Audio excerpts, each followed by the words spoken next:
Chapter 001, Transmigration. The azure sky stretched endlessly, akin to a boundless sapphire. Not a single wisp of cloud marred its expanse. A few blackbirds screeched as they soared past. Upon the golden hay in the cart lay a young boy, seemingly around 13 or 14 years of age, with short brown hair, neither strikingly beautiful nor particularly handsome. Merely average. The boy's eyes were tightly shut, suggesting he was in slumber. The driver of the cart, a cautious man, skillfully guided the old horse, striving to ensure a smooth journey, seemingly concerned not to disturb the sleeping boy behind him. Bang! A resounding crash erupted as the cart's wheels struck a sharp stone, jolting the entire vehicle to an abrupt halt. Song Yi felt a sudden shock, awakening from his dreams. His somewhat sallow face contorted in confusion as he slowly opened his eyes. "Where am I?" The boy's voice was faint, lacking strength. He sniffed the air, catching the refreshing scent of grass. With a sense of bewilderment, he surveyed his surroundings. My apologies, young Master Angrele Rio. The driver, a robust, middle-aged man clad in simple, drab linen, said. The cart hit a stone and disturbed your rest. Young Master Angrele Rio? Song Yi paused, glancing around to confirm he was alone. He then pointed to himself in disbelief. Are you referring to me? Indeed, the driver replied earnestly while inspecting the cart. You fell from your horse and sustained quite an injury, so you must rest. I'm the only one left in the city, and I could not find a suitable cart for you, so you must endure this inconvenience. The driver, with his dark skin, offered a hearty smile. A sudden realization washed over Song Yi, causing his expression to shift dramatically. No, this can't be. He murmured, hastily examining his own attire. He wore a fitting black hunting outfit, cinched at the waist with a red belt, accompanied by a black leather whip. His frail frame, pale hands, and the throbbing pain in his knees and the back of his head confirmed his disquiet. With a disoriented roll of his eyes, Song Yi collapsed onto the hay. In the haze, he faintly heard the driver's anxious and frantic calls. Time passed, though how long he could not tell. Eventually, Song Yi gradually regained consciousness. An influx of memories that were entirely foreign to him surged into his mind. He was now the second son of a rural noble named Angrele Rio, an unremarkable young nobleman of the utmost ordinariness. Due to a fall from his horse during a leisure ride with companions, Song Yi had inadvertently taken his place. Simultaneously, fragments of Angrele's life began to unravel within Song Yi's consciousness. This realm bore striking resemblance to medieval Europe. The land he inhabited was known as the Kingdom of Rudin, a vast nation where the Rio family was considered relatively affluent among the rural gentry, better off than some, yet not. Quite at the top, their family estate lay on the outskirts of a sprawling forest in the province of Yala. In Angrele's memory, he was aware that his father, Baron Leo, presided over a vast territory, comprising 3 knightly domains and 5 quaint villages, with an annual population census hovering around 5,000 souls. Even on horseback, traversing from one end of the estate to the other would require no less than an hour. It was indeed a sprawling expanse. A minor noble has actually traversed realms, Song Yi mused, rubbing his head, only to realize he lay upon a small bed, his attire replaced with a white nightgown and a delicate white blanket draped over him. The room was spacious and illuminated. Within it stood a bed, a white-painted writing desk, and 2 high-backed chairs, all adorned in the same pristine hue. The window directly facing the bed was ajar, allowing a faint murmur of activity from what seemed to be the streets beyond. A gentle breeze wafted in, carrying the enticing aroma of pancakes. Song Yi inhaled deeply, suddenly feeling a gnawing hunger. Is anyone there? He called out, recalling Angrele's memories and confirming that this was indeed a family residence in the town. With a creak, the door swung open at a middle-aged man, stern in appearance and clad in resplendent red noble attire, strode in with purpose. In his hands, he bore a small silver bowl, from which a mouth-watering scent of meat emanated. Angrele, are you feeling better? The man inquired, his brow furrowed as he approached the bedside. He placed the small bowl on the nightstand and gently placed his large hand on Song Yi's forehead. You no longer have a fever. Drink the broth first. Your constitution is exceedingly frail. Song Yi swiftly summoned the memory of the man before him. Kyle? Leo, the current head of the Leo family, and the Lord Baron overseeing the territory. Yet, before Angrele, He merely appeared as a father who cherished his son. "I believe I have warned you," Baron Kyle said in a lowered tone, "to refrain from mingling with those city brats. Even if you are classmates in knightly studies, do not draw too close to them." "It is my fault, father," Song Yi instinctively replied, lowering his head in a subdued tone. Yet, this response seemed to stem from the original body's conditioned reflex rather than his own intent. To have fallen from a mad gallop without sustaining a fracture. "It seems fortune smiles upon you," the Baron remarked, his tone softening slightly.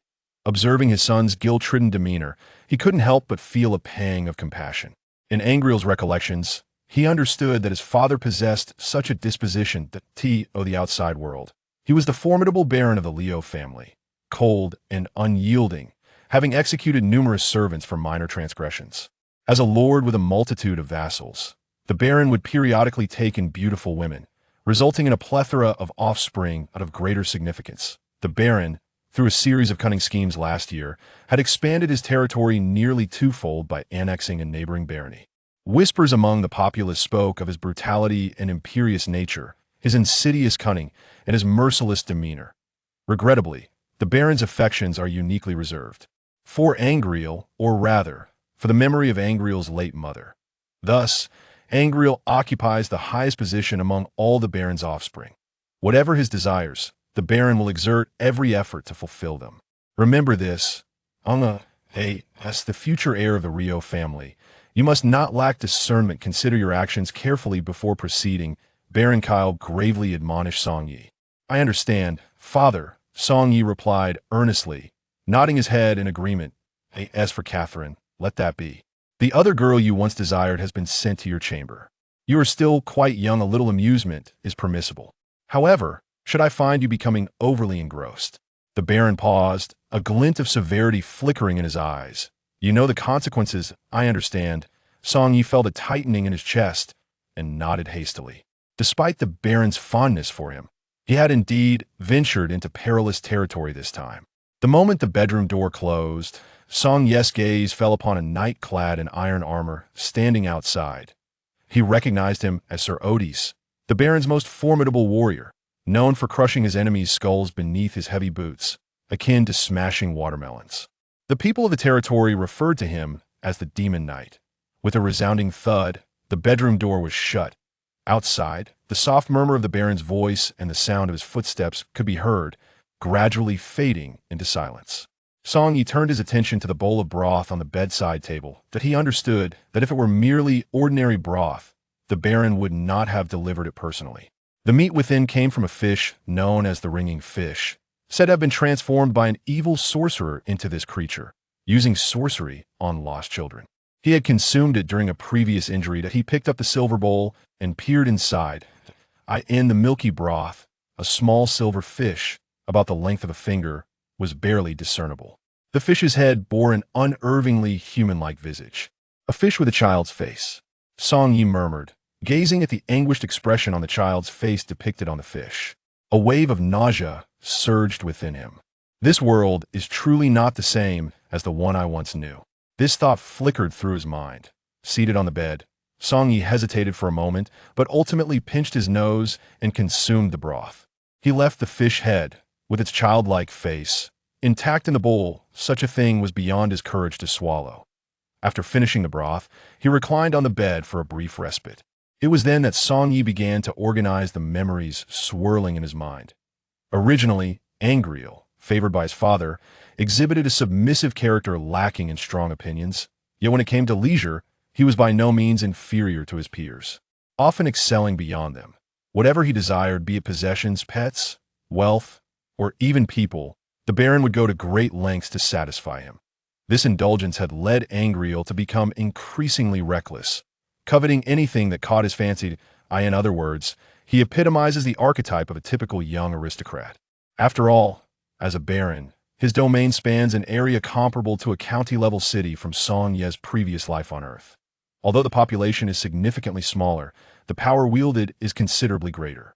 As the Lord, the Baron possesses the authority to dictate the fate of many. In this tumultuous era, amidst the internal strife within the kingdom of Rudin, nobility ultimately symbolizes both power and wealth. However, regardless of the fearsome influence held by Baron Kyle, The pampered Angrele has indeed crossed a line this time. During his journey to partake in knightly instruction, Angrele inadvertently became infatuated with a noble girl who was also a fellow student. The girl's name was Catherine Candia, the beloved granddaughter of the Viscount Candia, who nominally governs Baron Kyle's territory. In an attempt to impress Catherine, Angrele agreed to compete in a horse race against another boy. However, the outcome was disastrous. His saddle had been tampered with, and in a moment of carelessness, the original Angrele vanished forever from this world. To think it was due to jealousy, Song Yi mused, sifting through his memories with a sense of disbelief. This world is truly beyond comprehension to be embroiled in rivalry and jealousy at just 14. Chapter 002. After lying in bed for a while, Song Yi turned over and got out of bed. Outside the bedroom, faint shouts could be heard from beyond the courtyard walls, as if someone were gathering a crowd, creating quite a commotion. Song Yi was aware that his father had recently been leading the guard to apprehend the fugitive criminals plaguing their territory. A group of these outlaws, having infiltrated from unknown origins, had committed a series of robberies and murders against over 10 households in recent days, causing widespread panic among the populace. Knight Odysseus had been ordered to disperse his men in search of these miscreants. Pushing open the bedroom door, he stepped into a small, gray courtyard adorned with a modest pond. The place appeared somewhat neglected, with clumps of unruly green grass scattered haphazardly. 2 guards stationed at the pond were engaged in conversation, and upon noticing Song Yi's emergence, they promptly approached and saluted respectfully. "Young Master Angrele, you are awake?" inquired one of the guards. A burly man with a thick beard, his voice deep and resonant. He donned a heavy yellow leather armor and bore a massive axe on his back, exuding an aura of formidable strength. The other guard, leaner and clad in only half armor, possessed a calm demeanor and seemed quite agile. A cross sword suspended from his waist. As Song Yi's gaze fell upon the cross sword, he noticed remnants of dark crimson stains upon its blade, causing him to involuntarily narrow his eyes. "Did Uncle Odysseus send you?" Song Yi inquired. The lean guard nodded. "It appears we have received intelligence regarding the outlaws. This morning, their temporary hideout was discovered, and the captain has already surrounded them with the men." "Very well, I shall change my attire first," Song Yi replied. This residence served merely as a transient lodging for his family during their visits to the town and was not suitable for recuperation. Upon exiting the dwelling, he found himself on a bustling street. The townsfolk were clad in drab gray linen garments, lending the entire thoroughfare a grimy appearance. As Song Yi stepped through the gate of the courtyard, he immediately recognized his distinction from the surrounding populace. Unlike the gray attire worn by everyone else, he was adorned in black. However, he quickly understood the implications. In this world, aside from the nobility, all commoners were restricted to gray clothing, while only the aristocracy could don garments of color. This delineation marked a stark privilege. Those who dared defy such norms risked severe punishment, often facing execution. Moreover, even among the nobility, certain colors were reserved for specific ranks. As the three of them strolled, engaging in casual conversation, Song Yi observed that passers-by would bow slightly in respect upon noticing him, their faces betraying a mixture of reverence and awe. He felt akin to a lion striding through a flock of sheep. "What troubles you, young Master Angrele? Is it a matter of adjustment?" The lean guard chuckled. Through their ensuing dialogue, Song Yi came to learn the names of the 2 men accompanying him. The slender man named Carter was originally an adventurer residing in this vicinity, later fortunate enough to be recruited into the guard. It is well known that adventurers are often synonymous with the unemployed in real life, holding a lowly status. However, entering the guard is akin to joining the police force on Earth, significantly elevating one's standing along with a plethora of benefits. The robust individual, named Milo, is a native of the barony of Rio, endowed with remarkable strength. Before Song Yi could respond, Carter chuckled to himself, remarking, "Indeed, Candia City is far larger than this place." He casually picked up a tomato from a roadside stall and took a hearty bite, disregarding the vendor's displeased expression. Song Yi furrowed his brow slightly, choosing to remain silent. It was evident that such brazen acts of taking without payment suggested that the family's guard was likely notorious within the territory, exhibiting a domineering demeanor. However, he himself had not been much different in the past. The trio engaged in casual conversation as they swiftly exited the small town. Beyond the town's fence, a black carriage awaited by the roadside. Noticing the 3 approach, the coachman hastily dismounted and stood by, waiting. They boarded the carriage, with Carter at the reins, and set off towards the main road. It took them over 20 minutes to reach their destination, Castle Kyle, the stronghold of the Rio family. carefully disembarking. Song Yi gazed up at the castle ahead. Nestled amidst verdant woods, a structure reminiscent of an estate from a past life appeared before him. Surrounding Castle Kyle was a moat, making it seem less like a fortress and more akin to a small town encircled by high walls. The gray earthen fortification lacked the grandeur he had envisioned. It stood at a modest height, equivalent to that of a 5-story building. At the entrance of the lower drawbridge, 2 guards bearing iron swords stood watch, casting puzzled glances in their direction. The afternoon sun cast a crimson hue over the entire fort, while an unknown floral fragrance wafted through the air. Taking a deep breath as evening approached and the temperature began to cool, Song Yi quietly inquired, "Is old Ward here?" An elderly man with graying hair, clad in a black robe, emerged from the fort, accompanied by several maidservants and guards. Ward was the steward responsible for managing the general affairs of the territory under Baron Kyle, having served the Rio family for decades. It was said that even Baron Kyle had been raised under his watchful eye. I had long advised the Baron to have Lord Odys teach the young master, but the Baron would not heed my counsel. Now that the young master is injured, if only he had listened to me sooner. The somewhat gaunt old man began to murmur as he approached. Song Yi maintained a habitual smile as he entered the fort with the group. After a moment of grumbling, Ward suddenly ceased his chatter. "Is this the will of my father?" "Indeed. The current situation is quite unstable, and we are concerned about your living alone outside. Moreover, given the considerable injustice you have endured this time, even the esteemed Viscount Candia must provide us with an explanation." A fierce undertone permeated Ward's voice. "I, however, remain indifferent," nodded Song Yi. The 2 of them, along with 2 maidens, entered the hall of the Earth Fortress. Awaiting them were 2 young girls clad in white dresses. Upon seeing Ward enter with Song Yi, both maidens cautiously curtsied while lifting their skirts towards him. "Brother Angrele," they greeted, and in a flash, Song Yi's memory recalled their identities: Cecilia, Angrele's half-sister, and Maggie, the daughter of a distant relative who had fallen from grace and sought refuge with the Rio family. Both were younger than Angrele, hence they referred to him as brother. Due to Angrele's high standing within the family, children of their status approached him with great caution. After all, many others of similar rank resided within the castle and were not regarded highly by the Baron. Cecilia enjoyed a slightly better position, receiving a monthly allowance for her expenses, with dedicated servants attending to her household needs, akin to that of a headmaid. Conversely, Maggie's status was considerably lower. Her parents were obliged to work for the Baron to earn a meager living, placing her just above the level of a common servant. Numerous relatives like them had sought refuge in the castle, and their presence was hardly noteworthy. "I heard you were injured, so we waited here, hoping you were feeling better." Maggie spoke up, her voice youthful and tender. Though only 13, the girl had developed quite maturely. Her curvaceous figure, charming face, slender waist, and prominent bosom momentarily captured Song Yi's gaze. Sensing his attention, Maggie's cheeks flushed slightly, yet she boldly held her chest high, pretending to be oblivious to his scrutiny. In contrast, Cecilia appeared overly bashful, her development lagging behind that of Maggie.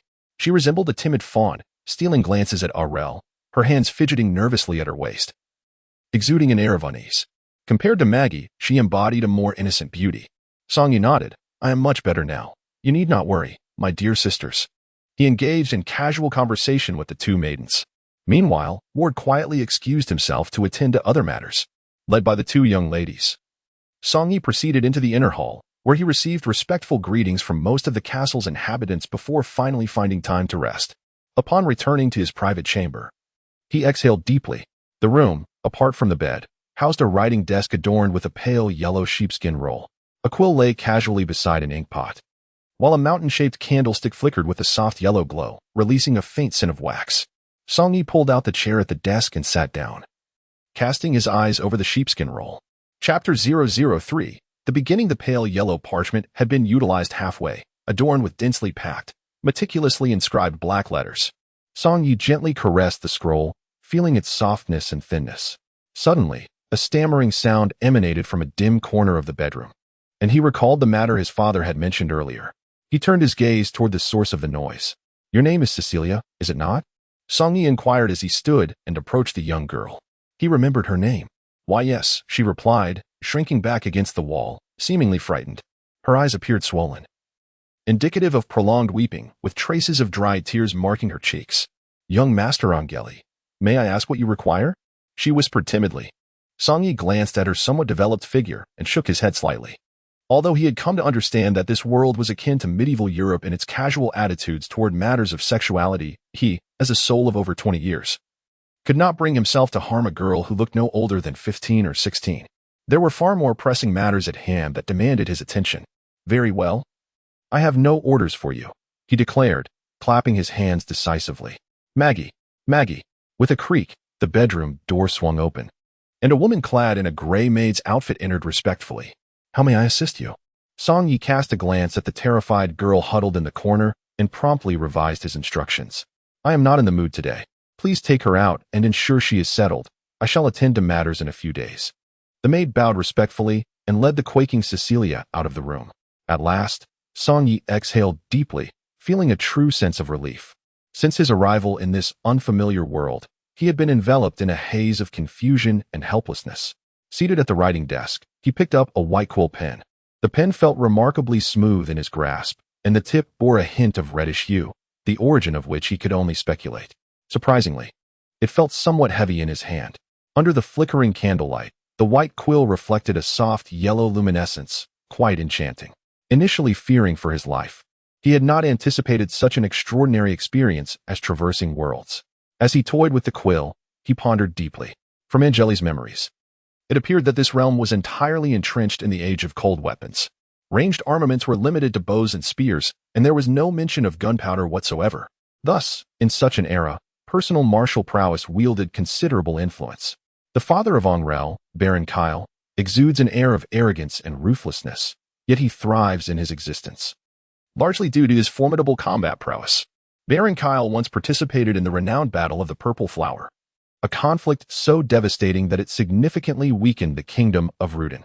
Those who emerged alive from such a brutal war are undeniably exceptional individuals. With his adept fighting skills, robust physique, and the fluid and powerful technique of the crossword, Baron Kyle has achieved the remarkable feat of slaying 15 heavily armored cavalrymen single-handedly. Coupled with the fearsome reputation of Sir Odys, their combined presence instills considerable trepidation even in the hearts of the Viscount of Candia. In the present-day kingdom of Rudin, nobility is not a measure of strength. Rather, it is the might of the army and the power of the strong that form the foundation of one's authority. This is a time characterized by unadulterated violence and bloodshed. In the entirety of Baron Kyle's domain, despite his notorious cruelty and infamy, few subjects choose to depart. The underlying reason is stark. Without the protection of their lord, they would face certain death at the hands of the numerous bandits and outlaws that surround them.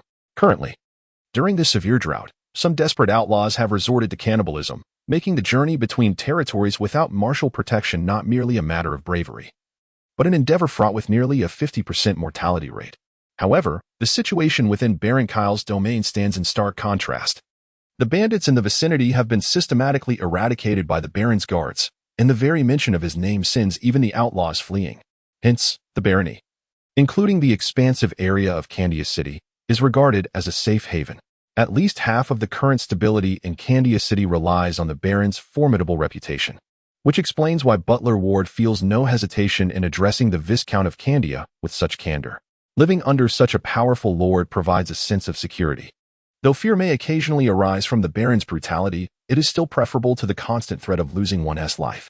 After all, no matter how merciless the lord may be, the victims of his wrath are limited, and with so many inhabitants in the territory, it is unlikely that one would be personally affected. This sentiment likely resonates with many of the Baron's subjects.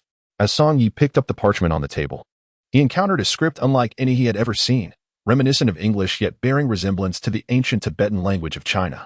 Without the integration of Angrele's memories, mastering the languages of this world could prove quite challenging. Although Song Yi converses fluently, this proficiency stems from instinctual memory. The remnants of linguistic knowledge remain embedded in his mind. When he instinctively seeks to articulate his thoughts, he draws upon the symbols from his memory, alleviating the need for him to relearn spoken language. If only the previous chip were still intact, the abundance of written knowledge would facilitate his quest for wisdom. Song Yi habitually rubbed his left temple. This was the activation method for those implanted with biological auxiliary chips in his past life on Earth. He performed the action instinctively, without conscious thought. Suddenly, a prolonged chime resonated in his ears. Song Yi was momentarily taken aback. He recognized that sound all too well, having heard it countless times before. It was the sound of the biological auxiliary chip activating back on Earth. Biological chip N18907 at your service. Manufactured by China Fading Corporation. Supervised by the Artificial Intelligence Oversight Department. A sweet female voice echoed in his mind. Song-Yi remained calm. Aware that this promotional announcement was a customary occurrence upon the initial activation, akin to the brand displays that appear when a television is powered on. The chip itself did not possess intelligence. As a common auxiliary chip in the 23rd century, the biological chip had only two functions: analysis and storage. The analysis function involved basic logical modeling, synthesizing data from various disciplines such as mathematics and physics, with the results automatically input into the storage area. To prevent artificial intelligence from impacting the human brain, the chip lacked autonomous intelligence and existed in a symbiotic state with the human mind, or rather, it could be considered an integral part of it. The storage function, on the other hand, operated independently with a biological memory module, boasting a capacity far exceeding that of the human brain, capable of retaining sensory information for millennia without omission. While the human brain could recall memories for no more than 150 years, could it be that the chip came along as well? Song-Yi found it hard to believe. His breath quickening as he sat in silence, absorbing the monumental implications of this revelation. However, there was a possibility. It was rumored that the new generation of chips was directly inscribed into the genetic chain, capable of self-repair akin to the liver even if damaged. This led him to wonder, perhaps his genes had been transported as well? Please name the chip. The sweet voice resonated in his mind once more. 0. He unconsciously uttered the name of his previous chip. Name confirmed. The 0 chip's automatic initialization program will now self-destruct. We wish you a pleasant experience. For complaints or suggestions, please call 403-55627. Thank you for your usage. The female voice abruptly ceased. Song-Yi understood that this was the chip's final supportive announcement. From now on, he would only hear an entirely genderless machine voice, directly extracted from his own linguistic memory. A surge of emotion coursed through him, and his breath became slightly hurried. He was acutely aware of what it meant to possess a biological chip in this era of cold weaponry. The candle on the writing desk flickered with a soft yellow light, illuminating Song-Yi's face and casting a faint glow. The window adjacent to the writing desk was covered with a thin white paper-like membrane, forming what was known as a window in the earthen fortress. Rising to his feet, Song-Yi pushed open the wooden window with a decisive motion. With a creak, the wooden window swung open, allowing a refreshing night breeze to sweep in. Mingled with the faint fragrance of freshly cut grass, Song-Yi leaned out of the window, seeking a moment of tranquility. His bedroom was on the 4th floor of the earthen fortress, and as he gazed outside, expansive stretches of dark forest loomed in the distance, resembling shadows. The wind rustled the leaves, producing a soft cacophony, while countless unfamiliar insects created a symphony of chirping sounds. Above, 2 crescent moons hung silently in the night sky, casting a delicate veil of silvery light. Among the trees, the only road leading to the nearby town faintly echoed with the rhythmic sound of horse hoofs. As the cool breeze brushed against him, Song-Yi felt his mind begin to clear. By the light of the moon, he discerned that at the end of the road, deep within the woods, a procession of dark-clad knights was slowly approaching the fortress. Some of these knights held torches aloft, while their mounts occasionally snorted. From a distance, the leading knight appeared to be conversing with one slightly behind him, occasionally breaking into light laughter. Illuminated by the flickering torchlight, Song-Yi could just make out the features of the foremost knight, a solemn visage adorned with a small black mustache, long flaxen hair cascading over his shoulders. A robust physique clad in gleaming silver armor, a figure exuding a blend of savagery and nobility. It was his father, Baron Kyle. Song-Yi recognized him immediately. Having seen him not long ago, and Angrele's memories also held vivid impressions of the man. The Baron, grasping the reins of his horse with gloved hands, seemed to sense Song-Yi's gaze at that very moment, turning his eyes in this direction. Upon noticing Song-Yi peering from the window, he removed one glove and waved, a smile gracing his features as he inclined his head slightly toward Song-Yi. With a gentle shake of the reins, the Baron urged his horse to hasten. Chapter 004. Life. The cavalcade swiftly arrived at the fortress, passing through the already lowered drawbridge. Song-Yi had come to understand his father through Angrele's memories. Although he was perceived as a brutal lord to the outside world, he was an exceptionally affectionate father to Song-Yi. He often spoke harshly, yet had never laid a hand on him. According to custom, it was expected that he would greet his father at this hour. Just as Song-Yi was about to rise, a firm knock echoed at his bedroom door. Young Master Angrele, "The Baron requests your presence," came the voice of the maid. Maggie, from outside. "Very well, I shall be there shortly," Song Yi replied loudly. He quickly stood and opened the door. Maggie stood there, holding a candlestick. Following her, Song Yi traversed the corridor, descended the spiral staircase, and reached the hallway on the second floor. At the end of the hallway, a door was slightly ajar, a soft glow spilling through the crack. Maggie bowed respectfully. "Young master, I shall wait for you here." Song Yi nodded and strode forward. As the distance diminished, the Baron's deep voice gradually grew louder. "In my domain, no one dares to defy me. These outlaws must have entered from elsewhere." Song Yi only caught the latter part of the statement. Another familiar, hoarse voice emerged from within. It was Sir Otis. "That may not be the case. Judging by the attire of these outlaws, they likely hail from the Eastern Saladin Empire. Their weapons and clothing styles are quite similar, and their combat techniques appear regimented, entirely unlike those of mere refugees. I suspect this may stem from the incident 4 years ago. Traveling from the Rio territory to the Saladin Empire would take even the swiftest steed near half a year, with vast forests lying in between. This possibility seems rather slim. In contrast, I find it more plausible that this is the handiwork of that old fellow from Candia." The Baron's voice was chilling. "It must be a final desperate struggle. This likelihood is quite significant. Candia has been pressed too hard by us recently." Song Yi stood outside the door, refraining from knocking. He was aware of his father and Uncle Otis's prowess. His arrival had likely already been perceived, and he simply needed to wait outside. However, it could also be from that region, Laska. Otis speculated. "Laska? I visited over a decade ago. What is that place like now? Is that madwoman Sally still there? She should still be around. But enough of that anger. Do come in," Sir Otis called out. Song Yi responded and pushed open the door. It was a study, with 2 bookshelves brimming with tomes against the walls. The flickering firelight from the hearth danced gently throughout the room. The Baron and Sir Otis were seated around a small low table, each with a white cup before them. Song Yi glanced over to see that the cups contained a dark beverage exuding a minty aroma. "Father, Uncle Otis," Song Yi greeted respectfully, recalling the familiar manner of addressing them. These two were among the 4 most formidable figures in the Rio territory, although Baron Kyle was ostensibly Otis's lord.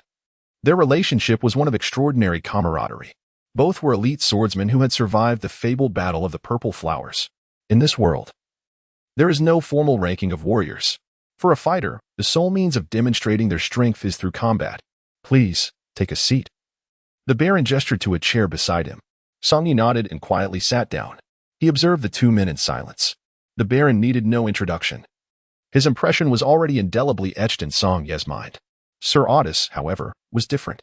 He was a bear-like man, merely sitting in the chair. He exuded an aura of immense weight. His stature was equivalent to that of 2 adult men.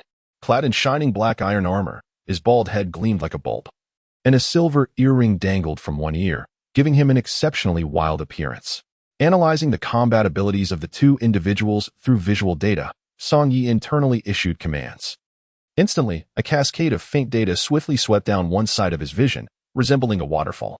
The profusion of light blue data appeared exceedingly intricate. Song Yi understood that in this world, the greatest assurance lay in one's individual combat prowess. From Angrele's memories, he knew that only strength could guarantee one's safety at all times, shielding oneself from the threats posed by adversaries. Thus, when utilizing the chip for the first time, he opted to assess the combat capabilities of the 2 individuals. The Baron and Odysseus conversed openly about their topic. However, Song Yi noticed that the Baron's peripheral gaze occasionally fell upon him.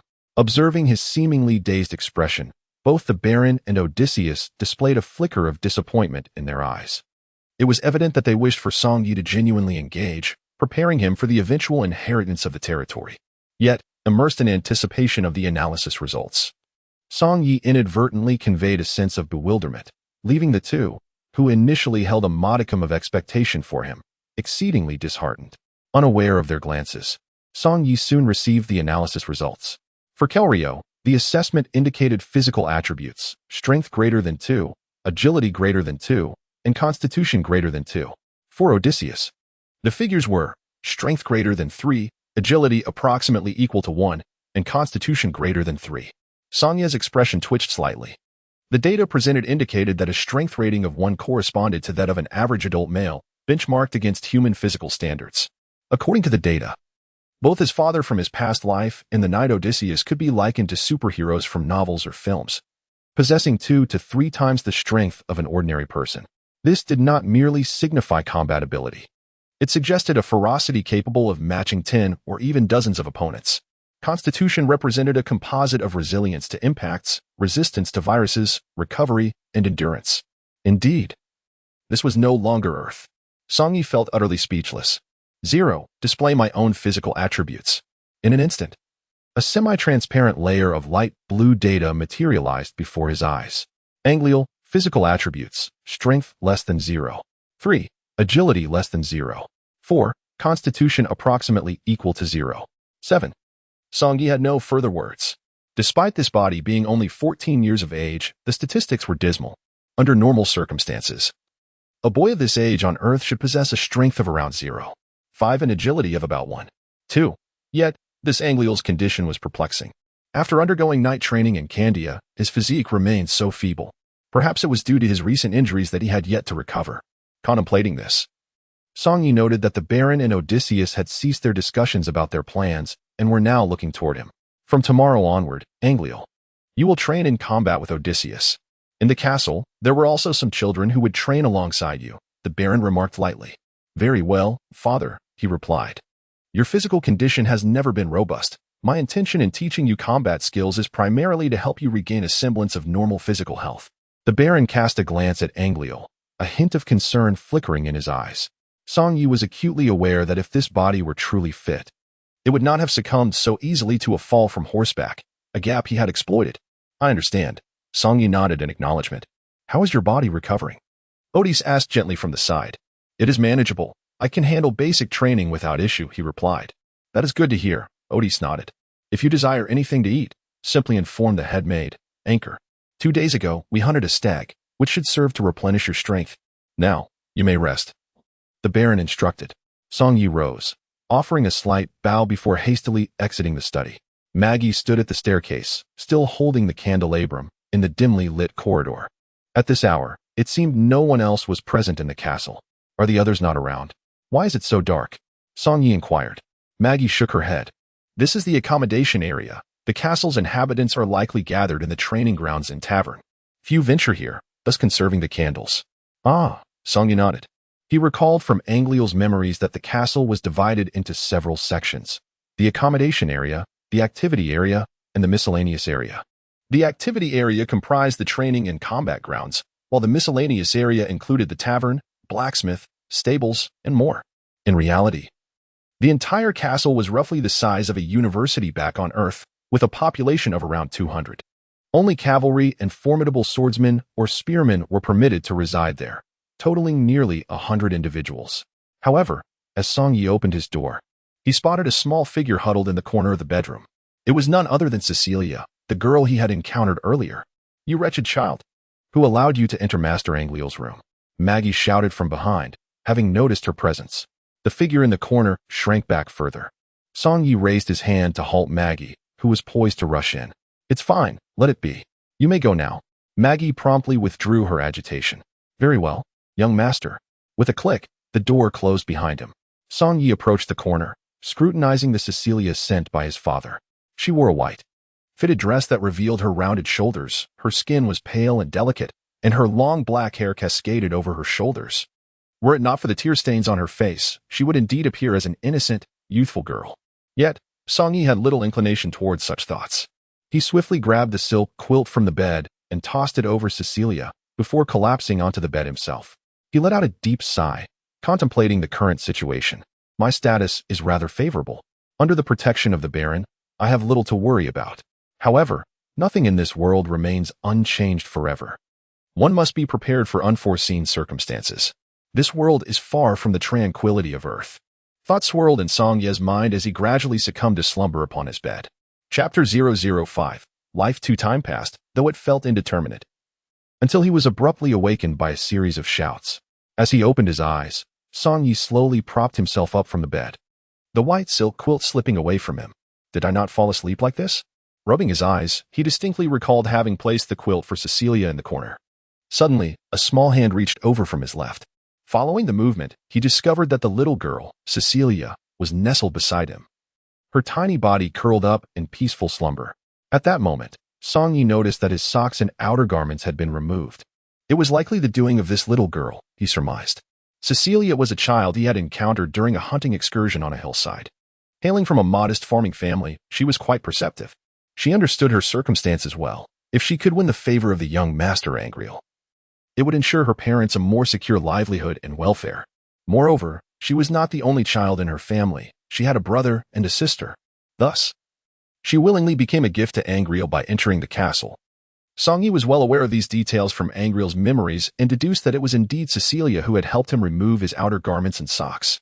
As dawn broke, gentle beams of light streamed through the window, and the air felt refreshingly cool. The orderly sounds of the guard's morning practice resonated from outside. Straightening himself, Song Yi rose from the bed, only to feel a sudden wave of embarrassment as he glanced at his lower half.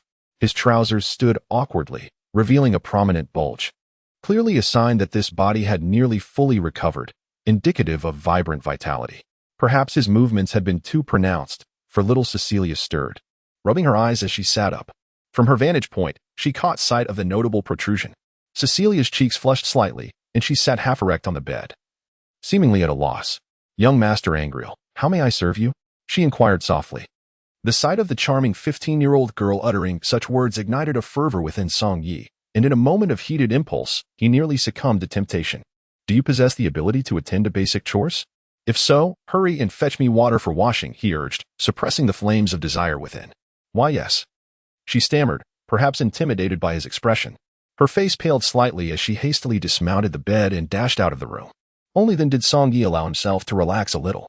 Though Cecilia was a gift bestowed upon him by his father, the mere thought of engaging with such a youthful maiden weighed heavily upon his conscience and moral compass.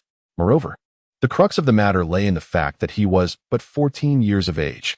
To delve into such matters at this premature stage could potentially lead to inherent frailties and further weaken his constitution. Thus, despite the fact that she could readily become an object of his desire, Song Yi remained steadfast in his self-restraint, guided by reason.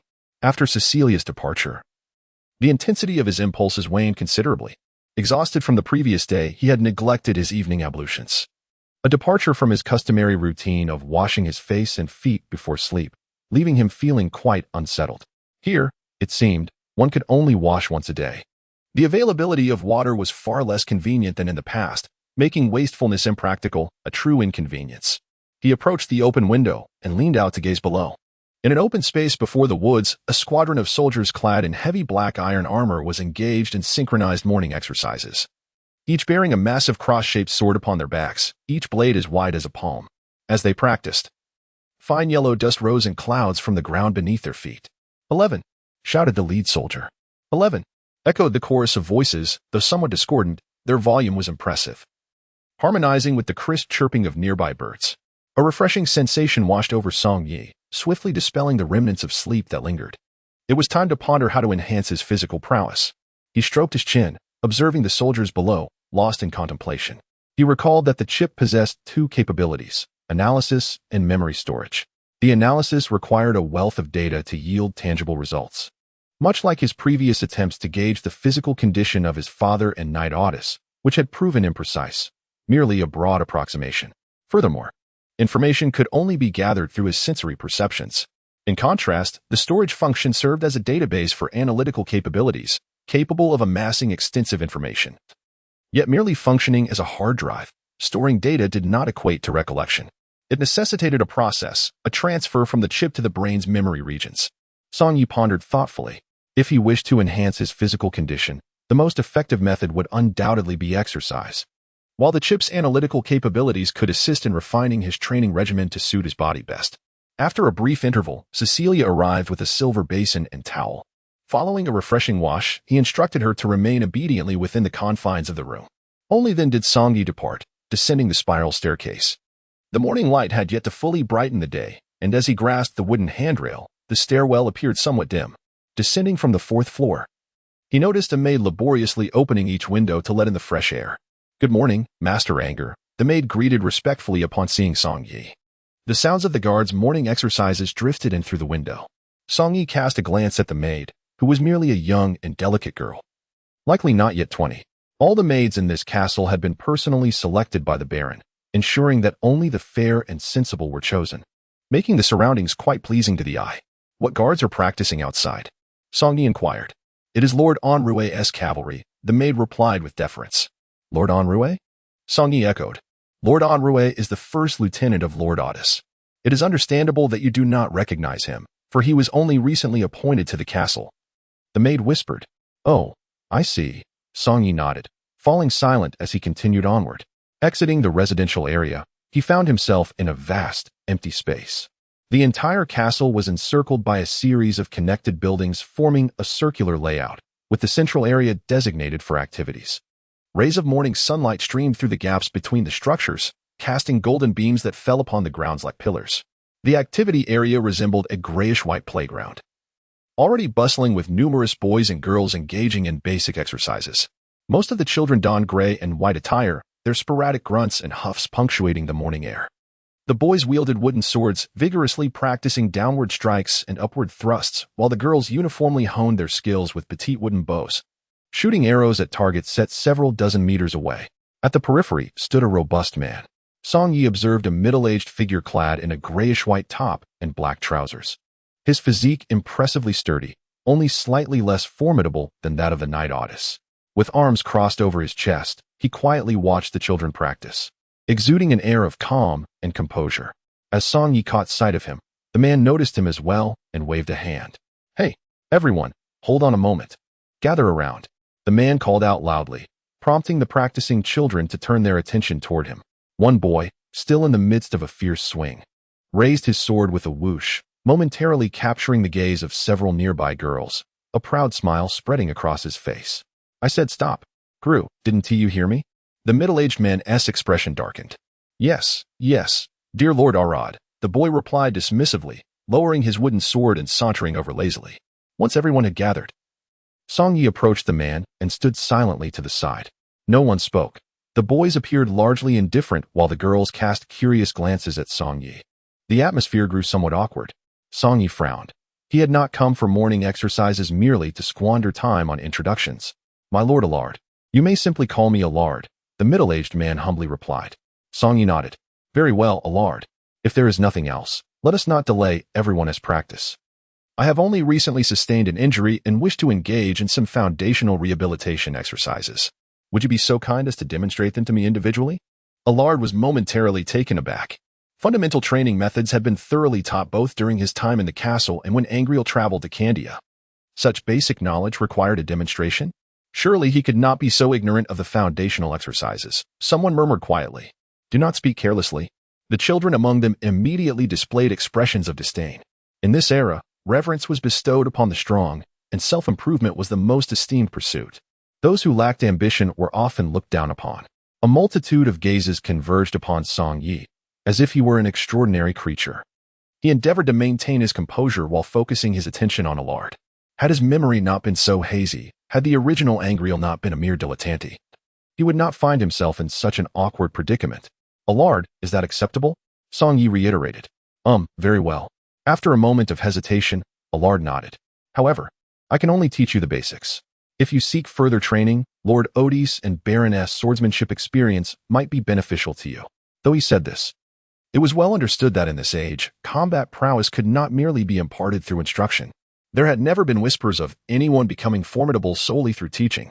Chapter 006. Life 3. An experienced warrior might merely become a veteran, but to ascend to knighthood, one must endure numerous life and death battles, pushing the body to its limits, until a unique combat style is forged through a moment of opportunity, awakening latent potential, and acquiring the legendary seed of life energy, thereby significantly enhancing one's physical attributes. Establishing a certain level of merit was essential to attain knighthood. Among these, the so-called seed of life energy was of paramount importance. To attain strength, one could not become a formidable warrior without it. Song-Yi gleaned a portion of this knowledge from Angrele's memories. The seed of life energy is, in essence, a sensation that arises naturally from the body once it has been pushed to its utmost limits. It is akin to what was known on Earth as hard qigong.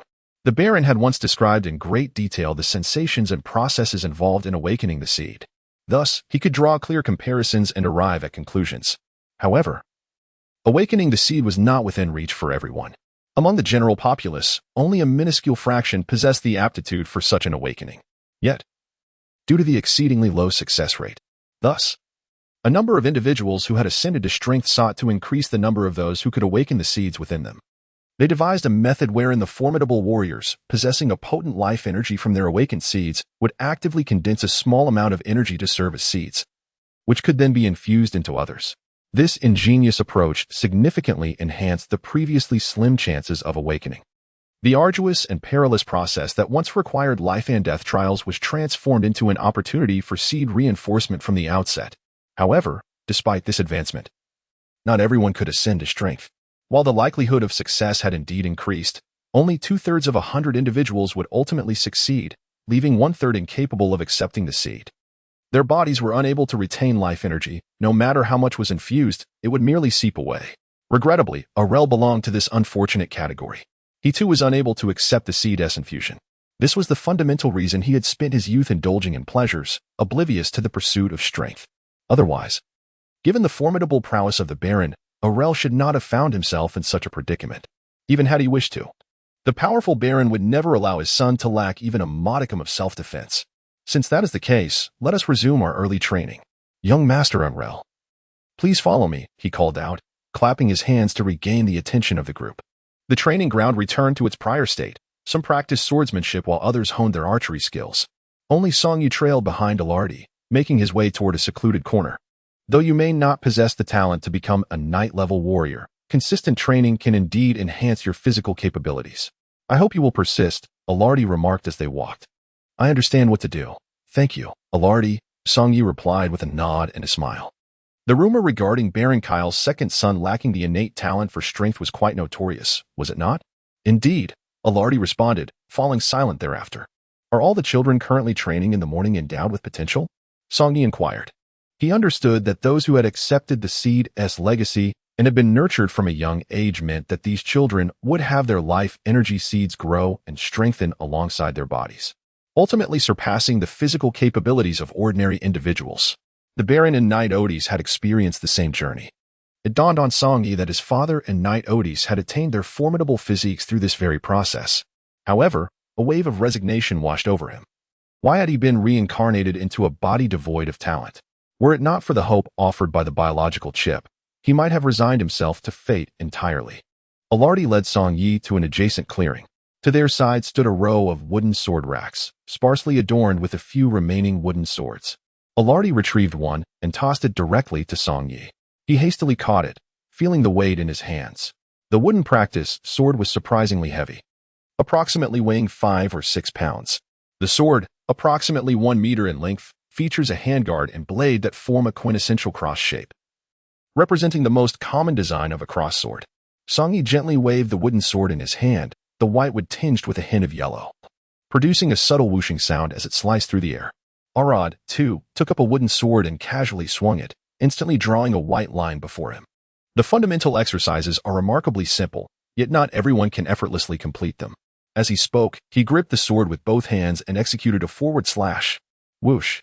Song Yi felt a gentle breeze emanating from the blade of Angrele's sword, causing the hair on his cheeks to lift slightly. The biological chip in his mind automatically began to gather data. A line of pale blue information swiftly materialized before Song Yi's eyes. Angrele, strength greater than 1. Agility greater than 2. Constitution greater than 2. This is the proper slash. The force must be concentrated just below the tip of the sword, where the lethality is maximized. Applying all force at the tip would lead to excessive wear on the blade, easily resulting in a dulled edge. Angrele began to demonstrate each fundamental move: the downward slash, the upward thrust, the horizontal cut, the direct stab, and the downward plunge, meticulously illustrating each of the 5 essential actions. Each motion stirred the air with a rush of wind. Song Yi watched Angrele's demonstration with unwavering focus, while the biological chip began to record and store the data before him. Once the chip completed its recording, Angrele lowered his wooden sword. Song Yi nodded slightly, silently stating in his mind that the recording was complete. Instantly, a string of blue data appeared before him, prompting him to name this information. Fundamentals of swordsmanship, he thought. The machine voice confirmed the name repeatedly before disappearing. After verifying that the recording was indeed complete, Song Yi addressed Angrele. So, I had learned this before. It seems to be coming back to me. Angrele furrowed his brow slightly at Song Yi, seemingly assessing whether he was jesting. Since you recall it. Practice diligently on your own, he replied. Originally, Lord Otis was supposed to come and instruct you personally today, but he has been called away on business. So you will begin with these foundational exercises to regain your strength. I shall take my leave now. Should you require anything, do not hesitate to call. Song-yi nodded, watching as Arad strode away with purpose. He lifted the wooden sword in his hand, weighing it thoughtfully, a smile gracing his face. The biological chip possesses only the capacity for analysis and storage. The true exercise and practice must stem from his own diligent efforts, starting from the very basics. After all, the chip cannot directly influence his body, it merely serves as an auxiliary aid. He loosened his limbs and commenced practicing the demonstrated movements in earnest. With the first strike, the downward slash, he gripped the wooden sword, raising it high, poised to bring it down. The deformation of his motion registered at 31%. The chip promptly alerted him. A smile flickered across Song-yi's face. This exemplifies the auxiliary capabilities of the biological chip, which enables the comparison of one's movements against data, thereby facilitating continuous refinement. He adjusted the grip on his sword, resulting in a 25 deformation of motion. After several repetitions, Song-yi gradually began to fine-tune his actions. As these adjustments progressed, the deformation data indicated by the chip diminished significantly. With the wooden sword raised, he made slight alterations until the chip signaled that the deformation had fallen below 5. At which point he forcefully struck downward. An extraordinary sense of fluidity surged through him. Upon assessing his physical conditioning, this maneuver was found to enhance the resilience of muscle groups 5, 3, and 11, with an anticipated increase of 0.1 in muscle strength after 526 repetitions. The analytical results of the chip promptly materialized before Song-yi's eyes.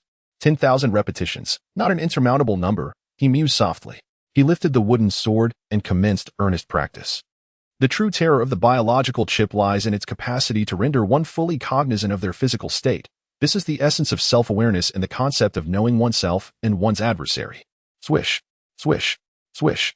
As he diligently practiced the fundamental movements, Song-yi's actions evolved from initially disjointed and excruciatingly slow to increasingly fluid and rapid. The wooden sword sliced through the air, creating faint whispers of wind, indicative of minimal contact between the blade and the atmosphere, thus achieving optimal speed and stealth in his maneuvers. Before long, Song-yi became wholly engrossed in perfecting the basic sword techniques. He executed forward lunges, downward strikes, upward slashes to the right, thrusts forward, and horizontal cuts to the left and right. His movements were graceful and fluid, accompanied by a diminishing sound, suggesting that the original angel had likely engaged in clandestine practice as well. Clang, clang, clang. A sudden cacophony of gongs erupted. The break time has arrived. Everyone disperse. Arad's voice boomed across the training ground. Emerging from his meditative state, Song-yi turned his gaze toward the center of the field, where he saw Arad vigorously striking a bronze gong, producing a jarring sound. Standing still, beads of sweat dotted Song-yi's forehead, his face flushed, and his body radiated warmth. His tank top and chest were soaked through. Although his practice had been smooth, to the observers, it was merely the foundation of fundamentals. Even the most fluid execution was considered commonplace. Thus, his actions failed to garner any attention, as they were viewed as expected. Summarizing his physical state, Song-yi silently contemplated. He nodded in satisfaction, casually wiping the sweat from his brow. However, his clothing was now completely drenched in perspiration. Even without inherent talent, I can still become a formidable warrior. A sense of tranquility enveloped Song-yi. Alone in the corner, he remained untouched by the approaching youth.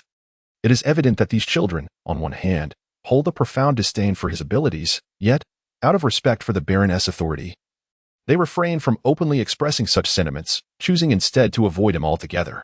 Brother, a tender, youthful voice suddenly called out from behind him. Maggie stood beaming with a smile beside the sword rack, her presence captivating. This 14-year-old maiden donned a white blouse and a fitted short skirt, the hem gracefully resting at her thighs. Her early maturity, accentuated by her ample bosom and alabaster thighs, exuded a charm tinged with a hint of allure. Song-yi perceived her attire as reminiscent of the professional outfits worn by office ladies on Earth. It was clear that although Maggie was not of noble birth and thus could not adorn herself in vibrant hues, she had nonetheless exerted considerable effort to present herself in a distinctive and charming manner. As one of the closest sisters to Angrele, Song-yi naturally adopted the appropriate demeanor. "Ah, Maggie, what brings you here? Is there something you need? Is it not permissible to seek your company for conversation?" Maggie replied, playfully jogging to his side. Entwining her arms with his, her petite figure subtly pressing against his arm. "Actually, there is something I wish to ask of you," she continued, her warm body drawing closer. Just after finishing his training, with his vitality surging through him, Song Yi felt a slight warmth bloom within him at this unexpected temptation. "What is it?" In Angrele's recollection, Maggie had not long since come to the castle, and though Angrele harbored no intentions towards his distant cousin, it now appeared that Maggie held different aspirations. Certainly, within noble families, it was not uncommon for relationships to flourish among cousins, unlike on Earth, where legal stipulations govern such matters. Maggie adored dressing up, relishing beautiful garments and the pleasures of life, aspiring to rise above her peers and enjoy a more prosperous existence. Furthermore, her parents could benefit from a closer association with Lord Angrele, leading to better employment and conditions, which was her ulterior motive. Similar to her, Angrele's half-sister, Celine, harbored the same ambitions. Although Celine's mother was a relative of Angrele, her humble origins as a craftsman's daughter rendered her status far inferior to his. The current situation was such that the eldest son was ostensibly away serving in the military, and although the second son could not inherit the title by tradition, the kingdom of Rudin was rife with chaos, with various territories operating almost independently. The succession of titles ultimately rested upon the Baron's decree, who intended to bequeath the title to Angrele. Consequently, when the Baron passed, Angrele would assume control. Should Celine's relationship with him not be amicable, he would possess ample authority to expel her and her mother from the castle, forcing them to live independently, a prospect utterly unacceptable to them. Thus, Celine's overture towards Angrele was also a strategic maneuver for the future. Before marriage, cultivating a bond closer than mere cousins with her cousin was the most prudent assurance of stability in her current life. Maggie walked alongside Angrele, heading toward the tower in the lodging area. Envious glances occasionally flitted around them, mingled with a few disdainful stares. However, the two individuals remained indifferent. "My mother recently suffers from severe pain in her legs and quietly wondered if she could engage in something less strenuous," she whispered, casting furtive glances at Song Yi. Cecilia remained obediently in the bedroom, not daring to venture out, seemingly completely compliant with Song Yi's words. Upon seeing Song Yi enter with Maggie, a hint of shyness flickered in Cecilia's eyes. Song Yi opened the wardrobe and retrieved a change of inner and outer garments. "Maggie, take her to eat, and then allow her to bathe and rest. Have the maid prepare a separate room for her. Just say it's my instruction." Maggie had initially thought Song Yi had brought her up for a different purpose, but was surprised by this turn of events. She scrutinized Cecilia, her gaze lingering on her chest, feeling a twinge of satisfaction at her own endowments, which were significantly larger than Cecilia's, although somewhat begrudging. Maggie felt a twinge of trepidation about the rumored matters, and thus preferred to delay any confrontation for as long as possible. She released Song Yi's hand and approached Cecilia, who appeared hesitant and wanted to retreat. "You two go ahead. Once you've handled everything, come find me. I will inform Aunt Alice about the situation," Song Yi said, suppressing his inner frustration with a calm demeanor. Traversing into such a world indeed posed a stringent challenge regarding masculine matters.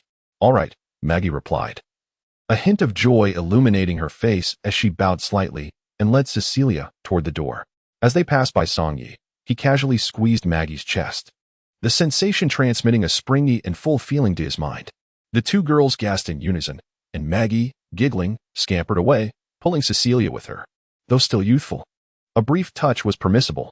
A smile crept on his Song Yi's face, as he felt that after enduring for so long, he had finally reaped some interest. Otherwise, he questioned whether he would be able to maintain his composure without consequences. In the following days, Song Yi diligently practiced fundamental sword techniques, utilizing the chip's corrective capabilities to continuously refine his movements. After over 10,000 repetitions of basic actions, he completed his training swiftly. Through assessment, Song Yi discovered that his physical strength had indeed increased by 0.1. He also gathered physical data from peers of his age. Unfortunately, all those who had undergone the seed inheritance displayed average physical attributes of at least 0.8, including several girls. This revelation dampened the joy of his modest 0.1 increase. The Baron and Knight Odysseus seemed preoccupied with dealing with the rogue offenders, leaving little time to attend to Song Yi. As for instruction, it was conveniently delegated to Alit. Song Yi welcomed this arrangement, as he was not in a position to accept superior training methods. The basic sword techniques were sufficient for his ongoing practice. As for Maggie, Song Yi only indulged in a brief touch during their first encounter. thereafter refraining from further advances to avoid igniting any youthful impulses. He did, however, convey the matter concerning her mother to Ward, ensuring a more relaxed approach, which visibly made Maggie feel grateful. For days later, in the morning, at the dining hall of the Rio castle, a group of core members of the Rio family is quietly seated around a rectangular wooden table, partaking in their meal. Angrele occupied one end of the deputy chair, the Baron absent, rendering him the highest authority within the castle. Flanking him were two middle-aged women, the Baroness' subsequent third and fourth wives. Each possessed her own distinct beauty, yet even in the absence of the Baron, their expressions remained respectfully polite. Beneath them sat 2 rows of young men and women, all adorned in noble attire of red trimmed with black, among whom was Celia, along with a small boy named Gru, whom she had encountered earlier in the training grounds. The assembly of these young nobles numbered over a dozen, most possessing refined and attractive features, quietly consuming their meals in their respective seats. The only sounds that permeated the air were the clinking of silverware and plates, devoid of any other noise. Angrele precisely sliced a small piece of tender beef while his gaze swept across the entire dining table. Behind him stood old Ward, who, in the absence of the Baron, wielded formidable strength and power, ensuring Angrele's position remained unchallenged. Thus, no one dared to defy him. The individuals seated at the table were the only ones within the castle possessing sufficient status to dine alongside the Baron, while Maggie and her parents were, of course, not among them. Angrele inserted a piece of corned beef into the pot. After taking a small sip of the soup, he immediately frowned and asked, "What kind of soup is this today? It tastes different from what we had recently." He slightly tilted his head in inquiry. Angrele nodded slightly. "This soup is delightful. Is it made from the crimson one-eyed serpent? Are they found in the forest surrounding us?" He raised the small bowl once more and took a sip of the soup. The flavor was exquisite and rich, with slender green scallions floating atop the creamy broth, resembling a delicate milk jelly. After finishing his meal, he announced, "I intend to step outside for a moment." Angrele spoke in a calm tone.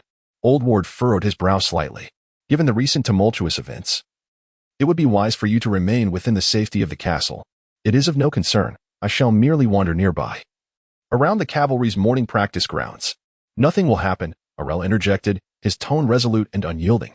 Old Ward had no choice but to acquiesce with a nod. "Very well. Just do not linger outside for too long." Angrele nodded, signifying his understanding. The dining table once again returned to its previous tranquility. After finishing the meal, Angrele proceeded directly to the grand entrance of the castle, accompanied by 2 new guards of imposing stature. Angrele appeared to be lost in thought, a cross-shaped iron sword hanging from his waist, while a short bow and a quiver full of 50 white-feathered arrows rested on his back. "Are you heading out to hunt?" a guard inquired softly. Angrele gently shook his head. He decided to practice at the edge of the forest, hoping to catch some small creatures. However, unbeknownst to him, a faint blue data display flickered in his eyes. He discovered a special food compatible with his physique, categorized as meat, belonging to the snake family, and named the Crimson Cyclops snake. Consuming its meat raw 109 times could enhance agility by 1. This was precisely the reason Angrele was so determined to venture out. The allure of a mere 1-point increase in agility was irresistible for someone like him, who was in dire need of strength. Moreover, after several days of training, with the chip's modifications, Angrele was eager to witness the results of his enhanced practice. In the early morning, a thin veil of mist lingered among the trees outside the castle, where the cavalry squad, already engaged in their morning exercises, could be heard shouting commands as they ran. Angrele, accompanied by 2 guards, slowly circled along the edge of the clearing, making his way towards the forest opposite the castle. The sole passage leading from the castle to the outside world was a broad road, flanked on either side by expansive stretches of forest and mountains. Angrele, accompanied by 2 guards, ventured forth without eliciting any attention from the cavalry. Such occurrences were not uncommon in the past, and they had grown accustomed to them. Nevertheless, a few individuals noted that Angrele seemed genuinely intent on entering the forest. Immediately, some glances tinged with mockery were cast his way. Within the castle, many harbored considerable disdain for this seemingly inept second young master, who had long been regarded as a fixture of the stronghold. Naturally, they were loath to be led by someone so utterly incapable. Thus, as Angrele made his way toward the forest, these individuals feigned ignorance, with some secretly wishing for his demise within the woods. Angrele, however, remained inscrutable. Although his physical prowess was not particularly formidable, the enhancements provided by the chip had rendered his movements remarkably concise and effective. Particularly in archery, a discipline in which he held the utmost confidence. The chip's assistance afforded him an almost flawless accuracy rate. This he had discreetly verified during the night at the practice range, where even in the obscurity of darkness, he achieved a notably high success rate from 50 meters away. Thus, he was assured that securing his quarry was well within his capabilities. As Angrele and his 2 guards ventured less than 20 meters into the forest, they were halted by one of the guards. "That's enough, my lord. If we proceed any further, we will be unable to ensure your safety." "Very well, let us remain here," Angrele replied with a faint smile. He unstrapped the short bow from his back and retrieved a white feathered arrow from the quiver, knocking it onto the bowstring. "Step aside. I wish to see if there is anything worthy of my aim," he commanded. The 2 guards exchanged resigned glances and, recognizing the futility, settled themselves on the ground to avoid obstructing Angrele's line of sight. After all, they were not deep within the forest, and the dangers were relatively minimal. There was no cause for excessive concern. The most common inhabitants here were the red-eyed snakes and the umbrella squirrels. And as long as they remained vigilant for any approaching serpents, they would be just fine. One of the guards murmured softly, to which the other nodded in agreement. Angrele stood upon the verdant grass, his gaze sweeping across the surroundings. "I recall that my esteemed father once hunted a formidable mountain black bear in the forest. Though he sustained considerable injuries, the bear's hide became a symbol of noble strength within the castle." He spoke with a calm demeanor, though his 2 guards were perplexed by his words. The mountain black bear is indeed a formidable creature of the forest, reigning as a sovereign over the outer woods.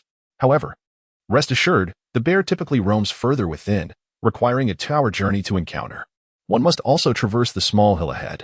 In this world, time is evenly divided into 25 hours per day, bearing little difference from the Earth of Angrele's previous life, aside from each hour being slightly shorter. "That is reassuring." Angrele nodded, his gaze fixated on any flicker of movement around him. "Although I am unable to accept the seed inheritance, I possess unwavering confidence in my archery skills.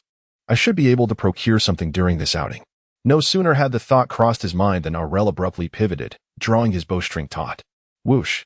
A white blur shot forth, striking a large tree over 10 meters away with a thud. A small gray snake was impaled upon the trunk, writhing in its struggle. Chapter 008 approaches. Anger swiftly darted forward, catching the 2 guards off guard, who hesitated momentarily before pursuing him. It was a cyclopean serpent, the red-eyed viper. Anger had previously inquired about the characteristics of the red-eyed viper. The slender snake, roughly the thickness of a thumb, bore a single crimson eye upon its forehead, which inspired its name.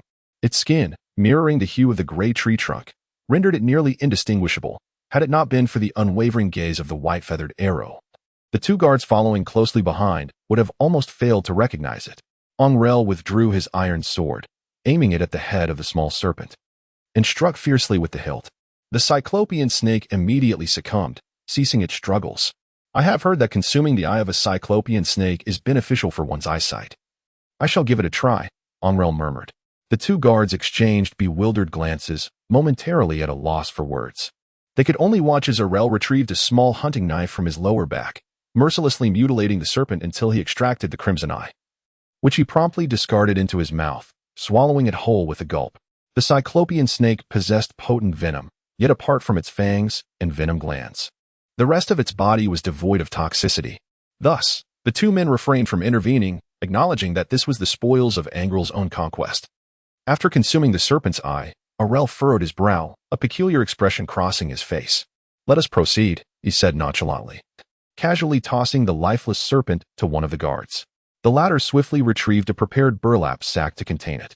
Just as the 2 men grappled with their confusion, a sudden sound echoed, thud. Young Master Angrele revealed a faint smile as he briskly approached a towering tree not far away. It was then that the 2 companions noticed. Affixed to the distant tree was yet another one-eyed serpent. "The young master's archery skills are remarkable," one of the guards exclaimed, unable to suppress his admiration. "We would need to approach closer to distinguish between the serpent and the tree trunk, yet you were able to see it from such a distance. Impressive." While the chip provided clarity and target acquisition, achieving stability in one's body required relentless practice. It is worth noting that on Earth, archery competitions were held at distances exceeding 1 kilometer, with all participants employing mechanical compound bows, which boasted an extensive range. Thus, the contest hinged on stability. As everyone had chip support, "Let us continue," Angrele said nonchalantly. The trio resumed their search for prey amidst the forest. Angrele displayed an accuracy rate of 4 out of 10 arrows hitting their mark, a performance that gradually acclimated the two guards to his capabilities. After all, such a hit rate was deemed normal. In the dense woods, it was quite commendable. Moreover, without the seed inheritance, even the finest archery skills would pose little threat to formidable warriors unless one wielded a powerful longbow. At best, he could be considered a competent archer among the ranks. However, after half an hour, both guards held a bulging gray cloth pouch, filled with the squirrels, gray rabbits, and one-eyed serpents Angrele had captured.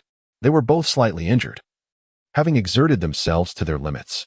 Upon receiving the slain serpent, the guards exchanged glances. Well done, Angrele nodded. Feeling somewhat fatigued, he leaned against a tree trunk and sat down, consuming several of the serpent's eyes. He sensed a slight warmth spreading through his body, and he felt increasingly agile. Indeed, we have heard that consuming the eyes of one-eyed serpents may be beneficial to one's health.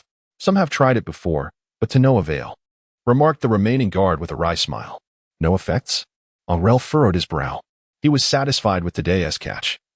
Had it not been for the need to conceal his unusual prowess, he could have achieved a perfect score.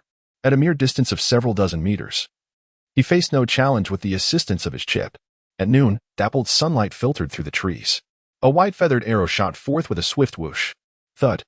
Another one-eyed serpent was impaled on a branch over 20 meters away. Suddenly, hurried footsteps rustled through the underbrush. A youthful boy clad in pale green hunting attire emerged, wielding a black short bow. Following him were two young warriors, both dressed in gray-brown leather armor. Another hit. One of the men chuckled.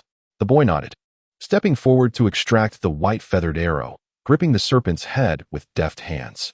He skillfully drew a small hunting knife, ruthlessly excavating the red eye and swallowing it whole. As the youth swallowed the serpent's eye, a faint crimson hue swiftly traversed his once pallid visage.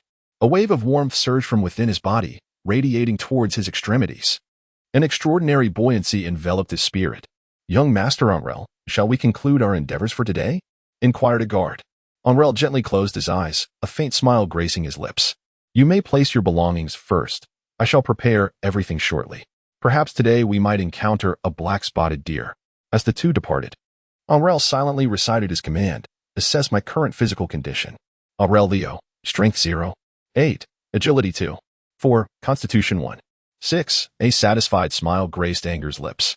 To date, he had consumed no fewer than several hundred crimson monocular orbs, and the raw eyeballs of the cyclopean serpents had ceased to have any significant effect on him, as if he had developed a resistance. Nevertheless, the enhancement of his agility to such an extent had already brought him considerable satisfaction. Coupled with over half a month of rigorous training, his physical condition had improved significantly.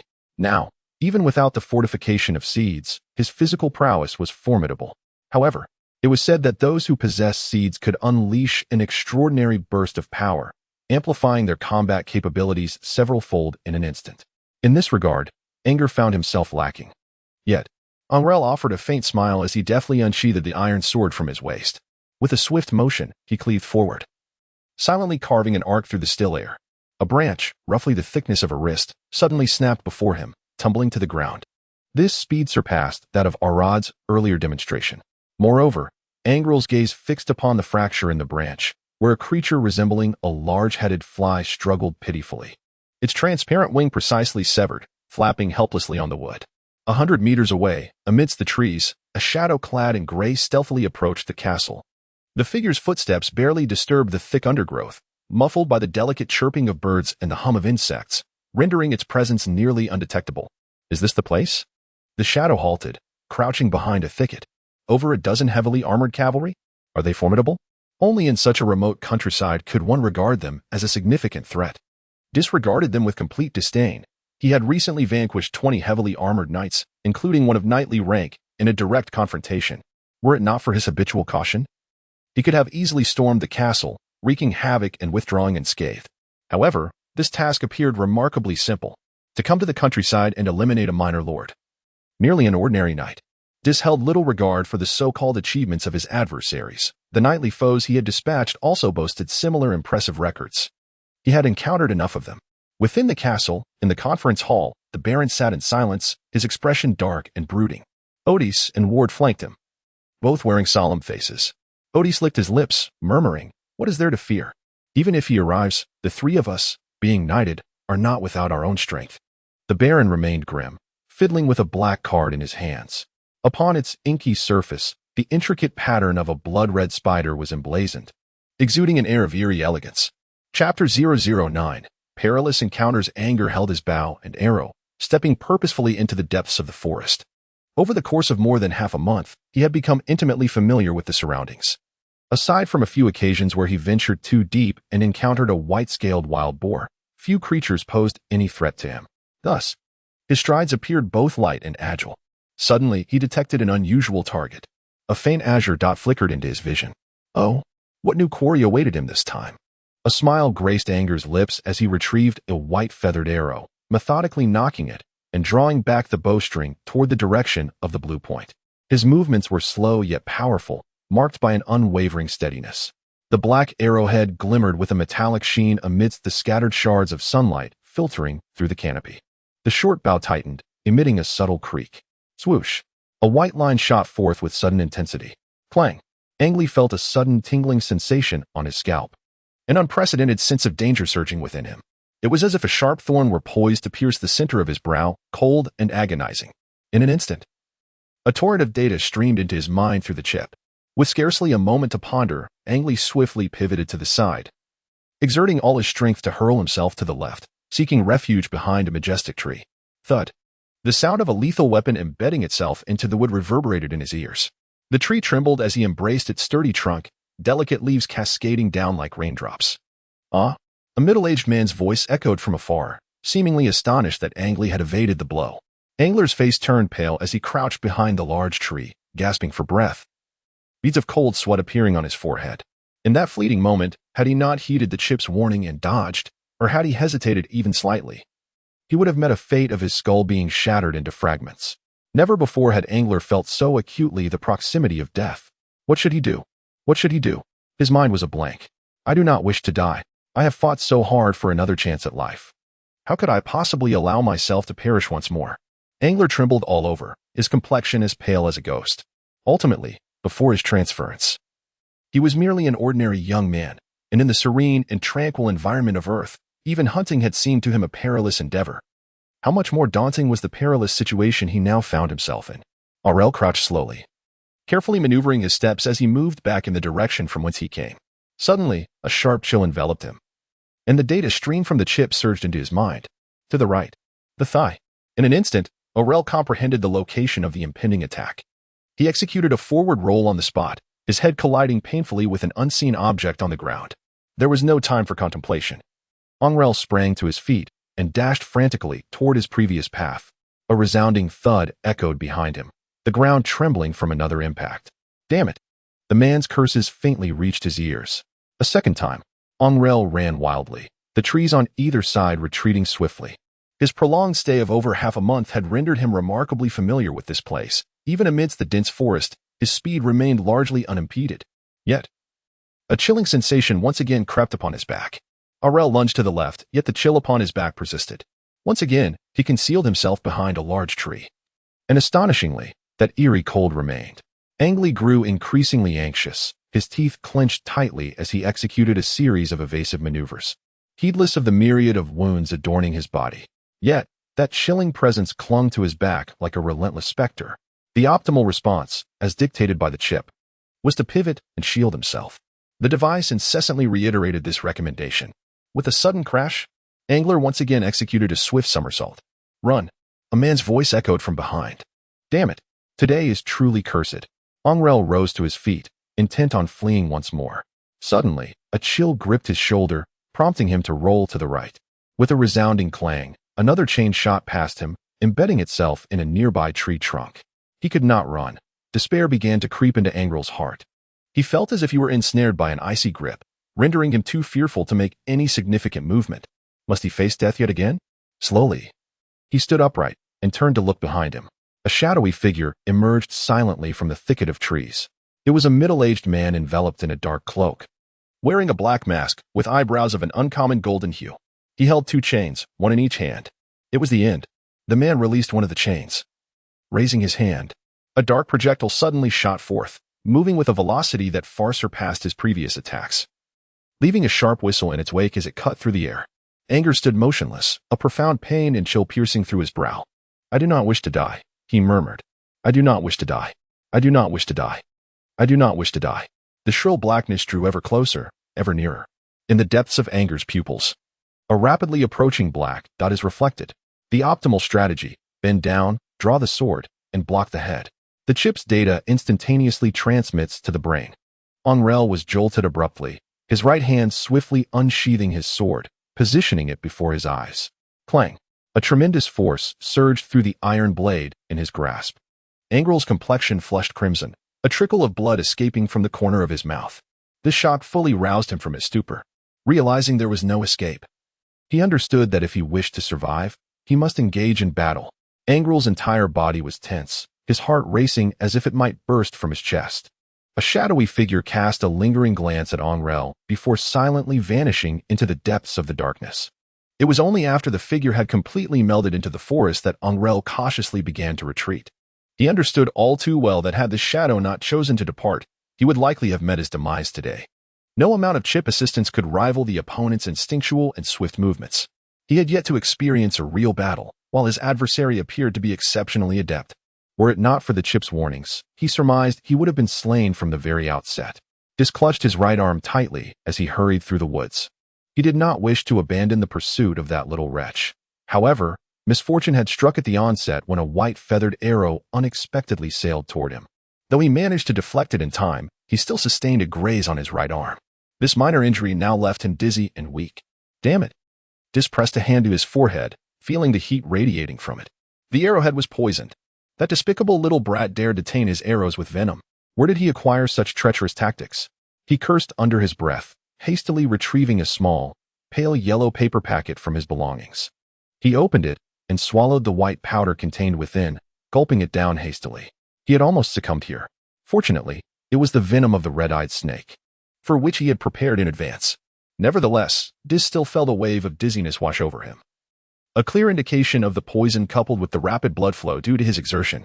Full recovery would likely take several hours. Next time I shall surely eliminate you. Dis gritted his teeth. You've thwarted my efforts, and I shall consider this card a mere token of mercy. Suddenly, his foot twisted awkwardly, ensnared by a vine that caught him off guard. Thud. Dis fell to the ground, his head striking a sharp stone. A gash opened on his forehead, blood immediately streaming down his cheek. Damn it all, Dis's frustration reached its peak. In the bathroom, Angrele slammed the door shut behind him, retreating into the embrace of the bathtub, his entire being enveloped by the soothing warmth of the water. It felt as though the weariness and tension accumulated throughout the day were gradually seeping away. Only today did he truly come to comprehend the perilous nature of this world. Angrele felt an increasing tension within him. The unknown always brims with mystery and fear. He needed to decipher the significance of that card. Resolutely, he straightened up, seized the towel beside him, dried his body, and donned his clothes. "Young master, do you require more hot water?" came Maggie's voice from outside the door. "No, thank you," Angrele replied, shaking his hair before opening the door. Without pausing in the bathing chamber, he exited directly into the common area. It was nighttime, and faint silhouettes could still be discerned on the training grounds of the castle, where a few figures continued their practice. The evening breeze brushed against him, offering a refreshing coolness. Angrele traversed the practice grounds and made his way directly to the main tower. He sought to peruse the materials collected by the Baron, which were all meticulously housed in the library of the main tower. Thus, a visit to the library was imperative. Within the entire castle, apart from the Baron and Otisward, only he, Angrele, possessed the key to the library. This signified his identity and status within the castle. In this realm, books epitomized knowledge, and knowledge was an invaluable treasure. Only the nobility were afforded the privilege of its acquisition and study. A single book could fetch no less than several dozen gold coins, often with no market to speak of. Flanking the main tower stood 2 guards. Upon noticing Angrele's approach, they respectfully bowed their heads. "Young Master Angrele," they acknowledged.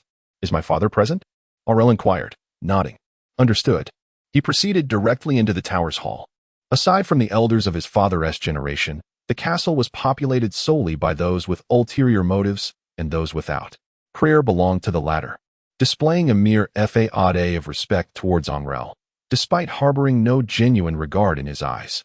This attitude was prevalent among many of the future knights within the castle. Chapter 010. Urgency 1. Ascending the spiral staircase, he soon arrived at a room on the 3rd floor. He produced the key to unlock the door, then pushed it open, revealing an interior shrouded in darkness, devoid of light. Angrele carefully shut the door and secured it with a lock. He then retrieved a flint to ignite the candle resting on the table. Instantly, the study was illuminated. The 3 bookshelves, albeit sparsely populated, displayed an impressive array of tomes. Each volume was crafted from leather-bound paper, exuding a sense of substantiality, with nearly every book boasting a thickness comparable to that of the new Chinese dictionary from a previous era. Angrele furrowed his brow as he skillfully made his way to the rear of the 3rd bookshelf, guided by the echoes of his past memories. There lay a tome dedicated to the recording of peculiar and whimsical anecdotes. In times gone by, he would occasionally peruse its pages to pass the time. With a deft motion, he retrieved the collection of notes alongside a biography that rested nearby. Angel sat down at the desk and began to peruse the pages meticulously. Unbeknownst to her, time slipped away, and as a complete candle neared its end, she remained engrossed in her reading. Anger suddenly felt a surge of energy. Before him lay a page from his notes, upon which a hand-drawn black card adorned with a spider motif appeared. He rummaged through his waist pouch and retrieved the earlier card. To his astonishment, both were identical. It must be the one, Anger murmured. His gaze wandered to the accompanying text, which offered merely a brief introduction. Yet, Anger comprehended the profound implications behind the card. That individual would indeed return. A flicker of anxiety stirred within him, but he swiftly quelled it. Nervousness and fear served no purpose. He needed to devise a plan. After a day filled with tension and dread, he now felt considerably more composed. Is death not merely an inevitability? He chuckled at his own self-mockery. 0. Have we gathered the physical data on that individual from earlier? Data has been collected, came the reply. The information has been automatically designated as unknown 1. Unknown individual, strength 4, agility 1. 5, constitution 5. Estimated weaponry includes chain claws, longsword, and throwing knives. Angrele inhaled sharply, taken aback by the terrifying figure before him. The mere fact that he had survived an encounter with such a being was nothing short of astonishing. The reason for his survival was the adversary's state of poisoning. The chip automatically prompted him, rapidly sifting through notes and the biography he possessed. Its storage capacity seamlessly recorded all information into his mind for future reference. A remarkable advantage of the chip, it enabled him to retain every detail with perfect clarity. Aside from the enigmatic origins of the black card, Angrele had not emerged empty-handed. The biography contained a significant piece of information. The author had chronicled an adventure in the woods where they stumbled upon a peculiar flower. Consuming it resulted in a surge of warmth and enhanced strength. However, the aftermath was dire. For individuals had ingested the flower to confront a crisis. Yet all perished shortly thereafter. In their final moments, they clutched their hearts tightly, their veins grotesquely protruding, an alarming sight indeed. With a creak, the door swung open. The Baron, lost in contemplation, pushed the door aside. Upon discovering someone within, he lifted his gaze to survey the room. "Ah, it is you, Angrele. Still engrossed in your reading at such a late hour?" he remarked. The Baron, at that moment, lacked the inclination to converse with his son. His flaxen hair cascading casually over his shoulders, exuding an air of fatigue. Angrele did not inquire further. As he approached the doorway and passed by the Baron, he was about to descend the stairs when suddenly the Baron's expression shifted and he sniffed the air. What fragrance lingered? Why did it carry a hint of feminine allure? Angrele, it would be wise to refrain from such indulgences. They exact a heavy toll on your body, and you are still quite young, he remarked, furrowing his brow. Anger was taken aback. Well, no need to say more. You should rest for now. The Baron waved his hand.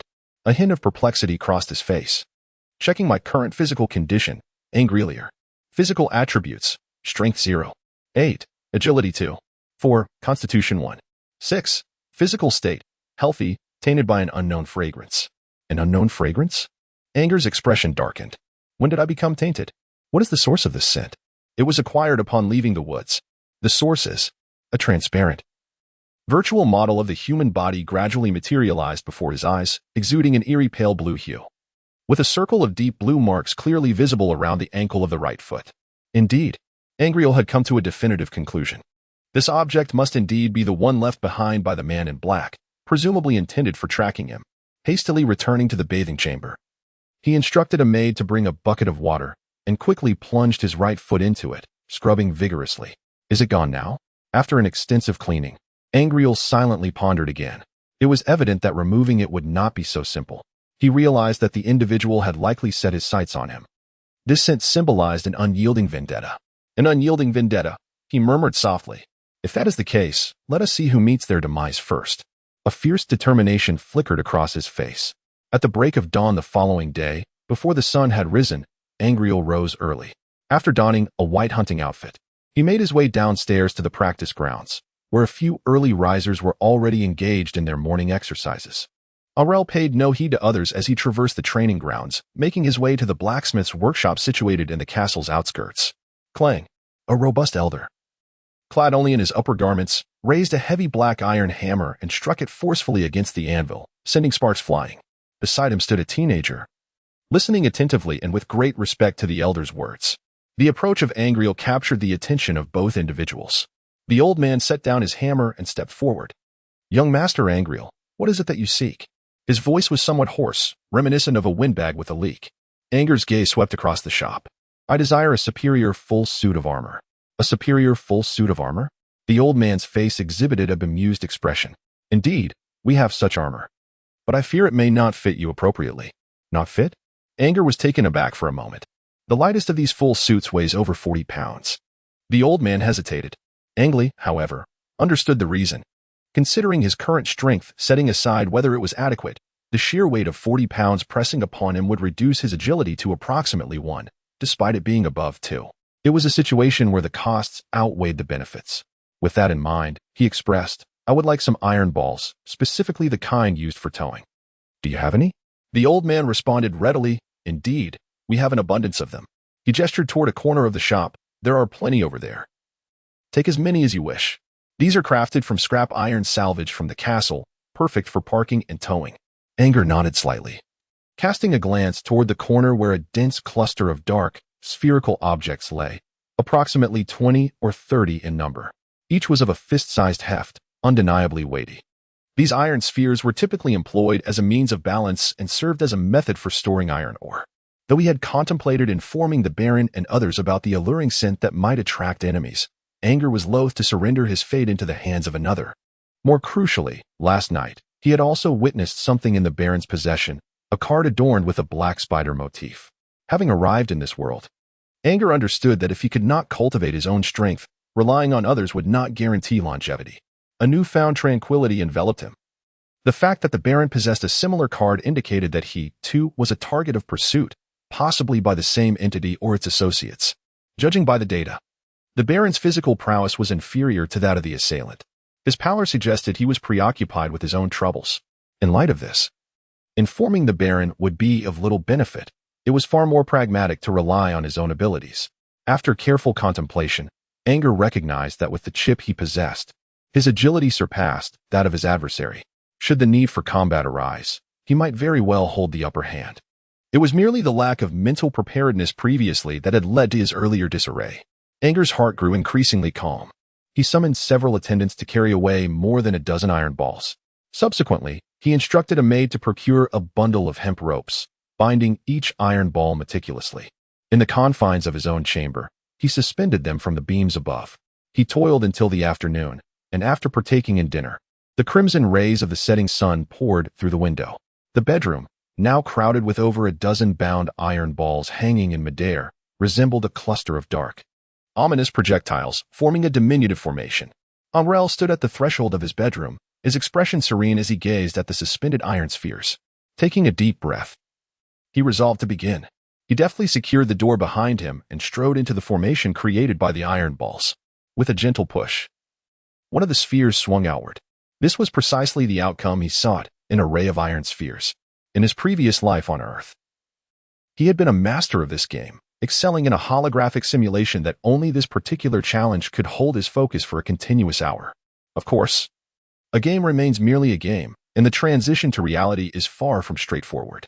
Yet, once he could adeptly apply this knowledge, as calculated by the chip, Angrele's physical prowess would be maximized. This marked the initial step in his self-enhancement journey. Time trickled by. Bang! An iron sphere jolted against Angrele's chest, knocking the wind out of him and causing him to lose his balance, only to be struck again by another sphere. Finally, he stumbled out of the fray, gasping for breath. This was the 5th time he had been ejected. 20 minutes had passed, and the chip instantly generated data. Angrele nodded, turned, and stepped outside, swiftly descending the staircase. The sky had already begun to darken with the approach of evening. He arrived at the practice arena, where an intense battle was unfolding. Or perhaps it was more accurately described as a fervent demonstration. The demonstrators were Sir Otis, the knight, and his son, Cray. Each wielded a cross sword with determination. Cray appeared to be exerting all his strength, his forehead glistening with sweat, while Otis remained remarkably composed, effortlessly parrying Cray's attacks with nonchalance. Surrounding them were aspiring knights, along with numerous guards and cavalry drawn to the spectacle, their cheers and encouragement resonating throughout the arena, creating a lively and raucous atmosphere.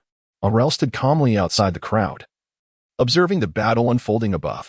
In the training ground, every few days, a knight from Odysseus or Baron himself would personally come to select combatants for the ongoing contests, aimed at enhancing the battle experience of the aspiring knights. This was precisely why Angrele occasionally made his way here. He would take the opportunity to gather intelligence on the various individuals involved.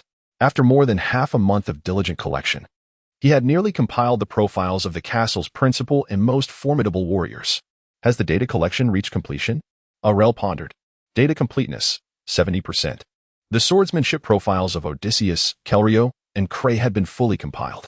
Angrele did not linger any longer, making his way towards the dining hall along the edge of the practice field. After the training session, he had no desire to stand idly by and observe the commotion. Most of the servants had gathered to witness the spectacle, leaving only a few maids behind to tidy up. One young maid noticed Angrele's entrance and promptly approached him. "Young Master Angrele, I have gathered the items you requested, though I must apologize for the haste. I am uncertain if I have managed to collect everything," she said, a hint of anxiety in her voice. "Where are the items?" Angrele gestured for the others to leave. The two of them hastened into the kitchen, where the previously grimy space was now dominated by a large table laden with an array of vegetables, fruits, and various cuts of meat. Though the quantities were modest, the variety was impressive. "This is all that could be found recently," the young maid explained nervously. "I understand. You may leave now," Angrele replied with a nod, swiftly approaching the table. Ever since he had savored the essence of the eye of the one-eyed snake, he had been inspired to explore the culinary offerings of this world, hoping to discover substances that might enhance his physical prowess. Thus, he had discreetly tasked a maid with gathering different types of food. He tossed a gold coin to the young maid, who beamed with joy, bowed respectfully, and exited the kitchen, closing the door behind her. The kitchen walls were adorned with a mountain-shaped candlestick. The dimming twilight merged with the soft glow of the pale yellow candlelight, creating an atmosphere of profound somberness. Angrele casually picked up a purple fruit resembling an orange from the table and brought it to his lips, gently biting into it. A sweet yet slightly spicy juice flowed into his mouth. He initiated an analysis of its nutritional components, curious to discover any elements that could bolster his physical prowess. The chip signaled the commencement of the analysis. Chapter 011. Urgency 2. After half an hour, a glimmer of joy illuminated Angrele's face. The vegetable in his hand, resembling bamboo shoots, was finally recognized. He discovered it contained elements that enhanced strength, albeit with the side effect of diarrhea. The chip's notification elicited a mixture of laughter and exasperation. After much effort to identify a beneficial substance, he was met with such an unwelcome consequence. He decided to name it Blue Shoot. Angrele scrutinized the shoot in his hand. It bore a striking resemblance to the bamboo shoots found on Earth, characterized by its conical shape, tenderness, and crispness, exuding a faint floral aroma, with its entire body tinted a brownish hue interspersed with subtle blue. Upon completing the naming, Blue Shoot, he noted that continuous consumption of 150 grams, taken 30 times, thrice daily, would culminate in a complete cycle of enhancement. The maximum amplification effect was documented to exceed 2 points, as per the chip's mechanical prompt. Angrele stood motionless, captivated by a three-dimensional perspective of a pale blue bamboo shoot that spun endlessly before his eyes. The hues transitioned seamlessly from white to black, delineating varying intensities of effect, with the tip of the shoot exhibiting the most potent attributes. The tip, indeed. Angrele picked up the blue bamboo shoot and gently bit into its apex. A flavor, bitter yet subtly sweet, unfurled within his mouth.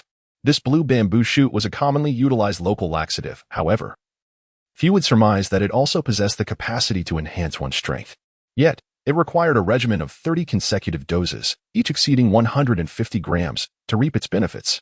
With the analysis complete, he could commence the refinement of his swordsmanship by integrating the fundamental swordsmanship data of all individuals. He could delineate the most suitable combat technique for his current self. Angrele promptly issued a task. The chip functioned akin to an auxiliary computer. It necessitated his proactive initiation of tasks to operate automatically. Otherwise, many of its features would remain dormant. After consuming the tip, Angrele endeavored to sample the remaining portions of the food, yet he encountered no other components capable of augmenting his physical attributes. Thus, he was compelled to desist. For several consecutive days, Angrele adhered strictly to this regimen of living and training. Bang! As Angrele grasped the iron ball with a single hand, it struck the palm of his hand with a resounding thud. The morning light poured through the window, illuminating not only his figure, but also the entirety of the bedroom. He was alone in the room, the door securely locked from within. Has the swordsmanship training been completed? Angrele pondered silently, breathless. Basic swordplay, he casually designated it. He christened it as basic swordplay. Shall we commence the virtual demonstration? Yes. A faint crackle of static filled the air. In a fleeting moment, Angrele found himself standing alone in darkness, wielding a cross sword. Before him, an identical figure brandished a long sword, and with a swift flick, a silver line sliced through the air, thrusting forward. Then came a left slash, a right thrust, and a downward strike, in a mere heartbeat. For strikes converged upon a singular point. Due to the astonishing speed, it appeared to Angrele as though a phantom silver had manifested before the demonstration figure. A visual echo resulting from the simultaneous culmination of the four blades. Subsequently, various stances emerged: a blocking position, an offensive posture, an all-out stance, a counterattack stance, and an evasion stance. Each fundamental sword technique was executed with remarkable precision and swiftness, exuding an aura of pristine efficiency. As the demonstration concluded, the darkness receded rapidly. The refinement of this sword technique by the chip indicated that it was now within his capability to wield. He cast a glance at the cross-sword resting on a nearby table and approached to lift it gently. Angrele gently unsheathed his longsword, poised to practice the swordsmanship rehearsed by the chip. Suddenly, a cacophony of urgent hoofbeats echoed from outside. He pushed open the window and beheld a scene upon the road leading to the outside world. A baron clad in silver armor rode a magnificent white steed. A colossal black sword resting upon his back, its blade as wide as a human head. Following him was a cadre of over 10 cavalrymen, adorned in black metallic armor. They formed a line, hastening towards the horizon. The cavalry receded further into the distance, swiftly vanishing at the end of the road, leaving behind a faint plume of dust in their wake.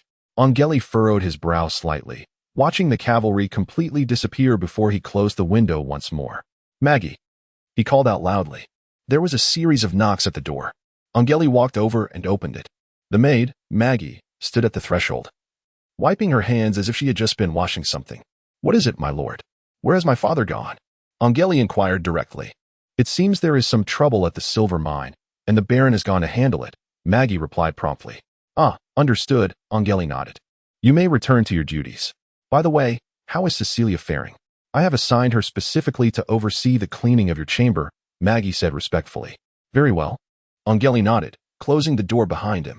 It was already November, the time to recruit and settle the territory's taxes. According to Angrele's past recollections, this period had always been the busiest. After shutting the door, Angrele once again summoned his physical data.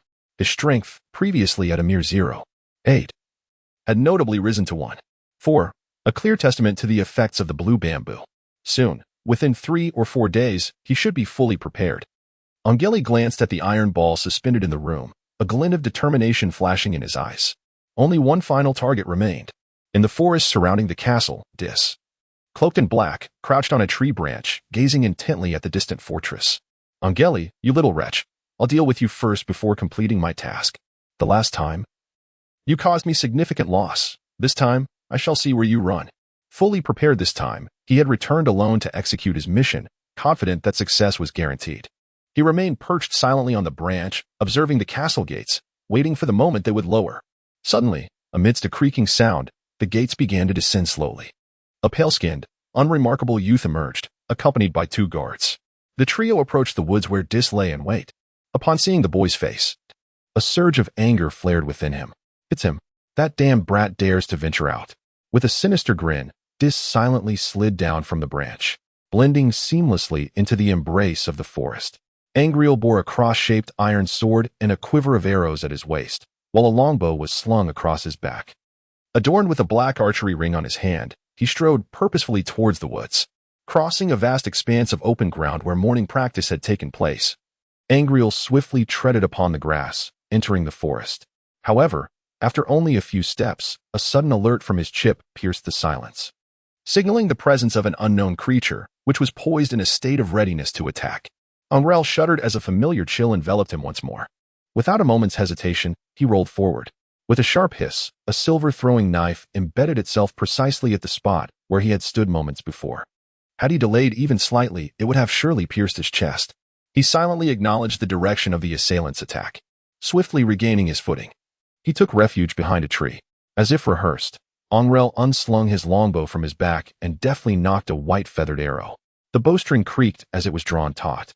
The arrowhead, with its dark metallic surface, glimmered with a faint bluish-purple hue, indicative of a deadly poison coating it. This time, it was not merely the venom of a cyclopean serpent. Every muscle in Angrele's body tensed as he attuned his senses to the sounds around him. The white-feathered arrow shot forth like a streak of light, striking a nearby thicket with precision. From within, a faint sound of a block echoed, clearly indicating that the shot had found its mark, yet it had been deflected by the adversary. A flicker of flame ignited in Angrele's eyes, unbeknownst to him. This sensation of imminent peril, lurking at every corner, sent a subtle thrill coursing through his entire being. Once more, the clinking of chains echoed through the air. Angrele, without a moment's hesitation, knocked another arrow and dashed forward, tracing a serpentine path. Behind him, the sound of hurried footsteps echoed, indicating that his pursuers were swiftly closing in. With a swift motion, he released another arrow, then crouched low and leaped into a descending slope, rolling downwards for several revolutions. He discarded his quiver and longbow, deftly drawing his longsword instead.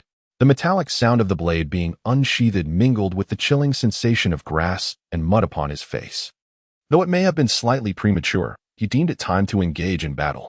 Gripping the hilt with both hands, the silver blade glimmered with a bluish-purple sheen as the footfalls drew ever nearer.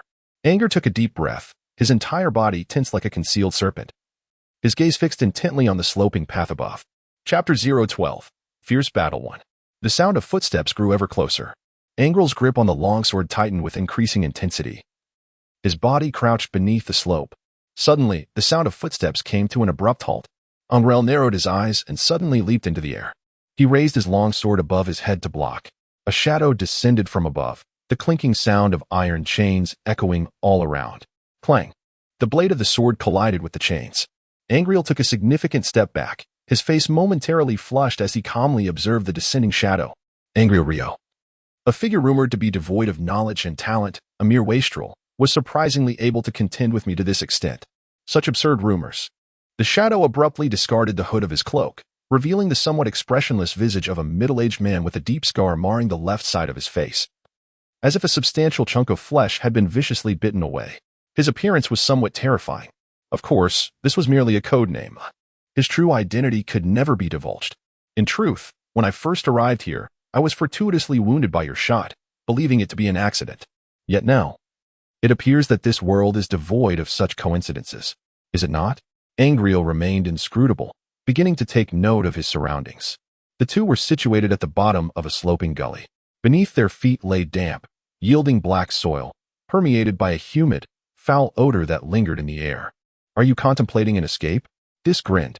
Unfortunately, this time, you will not be able to flee. No sooner had he spoken than he propelled himself forward with a fierce leap. Clang! Angrele executed a sweeping strike, landing upon Dis's hands, only to realize he was adorned with a pair of black metallic gauntlets. The comprehensive data assistance mode activated. A backward leap followed by a direct thrust ensued. As the information from the chip instantaneously flooded into his mind, Anger leaped backward with a swift motion, his sword piercing the air with a sharp hiss. Damn it! Dis's expression shifted as he hurriedly sidestepped, narrowly avoiding a gash to his chest from the glimmering blade. Beads of cold sweat immediately appeared on his brow. After evading the attack, he swiftly drew the long sword from his back. Kid, you have successfully provoked. Bang! Angrele executed a fierce downward strike, swiftly followed by a pirouette that harnessed the force of rotation for an upward thrust. The resounding clangs echoed as both blows were valiantly parried by Dis. Yet this rendered him incapable of any further maneuvers. With deft precision, Angrele launched a series of left jabs, diagonal slashes, and swift positional changes, his footwork remarkably agile. Each attack, though blocked, was immediately followed by a seamless repositioning, targeting the vulnerabilities in Dis's stance with impeccable swordsmanship. The chip's notifications buzzed in his mind. But Angrele was wholly absorbed in the exhilarating rhythm of rapid, successive assaults. His movements exuded coherence and strength, devoid of any hesitation, flowing with extraordinary fluidity. The silver blade, propelled by its astonishing velocity, trailed a shimmering, serpentine ribbon of light through the forest. Gradually, Angrele's actions became increasingly graceful. Initial stiffness gave way to a smoothness that intensified as the battle progressed, and time slipped away. The arcs created by his strikes were elegant, and even when intercepted, there was no pause. He harnessed the force of the deflection to propel a spinning slash, seamlessly transitioning into the next onslaught. The clashing of the long sword grew ever more frequent, merging into a symphony of metallic resonance. The assault from Angrele had seamlessly evolved into a technique of leveraging force. As he spun with remarkable agility, his longsword flowing with an exquisite precision akin to a rushing torrent, resembling a tempest. Dis's complexion flushed crimson. He was utterly astonished that he had been subdued to such an extent by a mere youth. Time and again, he sought to mount a counterattack. Yet the opponent's flawless transitions left him no opportunity to retaliate. Most significantly, his speed paled in comparison to that of Angrele. Even when he perceived some minor lapses in Angrele's experience, he found himself unable to act before the subsequent move rectified any opening. From the onset of close combat, he had been entirely on the defensive. The frenetic pace of the assault left him scarcely able to divert his focus to speak. The vivid hues adorning the opponent's sword unmistakably indicated a lethal potency, certainly venomous. Damn it! The blood vessels in Dis's eyes began to throb ominously. Suddenly, he executed a powerful leap backward, taking refuge against the incline. With his left hand, he deftly reached behind him, revealing 5 silver throwing knives nestled between his fingers. Whoosh! The 5 gleaming blades hurtled toward Angrele, who was poised to engage in close quarters. 2 aimed at his chest while the other 3 targeted his head and hands. Angrele's expression shifted, and his body was unable to evade in time. He could only lunge to the left with all his strength, fiercely blocking with his sword. The clanging sound echoed twice as 2 flying daggers were deflected to the ground, while another pair grazed his shoulder and embedded themselves in the woods behind him, leaving behind 2 streaks of blood. The final dagger, however, found its mark, piercing through Angrele's left forearm. The palm-sized silver blade lodged itself securely, and blood began to flow profusely from the wound. A sharp pang of pain surged through Angrele's nerves, causing his face to pale. Following the chip's guidance, he swiftly pulled out the dagger, rolled to the side, and narrowly evaded the subsequent chains and claws that came hurtling towards him, propelling himself into the nearby thicket. Planning to flee, Dis growled, hastening his pursuit. The 2 engaged in a rapid chase. Yet it was evident that Angrele's speed far surpassed that of the trailing Dis. With each attempt to launch his chain claws, guided by the chip, Dis found himself thwarted, which only hampered his pace further. Dis bellowed in frustration, finally coming to an unwilling halt. Angrele was now completely out of sight, and he himself was panting, having exhausted a significant portion of his stamina. Regret washed over him as he lamented, if only he had coated the daggers with poison. His disdain for using toxins had led him to forego poisoning his weapons. And now he faced a peculiar adversary capable of accurately predicting his every attack while possessing far superior speed. This realization left him feeling utterly constrained. In that fleeting moment, Dis discerned one of Angrele's vulnerabilities. Suddenly, a faint sound of slicing air reached him from behind. Dis's eyes widened, and instinctively, he hurled his chain claws backwards with force. Swoosh! A blue-purple blade struck fiercely against his right shoulder. Turning his head, he noticed a small gash appeared in his shoulder armor, the skin beneath marred as well. Yet, even this minor injury ignited a flicker of danger within Dis. "You are finished," Angrele smiled, forming the words silently with his lips. In a fit of rage, Dis swung a powerful fist toward him. Bang! Angrele was caught off guard. His body sent flying and rolling into a patch of grass. Blood splattered everywhere, on tree trunks, the ground, the dark soil, and even on the body of Dis, who stood nearby. Dis had no time to ponder. He hastily rummaged through his waist pouch and extracted a small packet, pouring its contents into his mouth and swallowing forcefully. Only then did he breathe a sigh of relief. Yet, a persistent tingling sensation emanated from his wounds, a testament to the rapid onset of the poison's effects, which was truly alarming. He knew he had to leave this place immediately. A profound sense of crisis finally dawned upon him. Not far away, Angrele struggled to rise. having sustained injuries from the recent assault and a heavy blow. His vision began to blur. Assessing his physical condition, he discovered 3 broken ribs and internal bleeding in his stomach, with a 5% loss of blood volume, as reported by the chip. Fortunately, it was not a grave issue. Angrele let out a quiet sigh of relief, using his longsword to steady himself as he raised his gaze toward Dis. He recalled a previous experiment. A mere scratch on a flower chicken could lead to its death within 3 minutes. However, the precise timeline for a human, even with just a scratch, remained uncertain. Yet judging by Dis's current state, the outcome would undoubtedly be severe. Standing in place, Dis felt the itching from his wounds intensify. After casting a lingering glance at Angrele, he resolved to retreat for the time being, intending to heal before returning to the fray. His once proud stealth and ranged attacks now seemed a mere jest in the face of his opponent, while his formidable strength was rendered ineffective against the swift, precise swordsmanship that countered him. To exacerbate matters, his robust physique had succumbed to the lethal poison, rendering even the finest antidote futile, pushing him to the brink of frustration. His combat style was effectively nullified by his adversary, whose method of fighting appeared to counter the majority of formidable opponents. The relentless, precisely coordinated assaults flowed like a well-oiled machine, leaving no opportunity for retaliation. Angrele's gaze subtly shifted, noticing the change in Dis's countenance. "Are you planning to leave?" he suddenly inquired. "Before you depart, I have one last question. How did you see through my concealment technique?" Dis replied in a low voice. "Intuition," Angrele smiled. And with a leap, he lunged forward with great force. The sound of clashing metal resonated as their 2 cross-shaped swords collided fiercely. For the first time, Dis was forced to retreat 2 steps in close combat. "Ah!" he bellowed, unleashing the full force of his body as he struck fiercely at Angrele. Heedless of the blade that was equally aimed at his own face, a strategy of exchanging injury for injury. Anger's left cheek twisted slightly, a fleeting shadow crossing his face. The longsword surged forward, piercing toward his opponent with increased speed. Splat! The 2 blades struck simultaneously, and blood gushed forth, splattering the ground. Angrele and Dis stood face to face, supporting one another to avoid collapsing. Blood dripped down their garments. In Chapter 013, Intense Battle, disbelief clouded Dis's expression. He could hardly fathom that this mere youth, barely in his teens, possessed such audacity to confront him. A longsword pierced deeply into his right eye. Emerging from the back of his skull, trailing wisps of white brain matter. Angrele had expended all his strength in that strike. Meanwhile, a deep gash marred Angrele's left shoulder. Although he had evaded a fatal blow aimed at his head due to his superior speed, a significant chunk of flesh had been severed, exposing the stark whiteness of his shoulder bone. In that fleeting moment, he had sensed Dis's intention to retreat. The latter had already prepared to hurl a chain, undoubtedly aiming to escape swiftly by leveraging its pull.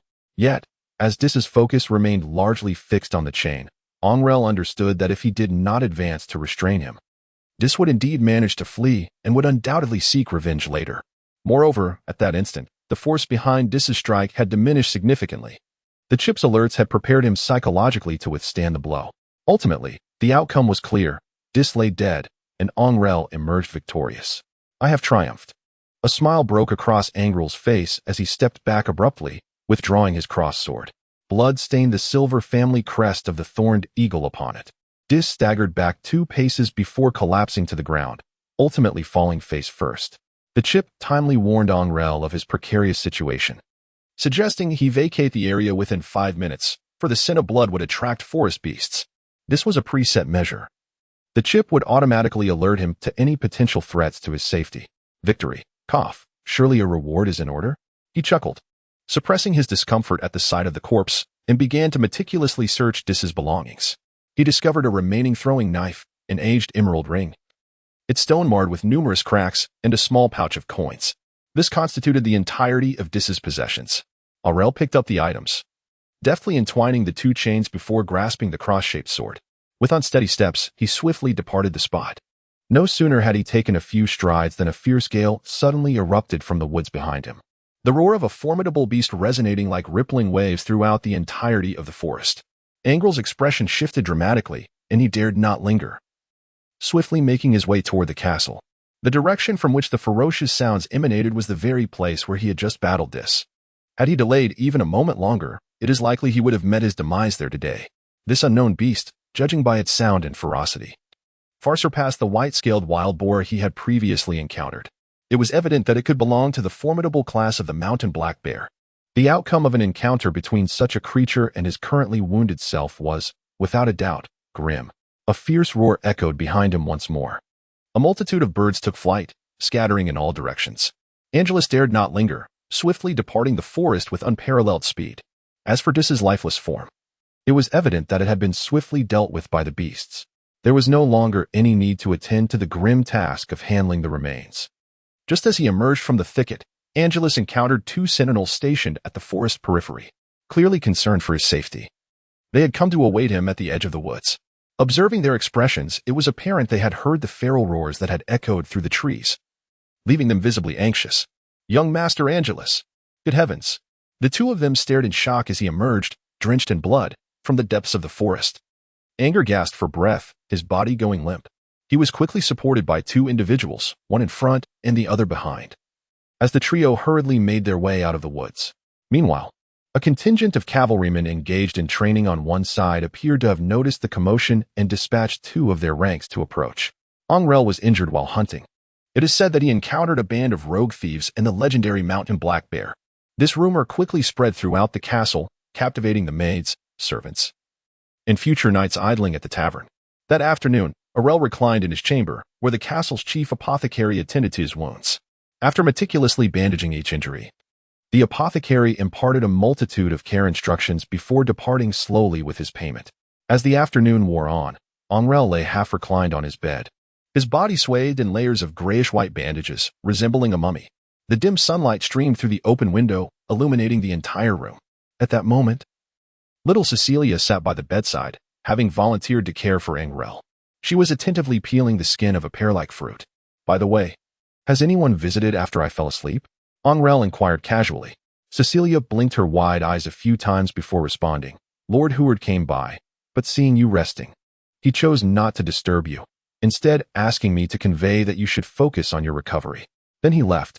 Miss Maggie and Miss Cilia also paid a visit. Angrele nodded thoughtfully.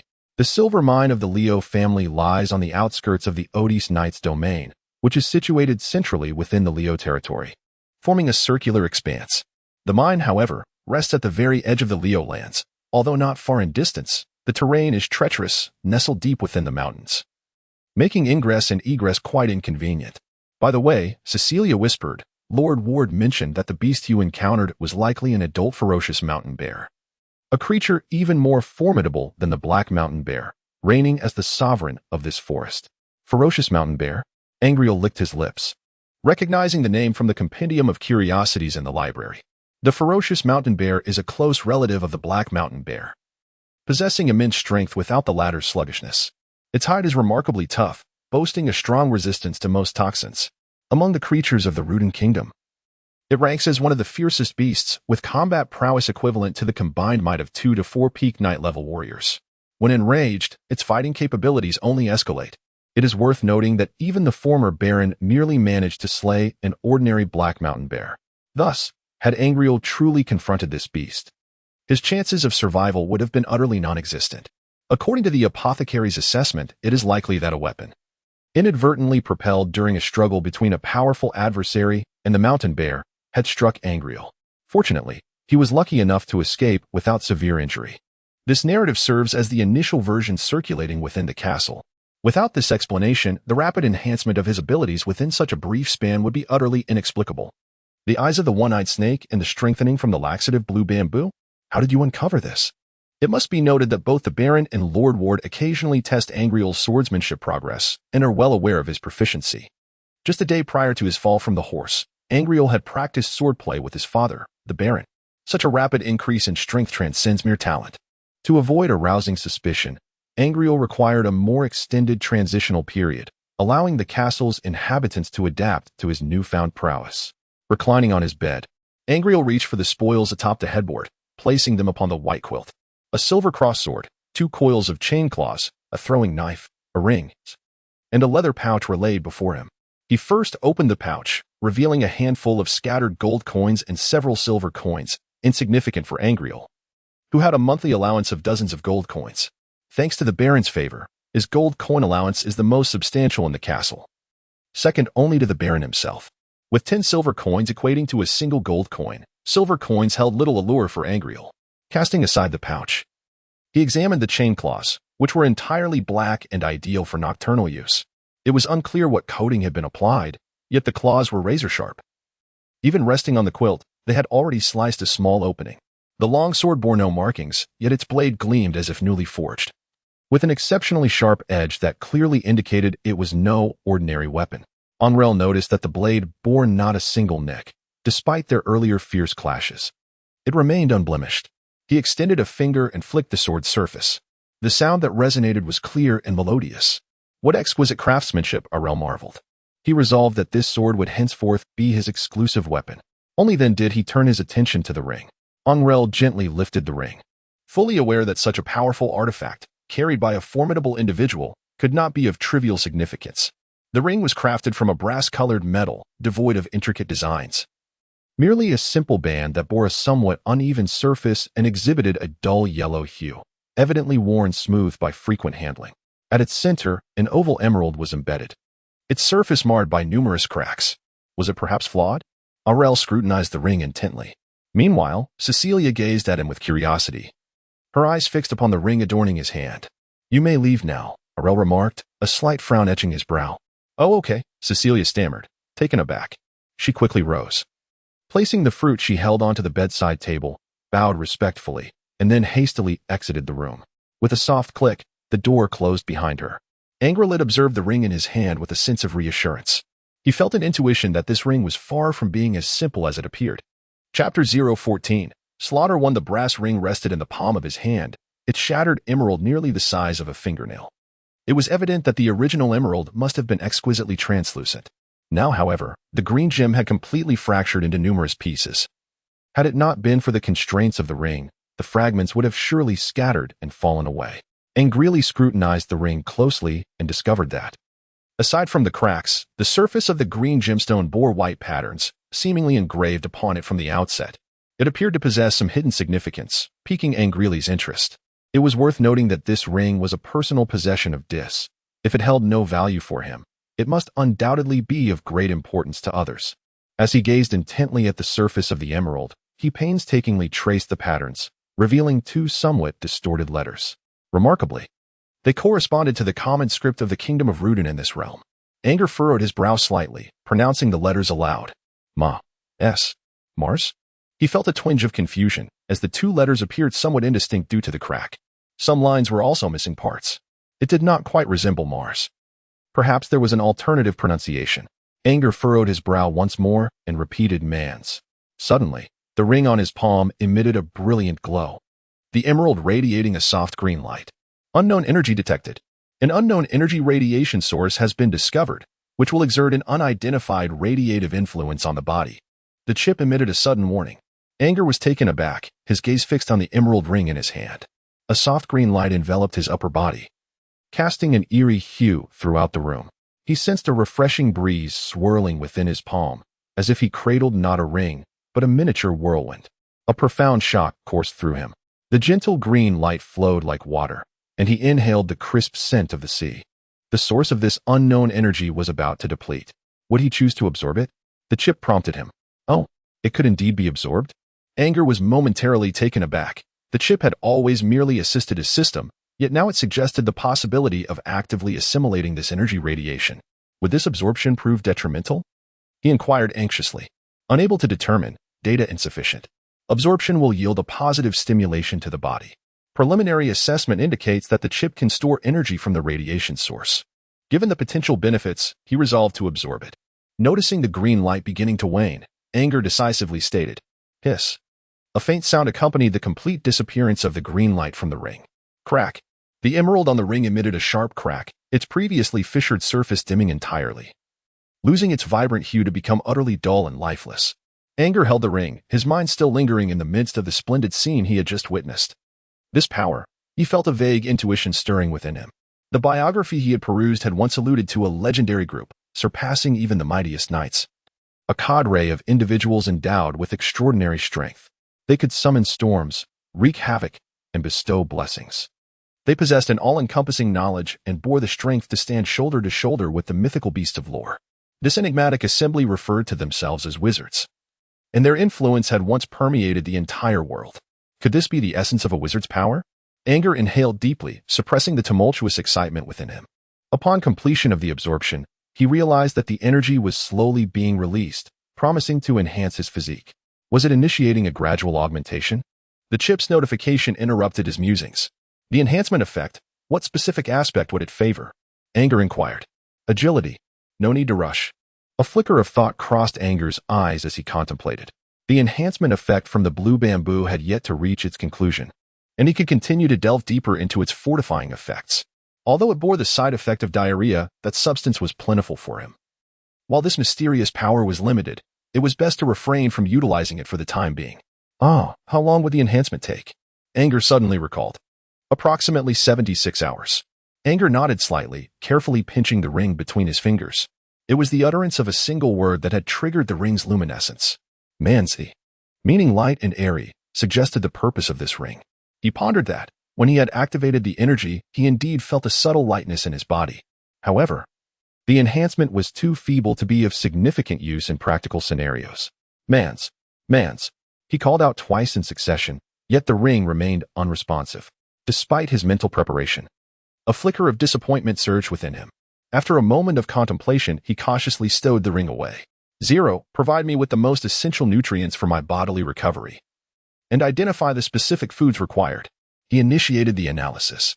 A critical capability of the biological chip was its ability to discern what nutrients his body needed most at that moment, as well as which foods to avoid, thus greatly surpassing the recovery potential of an ordinary individual. After lying in bed for approximately 3 days, Anger was able to rise, following the menu provided by the chip. He instructed the maid to prepare the food accordingly, which expedited his recovery remarkably. Guided by the chip's prompts, he intuitively understood the optimal times for various activities to maximize his recuperation. On the morning of the 4th day, Anger received the notification that his bodily recovery no longer impeded his mobility. Armed with a longsword and donned in a pristine white swordsman's attire, he exited his chamber. Cecilia had taken his previously changed clothes to the washroom. The maids traversing the staircase greeted Anger with respectful salutations. Though these trainees had the privilege of training within the castle, they were also obligated to fulfill their duties. According to the Baron's regulations, they were required to undertake patrolling assignments and guard the castle. Upon swearing their oath to become knights, they committed to a minimum of 5 years of loyalty to the Baron, as was customary. Naturally, the proportion of these aspirants who would ascend to the ranks of formal knights and unlock their latent powers would be limited. Nevertheless, it was certain that most of them would undoubtedly evolve into formidable individuals, surpassing the capabilities of ordinary soldiers. Angrele gleaned from his memories that this was a prevalent custom in this world, rather than an opportunity bestowed upon the students by the castle. It could more aptly be described as a form of exchange. There had once been lords who, wielding their authority, exploited the aspiring knights, only to be overthrown by those very students who ascended to the rank of formal knights. Such events cemented a relatively equitable tradition between the lords and the aspirants. As he descended the tower, the training grounds lay desolate, devoid of any presence. The morning sky appeared somewhat gloomy, with dense white clouds pressing down, imparting a subtle sense of oppression. Angrele tilted his head to glance at the sky, noting the ominous signs of impending rain. He murmured to himself. The ebb and flow of the castle's populace held little significance for him. After all, he and the aspiring knights existed as parallel lines with scarcely any intersection. The Baron appeared robust and youthful, likely to endure for another 50 or 60 years, rendering these fledgling knights inconsequential in Angrele's eyes. He remained indifferent to their opinions. For the inhabitants of the castle, servants often congregated in taverns to indulge in drink and boastful tales, while young maidens gathered to partake in a game known as Quolochi. Nobility, like the Baroness Cilia, might engage in the delicate art of playing the harp and other instruments. In this era, leisure activities were lamentably scarce, as the majority of one's time was devoted to labor and study. With the dreary weather, Angrele speculated that Maggie and the others were likely playing chess indoors. His recollections brought forth images of the nobility and officer class beneath the Count of Candia, many of whom kept a breed of foreign dog known as the Hakyu, characterized by its pure white coat and a size reminiscent of a wolfhound from his previous life on Earth, which was quite adored by the populace. However, due to the Baroness' aversion to pet ownership, no one was permitted to keep animals within the castle. It was rumored that the nobles in the distant capital of the Kingdom of Rudin had a penchant for training falcons, though Angrele had yet to witness such a sight. As he made his way along the edge of the training grounds towards the castle gates, he noticed 2 guards stationed at either side of the entrance. Upon spotting Angrele, they both offered respectful salutes. "Young master, are you heading out again?" one of the guards inquired. Angrele smiled faintly. Ward was indeed quite familiar with the temperament of the original Angrele. The former Angrele would heed no one's counsel apart from that of the Baron. Thus, he surmised that the sentinels at the gates would be unable to deter him, and so he merely offered a word of caution, departing the castle alone. Angrele tightened his grip on the longsword in his hand. Initially, he feigned practice of basic sword techniques in an open area before meandering into the woods. Upon entering the forest, however, his pace quickened. Guided by the recollections of Ur, he made a beeline toward the location where he had once battled this. Before long, a somewhat disheveled slope emerged before him. Dried blood still stained the tree trunks, and 2 throwing knives were half concealed within a thicket. Angrele descended the slope, where a ravine awaited at the bottom.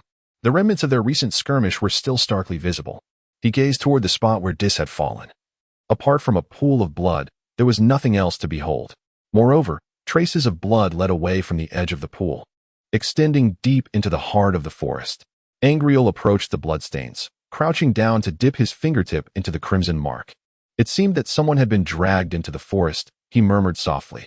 To be candid, ever since the incident involving the Green Ring, he had increasingly developed a sense of mystery and reverence towards this world. Chapter 015. The Slaughter 2A notification from the chip indicated the presence of 2 unidentified targets. His expression hardened, and he lightened his footsteps, arching his body as he gradually moved to the right. Following the gentle breeze, the voices became clearer. It appeared that 2 individuals were engaged in conversation, though their words were somewhat fragmented. "It has been 4 days since we couldn't make it," a deep voice intoned. Anger concealed himself behind a towering tree, crouching down to quietly listen to the voices. However, it appeared that the 2 individuals were merely passing through the upwind area, their voices soon fading into a whisper and quickly vanishing amidst the foliage. Angrele suddenly recalled the mention of exiles by the Baron earlier. It seemed that during his conversation with Sir Otis, he had alluded to the fact that these exiles were somewhat peculiar, as if they had attracted trouble for some reason. They exhibited formidable combat prowess, akin to that of a regular army. Since his encounter with Dis, Angrele had found himself devoid of fear regarding battle. Instead, a subtle thrill had taken its place. Equipped with a biological chip, he had mastered powerful and precise fundamental swordsmanship, and his physical attributes had been enhanced to a level comparable to that of a knight. Complemented by his impeccable archery skills, he felt a strong urge to once again put his abilities to the test. After all, in the confrontation with Dis, he had largely relied on the advantage of his poisoned blade. After a moment's contemplation, Angrele resolved to follow the 2 individuals. He bent low and cautiously moved in the direction where the sounds had diminished, swiftly advancing under the guidance of the chip. After approximately 10 minutes of traversing, he noticed some relatively fresh footprints emerging on the forest floor, which was carpeted with fallen leaves. The terrain in the vicinity of Rio Ling was predominantly hilly, and the damp weather meant that the ground in the forest, layered with brownish leaves, easily yielded to create dark, moist footprints upon being stepped on. With the discovery of the trail, Angrele quickened his pace.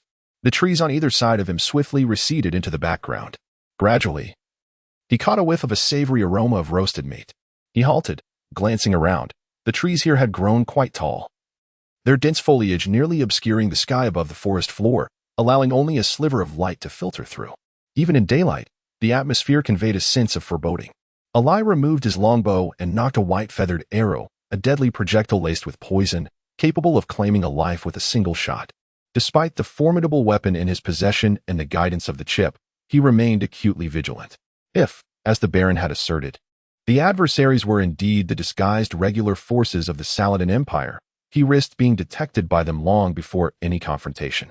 The Saladin Empire, a realm that had always dwelled within the depths of the forest, was inhabited by individuals who were predominantly skilled archers, adept at navigating the dense underbrush, making them the finest warriors of the woodland. It was said that the founding emperor of Saladin possessed a lineage intertwined with the legendary blood of elves. Angrele cautiously advanced, the tantalizing aroma of roasting meat growing ever more potent. It was evident that he was nearing the enemy's encampment. Suddenly, a faint crack echoed beneath his feet. Someone was there. A cry of alarm erupted from ahead. Both Saladin and the Kingdom of Rudin employed a similar linguistic script, thus eliminating any potential barriers in communication. Upon hearing the exclamation, Angrele immediately realized his exposure. Ahead lay 11 figures. The chip provided a timely alert, and before Angrele's eyes emerged 11 faint blue silhouettes. Stealthily concealed within the underbrush, moving carefully and swiftly towards him, their movements as silent as serpents. Among them, several bore longbows, slowly drawing back their arrows, which were adorned with a green exterior reminiscent of branches, lending them an air of camouflage. Angrele slowly drew back the bowstring, focusing his mind. Although he was unaware of what mechanism he had triggered in his adversary, the revelation of his presence left him with no choice but to engage in battle. With a resounding twang, the bowstring snapped forward. The white feathered arrow shot forth like a streak of light, striking one of the archers with great force, eliciting a chilling scream that echoed through the forest. Angrele swiftly pivoted and concealed himself behind a tree, deftly knocking an arrow. A flicker of inspiration struck him, and he forcefully kicked a stone away. Thwack! Thwack! Thwack! In rapid succession, 3 green arrows struck the stone, each collision producing a resounding metallic clang. The arrows were deflected, embedding themselves deeply into the earth beside him. Observing the force behind his arrows, Angrele felt a jolt of astonishment. This was no ordinary soldier's prowess. At the very least, it indicated the skill of a squire, for only those whose bodies had undergone rigorous enhancement could unleash such potent and precise shots. Seizing the moment while his adversaries were preoccupied with their own arrows, Angrele shifted his stance and released another shot. A piercing scream echoed in response, signifying yet another target had been struck. Surround him. A deep male voice bellowed in frustration. The unmistakable sound of swords being drawn followed, indicating that his opponents had abandoned their ranged tactics and were preparing to converge upon him with their superior numbers. Anger touched the quiver on his back, a flicker of excitement igniting in his eyes. He gently set down the longbow and quiver amidst the underbrush at his feet. Then, with a quiet determination, he drew his long sword, discarding its sheath. The forest behind him was shrouded in silence. Yet Anger knew that his adversary was undoubtedly drawing near. Clang! He abruptly parried to his right, where a slender sword, no thicker than a finger, met the blade of his sword. After deflecting the attack, Anger thrust forward with considerable force. His opponent, unable to withstand the impact, stumbled backward, perfectly positioned within the arc of Anger's longsword. With a swift motion, he delivered a decisive strike. A piercing cry escaped as the man's neck was severed halfway through. Empowered by the enhancement from the blue bamboo, Anger's strength was no longer insignificant. Coupled with the sharpness of the sword wielded by Dis, the results were immediately evident. After dispatching one foe, Anger pivoted swiftly, as if he possessed eyes on the back of his head, narrowly evading a thrusting sword aimed directly at him. Without so much as a glance, he reversed his grip and lunged backward with his sword. A muffled groan echoed behind him as he struck another opponent squarely in the chest. A heart-wrenching cry from a woman pierced the air. Angrele licked his lips, took 2 swift steps forward, bent his body, and with a powerful push from his legs, lunged to the left. His sword sliced through the air with precision. The feminine voice he had heard earlier emanated from that very direction. Clang! Clang! After a brief exchange of blows, a woman clad in a form-fitting green outfit was struck by Angrele's blade upon her head, nearly cleaving her skull in 2. She fell to the ground without a sound, lifeless. The chip's alerts allowed him to maintain a complete awareness of the battlefield's dynamics. At that moment, the remaining 7 or 8 individuals seized the opportunity to encircle him. These individuals were adorned in green attire embellished with leaves, a mix of both men and women, most of whom possessed striking features. The men were handsome, while the women were beautiful. Were it not for the hostile circumstances, Angrele would have been tempted to recruit these individuals as his subordinates, for having such aesthetically pleasing guardians would undoubtedly enhance his daily life. Surrounded by the 7 or 8, Angrele remained unperturbed. From the series of skirmishes he had just endured, he had discerned that their movements were far from swift. In his eyes, their speed lagged a full beat behind his.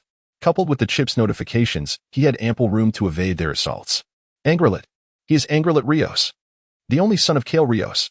A young girl suddenly cried out in a voice filled with indignation, appearing no older than 17 or 18.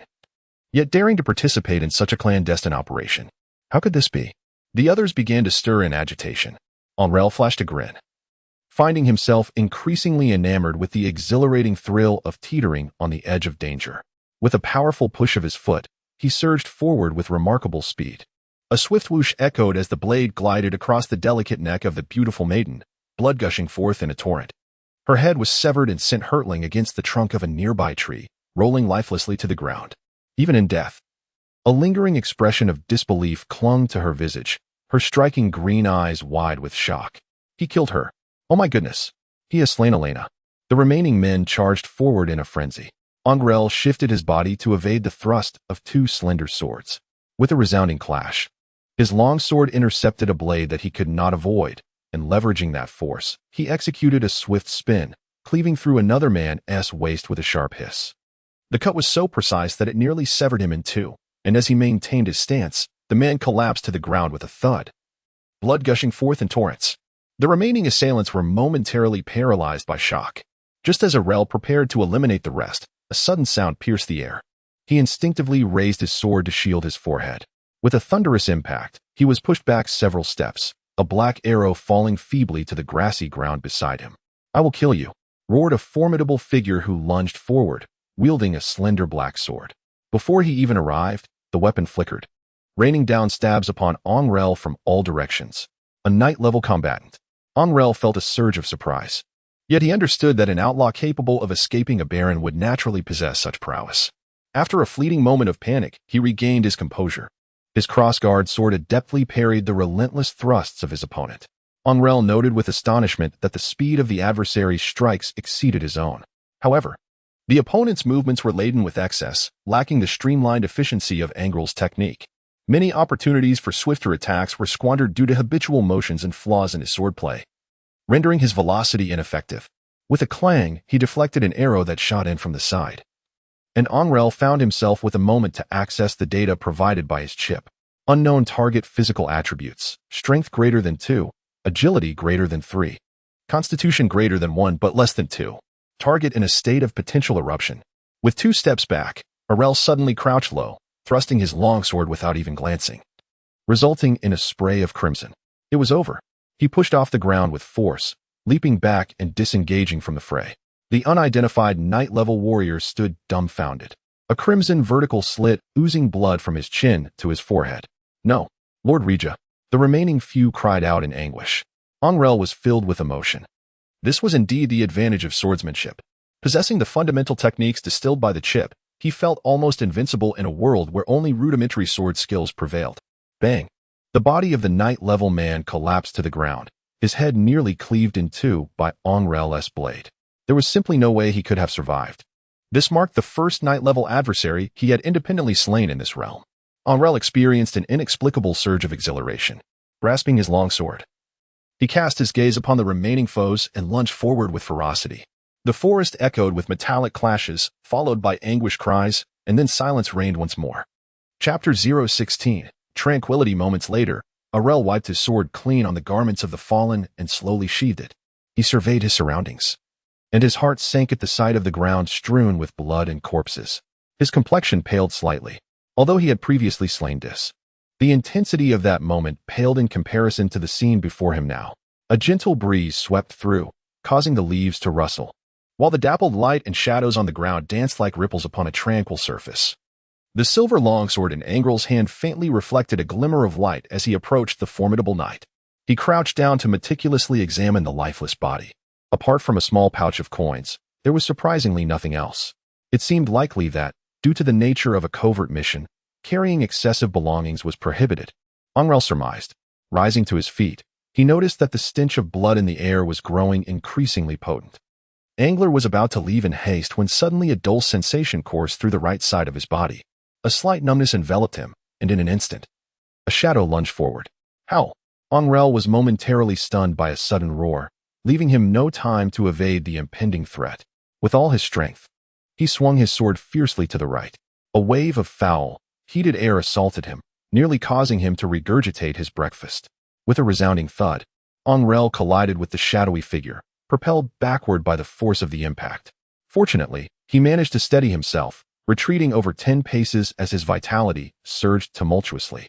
Though he emerged unscathed, a fleeting flush of crimson crossed his face, granting him the opportunity to discern the nature of his assailant. Before him stood a colossal black bear, nearly 3 meters tall, rising upright and lunging towards him. The bear's massive girth was equivalent to that of 3 grown men, resembling a moving mountain. Angrele inhaled sharply. recognizing the creature before him, a ferocious mountain bear. Typically, a black bear of this kind would measure only 2/3 the size of the colossal beast he faced. The bear's pelt was a familiar sight, often draped over the seats in the baron's hall within the castle, rendering Angrele somewhat acquainted with this magnificent creature. Thoughts flitted through his mind, but there was no time for contemplation. With a sudden leap backward, he thrust his long sword with precision toward the bear's left eye. To his astonishment, despite its immense size, the bear moved with remarkable agility, swatting his sword aside with a powerful paw, nearly sending him flying. As Angrele assessed the raging mountain bear, he noted its formidable physical attributes: strength exceeding 6, agility surpassing 2, and constitution greater than 10. It was at this moment that he heard the chip's alert, previously drowned out by the bear's thunderous roar. This highlighted a vulnerability of the chip. When faced with a decisive and swift adversary, even with the chip's assistance, Angrele found it challenging to evade such an assault. Moreover, it became evident that the chip's ability to counter stealth was also limited. In truth, the chip's efficacy depended on Angrele's own sensory acuity. The sharper his senses, the more potent the chip's capabilities. After all, the chip's connection to external information relied on his bodily senses. The ferocious mountain bear possessed extraordinary strength and an exceptionally robust constitution. Relying on a slight edge and agility, Angrele danced around the ferocious black bear for a while. Given his current strength and the sharpness of his long sword, he exerted himself to the utmost, yet could only manage to leave a faint white mark on the bear's fur. The layer of bear hide felt akin to an exceedingly thick oak post, impenetrable even to his attempts. In fact, Angrele nearly found his sword ensnared. With no other choice, he retreated, hastening his pace to distance himself. The enraged mountain bear seemed to recognize that he was not to be trifled with. Instead of pursuing, it made its way directly to the carcass, commencing a hearty feast. Angrele gazed from afar into the depths of the forest, shaking his head in resignation. This creature's hide was far too resilient. Without divine weaponry or greater strength and endurance, it was futile to hope for any injury to it. After standing at a distance for a while, he realized that the ferocious mountain bear was acutely wary of him. Ultimately, unable to find an opportunity, Angrele had no choice but to retreat with a sense of disappointment. Nevertheless, his expedition had yielded substantial rewards. At the very least, he had begun to cultivate a distinctive combat style of his own. He had also come to understand the precise level of his prowess, now that he possessed fundamental swordsmanship. However, with the prospect of blue bamboo to enhance his strength, he thought to himself that perhaps he could return next time. As Angrele departed the forest, his heart brimmed with anticipation. On this occasion, he had slain soldiers of Saladin, along with a knight-level formidable opponent. In his self-assessment, he believed his combat effectiveness now approached that of a peak knight, placing him among the same ranks as a baron. This realization eased the anxiety that had long plagued him. Possessing sufficient self-defense was tantamount to wielding power, wealth, and influence in this world. The knightly adversary he had vanquished was, in comparison to Angrele's previous memories, likely of a caliber akin to Ward Odysseus, a mid-tier knight. In truth, the disparity between peak and mid-tier was substantial. The initial assassin, Dis, was of peak caliber, thus he had the confidence to attempt an assassination on the baron. Unfortunately, most of Dis's skills lay in stealth and assassination techniques, which Angrele's chip had effectively countered. In a twist of fate, he was ultimately mortally wounded by a poisoned blade.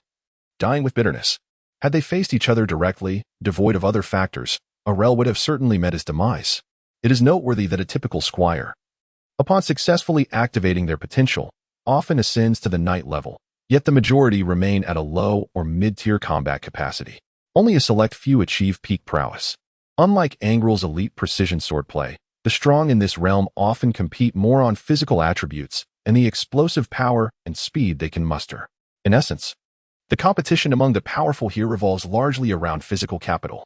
As for technique, such matters become irrelevant when one can overpower an opponent with superior speed and strength. Techniques falter in the face of raw might. This is the prevailing paradigm of this world. Upon returning to the castle, Angrele dedicated himself to self-study for over 10 days, reflecting on his previous battles and analyzing his missteps. Concurrently, he began to recover physically and formally commenced the process of enhancing his strength with blue bamboo. 15 days later, Angrele sat in the library, casually leafing through a leather-bound tome on history, utilizing a chip to store the entirety of the library's contents. Though the collection was modest, comprising merely a few hundred volumes, These books represented an invaluable treasure for this world. They were meticulously gathered and transcribed over generations by the patriarchs of the Rio family. The yellowed pages were turned one by one, revealing rows upon rows of neatly pinned letters, all of which were handwritten manuscripts. Anger held the pages of the book, feeling the supple warmth of the paper, which appeared thin and almost translucent, yet felt surprisingly substantial to the touch. The materials used in these tomes must have undergone meticulous treatment, as some had endured for over a century in pristine condition. What type of leather was this? He wondered idly. The bright midday sun streamed through the window, casting brilliant rays onto the floor and reflecting a golden beam upon the ceiling. The floating dust particles in the air were rendered vividly visible under this luminous column. Suddenly, the door to the library swung open, and the figure of the Baron appeared in the threshold. His flaxen hair glimmered in the sunlight, revealing a subtle dark golden hue that seemed to emit a faint halo of light. The Baron's countenance was striking and solemn, and at his waist hung an ornate sword adorned with golden patterns. He exuded an aura of formidable strength and extraordinary nobility. "Father," Anger exclaimed, rising swiftly to his feet. His address was heartfelt and sincere. Although the Baron spoke little to him, his gaze often conveyed a blend of affection and concern. The former was self-evident, while the latter stemmed from worries regarding Angre's future. "I have heard you encountered a savage mountain bear in the forest?" the Baron inquired in a grave tone. "You are aware?" Anger replied softly. "I merely intended to. Tell me the location." The Baron interrupted. "Father, I demand the location." A shadow crossed the Baron's face, his eyes glinting like the cold, damp gaze of a fearsome crocodile, exuding an unyielding chill. "Approximately 200 meters north of the castle. Beyond that, I am uncertain." Anger instinctively recoiled, the fear of his father's authority prompting him to divulge the information. The Baron regarded Anger with a penetrating gaze before turning to leave. The door slammed shut with a resounding thud. Chapter 017. Tranquility 2. Angrele finally came to his senses and hurriedly dashed to open the door, following closely behind. He swiftly reached the outside of the tower, where the training ground lay, and there stood the Baron, accompanied by a squad of heavily armored swordsmen. With his right hand gripping the slender sword at his waist, his eyes gleamed like lightning as they scanned the faces of the dozen warriors before him. Who was trailing behind Angrele that day? The Baron's voice was an ominous whisper. The assembled swordsmen exchanged uneasy glances, yet none stepped forward. The Baron inhaled deeply, softening his tone. "If you step forward, I shall not impose severe punishment. For your failure to protect the young master, I shall require 20 lashes. Otherwise, should I uncover the truth later, do not blame me for my ruthlessness." Upon hearing this, the gathered swordsmen collectively exhaled in relief. Two swordsmen, one robust and the other slender, took a step forward in unison. "My Lord Baron, it was our negligence alongside Hank. Please administer your punishment," one of them proclaimed loudly. The Baron nodded in acknowledgement. "Bring forth the lashes." A soldier from the crowd hastily rushed towards the armory. However, at that moment, the Baron unsheathed his sword with a swift motion. The sound of metal rang out sharply as the slender blade glimmered, piercing the skulls of two swordsmen in quick succession.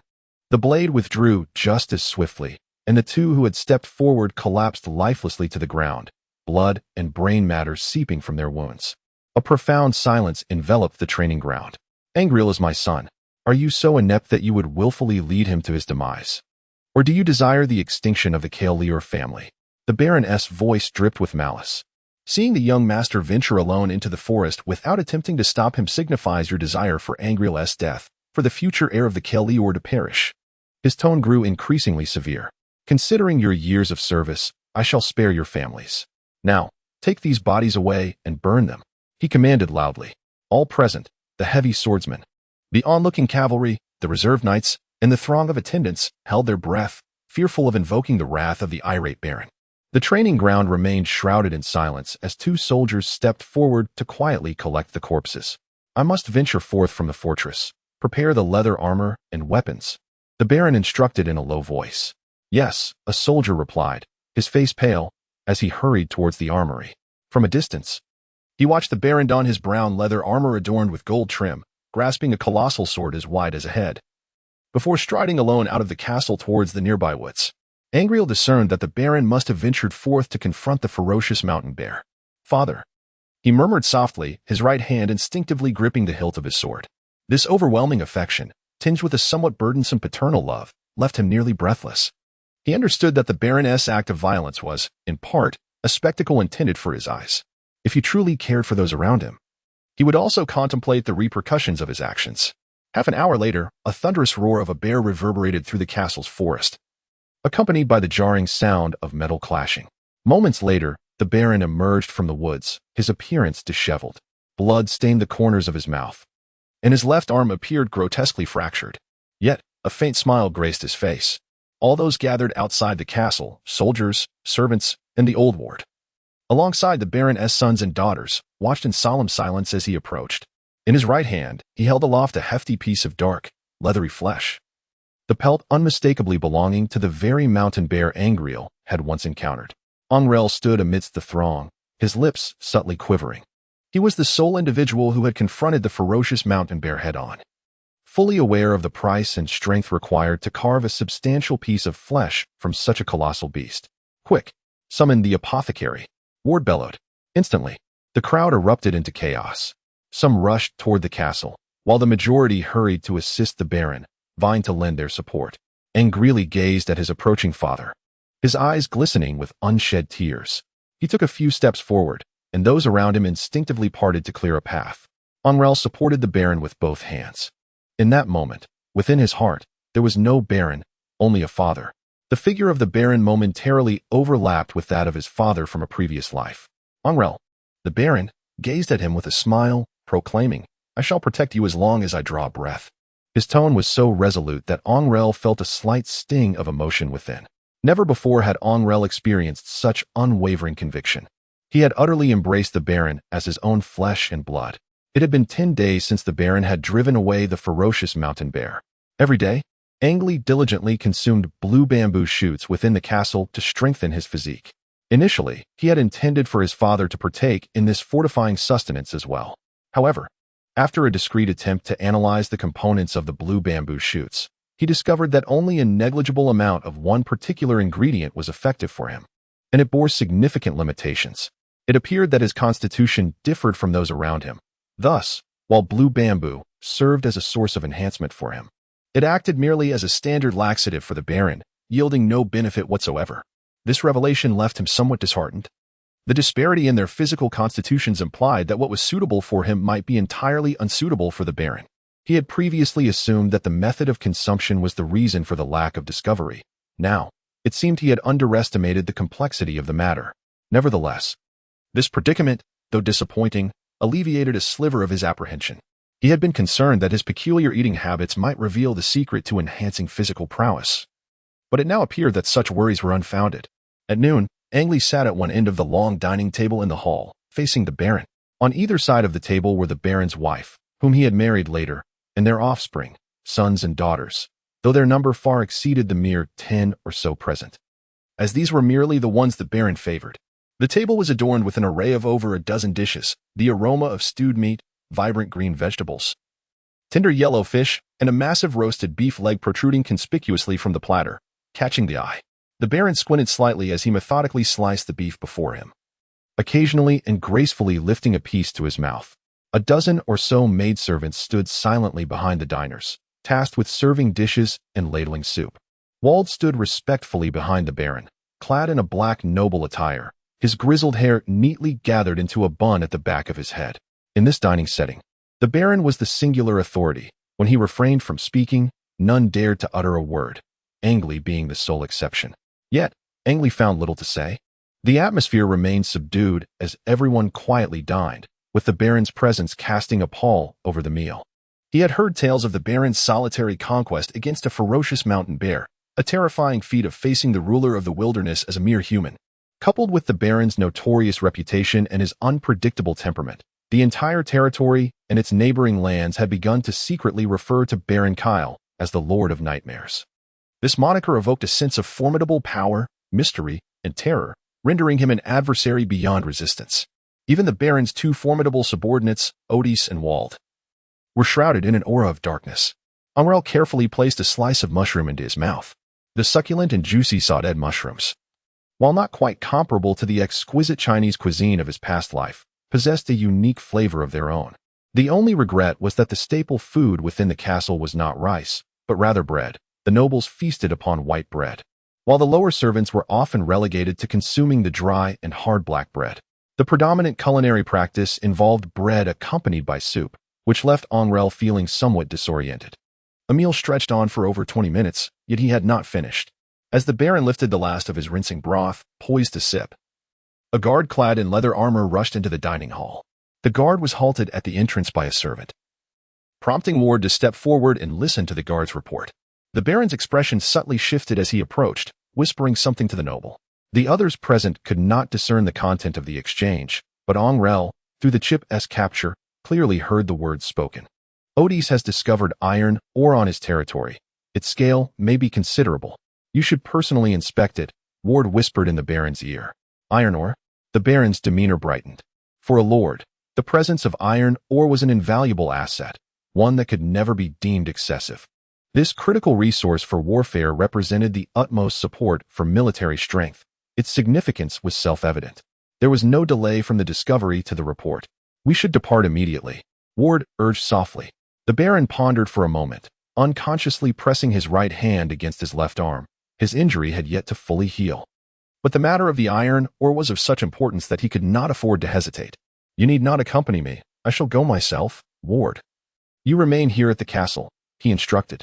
Very well, Ward replied, momentarily taken aback. Your injury is still not healed. I believe it would be wiser for me to accompany you. It is of no concern, the Baron waved dismissively. Even if my left hand is not yet fully recovered. My strength is nearly restored, he declared decisively, downing the rinsing broth without hesitation, swallowing it whole. Angrele nodded eagerly. Yes, father. Ward affirmed, rest assured, during your absence. Everyone in the castle will diligently safeguard young Master Angrele. The Baron nodded, then turned and strode out of the dining hall. Everyone in the dining hall promptly rose to their feet, bowing respectfully as the Baron departed. As his footsteps faded into the distance, the ladies and gentlemen who remained at the table exhaled a collective sigh of relief. Several young ladies began to converse quietly amongst themselves. The atmosphere around the table significantly more pleasant than it had been in the presence of the Baron. Angrele sat at one end, adopting an air of solitary contemplation. Before him hovered a three-dimensional model of the human form, a pale blue silhouette gently rotating in his line of sight. Beside it, a clear inscription read, Angrele Rio's physical condition. Through 19 data assessments, a comprehensive understanding of his detailed physical state could be discerned.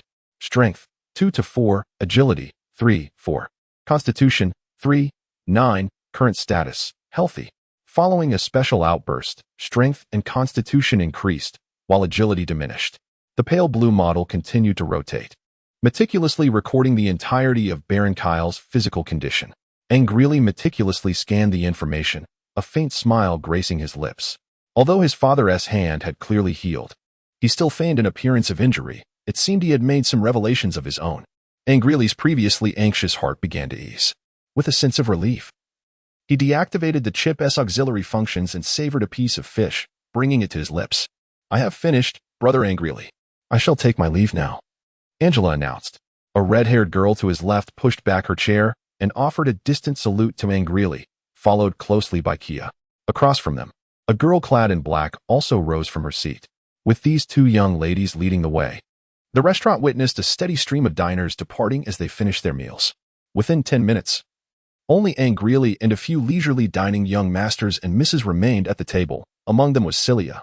This exquisite girl, resembling a graceful doe, sipped delicately from her bowl of milky fish soup, occasionally casting furtive glances in Angrele's direction. Angrele pushed back his chair, having nearly finished his meal. He stood up and departed from the dining table, almost reaching the entrance of the restaurant, when suddenly a familiar voice called out to him from behind. Brother Angrele. The voice was youthful and melodious, quite delightful to the ears. Angrele turned around and saw Cecily hurriedly approaching him.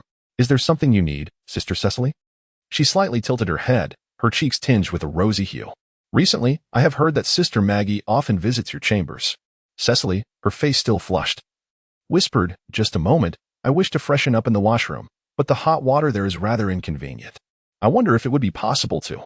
A faint smile graced Angrele's face, for Cecile's intent was unmistakably clear. Within the castle, the bathing facilities for the servants and the noble lords were distinctly separate. The lower-ranked servants, comprising those of lesser status, were relegated to a large communal bath, which might include a few partitioned cubicles for the more esteemed members to wash. The other attendants had no choice but to bathe together. Thus, the castle's bathing arrangements were divided into two primary categories, nobility and servants, with further distinctions made between genders within each. Given Cecile's rank, she was entitled to access the private bathing quarters designated for noble women. However, individuals of the highest echelons, such as barons, Odysseus, and Angrele, enjoyed entirely independent bathing chambers, always maintained by maidservants who ensured a steady supply of hot water. This hot water was generated from the fires used for cooking in the kitchen, serving only a select few. Of course, Cecile's mention of this was not merely to discuss the act of bathing. Her true intention was to invite Angrele to join her in the shared experience. Angrele cast a discerning gaze over Cyril. Her long, ebony hair cascaded elegantly, while the fitted crimson dress accentuated her still-developing curves, rendering her petite and enchanting. Her alabaster skin glimmered from her exposed arms. As he drew closer, a subtle, youthful fragrance wafted into Angrele's nostrils. Angrele felt a stir within. Very well. I too have been yearning to cleanse myself of the dust that has settled upon me. He chuckled softly. Cilia let out a gentle sigh and nestled into his embrace. Angrele noticed that among the remaining young lords and ladies in the restaurant, there were subtle glances of jealousy and disdain directed towards Cilia. However, when Angrele cast his gaze in their direction, they promptly averted their eyes. Holding Cilia in his arms, Angrele towered over her by a considerable margin. Let us proceed together. He whispered gently in her ear. All right, I understand, the young girl replied, her neck flushed with a deep crimson hue. Angrele was acutely aware that Ciel's actions were clearly driven by a desire for his assistance. However, since the opportunity had presented itself so readily, he thought it permissible to savor and caress, if not to consume. Though a fiery sensation surged within him, he had no intention of succumbing to the temptation of Ciel. After all, his current state was still premature, rendering such indulgence detrimental rather than beneficial.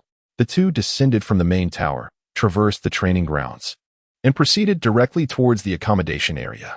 The bathing chamber of Angrele is situated separately within the residential area. Dismiss all the attendants nearby and allow Cecilia to depart first.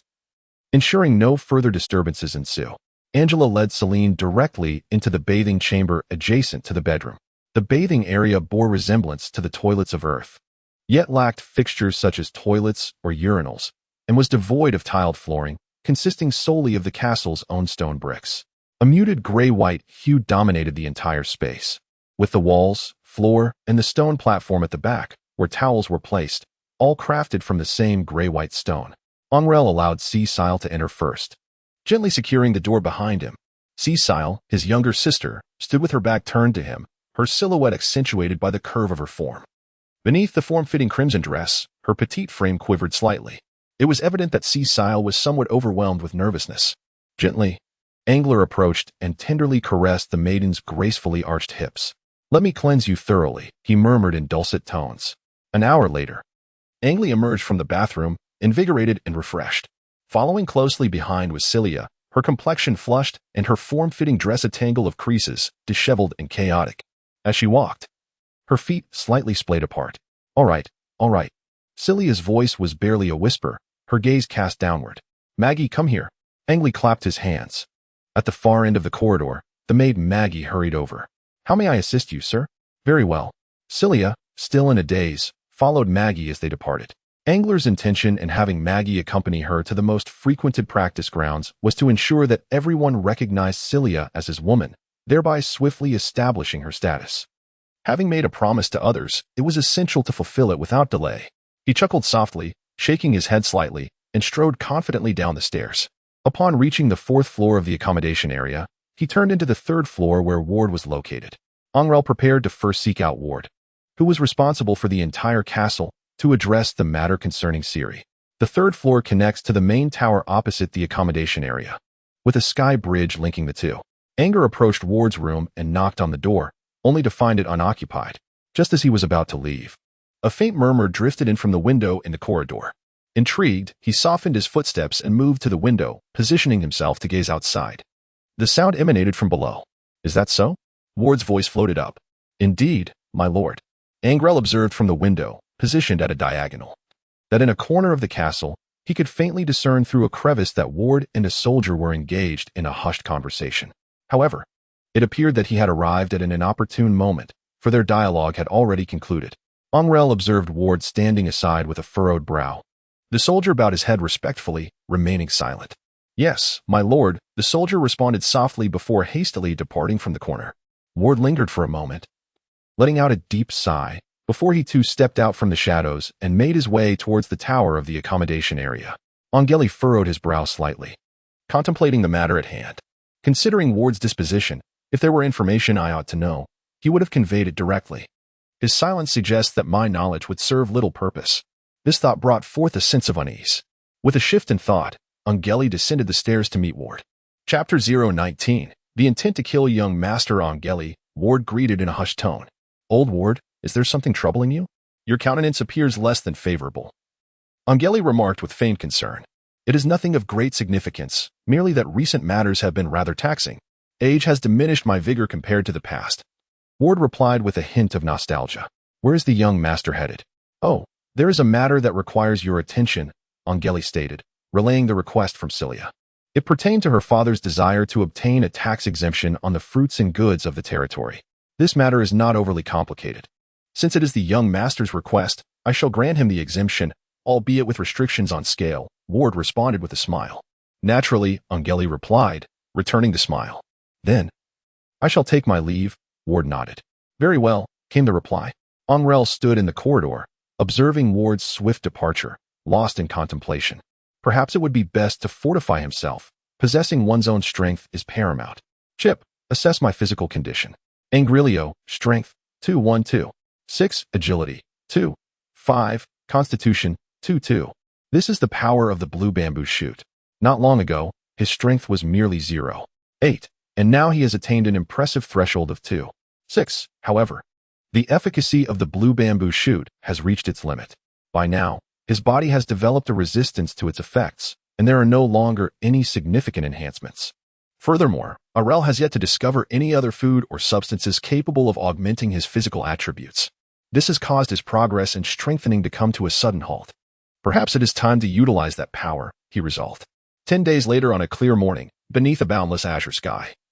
The Knight of Audis stood amidst a verdant forest, where a gentle river meandered through the greenery.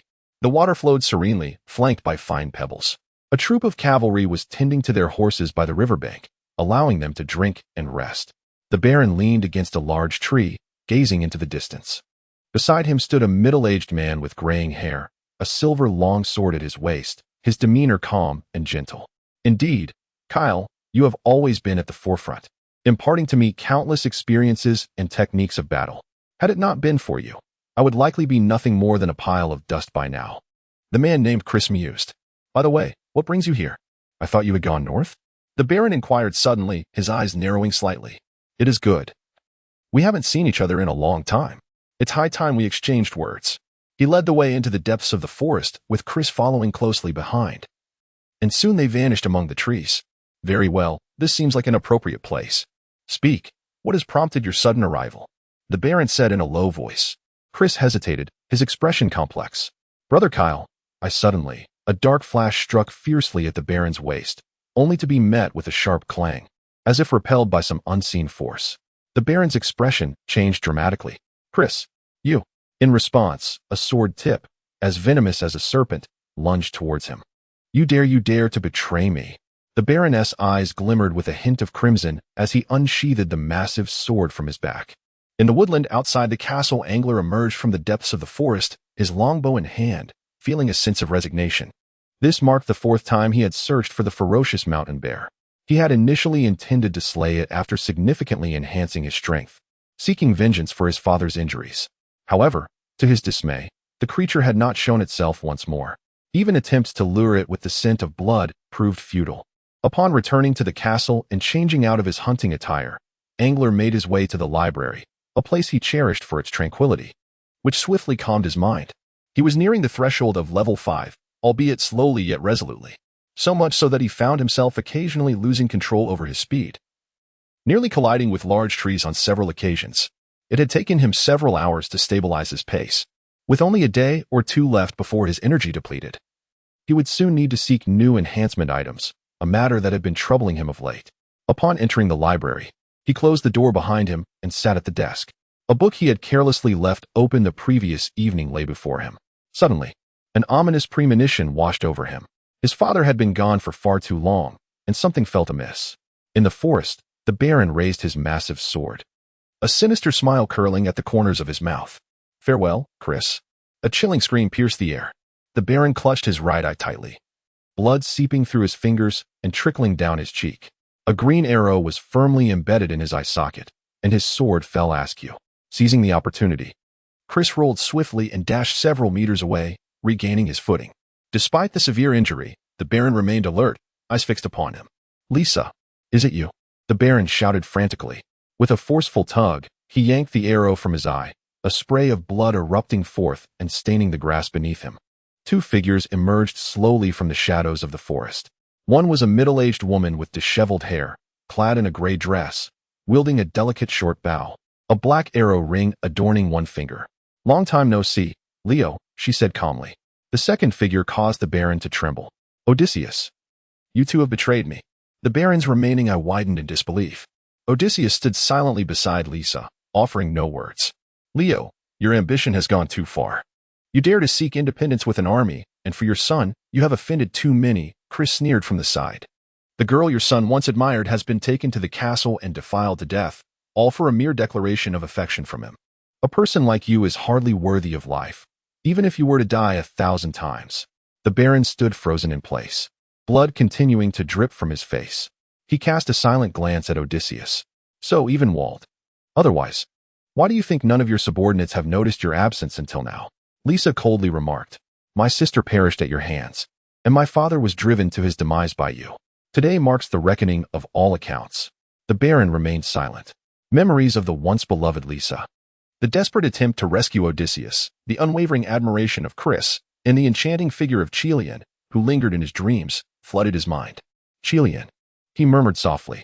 Odysseus exchanged glances with the others. This fleeting moment of distraction from the Baron presented the perfect opportunity. "Now," Lisa hissed. With a swift motion, the three drew their weapons and charged forward. "Father." A sinister premonition grew ever stronger within Song Yi.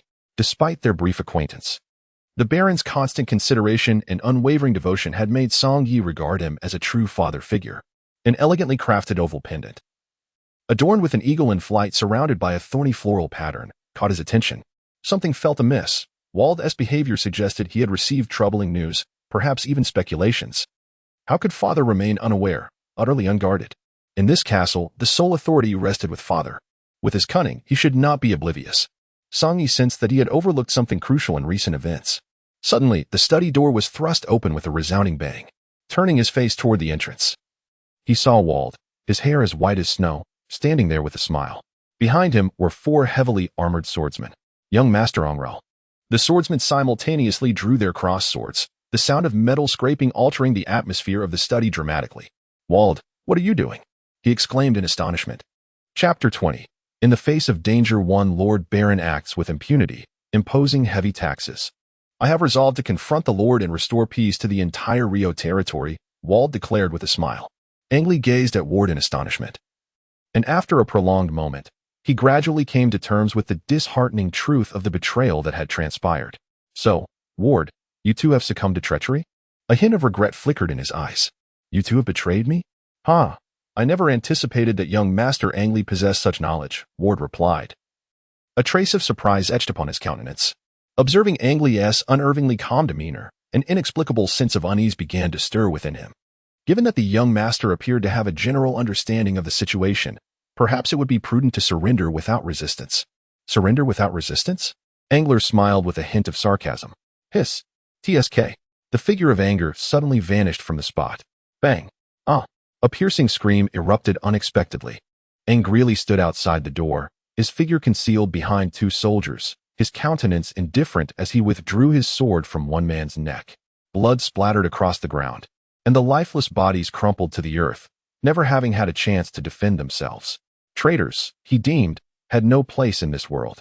Wade's expression turned to stone, his body instantly rigid, a chill sweat beginning to seep from his back. Beads of perspiration slowly emerged on his forehead. The swift motion just witnessed had been so rapid that even he could scarcely comprehend it. Such mastery of skill was beyond the reflexes of even the most adept knights. The peak of knighthood, he surmised, his voice trembling slightly. You are a peak knight. Wade slowly turned his body, his pallid face fixed intently on Angrele. This ice-cold young man stood at the threshold, casually flicking the blood from his blade, as if the lives he had just extinguished were utterly inconsequential to him. His expression confirmed Wade's suspicion. To think that we would be outmaneuvered here. Wade understood that escape was no longer an option for him, a flicker of terror igniting in his eyes. It was likely that no one would have anticipated that Angrele was. Yet, as his thoughts crystallized, his gaze grew resolute. With a swift motion, he flicked his right sleeve, revealing a formidable black iron claw. Anger looked calmly at the elderly man before him. Considering the years you have devoted to my care, I shall spare your life. A faint chuckle escaped his lips. Wada understood the significant impact a peak knight-level powerhouse could have on the current scheme. Yet, none could have anticipated that the once hedonistic scion would turn out to be a top-tier peak knight. Suddenly, a thought crossed his mind, and his expression gradually settled into tranquility. Even if you were to kill me, you cannot save Kale. His fate is sealed. He chuckled softly to himself. Is that so? A chilling glint flickered in Anger's eyes.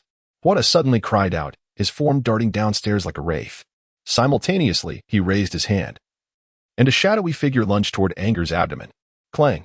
Anger swiftly hurled a black shadow, which turned out to be a dark dart, that, upon separation, flew forcefully and embedded itself into the stone wall nearby.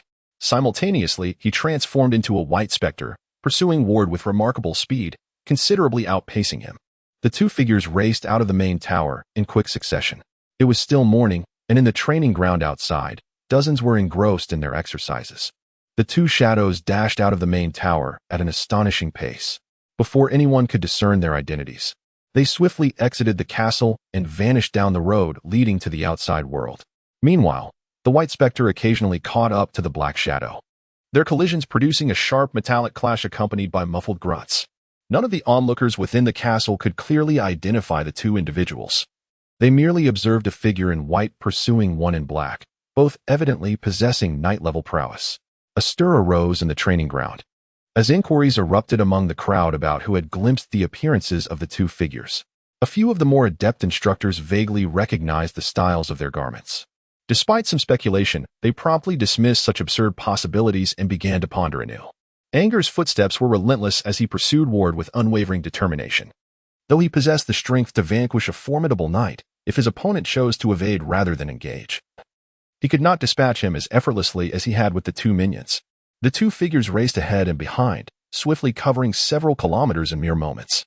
The trees flanking them transformed into a blurred tapestry of green shadows, rendering the specifics nearly indistinguishable, a consequence of their extraordinary speed. Angrele slightly bent forward, his steps unwavering and relentless. Wade, do you truly believe you can evade my pursuit? I am young and vigorous, while you are frail and aged. It will not be long before you exhaust even the last vestiges of your resistance. Why not halt and divulge your father's circumstances and your plans? I might consider sparing you this once. After all, you have been a loyal servant to the Rio family for decades. Spare me? Wade scoffed, falling silent thereafter.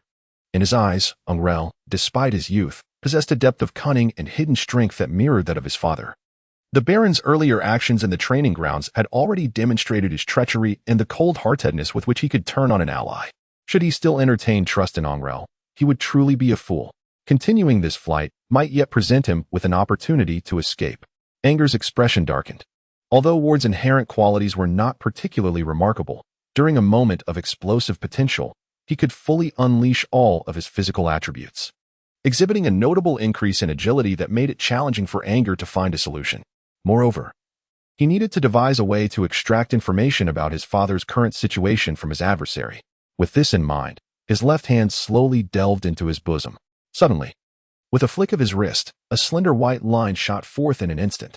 Sensing the rush of air, Ward hastily veered to the right, yet still failed to evade entirely. A deep gash was inflicted upon his left arm with a sharp sound. It's poisonous. Ward stifled a cry, his voice trembling as he let out a low growl. With a leap, he landed upon a large white stone at the roadside.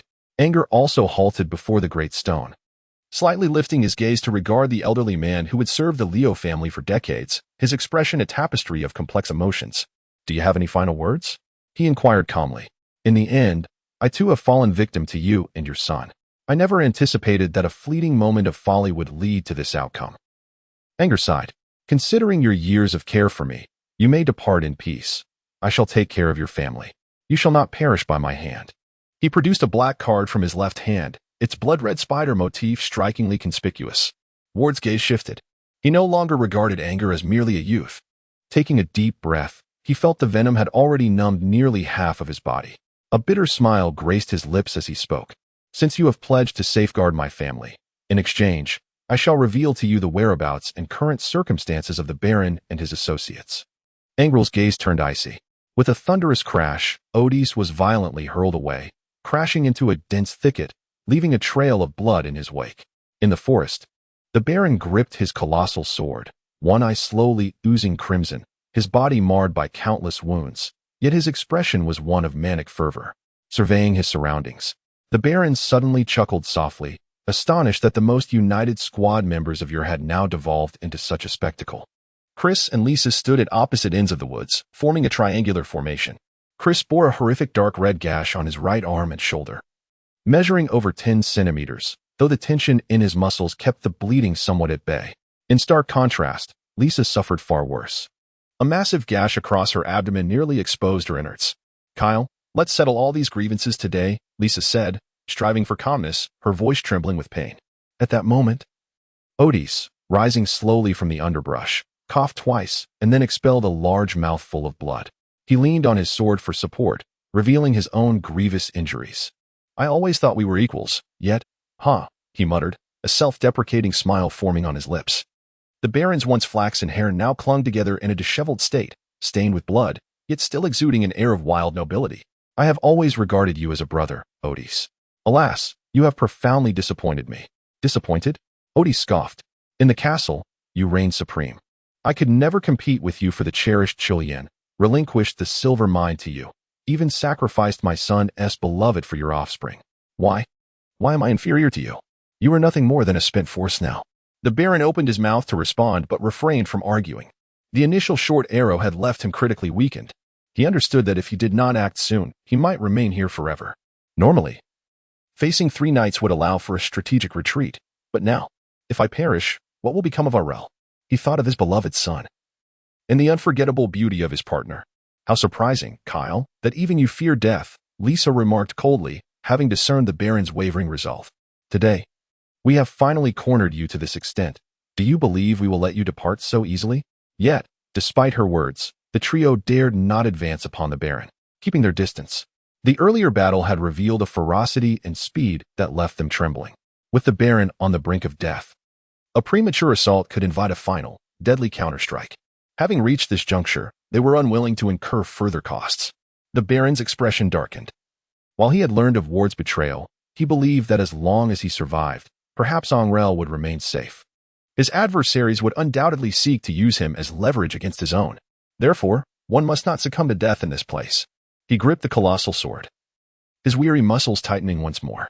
Angrele raced forward without a moment's hesitation, darting through the forest like a wisp of white smoke. Countless trees rushed past him in a blur. From the lips of the dying old Ward, he had learned the location of their ambush against the Baron, a place with which he was quite familiar. In his childhood memories, he often accompanied Sir Odys to hunt in that very area. Thus, upon hearing the name of that region, Angrele disregarded any extraneous details and sprinted toward it. He understood that any delay could jeopardize his father's safety. He was acutely aware that if he did not maintain his stamina, he might not only fail to rescue his father, but also endanger his own life. He carefully tucked the poisoned throwing knife into his bosom, reserving it as a secret weapon. The Baron slashed fiercely with his sword. Clang! Sparks flew.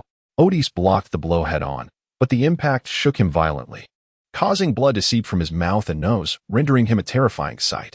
Meanwhile, Lisa swiftly released an arrow from her short bow, which the Baron narrowly evaded by tilting to the side. Unbeknownst to him, Chris approached silently from behind, thrusting his sword into the Baron's back. However, it was immediately ensnared by the Baron's powerful muscles. With a disdainful grunt, the Baron retaliated with a fierce elbow strike, sending Chris staggering back, blood spewing from his mouth as if struck by a colossal bear. With a low growl, the Baron forcefully shoved Odys aside, pivoted on his heel, and charged into the woods behind him. Not good. He asked, trying to escape. Lisa shouted urgently, The spirits of the three rose in unison. The Baron's desperate demeanor offered a glimmer of hope, for his attempt to flee indicated that he could no longer withstand their assault. In an instant, elation surged through them, and without hesitation, the three figures surged after the wounded Baron. Angrele swiftly raced towards the precipice ahead. It was an elevated vantage point, perfectly situated to oversee the expansive forest before him. He possessed only a general sense of direction and lacked precise coordinates.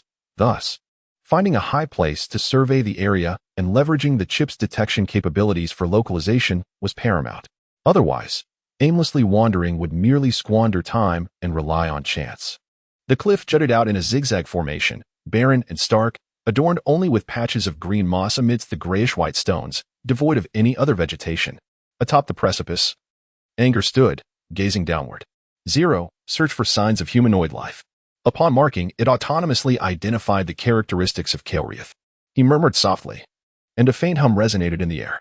Before Angrele, the world was suddenly veiled in a delicate hue of azure, countless fine threads intricately intertwined, enshrouding the entirety of his vision. Angrele gazed down upon the vast expanse of forest. In the azure realm, numerous crimson figures were continuously marked. A convoy traversing the territory of Rio, 2 men trekking through the woods, and 3 ordinary bandits engaged in a violent skirmish with passers-by were all discernible. Finally, in the distance, a vague cluster of red dots emerged. The automatic identification completed, revealing the whereabouts of Angrele Rio, situated 13 kilometers from the detection point. The spirit of Angrele is invigorated. What is the status of the objective? Condition: severely bleeding and being pursued by 3 night-level assailants. Zero has provided an analysis of the situation. As Angrele's expression shifted, he resolutely turned away from the precipice and hastened toward the detected direction. Within a dense grove, the Baron hurriedly navigated through the trees. At this moment, the colossal sword, which he usually wielded with ease, felt burdensome. His leather armor was on the verge of disintegration. The 3 figures trailing behind him, once his dearest friends and most valiant comrades, now pursued him with an intensity akin to mortal enmity. The Baron's visage grew numb, a pallor seeping through. Sweat streamed down his cheeks, with droplets cascading from his forehead into the wound on his right eye, instantly igniting a wave of excruciating pain. Although the eye socket, thanks to his robust constitution, had ceased to bleed, the injury appeared to be infected. The trio maintained a distance neither too close nor too far, seemingly determined to exhaust him. Yet, despite grasping their intentions, the Baron dared not halt. Suddenly, a gust of wind surged from behind. The Baron swiftly dodged to the right as a green arrow grazed his body, embedding itself in a nearby tree trunk without penetrating deeply. "You cannot escape, Kyle," came Liza's weary voice from behind. "You are not faring much better than I am," the Baron retorted loudly. "It is merely a contest of endurance now." Abruptly, Chris's silhouette lunged from behind, his slender sword transforming into a silver streak aimed directly at the Baron's back. Simultaneously, Audis charged forth wielding a great sword, cleaving from another angle, the tremendous force accompanied by a heavy whistle. The Baron rolled and swept his sword in response, sending Chris and Audis flying with a resounding thud. The residual force of the colossal sword struck deeply into a neighboring tree trunk. At that moment, Liza's figure swooped down from above. This once beautiful woman brandished a black dagger, soaring toward the Baron with the swiftness of leaves caught in the wind. With the great sword lodged in the tree, he could scarcely draw it in time. As the dagger approached menacingly, an unexpected calm enveloped him. His pupils reflected Liza's face, twisted with animosity. In that instant, fear eluded him, replaced by a different thought. Angrele, what will become of you if I perish? A faint, resigned smile tugged at his lips. Suddenly, a flash of silver erupted, striking Liza's dagger with force, producing a sharp clang that sparked momentarily. Liza let out a muffled gasp as her body was violently thrown off course, tumbling into the nearby underbrush. A familiar figure emerged before the Baron and the 3 pursuers, leaving them momentarily stunned. Heavy breaths filled the air, accompanied by the sheen of sweat drenching his body. Angrele emerged slowly from the woods, his hand firmly gripping the sword at his waist. "Father," he murmured. The Baron's lips trembled as he gazed upon his only beloved son, rendered momentarily speechless. "I have come to rescue you, father." A look of profound relief illuminated Angrele's face. "I shall slay those who have harmed you. I will ensure that their heads are forever displayed atop the highest point of the castle of Rio." Chapter 022. Departure 1. The words of Angrele caused the 3 individuals behind him to fall into a profound silence. Odis glanced over Angrele, taking in his demeanor. Quite surprising. I never imagined that my inept nephew concealed such formidable strength. However, even with your presence, it seems your efforts will bear little fruit. What do you mean by that? Angrele advanced a few steps, standing shoulder to shoulder with his father, the silver cross sword firmly planted at his side. His implication was unmistakable. Chris, standing to one side, cleared his throat and scoffed. Do you truly believe our plans are so meager? It is likely that chaos reigns within the castle by now. Our forces should have already seized control of the entire fortress. Apart from Ward, do you have anyone else? The Baron murmured. Furthermore, Lisa continued, tonight, Saladin's men will largely arrive, with their first destination being the once mighty Rio castle. The Baron and Angrele exchanged glances, their expressions darkening. You have colluded with Saladin's men. The Baron's demeanor grew ominous. Huh. Without uttering a word, Angrele lunged forward, his silver long sword slicing through the air toward the nearest Chris. The clash resonated with a thud as the two collided fiercely, each emitting a muffled grunt. Anger launched a swift knee strike, landing squarely in Chris's abdomen. Chris staggered backward, retreating several steps, his face instantly paling. The look in his eyes as he gazed at Anger was one of sheer horror, as Angrele was poised to seize the advantage. A formidable sword suddenly interposed itself before him. Odis, with a stoic expression, delivered a sweeping strike aimed directly at Angrele's crown, accompanied by a piercing rush of air surrounding them. Meanwhile, on the other side, Lisa was embroiled in a fierce struggle with the Baron, who sought to offer his assistance. Angrele deftly swung his great sword, the crossblade striking with the precision of a viper towards Odysseus's right chest. Yet, it was swiftly deflected by a slender blade, wielded by the recuperating Chris. Had it been merely Odysseus, in his currently grievous state, Angrele could have dispatched him swiftly. However, with Chris joining the fray, the dynamics shifted entirely. One embodied strength while the other epitomized speed, and together they left Angrele bereft of any opportunity. The adversaries also appeared taken aback by Angrele's remarkable swiftness, leading to a momentary stalemate where both parties regarded each other with keen caution. Uncle Odysseus, who would have thought we would meet on this fateful day for a life-and-death confrontation? The whims of fate are indeed extraordinary. Angrele endeavored to steady his breathing, seeking to regain his strength. I too did not anticipate your profound concealment. Should I commend you for being your father's son, Kyle? Odysseus murmured, seemingly also in the process of recuperation, seemingly content to prolong the encounter with Angrele.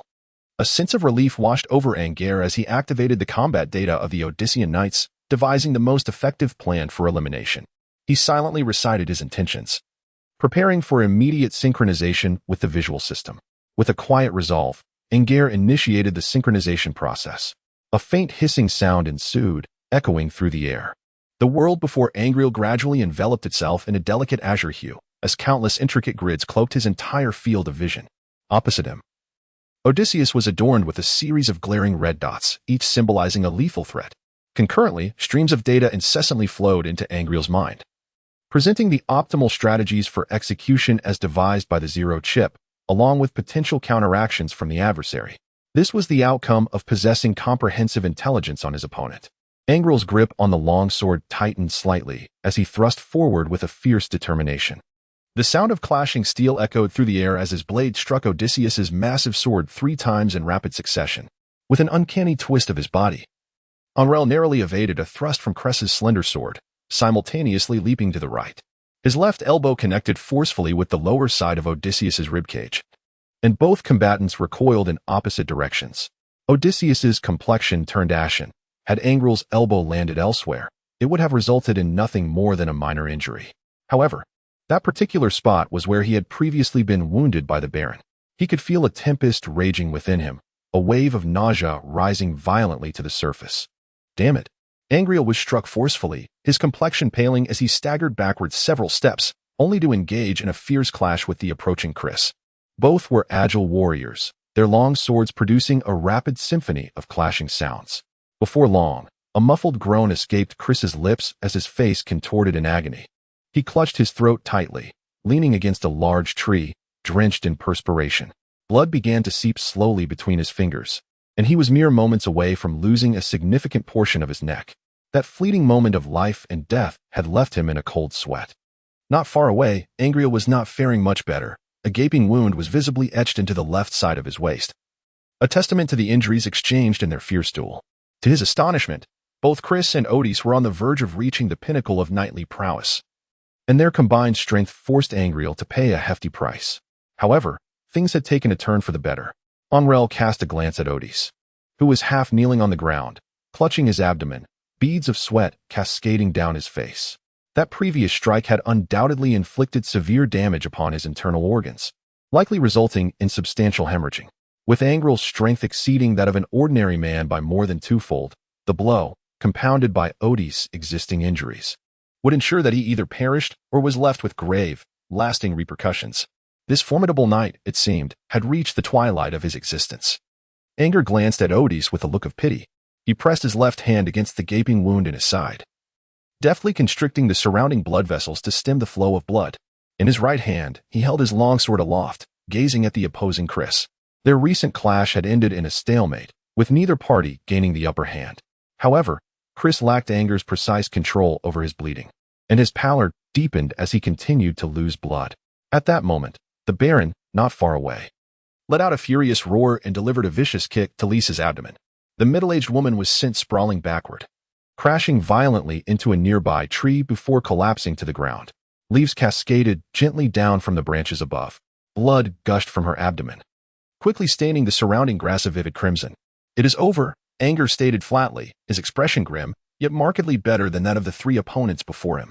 He, after all, lacked the peak physical prowess of a knight, relying instead on his swordsmanship for strength. Thus, what might be mere trifles to the Baron were critical injuries for him. In truth, his physical capabilities were comparable to those of the three adversaries facing him.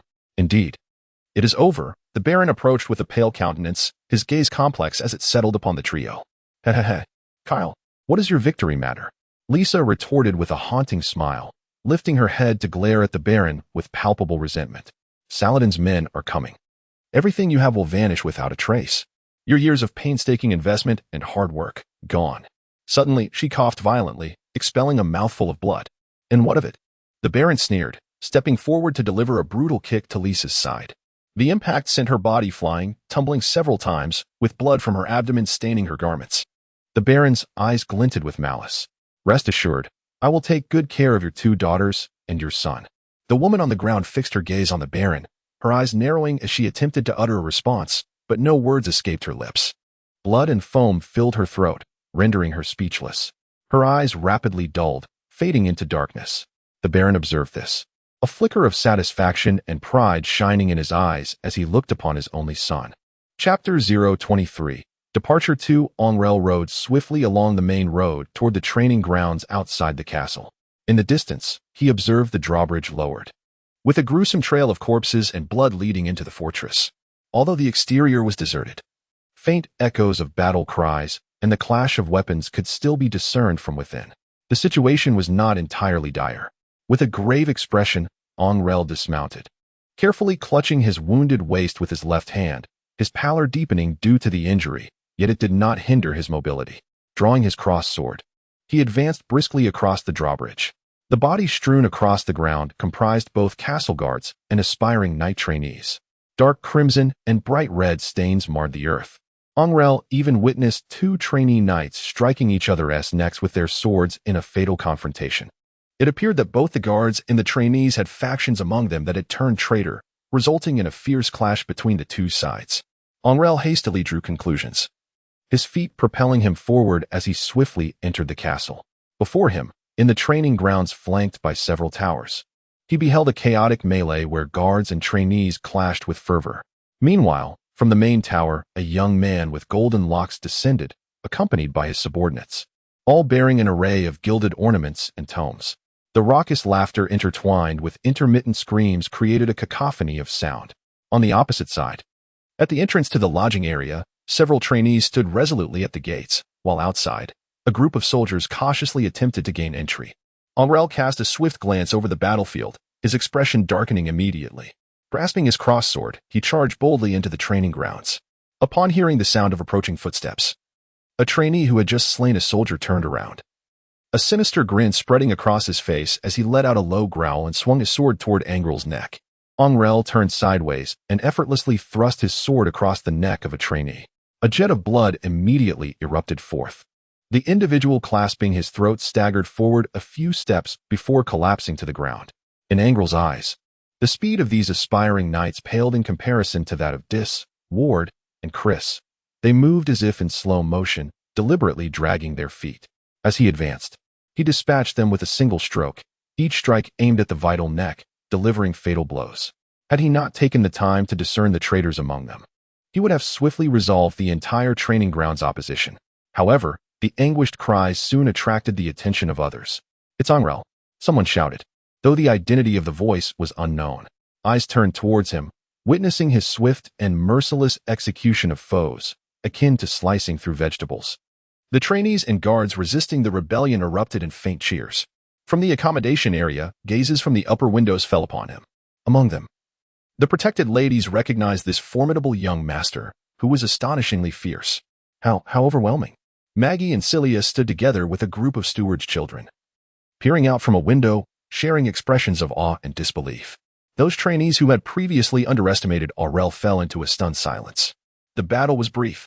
Upon realizing that Angrele was indeed a knight-level expert, the remaining insurgents abandoned most of their possessions and fled in haste. In the absence of large-scale archery, posing a threat to a knight required an unfathomable number of lives. The leading blonde youth was the first to escape decisively. Without a commander, the remaining insurgents quickly scattered in disarray. Angrele sat in a chair on one side, taking a moment to rest as he observed the Baron methodically managing the affairs of the castle. Maggie and Cecily stood together with their parents, having decided to follow the Baron and retreat from this place. Furthermore, several of the Baron's offspring were present, while the remainder had either perished amidst the chaos or chosen to depart alone. The crowd had nearly dispersed. Cecilia, a young girl, had hidden herself within a large water vat, successfully evading the threat of death, and now stood beside Angrele, drenched and shivering. After most had been dismissed, the Baron cast a cold glance over those remaining, softening only when his gaze fell upon his son. The remaining individuals stirred with unease upon receiving this news, prompting 7 or 8 more to leave, until silence settled once again. In the vast castle, once teeming with hundreds, only a mere dozen remained by the Baroness' side. Both the Baron and Angrele found their emotions to be somewhat tangled at this moment. Those who chose to stay were either the Baron's South family or close relatives seeking refuge. Aside from the unwavering 20 or so soldiers, merely around 10 individuals remained. Maggie's father exchanged a glance with his wife, who promptly understood and gently nudged their daughter's shoulder. After a moment of hesitation, Maggie quickly comprehended the situation. Through the gaps in the crowd, she caught sight of Angrele seated in a high-backed chair, his demeanor cold, one leg crossed over the other, with his longsword leaning within easy reach. The Angrele of this moment was a stark contrast to the once frivolous young master he had been. A sudden flutter of excitement surged within Maggie's heart. Just as she was about to step forward, a smaller figure darted from the side and flung herself into Angrele's embrace. It was Cecily. This petite girl, resembling a frightened little bird, had tears glistening in her eyes as she buried her head in Angrele's arms, sobbing softly, exuding an air of vulnerability. Maggie felt a pang in her heart and hastened to Angrele's side. "Angrele, brother, are you unhurt?" she whispered, her face flushed. Anger's gaze swept over the 2 young maidens, then briefly lingered on the boys and girls who remained not far away. The surrounding crowd lowered their heads or cast looks of reverence. "Maggie and Celine, are you willing to accompany my father and me as we depart from this place?" He spoke softly. "Absolutely," Maggie promptly declared, having already received her parents' consent and resolved to follow this young master who had suddenly revealed astonishing strength. Just moments ago in the castle, Anger's fierce display had filled both Maggie's parents and Celine's mother, Lady Katia, with joy, affirming their previous faith in him. "We are willing as well," Celine quickly replied, lifting her gaze to speak softly. Meanwhile, the Baron was addressing the remaining guards, outlining the route for their departure and preparing supplies. Fortunately, despite having lost sight in one eye, his robust physique, honed to knightly peaks, rendered him as resilient as a bear. After consuming some medicinal broth, his spirits and vitality swiftly recovered. With the aid of a healer, his eye was treated and covered with a white eye patch, transforming him into a one-eyed warrior. He remained vigorous, loudly directing the soldiers as they prepared for the journey, simultaneously dispatching guards to scout and observe the approach of Saladin's forces. Anger, on the other hand, casually conversed with his timid half-siblings nearby. From the Baron's orders, he understood his father's plan, to lead the remaining individuals away from the precarious kingdom of Rudin, heading towards the eastern port of the Andes Alliance, Maloya Harbor. There resided his aunt, the Baron's sister, Maria. Long ago, Maria had wed a nobleman from Maloya Harbor, maintaining a cordial relationship with the domain of Rio, exchanging letters annually. Thus, the Baron's intent was to seek refuge with his sister Maria, to stabilize and recuperate before contemplating their next steps. With their current strength severely diminished, remaining in the kingdom of Rudin was untenable. It was prudent to seek shelter in the Andes Alliance. Chapter 024. On the road, however. This plan hinged upon the certainty that the Saladin Empire would indeed invade this very night. As night approached, the sky darkened completely. With the western horizon still bearing remnants of vibrant crimson, the heavens were split, one half a deep blue-black and the other a soft red. Outside the castle, in the expanse of ochre training grounds, the Baron stood atop a large stone, his remaining eye fixed on the western direction, where he had dispatched sentinels. The others had completed their preparations. 3 large wagons stood quietly by the roadside, and the remaining 20 or so individuals awaited news outside the wagons. I've heard that the Andes Alliance is an entirely different kind of nation from our Rudin kingdom? Anger inquired casually. Mark, an older soldier in his 40s with a rugged beard and a yellowed complexion, was missing a piece of one ear, rumored to have been lost during a skirmish with Saladin's forces, struck by a hidden arrow. Indeed, I visited once, on an escort mission for Miss Maria. Otherwise, we wouldn't have had much opportunity to go there, Mark reminisced. In our kingdom of Rudin and the Saladin Empire, the majesty of His Majesty reigns supreme. However, beyond the Andes, it appears that the monarch is not the sole authority, as there exists a parliament that stands alongside the ruler. It all feels rather peculiar. That being said, the port of Maruya is indeed a splendid place, far surpassing our own locale, effortlessly eclipsing the likes of Candia. Mark, reminiscing about events from years past, still exhibits a spark of excitement. The streets there are remarkably pristine, bustling with a diverse array of people and an abundance of goods available for purchase. The shops stretch out in grand expanses, and the ships dotting the harbor resemble silverfish turned belly up, densely packed across the surface of the sea. The scene, oh, how breathtaking! Mark exclaimed in awe. It stands as the most beautiful place I have ever witnessed. Is it truly that wonderful? Angrele inquired, curiosity piqued. The others around us were equally drawn in by Mark's vivid depiction. Sensing their interest, Mark swelled with a sense of pride and continued, from here to the port. If we hasten our pace, we can reach it in just half a year. It is relatively close. We must traverse the vast Answer Prairie before arriving at the border marker. This route is frequented by many travelers, yet there are also numerous bandits and thieves lurking about. However, with the presence of Lord Baron and young Master Angrele, we need not worry excessively. Angrele furrowed his brow. Are there still bandits? Indeed, a soldier beside Mark interjected. However, their numbers have significantly dwindled. I am a member of the Andes Alliance, and during my journey here, we encountered 2 or 3 waves of robbers. Nearly half of my comrades perished before we managed to escape. It seems perilous, Angrele murmured. Perilous or not, we must proceed. A deep voice interjected. Everyone turned to see the Baron approaching with a grim expression, a soldier panting heavily in his wake. Everyone, prepare to leave immediately. Saladin's men have already crossed the border and will arrive here in 15 minutes. The Baron bellowed. Angrele tightened the longbow and quiver strapped to his back before checking the cross-sword at his waist. Everything was in readiness. Amidst a cacophony, 3 carriages commenced their journey, gradually accelerating along the main road. In the foremost carriage, drawn by a team of 4 horses, Angrele sat side by side with the Baron, the only other occupant being the 2 of them. Father, this time we are heading to the port of Maruya, and it is expected to take at least 6 months. Is the journey truly that extensive? Angrele inquired, filled with doubt.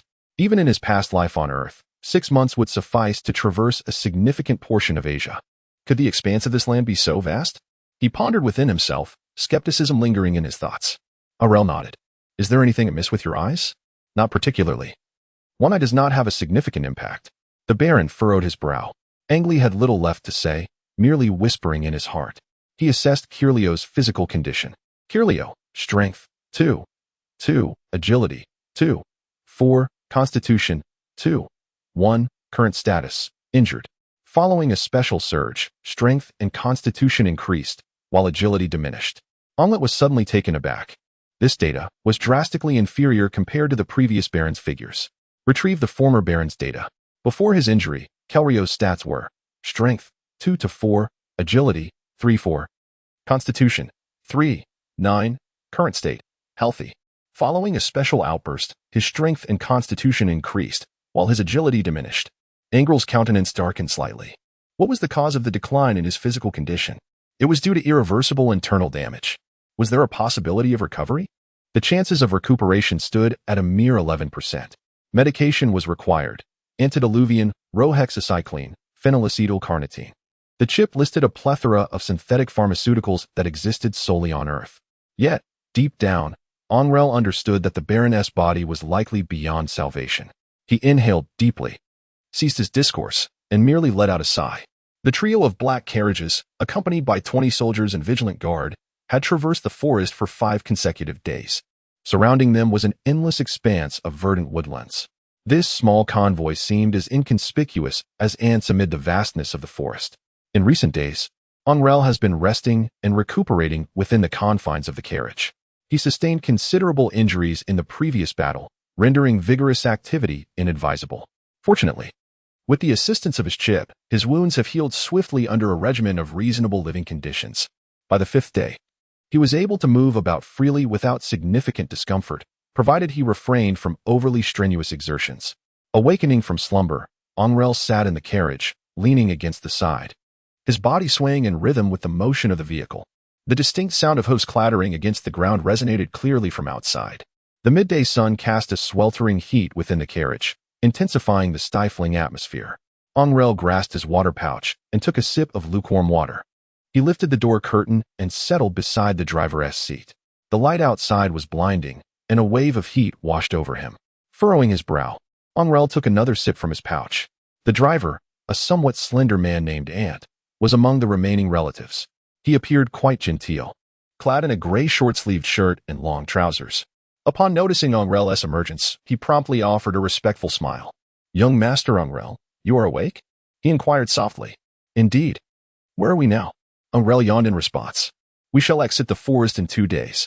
The Baron mentioned that a small river lies not far ahead, where we can replenish our water supplies," it replied with deference.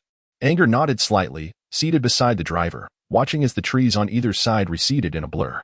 The carriage occasionally jolted from rolling over small stones and potholes. Waves of warm air tousled his short brown hair, yet offered no respite from the heat. He was acutely aware that the Baron was likely in one of the carriages behind him, indulging in some physical activities with one of the accompanying ladies. The thought left Anger momentarily speechless. Shaking off the distraction, he contemplated his current physical condition. There was still a considerable journey ahead. Anger furrowed his brow. Suddenly, he caught a whiff of something in the stifling air, a faint metallic scent of blood. The realization struck him. There was the unmistakable tang of iron. Anger's expression darkened. "Ant, have the carriages behind us come to a halt." At this moment, Anti's expression shifted dramatically as he vigorously nodded in agreement. He retrieved a long wooden pole adorned with a white cloth strip. With a firm motion, he extended the pole to the side of the carriage, shaking it with determination. This was the signal for the vehicles behind to gradually decelerate and come to a halt. Soon, the 3 carriages came to a gentle stop. The women and family members within the procession began to murmur softly, their unease palpable in the air. Angrele removed his bow and cross-sword before alighting from the carriage. "Locke, Beres, take positions on either flank. The rest of you, prepare yourselves," he commanded. Captain Mark, having caught the scent of blood, immediately growled orders regarding their mission. There may be trouble ahead. Angrele lifted his gaze forward. Before them lay a fork in the road. To the left, the ground was strewn with scattered crimson stains. The traces of blood extended to the corner, obscured by the encroaching woods. This very path was the one they too were destined to traverse. Chapter 025.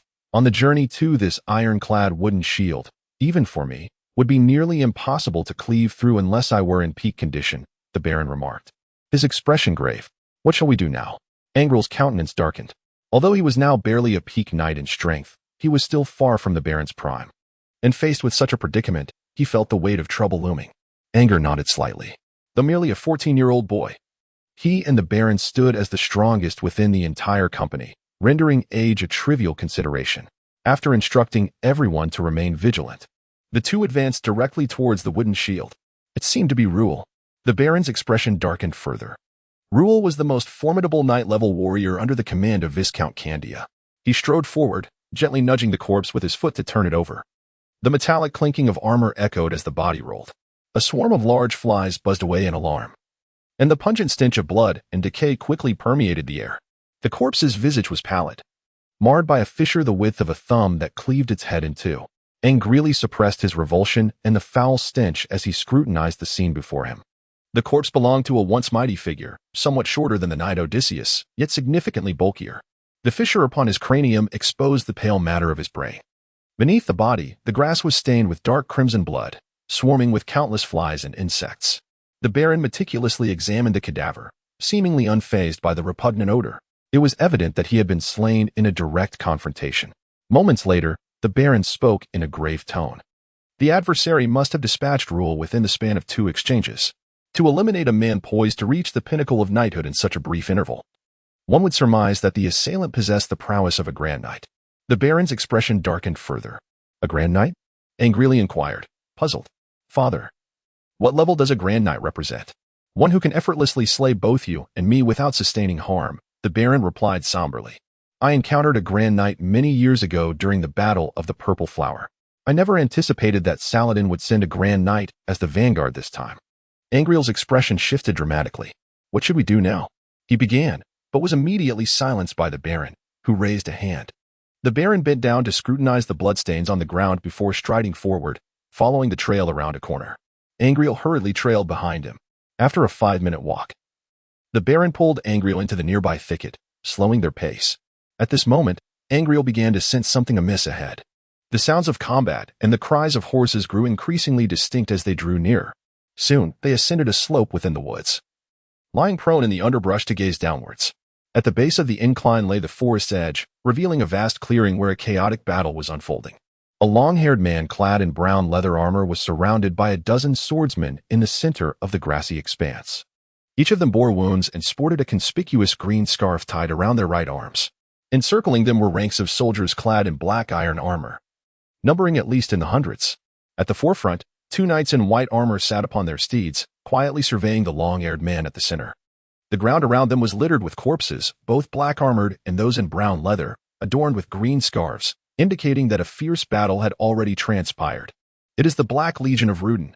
Those besieged must be the forces of Saladin, the Baron murmured to Angrele. At that moment, one of the Rudin commanders raised his voice. Surrender, Fushishi Martin. As a great knight, it would be a pity for you to perish in this obscure corner, unknown to the world. His tone was calm and composed, exuding a powerful confidence. Do you truly believe that? The long-haired man scoffed, his accent peculiar. Each sentence punctuated with a notable emphasis, reminiscent of poetic recitation. I am merely the commander of the 3rd vanguard of the Saladin Empire. There are more than 10 other forces entering the fray. Your fate is sealed. He then urged the opposing forces, Jones, why not join the Saladin Empire? Our commander, Andre, will certainly treat you well.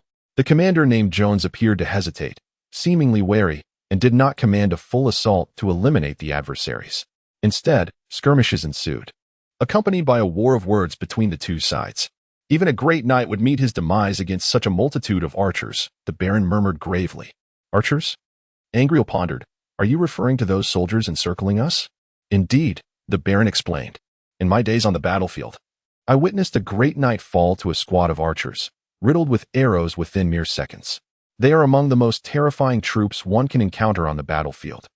Now, we must find a way around quickly. We cannot afford any delays. In this dense forest, even if it were our own troops, a malicious raid could go unnoticed. Angrele nodded gravely. The Saladin Empire's invasion of the kingdom had surprisingly dispatched formidable knights of the highest caliber, indicating their serious intentions. The Rudin kingdom shared a vast border of several thousand kilometers with Saladin, and if they were indeed earnest, they would likely deploy 2 to 3 formidable knights as vanguards. Not to mention the numerous knights likely involved. If even the forest knights were summoned, it would indeed signal the inevitable conclusion of the conflict. As he walked, the Baron spoke in hushed tones about matters that Angrele found somewhat obscure, his countenance revealing a hint of melancholy and wistfulness. Angrele possessed a modicum of understanding regarding this sentiment. In the remote corners of the border region, a knight of pinnacle caliber was indeed a formidable presence. However, within the context of the nation's readily deployable regular army, such a knight was merely regarded as an elite.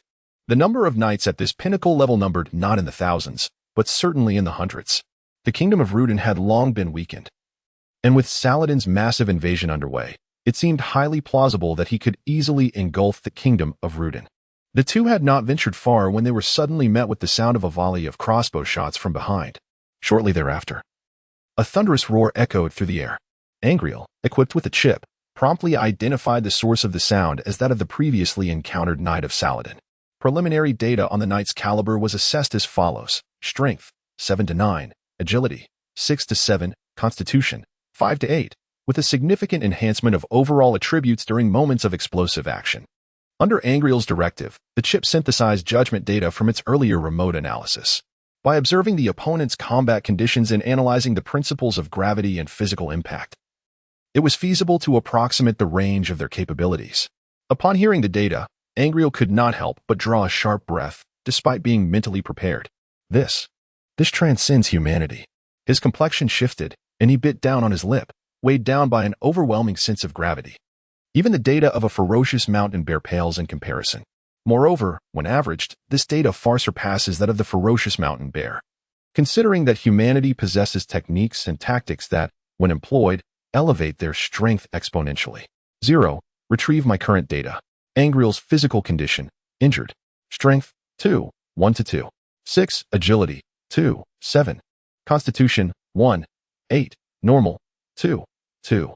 At this moment, Anger felt a profound jolt coursing through his body. The fleeting sense of pride he had experienced from vanquishing several knight-level adversaries dissipated instantly. The formidable physical prowess of the great knights, which he had just discerned, rendered any technique unnecessary. Sheer strength and speed could utterly overpower him. In a mere encounter, his fate would be no better than that of Ruerv, who had perished by the roadside. He realized he was still far too weak. Although a great knight could serve as a commander within a legion, their numbers were not insignificant. An overwhelming heaviness settled in Anger's heart. Do not despair, Anger. While your physical limits may be low, with diligent practice in swordsmanship and archery, you will not be deemed weak, the Baron reassured him. He remained unaware of how Anger had managed to elevate his physical capabilities to that of a knight. After all, he had previously attempted to plant the seed of life within him, knowing well that Anger's body was incapable of nurturing such a seed. Yet, it was imperative to prevent his son from falling into despondency.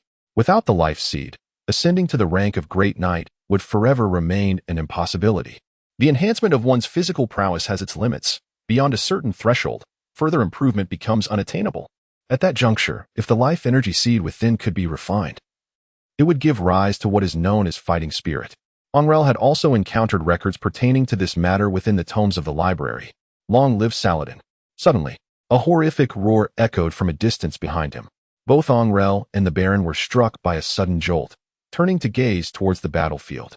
They discerned the source of the sound. It was the furious roar of a great knight, likely a final bellow in the face of death. A great knight, a figure of high elite status in any nation, had perished just like that. The Baron's countenance darkened. Had I not been injured this time, perhaps within a decade, I could have attained the realm of a great knight. Alas, this was the very essence of his unusual arrogance and dominance. Regrettably, with my current condition, not only the realm of a great knight, but even my original strength would be difficult to sustain. Everything now hinges on you, my son. The Baron's gaze fell upon Angrele ahead. Seemingly sensing the Baron's scrutiny, Angrele paused momentarily, yet did not turn back, instead hastening forward. 0. How much agility can the stored radiation energy potentially enhance for me? Angrele inquired silently. An anticipated increase of 2. 1 in agility is projected, with a boost of 0. 3 in constitution. Time until conclusion, 11 days. Estimated remaining energy, 1/12 of the original. 0 provided a precise response. Remaining energy? Angrele was taken aback. What does that mean? Angler's expression darkened. So, does that mean my body will never attain the level of a Grand Knight? Accuracy rate, 94. 53. The chip automatically responded. Angrele tightened his grip on the hilt of the sword at his waist. Suddenly, he halted, lifting his gaze towards the heavens. The dense foliage obscured the dazzling sunlight, leaving only scattered golden rays to dance upon the ground. The scorching light fell upon the back of Angrele's hand, creating a patch of golden illumination. Yet, he felt not a trace of warmth. What troubles you, Angrele? The Baron inquired from behind. It is nothing, merely a fleeting thought, Angrele replied, forcing a faint smile. Come, Father, we must depart from this vicinity at once. Indeed, Angrele suddenly recalled that ring, the enigmatic emerald ring adorned with peculiar characters. Chapter 026, An Unexpected Encounter. The caravan swiftly circumvented the battlefield, continuing their journey for 4 days. The surrounding woods began to diminish in height and density, no longer as lush as before. As evening approached, Angrele sat beside the driver's seat of the carriage, while the Baron grasped the reins in one hand and held a leather map in the other. Comparing the routes, the crimson sun of the afternoon slowly descended behind the treetops to the west. The woods flanking the road gradually grew more profound and shadowy. Anger tilted his head upwards, gazing at the sky.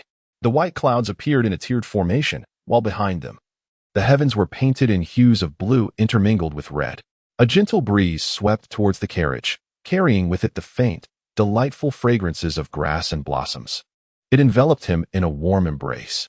As twilight descended, the nocturnal insects began their raucous serenade, reminiscent of the familiar chirping of crickets from his previous life on Earth. Angrele leaned against the rear of the carriage, his eyes squinting in serene contentment, lazily reluctant to move. "Father, according to the map, we must be nearing the edge of the forest, correct?" he inquired softly. The Baron gestured over the map, confirming their position. Upon hearing Angrele's question, he nodded. "Indeed. At our current pace, we should reach the Answer Prairie by noon tomorrow. We are now in proximity to the Frozen Woods." "Frozen Woods?" Angrele's curiosity was piqued. "What is that place?" The Baron chuckled softly. "If one were to veer left from the road we are on and walk about 5 kilometers, one would encounter a grove of red pines, within which lie the ruins of an abandoned manor, once the residence of a noble family from the Frozen. However, due to the ravages of war, it was consumed by flames and reduced to ruins. It is said to possess a rather eerie atmosphere. I once glimpsed it from a distance during my travels." A hint of apprehension crossed the Baron's face. "That place feels rather unsettling, exuding a sense of danger." I hesitated for quite some time before ultimately deciding against exploring it. In this era, a detailed map is a priceless treasure. The once mighty Frozen Empire, now reduced to mere remnants, leaves one pondering what can withstand the relentless passage of time, the Baron mused. Angrele found himself momentarily lost in contemplation as the two sat side by side in the driver's seat. The only sound that pierced the growing silence was the resounding clatter of hooves against the earth. The sky darkened further, and the air began to take on a refreshing chill. Surrounding the caravan, as it continued its journey, a delicate array of luminescent points began to emerge, reminiscent of fireflies. Countless soft blue orbs danced gracefully around the carriage, each no larger than a fingernail, their ethereal blue glow casting a gentle haze over the entire expanse of the road. Anger raised his eyes wide, gazing at the breathtaking scenery surrounding him. "What is this?" He couldn't help but gently extend his hand, effortlessly catching a blue speck of light. The speck, the size of a fingernail, softly settled into his palm, resembling a seed akin to that of a dandelion. The delicate blue luminescence emanated from several fine filaments, with a seemingly inconspicuous black spherical seed suspended below it, no larger than a sesame seed, mirroring the appearance of dandelion seeds. The light lay quietly in his hand, devoid of warmth, offering only a slight tactile sensation, akin to a small tuft of cotton. A pale blue halo reflected upon his face, tinting his features with a hint of blue. The path was becoming increasingly obscured. It would be wise to find a place to rest and camp. The Baron shook his head, as if attempting to cast off previous thoughts. Very well. 3 horse-drawn carriages gradually came to a halt beside the roadside woodland. The group sought out a clear patch of land, while some soldiers dispersed to keep watch, and a few ventured off to gather firewood and leaves for a fire. The 3 carriages were drawn together to encircle the open space, forming a rudimentary defensive formation. Within 10 minutes, a pale yellow campfire sprang to life in the center of the carriages, followed closely by 3 additional fires igniting outside. The women and servants were ushered to the innermost circle, while soldiers took turns on guard at the periphery. The women began retrieving food, water, and cooking utensils from the carriages, preparing a meal. The entire makeshift campsite soon buzzed with activity. The Baron settled into one of the carriages, where an accompanying apothecary tended to his right eye. Anger directly tore a piece of cloth, placing it on a stone outside the camp before sitting down. His quiver was slung across his back, a silver cross-sword hung at his waist, a silver throwing knife nestled in his chest, and a chain claw was secured to his lower back. He wore a brown leather armor made from horned cattle hide. Such attire was preferable in the woods, as it provided both agility and a degree of protection. Heavy metal armor would render him a cumbersome target. Angrele sat upon a stone, quietly gazing at the myriad of blue lights that adorned the sky. His heart was enveloped in a sense of bewilderment he had never experienced before. How enchantingly beautiful it was, he murmured softly. Through the crevices of the carriage, he could discern Maggie and Siri, diligently following behind the ladies, assisting in managing the affairs at hand. Captain Mark of the Guards was inquiring about the surroundings with his subordinates. A few soldiers were tending to the bonfire, igniting the newly crafted torches, preparing to patrol the vicinity and expand their watchful perimeter. Ali sat quietly to one side, and no one approached to disturb him. During these recent nights, he would often find himself alone, resting in solitude. As time passed and this became a routine, everyone grew accustomed to his presence. Angrele sat quietly for a moment before retrieving a chain from his chest, on which he hung a green gemstone ring, wearing it as a necklace. As he toyed with the emerald ring, Angrele began to circle around the camp, his gaze drifting among the surrounding bushes and grass. The red berries of the Angrele plant, which contain a trace of toxic substances, were noted in the records of wild flora, devoid of any enhancing components. A notification from the chip's detection system promptly followed. A flicker of disappointment crossed Anger's face as he expelled the fruit's pulp. Was there truly no means left to augment his abilities? He rose, his heart heavy with despondency. After circling the vicinity a few times and inspecting several locations, he uncovered no unexpected findings. The chip's analysis yielded nothing beneficial for him, although his physique was constrained by genetic limits. Reaching the pinnacle of his physical potential sooner and acquiring greater strength was the only method Anger could presently conceive to enhance himself. For days, he had scoured the forest, experimenting with various plants, and even sampling certain insects. Fortunately, as long as an item was bitten and broken in his mouth, he could derive analytical results without having to swallow it whole. Otherwise, he could scarcely fathom the number of times he might have succumbed to poisoning.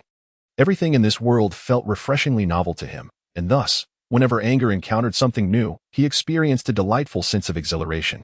This continuous endeavor of exploration held no semblance of tedium for him. After a night devoid of incident, the caravan resumed its journey at dawn the following day. The surrounding trees grew increasingly sparse. The Baron sat in the first carriage, peering ahead with anticipation. They were on the verge of exiting the forest, and not far ahead lay the answer prairie. Angrele sat within the carriage, diligently polishing his longsword with an oil-soaked cloth. This indicated that the forthcoming exit led to a convergence point of forest paths, where brigands were likely to lurk. The Baron nodded in agreement. Vigilance was imperative. In recent days, following the enhancement from that enigmatic radiative energy, his agility had reached its physical zenith, no longer capable of further augmentation. He summoned the current status of his physical attributes. Angrele Rio, Strength 2, 1, 2. 6, Agility, 4, 1, Constitution, 2, 2. The chip instantaneously relayed the data. Anger's expression revealed a hint of helplessness. Fortunately, his agility had been enhanced to a considerable degree. He was now undoubtedly stronger than he had been a fortnight ago. He was likely only a fraction weaker than the Baron, as his swordsmanship surpassed that of the Baron significantly, sufficiently compensating for much of the disparity in physical prowess. However, even with such improvements, in this tumultuous world, safety remained precarious. The last formidable knight he encountered was, by comparison, exponentially stronger than he was now. Yet he had been easily surrounded and slain, offering no resistance whatsoever. He recalled the mysterious power contained within the emerald ring, which likely belonged to sorcerers. This power bore a striking resemblance to the magical forces he had heard of in his previous life on Earth. He speculated that the ring might indeed be an enchanted artifact. Lost in thought regarding his conjectures, a faint clashing of weapons suddenly resonated from the front of the carriage. An alarming situation was at hand. The Baron's countenance turned grave. He promptly instructed the coachman to reduce their speed. The three carriages swiftly decelerated, striving to minimize any noise. Angrele leaped from the vehicle with determination. "Father, I shall go and take a look." The Baron nodded in acknowledgement, fully aware that Angrele's strength now rivaled his own, thus alleviating any undue concern. Anger raced forward with great urgency, swiftly emerging from the thicket to find himself before a verdant expanse. However, he did not fully step into the open. Instead, he concealed his form within the shadows of the trees, gazing intently into the distance. A caravan of 5 horse-drawn carriages was besieged by a band of robbers, their heads shrouded in gray scarves. The guards of the caravan clashed fiercely with the assailants. Within the encircled formation of the caravan, 3 knights mounted on horseback, their expressions grim, faced off against 5 men who bore the countenance of the bandit leaders. Angrele keenly discerned that the 2 opposing factions appeared to possess strength far surpassing that of the surrounding individuals. Detecting target data, he silently intoned. With a hiss. His eyes suddenly shimmered with a cerulean hue. Instantly, his entire field of vision transformed into a delicate blue grid, from which lines of minute data rapidly emerged around the two rival groups. Angrele casually cast his gaze upon one of the knights within the convoy. Unknown target, strength exceeding 4, agility surpassing 2, constitution greater than 3. He was taken aback. How could such a formidable warrior find himself ensnared in a predicament? Were these bandits truly so formidable? He had previously heard the Baron speak of the general prowess of bandits, and it was inconceivable that a knight-level warrior would emerge among them. Typically, knight-level individuals would be courted by lords in any territory, enjoying abundant feasts and luxuries. It was utterly implausible that anyone would willingly choose the path of a bandit or thief. Along the route from Rio to the port of Malia, the so-called bandits were merely small factions of a dozen or so, the strongest among them resembling squire-level knights, slightly superior to ordinary soldiers. Yet their capabilities were still quite limited. But now, these bandits. Angrele's gaze fell upon the foremost bandit leader. Lines of pale blue data materialized before him. Unknown target, strength exceeding 4, agility surpassing 4, constitution greater than 3. Body analysis, exhibits immense explosive potential. Similarity to Kelrio's explosive mode stands at 72%. Chapter 027, Encounter 2.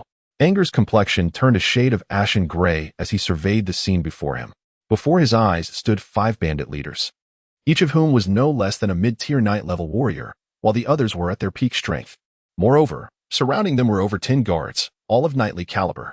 In stark contrast, the caravan across from them boasted only 3 knights, with merely 2 appearing to be at their pinnacle. It was no wonder such formidable foes had managed to encircle them. Furthermore, Anger observed that the bandits' method of attack was remarkably disciplined, indicative of rigorous training. They were evidently not mere brigands, but rather regular troops from a certain kingdom masquerading as outlaws to prey upon the vulnerable. It was undoubtedly the border forces of the kingdom of Uxas. The Baron grimaced as he spoke on the road, recognizing their opportunism upon seeing the weakened state of Rudin. They had audaciously disguised themselves as bandits to rob the fleeing nobility. The besieged caravan was likely composed of officials escaping from Rudin's major city. It was astonishing that 3 peak knights found themselves ensnared and unable to extricate themselves. Angrele felt a knot tightening in his throat, his heart racing in a tumultuous dance of anxiety. He remained acutely attuned to the sounds around him, fearful that the bandits would discover the convoy and pursue them. A mere glance at the seemingly lowly brigands revealed that among the 10 soldiers, at least 3 possessed the physical prowess of aspiring knights. It was evident that they were not merely there to plunder, perhaps they were also honing their combat skills. A handful of such aspiring knights could equal one subpar knight in strength. Coupled with the formidable capabilities of the bandit leaders, should they be detected, the convoy would stand no chance of escape. It was then that he realized the so-called knightly status of strength was a mere concept prevalent in rural regions like the Rio territory. In the grand families of the metropolis, training a cadre of aspiring knights would hardly be a daunting task, with dozens or even hundreds emerging as commonplace. Outside the bandit formation, 5 leaders observed the struggling knights of the convoy with keen interest. A bandit adorned in a headscarf sprinted over, reporting loudly, "My Lord Siren."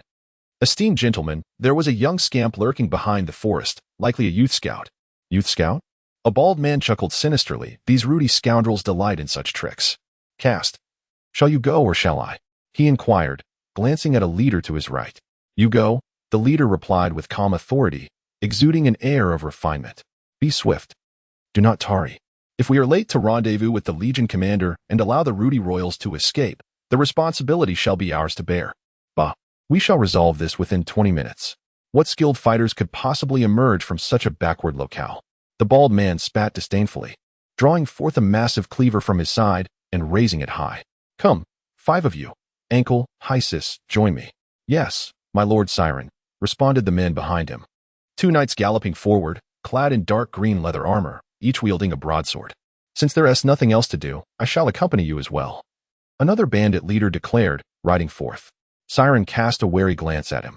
"Ulysses, are you determined to oppose me?" he queried, his tone unkind. The man emerging wore an innocuous smile, a long metal bow slung across his back, with a quiver of arrows at his side. "Not at all, my Lord Siren. I hold your valor and strength in great esteem." "Humph."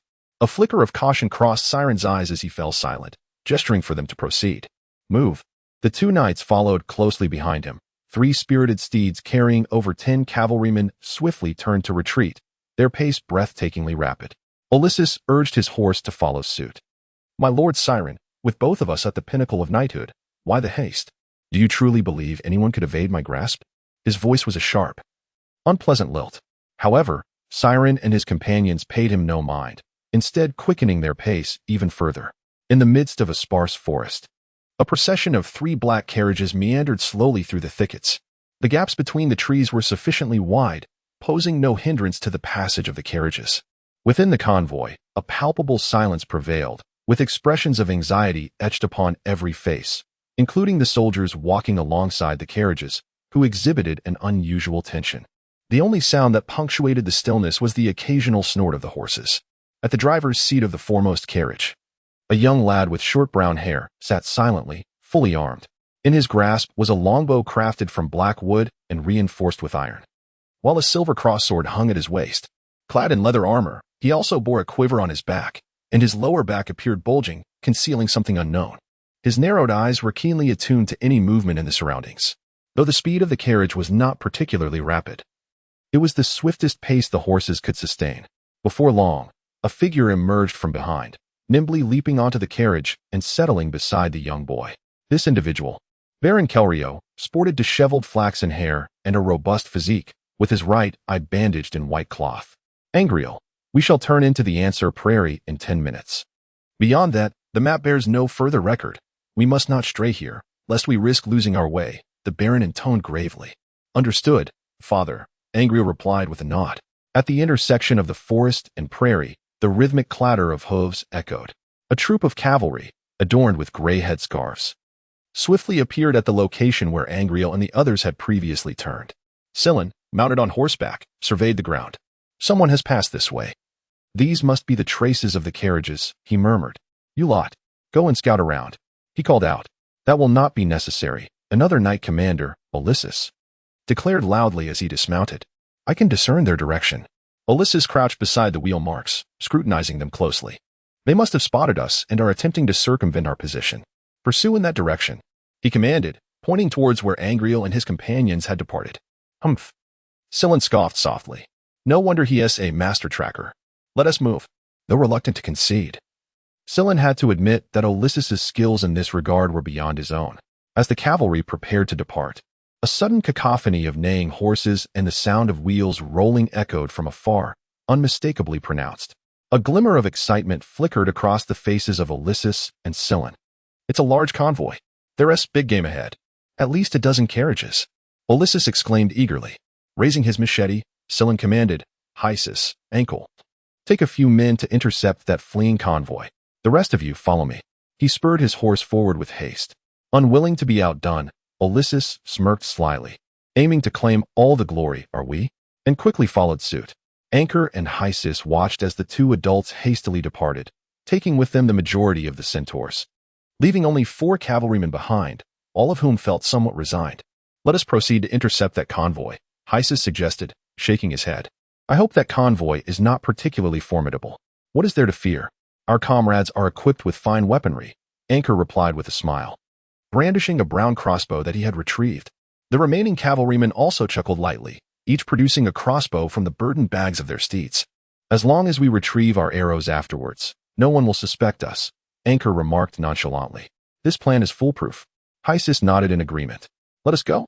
The group of cavalrymen swiftly made their way toward the woods in pursuit. Angrele sat at the front of the carriage, his expression suddenly shifting. The prompt from Chip 0 echoed in his ears as he discerned the sound of hoofbeats approaching from behind, 6 cavalrymen rapidly closing in. Indeed, they had been detected.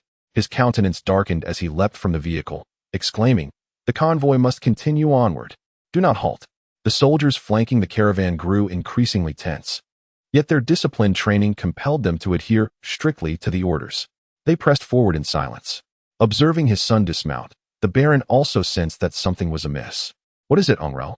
"Father, there are pursuers behind us. I will stay back to delay them." "You must continue on," Angrele replied calmly. The Baron dismounted as well, allowing another to take the reins, and approached Angrele directly. "I will remain with you. You go ahead. There's no need for concern. I shall merely loiter at a distance and launch a few arrows." I will catch up shortly, Angrele smiled reassuringly. Please, father, you go on. I will not confront them directly. I am a smaller target and can escape more easily. The Baron gazed at him intently, aware that in this wooded terrain, Angrele's archery skills would afford him considerable advantage, provided he concealed himself adequately. I will stay with you, he stated resolutely. Angrele, with a tone of resignation, said, all of our family's assets are on the carriage. Father, you should proceed ahead. I shall be fine and will catch up shortly. Very well. Angrele nodded in agreement. Although the Baron had come to understand his son's capabilities, he could not shake the unease of confronting an unknown adversary. Angrele stood still, observing as the Baron swiftly caught up with the advancing convoy. It was only then that he turned around, casting his gaze towards the faint silhouettes of cavalry emerging from the woods. Drawing a white feathered arrow, he knocked it onto the longbow. With a sharp twang, the bowstring was tautened, the black metal tip glinting with a subtle blue-violet hue under the sunlight. Chapter 028. The Mysterious One with a Whoosh. The white feathered arrow was launched into the distance, followed by a muffled grunt. Angrele distinctly heard the sound of a cavalryman tumbling from his mount, accompanied by a cacophony of furious curses. His expression remained unchanged as he extracted another arrow from the quiver, knocking it once more. At a distance of 200 to 300 meters, aided by the chip's targeting assistance, his archery remained infallible, a distinct advantage. Drawing the bowstring back, Angrele focused intently, continuously adjusting his posture in response to the chip's corrections. Suddenly, a sharp pain shot through his left arm. The longbow tilted awkwardly as the white-feathered arrow fell to the ground. A black crossbow bolt had embedded itself firmly in his left arm, piercing cleanly through. A crossbow. Angrele's heart raced in alarm. There was no time for contemplation as he rolled away instinctively. With a series of soft thuds, 3 crossbow bolts embedded themselves into the ground where he had just stood, their shafts remaining only partially visible above the grass. Fortunately, they were not poisoned. Otherwise, he would truly be in dire straits. Angrele felt a flicker of relief. It seemed that in this world, the adversaries he encountered had not resorted to venom. The chip quickly relayed analytical information regarding his wound to his mind. The diamond-shaped tip would cause persistent bleeding, with the body losing blood at a rate of 1% per minute. He had 10 minutes to conclude the battle. Zero provided the most appropriate counsel. Damn it. A diamond-tipped arrow. Cursing inwardly, Angrele pulled up the previous information logs, seeing the chip's alert regarding the crossbow's discharge. However, the information had flashed by too rapidly for him to react. It was almost instantaneous, followed by the details of his injury. Indeed, such swift assaults posed the greatest challenge for him. Angrele lamented this reality as he retrieved another white-feathered arrow, gritting through the pain to draw back the bowstring once more. The wound in his left arm throbbed intensely, beads of sweat forming on his brow. The agonizing pain demanded a substantial exertion of willpower to maintain focus. The sound of hoofbeats drew nearer behind him. Suddenly, he crouched and dashed to the left, releasing an arrow midair. He couldn't escape. A voice boomed, Angrele. We're coming. All right. 2 other steeds surged forward, racing towards Angrele's direction. With a clash of steel, 2 knights unsheathed their broadswords in unison, charging at breakneck speed.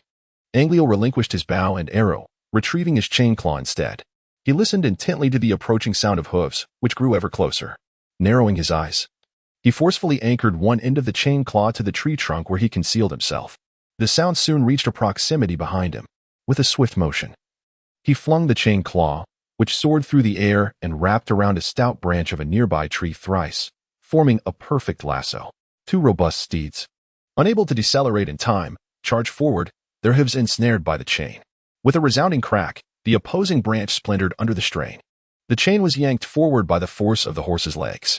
The 2 horses lunged ahead, collapsing to the ground, their front legs shattered, emitting anguished cries. A knight, thrown from his mount, tumbled forward and struck his head against a stone, letting out a harrowing scream. Angrele's expression brightened, and he cast aside the chains, drawing forth his long sword.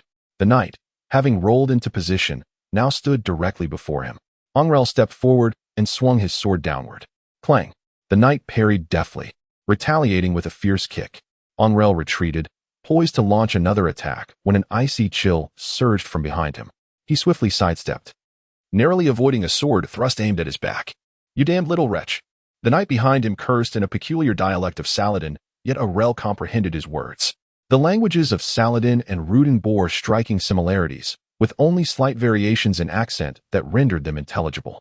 The fallen knight had regained his composure and now stood, aiming his sword at Angrele. The two adversaries coordinated their movements with unparalleled precision, leaving Angrele with no choice but to retreat. Bang! Angrele was caught off guard and received a brutal kick against his blocking arms, sending him sprawling backward, rolling a considerable distance. He executed a somersault, and his enhanced agility, honed over recent days, allowed him to narrowly evade 4 incoming crossbow bolts. However, the sudden movement aggravated the wound on his left arm, tearing it open anew and spilling a trail of blood behind him. He darted into a thicket, quickly seeking refuge behind a tree trunk. Only then did Angrele allow himself a moment to breathe, gasping for air as sweat dripped steadily from his chin. What to do? What to do in this dire predicament? His mind swirled in chaos, the situation appearing almost hopeless. 2 foes, each nearly at the pinnacle of knighthood, combined their formidable strength, while 4 crossbow bolts lay in wait from afar. He could neither escape using agility as the bolts pursued him, nor could he confront the knights head-on. Angrele's thoughts were a tangled mess, urgency gnawing at his heart. This was not akin to his previous encounter with Dis' daggers lacked the speed of crossbow bolts, leaving him no time to heed the chip's warnings. Just as before, a moment's delay would result in a bolt striking true. 0, provide the optimal strategy. As his stamina waned, the suggestion was to neutralize the ranged weaponry first and then make a hasty escape. If I could handle the crossbows, why would I need your advice? Angrele fumed in frustration. A split second later, an attack was imminent on the left side of his head. The chip alerted him just in time. As Angrele lowered his head, the longsword seized the opportunity to thrust upward from below. With a resounding clang, the opponent's broad-bladed sword swiftly redirected, delivering a downward strike that effortlessly deflected his attack. 2 knights, flanking him on either side, executed their swordplay with remarkable synergy, effectively encircling Angrele in a tactical maneuver. The foundational swordsmanship that Angrele took pride in held no advantage against his opponents. The swordplay of the 2 adversaries appeared to be honed through relentless practice, with scarcely any superfluous movements. Even when they did occur, they were negligible. In their coordinated assault, Angrele found himself bereft of any opportunity for counterattack, as any opening that presented itself was swiftly closed by the other. The trio engaged in a whirlwind of strikes, their pace astonishingly rapid, continuously retreating toward the edge of the forest. To be precise, it was Angrele who was being inexorably driven outward by the 2 assailants. Once beyond the woods, for crossbow bolts would undoubtedly find their mark from any angle, requiring no effort on their part to restrain him. Angrele understood this all too well. Yet, the fluid and flawless assault from his opponents left him no choice but to retreat under the force of their blows. Their strength seemed to match his own. Were it not for the precision of the basic swordsmanship fused with his chip, which minimized ineffective movements, he would have likely succumbed to their onslaught long ago. Nevertheless, Angrele's left arm was increasingly torn open, and the blow he had recently deflected left his right arm aching. The considerable expenditure of stamina, the relentless loss of blood, and his waning ability to defend himself blurred his vision. Sweat trickled into his eyes. To encounter such a formidable youth, you must be a scion of a noble family. Perhaps from rooting? One knight chuckled. Only the offspring of great nobles could possess such knightly prowess at such a tender age, showcasing impressive physical prowess. Truly, a testament to noble lineage. Had not Lord Siren and the others been absent, we would have subdued this lad long ago, the other remarked coldly, his offensive undeterred. The long swords in their hands danced like twin silver ribbons, perpetually striking from both flanks. With each attack, they seamlessly exchanged positions, perfectly dissipating any momentum. Angrele found himself increasingly cornered. He attempted several times to draw his dagger, yet each endeavor met with no opportunity. As the 2 combatants left no openings in their relentless assault, suddenly, a momentary lapse in focus resulted in a gash over 10 centimeters long appearing on Angrele's chest. It was over. A knight bellowed fiercely as he unleashed a powerful strike. Angrele desperately wielded his sword to block the assault. With a deafening thud, he was sent sprawling, crashing to the ground, unable to rise once more. He had utterly miscalculated, misjudging the potency of the crossbows in this world and the prowess of the knights sent to pursue him.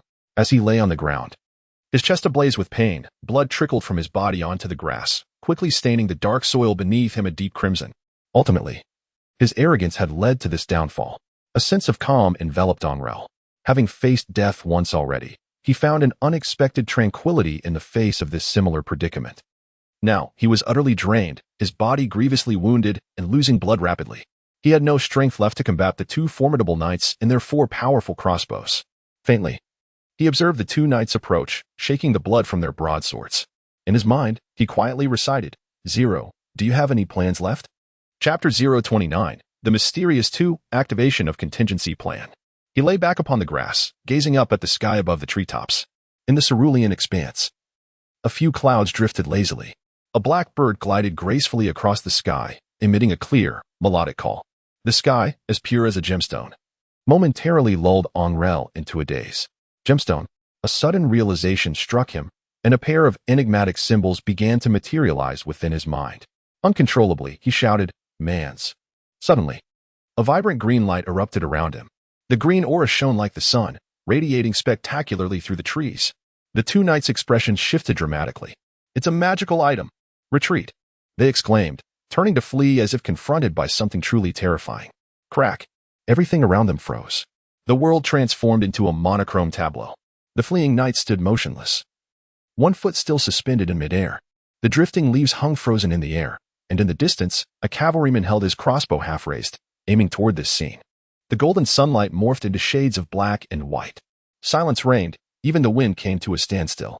Angrele lay motionless upon the ground, his body emanating a vibrant green luminescence. Everything around him transformed into a monochromatic world, resembling a frozen landscape where, apart from himself, all was instantly suspended in stillness. A potent, briny scent of the sea infiltrated his nostrils, and he felt as if enveloped by gentle breezes. Warning! Warning! Radiant energy is eroding the subject at an alarming rate. Significant depletion of stored energy detected. 10, 9, 8, 7. The cold, mechanical voice incessantly alerted him. Finally, Angrele regained his composure. He swiftly rose to his feet, the green aura surrounding him undulating like flowing water. Grasping his longsword, Angrele hastened to position himself behind the two knights. In a flash, the surrounding black and white faded away, the green light dissipated, and all sounds returned to their original state, the rhythmic footsteps of the knights, the rustling of leaves, the crisp calls of birds. A spectrum of colors swiftly re-emerged alongside the vanishing green brilliance. The two knights surged forward with great haste, yet their heads suddenly rolled backward, landing at Angrele's feet. Blood gushed forth from their severed necks like a fountain. With two dull thuds, their lifeless forms collapsed to the ground. Silence forevermore. Anger stood dazedly, gripping the long sword, his gaze fixed upon the two lifeless heads that refused to close their eyes. Is this the power of a wizard? The depletion of energy was palpable, and the chip's notifications continued to echo in his mind. As Angrele awakened from his reverie, he immediately lowered his body. 3 crossbow bolts pierced through the vacant upper half of his form. With a swift motion of his hand, a dart was unleashed, instantly striking a distant figure, followed by a piercing scream. Chaos ensued as the remaining trio, their faces etched with terror, swiftly turned their horses and fled in haste. Angrele surged forward, deftly lifting 2 coin pouches from the bodies of the knights before swiftly turning to pursue the Baron. He sensed that his body had been momentarily paralyzed by some unseen force. The pain from his myriad wounds had momentarily subsided. However, a relentless tide of excruciating agony surged through his mind, akin to a violent tearing. Angrele's vision dimmed, becoming increasingly hazy. Yet, he pressed on, resolutely running towards the Baron. He was perplexed by the distinct difference he had felt when harnessing energy earlier. The experience had diverged sharply from his previous attempts. The inexplicable phenomenon of freezing the world in an instant haunted him, instilling a profound sense of dread within his heart. He continued to run with all his might, oblivious to the passage of time. In Angrele's blurred vision, the familiar figure of the Baron rushed towards him with great haste. "Angrele, my goodness!" The Baron's trembling voice echoed faintly. Angrele suddenly lunged forward, landing directly in the Baron's embrace. The Baron's face was a mask of terror, his expression fraught with anxiety. While the surrounding crowd gasped in oppressive astonishment, Angrele felt the excruciating pain in his head intensifying. In his father's eyes, he caught a glimpse of his own reflection. Eyes, nose, mouth, ears, crimson blood flowing incessantly from his features. His face was ashen, his gaze devoid of life. The zero chip seemed to be signaling something, yet he could no longer discern any sound. The agonizing throb in his head overwhelmed all coherent thought. 15 days later, on an endless expanse of verdant grassland, 3 black carriages moved slowly like ants. A gust of wind swept across the prairie, causing the grass to bend and ripple, reminiscent of waves. Within the leading carriage, a brown-haired youth peered outside. His body was wrapped in bandages of gray cloth, his complexion utterly devoid of color. "Angrele, do you feel better?" A deep voice emerged from the carriage. That's good to hear. The Baron sighed with relief. Next time, I shall never allow you to undertake such a task alone. Anger smiled faintly, a hint of bitterness gracing his lips. It had been a fortnight since he last departed from the forest. That time, he had sustained grave injuries, plunging him into a 2-day slumber from which he gradually awakened. An examination via the chip revealed extensive muscle strains across his body, significant blood loss, a fracture in his left arm, and a crack in his right hand. Furthermore, he had suffered a moderate concussion accompanied by cerebral hemorrhaging. In just 15 days, one could not help but marvel at the remarkable physical resilience of the inhabitants of this world, far surpassing that of Earth. Anger mused that, had he been on Earth, he would surely have been confined to bed for approximately 2 months. Yet here, he had managed to recover substantially in a mere 10 days. This clearly attests to the exceptional quality of his physique, with the formidable capacity for recovery being one of its most prominent manifestations. Angrele rested one hand against the car window, casting a sidelong glance at the vast grasslands receding into the distance, while quietly delving into the information stored within the chip. He had been persistently scrutinizing the sudden surge of energy that had transpired that day, seeking to uncover its origins. Today, he felt he had gleaned a substantial understanding of the circumstances surrounding that event. After all, the ring had been acquired from Dis. With such immense power embedded in the ring, it was perplexing why Dis had refrained from using it, keeping it close to his heart until his last breath. Had Dis unleashed that particular technique on that fateful day, Angrele undoubtedly would have met with swift annihilation. Over the past few days, he had engaged in a comparative analysis of his bodily data from that moment alongside the data collected during previous instances of utilizing radiation energy. This allowed him to form a clearer picture of why Dis had not employed the ring. The chip concluded that radiation energy could only be activated through sound if the user possessed a certain level of inherent homologous energy. Initially, the sound activation merely produced visual effects and a negligible enhancement in agility, which could easily be dismissed. His preliminary hypothesis suggested that the ring possessed some form of restrictive structure, limiting the energy to be released in minimal increments. Angrele had also come to understand the reason. As his body underwent continuous enhancement through energy radiation, it simultaneously met the conditions for the ring's optimal usage, harboring a source of similar energy within. The chip extracted all the energy from the ring, thus circumventing the limitations imposed by the ring's inherent structure. Previously, when Angrele attempted to harness the radiant energy, he had not uttered the activation characters. It was not until that fateful day, when a sudden spark of inspiration led him to vocalize the activation characters, that he began to release energy. In that instant, the radiation energy erupted uncontrollably, likely depleting all the energy that could have been used multiple times in a single burst. This was what resulted in the extraordinarily potent effect. It was apparent that Dis had only recently acquired the ring, otherwise, he would not have failed to invoke the activation characters even in his dying moments. Clearly, he too was unable to activate the device properly.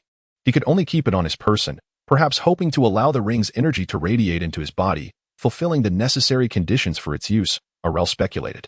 The carriage moved forward slowly, and Angrele gradually sank into contemplation. The matter concerning Dis was, to some extent, resolved. However, the terrifying effect from that day, which had left him with simultaneous muscle strains throughout his body, remained perplexing. It was evident that the effect of everything freezing in place was an illusion caused by his brain and body being pushed to an extreme limit. This much was clear. Yet why had everything transformed into shades of black and white? Perhaps it was due to a spectral alteration resulting from energy radiation. Chip? Initiate a spectral analysis of the state at that time, Angrele murmured. The colors of sunlight had been forcibly stripped away by the radiated energy, leaving only a residual white light, ultimately giving rise to the black and white effect. The 0 unit returned the results. Simultaneously, a colorful spectral analysis data table materialized in Angrele's field of vision, displaying a series of fluctuating bar charts that depicted the spectral variations at that moment. But what then? Was the source of the green light emanating from my body? Angrele nodded slowly, having grasped the general situation with clarity. Regrettably, the stored radiation energy had been completely depleted. Without the chip to extract energy, it seemed I would be unable to utilize that ring. Angrele pondered, realizing that the user must possess a corresponding energy themselves. In other words, the user must inherently possess such energy. Those who possess such power are likely the fabled sorcerers of legend. Angrele extracted the emerald ring hanging from his chest and scrutinized it closely. This ring was likely an artifact meant solely for the use of sorcerers. He recalled the 2 knights exclaiming about enchanted items at that time. It seemed to align with the nomenclature of such treasures. His index finger delicately traced the surface of the gemstone. After toying with the emerald ring for a while, Angrele carefully stowed it away once more, concealing it beneath his attire. Opposite him, the Baron held a black wine pouch, occasionally sipping from it with a sense of appreciation. Fortunately, a few days prior, they had encountered a small river, allowing everyone to cleanse themselves and their garments. Otherwise, the entire caravan would likely have been engulfed in a foul stench. He chuckled as he spoke. Angrele also chuckled. However, our water supply is limited. Being able to bathe once every 10 days is already quite fortunate. Now that everyone has drawn closer, a pungent odor of sweat permeates the air. The Baron appears somewhat resigned. There is no alternative, according to the map. This is the route with the shortest intervals between water sources. Angrele gazed upon his father's face, now etched with the faint lines of age. A visage that once radiated pride and strength, but now bore the weight of weariness. The heavy injuries and lingering repercussions had begun to erode the formidable will that once defined him. Perhaps the betrayal of friends and brothers contributed to this decline. Angrele sighed inwardly, acutely aware of the profound impact that the betrayal of Sir Otis had on his father. However, such matters could only be softened by the passage of time. "Well then, father, I shall take my leave to the carriage at the rear," Angrele softly stated. The Baron nodded in acknowledgement. "Very well, go ahead. Just refrain from any strenuous activities. The rest is up to you." Angrele nodded slightly, observing the Baron's somewhat aged countenance, and sighed softly within. He bent forward, drew back the carriage curtain, and promptly leaped down from the carriage. Angrele felt a twinge of bitterness in his heart. He chose not to linger any longer and swiftly made his way to the second carriage. "Good day, young Master Angrele." The soldiers flanking the carriage greeted him warmly as it advanced. Compared to those aspiring knights, it was these soldiers who instilled in him a greater sense of reliability. Angrele smiled and nodded, promptly leaping onto the second carriage. The driver was Mrs. Geline, Maggie's mother. This woman in her 40s had long since lost her youthful allure, her skin having surrendered to the early onset of wrinkles, presenting herself as an ordinary middle-aged woman. Upon seeing Angrele board the carriage, Mrs. Geline offered a respectful smile. "Young Master Angrele, you have arrived." "Indeed. Have Maggie and the others prepared?" Angrele inquired, pulling back the carriage curtain. "That's good to hear," he nodded, stepping into the compartment. The interior was quite spacious, comparable to the size of a large RV from the world he once knew. It essentially resembled a grand bedroom. Inside were Maggie, Cyril, and several others, totaling 9 individuals. With Mrs. Geline driving, the carriage was filled to its capacity, though it was merely a tad cramped. At first, Anger was somewhat taken aback. However, upon witnessing the horses pulling the carriage, each one twice the size of an earth horse, he quickly came to terms with it.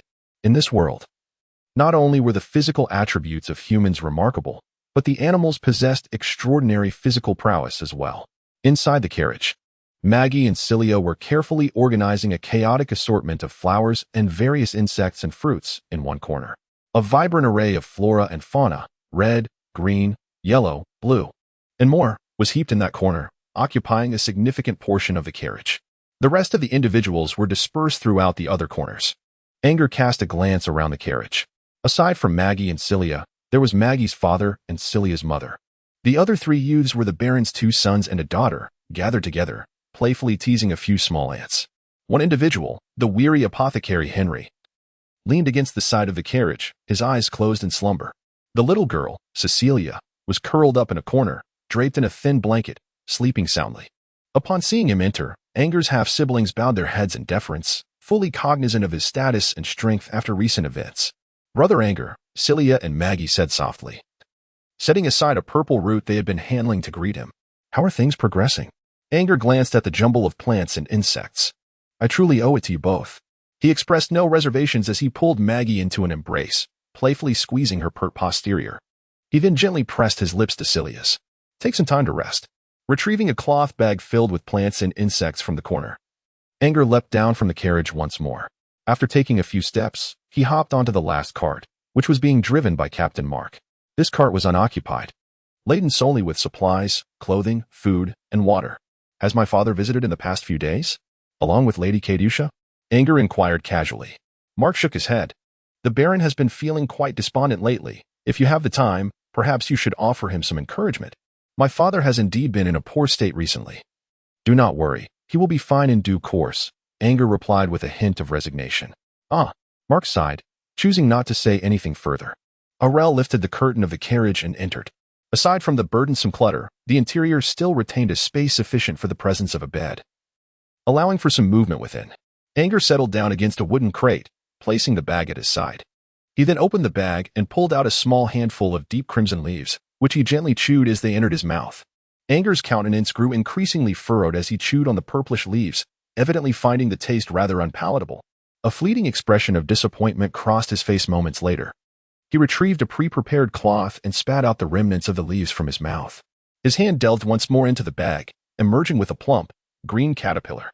This caterpillar bore resemblance to those found on Earth, yet its head was adorned with two appendages resembling tree branches. Held in Angre's grasp, the caterpillar's dual heads writhed incessantly, its skin developing layers of unsightly wrinkles that rendered it quite repulsive.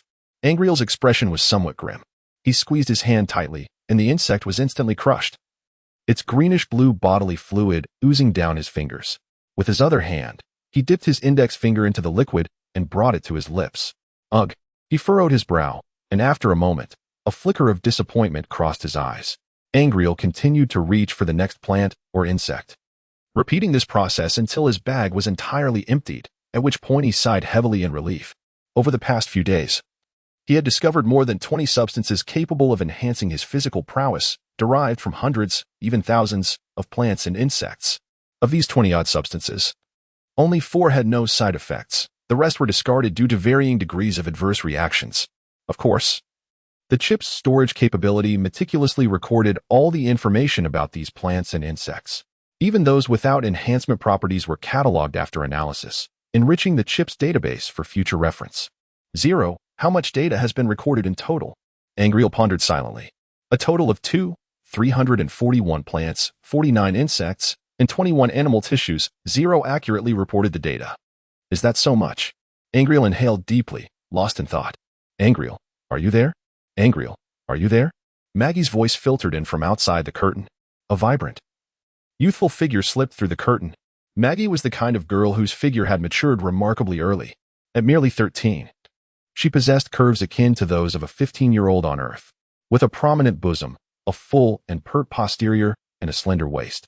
She effortlessly showcased her most admirable features, even clad in a simple gray suit and boots, dressed in an outfit reminiscent of a professional woman. Her skirt revealed a generous expanse of her rounded thighs above the knee. The smooth, fair skin of the young girl shimmered before Angrele, reflecting a faint white luminescence. Angrele, I'm just coming over to change my clothes. Maggie's voice was as delicate as a whisper as she stood before him. A flicker of warmth ignited within Angler's heart. He pulled Maggie closer, bidding her to sit before him. What attire do you intend to change into? He whispered softly in her ear. I came to change my undergarments. Maggie's cheeks flushed a deep crimson, clearly indicating that her true purpose for being there was not merely to change clothes. Angler's expression shifted slightly as he gently caressed Maggie's shoulder-length hair, inhaling the delicate fragrance that enveloped the young girl. I shall take my leave for now, he murmured with a soft smile. Maggie shook her head timidly, her face flushed. I would like your assistance in changing. Chapter 031. Aftermath. More than 2 months later, somewhere in the Answer grassland, Angrele sat within the confines of the first carriage, turning slightly to gaze upon the endless expanse of verdant grasslands, a hint of contemplation gracing his features. In recent days, he had been diligently gathering plants and insects, gradually fortifying his physical prowess. However, despite the continuous enhancement of his bodily capabilities, the lingering repercussions of his previous grievous injury persisted as an unwelcome burden. As Angrele practiced his swordsmanship, he felt an alarming susceptibility to sprains in both his hands and feet. Following an examination by the apothecary, he was diagnosed with osteoporosis, a consequence likely stemming from the substantial intrusion of radiation energy into his body. Fortunately, Angrele has since begun to fortify his physique with the plants and insects he has discovered. However, it seems he has at least another month to go before achieving complete recovery. Clad in a black hunting outfit, he sat directly by the window of the carriage, his ears attuned to discerning the myriad sounds surrounding him. With the assistance of a chip, he could isolate exceedingly subtle noises amidst a cacophony, thus detecting the movements of bandits or thieves. On several occasions, the caravan successfully evaded significant bandit ambushes, thanks to Angrele's timely warnings. Throughout these past 2 months, the caravan has encountered numerous small bands of marauders, all of whom were repelled by the Baron. Furthermore, the larger groups of thieves were also circumvented due to Angrele's keen senses. After enduring 5 or 6 fierce battles, tragedy struck when one of the Baron's sons, Angrele's brother, was struck in the neck by a stray arrow, resulting in his immediate demise. This was the most perilous skirmish they faced, as their adversaries were bandit cavalry engaged in the slaughter of another group of nobles, swift as the wind and accompanied by archers on horseback. An arrow struck Angrele, and they witnessed the grim scene unfold. Among the besieged nobles, several knights charged forward, only to be cut down by a hail of arrows, their cries of despair echoing in the air. Had it not been for the valiant guards of the surrounded noble, who fought fiercely to divert the marauding horsemen, Angrele and his companions would likely have suffered grievous losses, if not met with total annihilation. As they journeyed, the caravan passed numerous remnants of battle, strewn with corpses, a clear testament to fierce encounters. Among the wreckage, one body belonged to a valiant knight whom the Baron had previously encountered in the capital, instilling a profound fear that lingered for over 10 days, gradually subsiding. Through repeated skirmishes, Angrele gained a clearer understanding of his standing in this world. In one particularly fierce battle, he single-handedly felled 28 brigands, employing a combination of archery and close combat with remarkable success. Yet, he found himself at a disadvantage against mounted archers. At the cost of an arrow lodged in his right arm, he managed to slay 15 adversaries before succumbing to exhaustion. Having exhausted all 60 arrows from his quivers, the marauders exhibited exceptional speed and agility, adept at evading arrows from horseback. Without the assistance of a chip enhancing his archery skills, it would have been impossible to achieve such a feat. Subsequent encounters included an ambush by a group of brigands masquerading as soldiers. The leader, a knightly figure, unleashed a volley of arrows, claiming the lives of several soldiers from the caravan. It was only through a combined effort between the Baron and Angrele that they managed to exchange injuries and ultimately eliminate this foe. In this world, knights are akin to the formidable generals of ancient China, powerful warriors clad in superior armor and wielding exceptional weapons, capable of taking on scores of foes. However, their combat effectiveness diminishes significantly without quality armaments, and they share a common dread of large-scale ranged weaponry. Angrele's understanding of knightly prowess solidified. They were merely skilled practitioners of martial arts. He concluded that he likely ranked as a second-tier combatant. In the midst of this widespread turmoil, his strength felt utterly insignificant. As reality set in, Angrele quietly contemplated his physical condition. "Assess my current physical attributes," he murmured. The assessment commenced. Assessment completed. Strength, 2, 7. Agility, 3, 0. Constitution, 1, 2. He sighed. What bothersome after effects. His 3 primary attributes had diminished significantly. Even after a prolonged recovery, he had only regained this much. After about half an hour of travel, Angrele suddenly changed countenance, straining to listen intently. Moments later, he sat upright, exclaiming, "There's fighting ahead. Halt the carriage." The Baron turned his gaze. "Are they brigands?" "It appears so, but only a small group," Angrele affirmed. The Baron furrowed his brow. "I shall go and investigate." He swiftly donned his silver chainmail and grasped his black greatsword, pulling aside the carriage curtain to leap down. The carriage gradually came to a stop. Shortly thereafter, the Baron called out, "Angrele, ahead, the noble from Rooting is besieged. We should take a detour." Ahead of the convoy, amidst a vast expanse of verdant grassland, a cluster of small dark figures materialized, which was the battlefield that Angrele had perceived. A horde of marauders was brandishing their gleaming sabers, vociferously charging towards them. "Prepare for battle. Stand ready," Captain Mark bellowed, drawing forth his long sword. Amidst the clang of metal, all soldiers unsheathed their swords and curved blades, bracing themselves for the imminent confrontation. Angrele raised his longbow, the quiver now containing not the once pristine white-feathered arrows, but rather a collection of ordinary wooden shafts scavenged from the remnants of the battlefield. The original white-feathered arrows had long since been expended. While the wooden arrows lacked formidable lethality, their sheer abundance made them a viable alternative. After several forays, he had managed to gather 4 or 5 quivers. Now, all the soldiers had entrusted their arrows to Angrele, hoping to amplify their ranged offensive capabilities, for his archery skills were unparalleled. Drawing a wooden arrow, he knocked it with a sharp creak and took aim. The Baron, clad in chainmail, positioned himself deliberately in front of Angrele, ready to shield his son from any incoming ranged assaults. "What assistance is this?" Angrele scoffed. "Merely a branch of royal blood," he mused. It was said that the royal family of the Kingdom of Rudin had 4 principal branches, each with numerous smaller offshoots. Who could possibly discern which obscure lineage they hailed from? Anger furrowed his brow. Since you say so, let us promptly annihilate this band of marauders. It is an opportune moment to refresh our weapons and equipment, as they have become somewhat worn and we are out of maintenance oil. The caravan swiftly approached, and Anger and his companions discerned the plight of the besieged noble. Beside a small black carriage adorned with silver trim, two knights clad in gleaming silver armor valiantly shielded a strikingly handsome young man positioned behind them. Both knights exhibited the prowess of seasoned warriors, yet their swordplay appeared overly ornate and lacking in practical efficacy. Beads of sweat adorned their brows, indicating that their endurance was waning. The young man they were protecting bore an expression of sheer terror, his opulent attire revealing his status as a member of the affluent aristocracy. Surrounding them, a circle of over 20 marauders had split into two factions, charging forward with reckless abandon. Scattered across the ground lay the lifeless bodies of 7 or 8 marauders, surely the result of the night's efforts. Angrele furrowed his brow, swiftly drawing an arrow from his quiver. With a series of sharp twangs, he loosed 3 arrows in quick succession, each finding its mark and felling the 3 foremost marauders. Captain Mark and the Baron, rallying their forces with fierce shouts, surged forward, dragging down 4 or 5 marauders from the periphery, dispatching them with their blades. The marauders, caught off guard by the ferocity of their adversaries, fell into disarray. The leading knightly marauder bellowed in rage, launching himself at the Baron. Seizing the opportunity, Angrele shot an arrow that struck perilously close to the marauder's right chest. In panic, the marauder leader turned to flee. With a low growl, the Baron swung his great sword with ferocity, severing the marauder's head, which flew a considerable distance before embedding itself in the grass. The remaining marauders scattered in a frenzy, desperately seeking escape. Chapter 032. Philip. Once the marauders had retreated, the 3 rescued individuals hastened to approach. One knight, not yet near, proclaimed loudly, "This is the carriage of Count Philip, son of Marquis Rudin Sirius." Meanwhile, a younger man trailing behind quickly straightened his disheveled attire, seemingly placing great importance on his appearance. The Baroness' expression hardened, and he stepped forward, offering a slight bow. "Count Philip, Baron Rio extends a warm welcome to you." Angrele also smiled and bowed in respect. Upon hearing the mention of a count, the other soldiers began to murmur among themselves.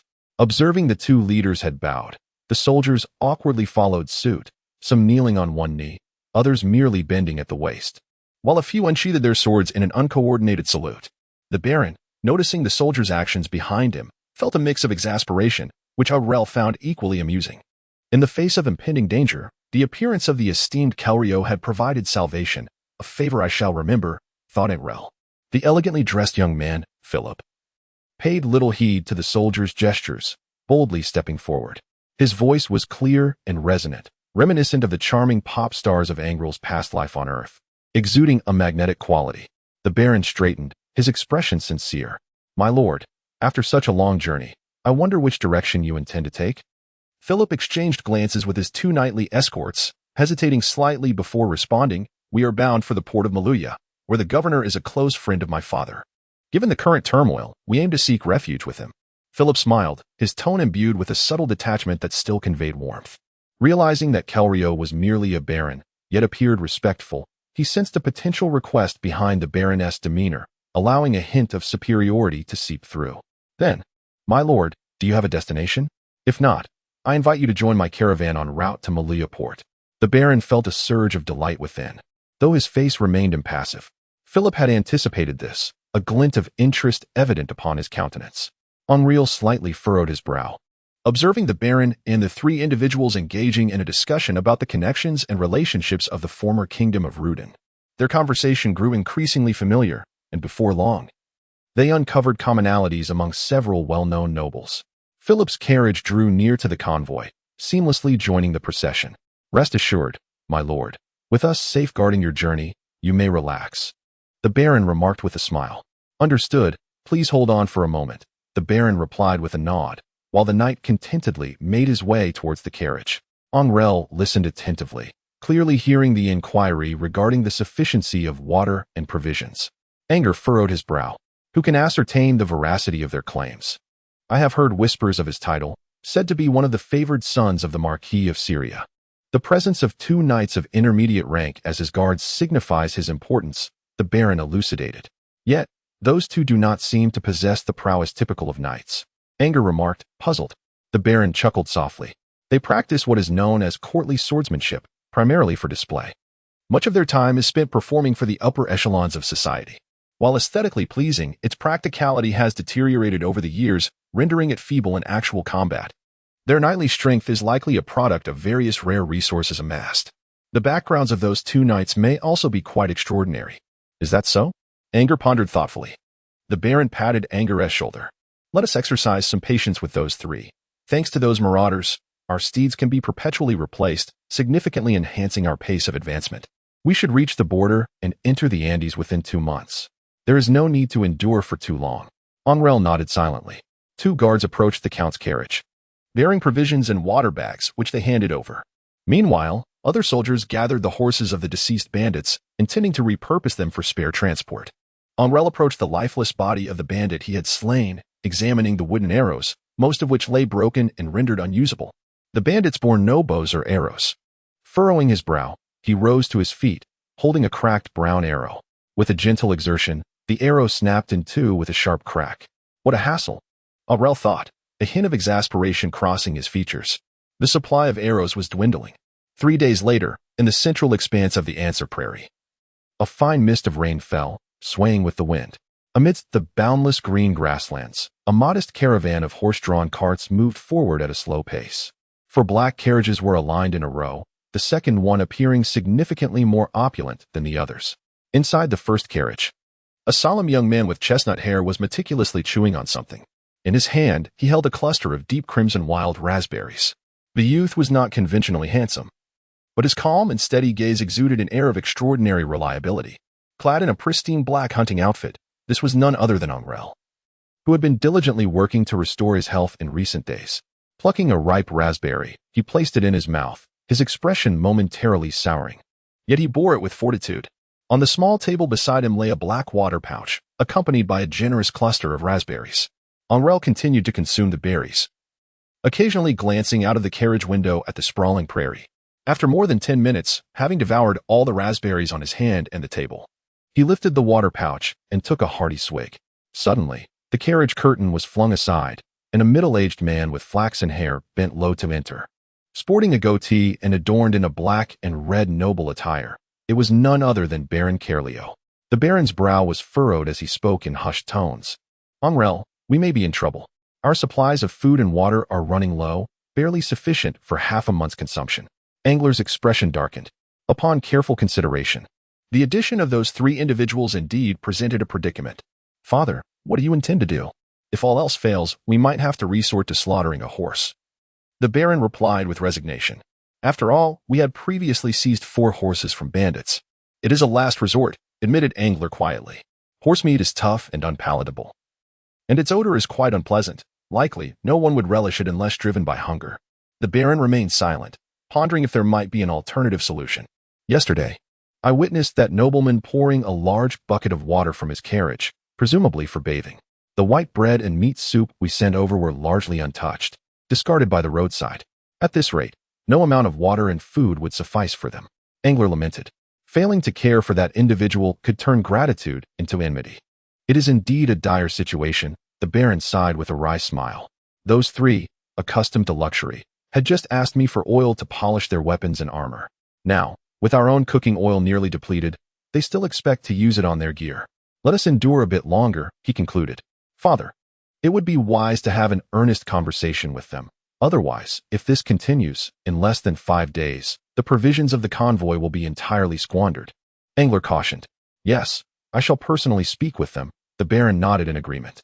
Rising, he lifted the curtain and exited the carriage. Angler sighed, picked up the water pouch to find it only half full, and dismounted to follow behind. Upon reaching the last wagon, Captain Mark appeared listless as he drove the horses. Upon noticing Angler's approach, he managed a faint smile. Captain Mark, I am here to refill the water, Angler said, shaking the pouch with a grin. There is not much left, Mark replied with resignation. Just now, that knight came over for a bucket of clean water, claiming it was for washing clothes. Washing clothes? Given the rain, couldn't he just collect water in a basin? Angler frowned. Never mind, I'll refill the water and grab some jam and white bread. I am a bit peckish myself. Mark offered a rueful smile. Master, only black bread remains. The white bread has been taken by those 2 knights. Angrele was taken aback. Have they all been taken away? Indeed, Mark nodded. Anger's heart was filled with discontent. I shall investigate for myself, he thought. He lifted the curtain and stepped into the carriage. What was once a fully packed compartment now felt somewhat desolate. The stacked brown wooden barrels had diminished by nearly half. Anger approached the waist-high water barrel on the left and lifted the lid, only to find it utterly vacant. His brow furrowed deeply as he moved to the second barrel. Lifting the lid once again, yet it too was empty. The third, fourth, and fifth barrels were all devoid of contents. Only the last two barrels appeared to retain a semblance of water, still half-filled. Anger's irritation was mounting. When he had last checked 2 days prior, there had only been one empty barrel. Now, in just 2 days, 4 substantial barrels had been drained. This water was ample enough to sustain everyone for over a week. Suddenly, a splash of water echoed from the rear of the carriage. Angrele drew back the curtains and peered out, glancing behind him. Angrele's face twitched a few times as he glanced at the dark bread in his hand, then shifted his gaze to the white bread lying on the grass outside. His expression growing even more dismal. Taking a deep breath, he furrowed his brow and drew the curtains, quickly disposing of the dark bread in a fit of frustration. He then hastily consumed some jerky and took a sip of water, feeling slightly more at ease. As he leaned back against the carriage, he sought to calm his turbulent emotions and set aside thoughts of the Count. He began his daily ritual of checking his status. 0. Assess my physical condition, he murmured. Detection in progress. Angrele Rio, Strength 2. 9. Agility 4. 1. Constitution 2. 5. Genetic limits have been reached. Status, healthy. 0 promptly delivered the results. Angrele's expression shifted subtly. He had finally reached his limit. A sense of disappointment washed over him. In this perilous world, such strength was utterly insignificant. Merely enough for a semblance of self-preservation. His countenance fluctuated several times before he retrieved the emerald ring from within his garment. The gemstone was dull and marred by cracks, with the inscriptions entirely obscured by the fissures. Angrele meticulously traced the surface of the ring, lacking the means to enhance his physical prowess. This enigmatic power might very well be my sole opportunity for growth. He scrutinized the emerald once more. This ring had been the subject of his examination countless times, yet, compared to his initial inspection, he had only discovered a single line of letters etched onto the metal band. Ramsoda University, Huinus. What could Ramsoda University be? Angrele murmured softly. Huinus was likely the name of the ring's original owner, who he suspected to be a genuine wizard. After toying with the ring for a while, and finding nothing new, he carefully concealed it once again beneath his garment. Although the ring's energy had been expended, it was the only item connected to a wizard's power, and Angrele felt there was a strong possibility of unearthing further clues from it. Thus, he continued to treasure it. The caravan journeyed onward for 2 more days. Faced with a scarcity of water, all members were compelled to filter the stagnant pools on the prairie through gauze. Only after the marauders' horses had sampled the strained water did they dare to drink it in small quantities. The caravan halted beside a waterhole, under a sky thick with ominous clouds. A silver-armored knight stood with arms crossed at the edge of the pool, expressing his discontent. Why do we stop? We must press on. We are close to crossing the border, and there is always the possibility of pursuing enemies from behind. Angrele and the Baron stood at the back, both seething with indignation. It was not the Count and his companions who had transported several barrels of water to his carriage. The remaining water was insufficient for drinking. Who among them would wish to halt midway to filter the water from the prairie? This water could very well be toxic. Just a moment. It should be ready shortly. The Baron murmured, suppressing his frustration. The soldiers and ladies disembarked to collectively fill the wooden barrels with water. Although this water was murky, laden with mud and grass roots, it was preferable to having nothing to drink. With proper filtration, it would become significantly cleaner. From the carriage, Count Philip rubbed his eyes and descended from the compartment. Observing everyone gathered by the puddle from a distance, he hastened over. Why are we not on the road yet? He intoned sternly. After a knight quietly explained the situation to him, the Count's brow furrowed in annoyance. What a bother! He scoffed, surveying the crowd. Suddenly, his eyes brightened. Lord Kyle, he called out. Philip raised an eyebrow. I am in need of a few maids to manage daily affairs. Allow those 2 girls to come to my carriage, if you please. He gestured towards Maggie and Celia, who stood by the puddle. The Baron followed his gaze, his expression darkening. Just as he was about to speak, a voice interjected from the side. Angrele, smiling, approached. I'm afraid that won't be possible. Those 2 are currently occupied with their duties and cannot serve you. My lord, he said, fully aware that the so-called management of daily affairs was merely a euphemism for allowing Maggie and Celia to cater to their whims. Angrele was suppressing his anger as he spoke. Philip scrutinized Angrele closely. "I remember you," he said blandly. "You were the one who took down over a dozen bandits that day. Quite impressive. I admire such valor." Angrele inclined slightly and offered a bow. "Thank you for your kind words, my lord the Count." Angrele's expression darkened, and the Baron's countenance shifted as well. Anger's right hand slowly glided to the hilt of his sword at his waist. Suddenly, the Baron grasped his hand firmly, gently shaking his head in dissuasion. "Do not act impulsively." Anger suppressed the simmering anger within him, gradually relaxing his grip and allowing his hand to fall. A strained smile crept across his face. "I understand, Father." The Baron nodded and released his hold, murmuring, "I shall handle this matter. I will speak with them. It is not worth the rage." Anger nodded in response. Taking a deep breath, the Baron offered him a few more words of caution before striding directly towards the Count's carriage. Angrele felt a slight sense of relief. His father was aware of his relationship with Celia and Maggie. This matter should be manageable. Taking a deep breath once more, he licked his lips and turned his gaze toward the puddle. Maggie and Celia, two youthful and graceful maidens, were diligently scooping water into the bucket. The strong winds of the prairie tousled their long, flowing hair, while their garments clung closely to their bodies, revealing their innocent and unblemished curves. This sight somewhat quelled the simmering anger within Angrele. Before long, the Baron approached from the side of the carriage and nodded at Angrele. "It's all right now." "Thank you, Father." Angrele sighed in relief. "Do not provoke Philip. We may need to rely on his connections in the future," the Baron advised. "Understood," Angrele replied, nodding in acknowledgement. He cast a sidelong glance at the Count's carriage, his eyes narrowing slightly. Chapter 034. Clue 1. After fetching water, within the dimly lit carriage, the father and son sat cross-legged facing each other. The Baron furrowed his brow as he regarded his son. "Angrele, they are merely two women. Once we arrive at Maluya, you will have whatever you desire. There is no need to clash with Philip at this moment." Anger smiled gently and nodded. "I understand, Father. I will not act impulsively. You need not worry." The Baron gazed intently at his son for a moment before continuing. "You must remember, to me, you are of utmost importance. Do not easily place yourself in perilous situations." Angrele nodded swiftly. He understood that, in his father's eyes, it was not worth antagonizing Philip over a woman. In the days when their family wielded considerable power, such concerns were negligible. However, now that they had grown weaker and found themselves in need of others, a degree of forbearance was imperative. Yet, as a man of the earth, the notion of relinquishing his beloved to another was utterly intolerable to Angrele. Angrele remained seated, attentively absorbing his father's meticulous instructions and admonitions, which spanned a full half-hour before concluding their discourse. Having resolved to invest in this endeavor, one must not allow the preceding sacrifices to be in vain. The Baron poignantly encapsulated this sentiment with his final words. He then rose from his seat, departing the carriage to conduct his customary examination of the map and adjust their course. Anger was left alone in the carriage, his expression clouded with concern that Philip would certainly not relinquish his pursuit so easily. Yet, surrounded by so many onlookers, there was little he could do. Any leak of information could spell disaster for Maria.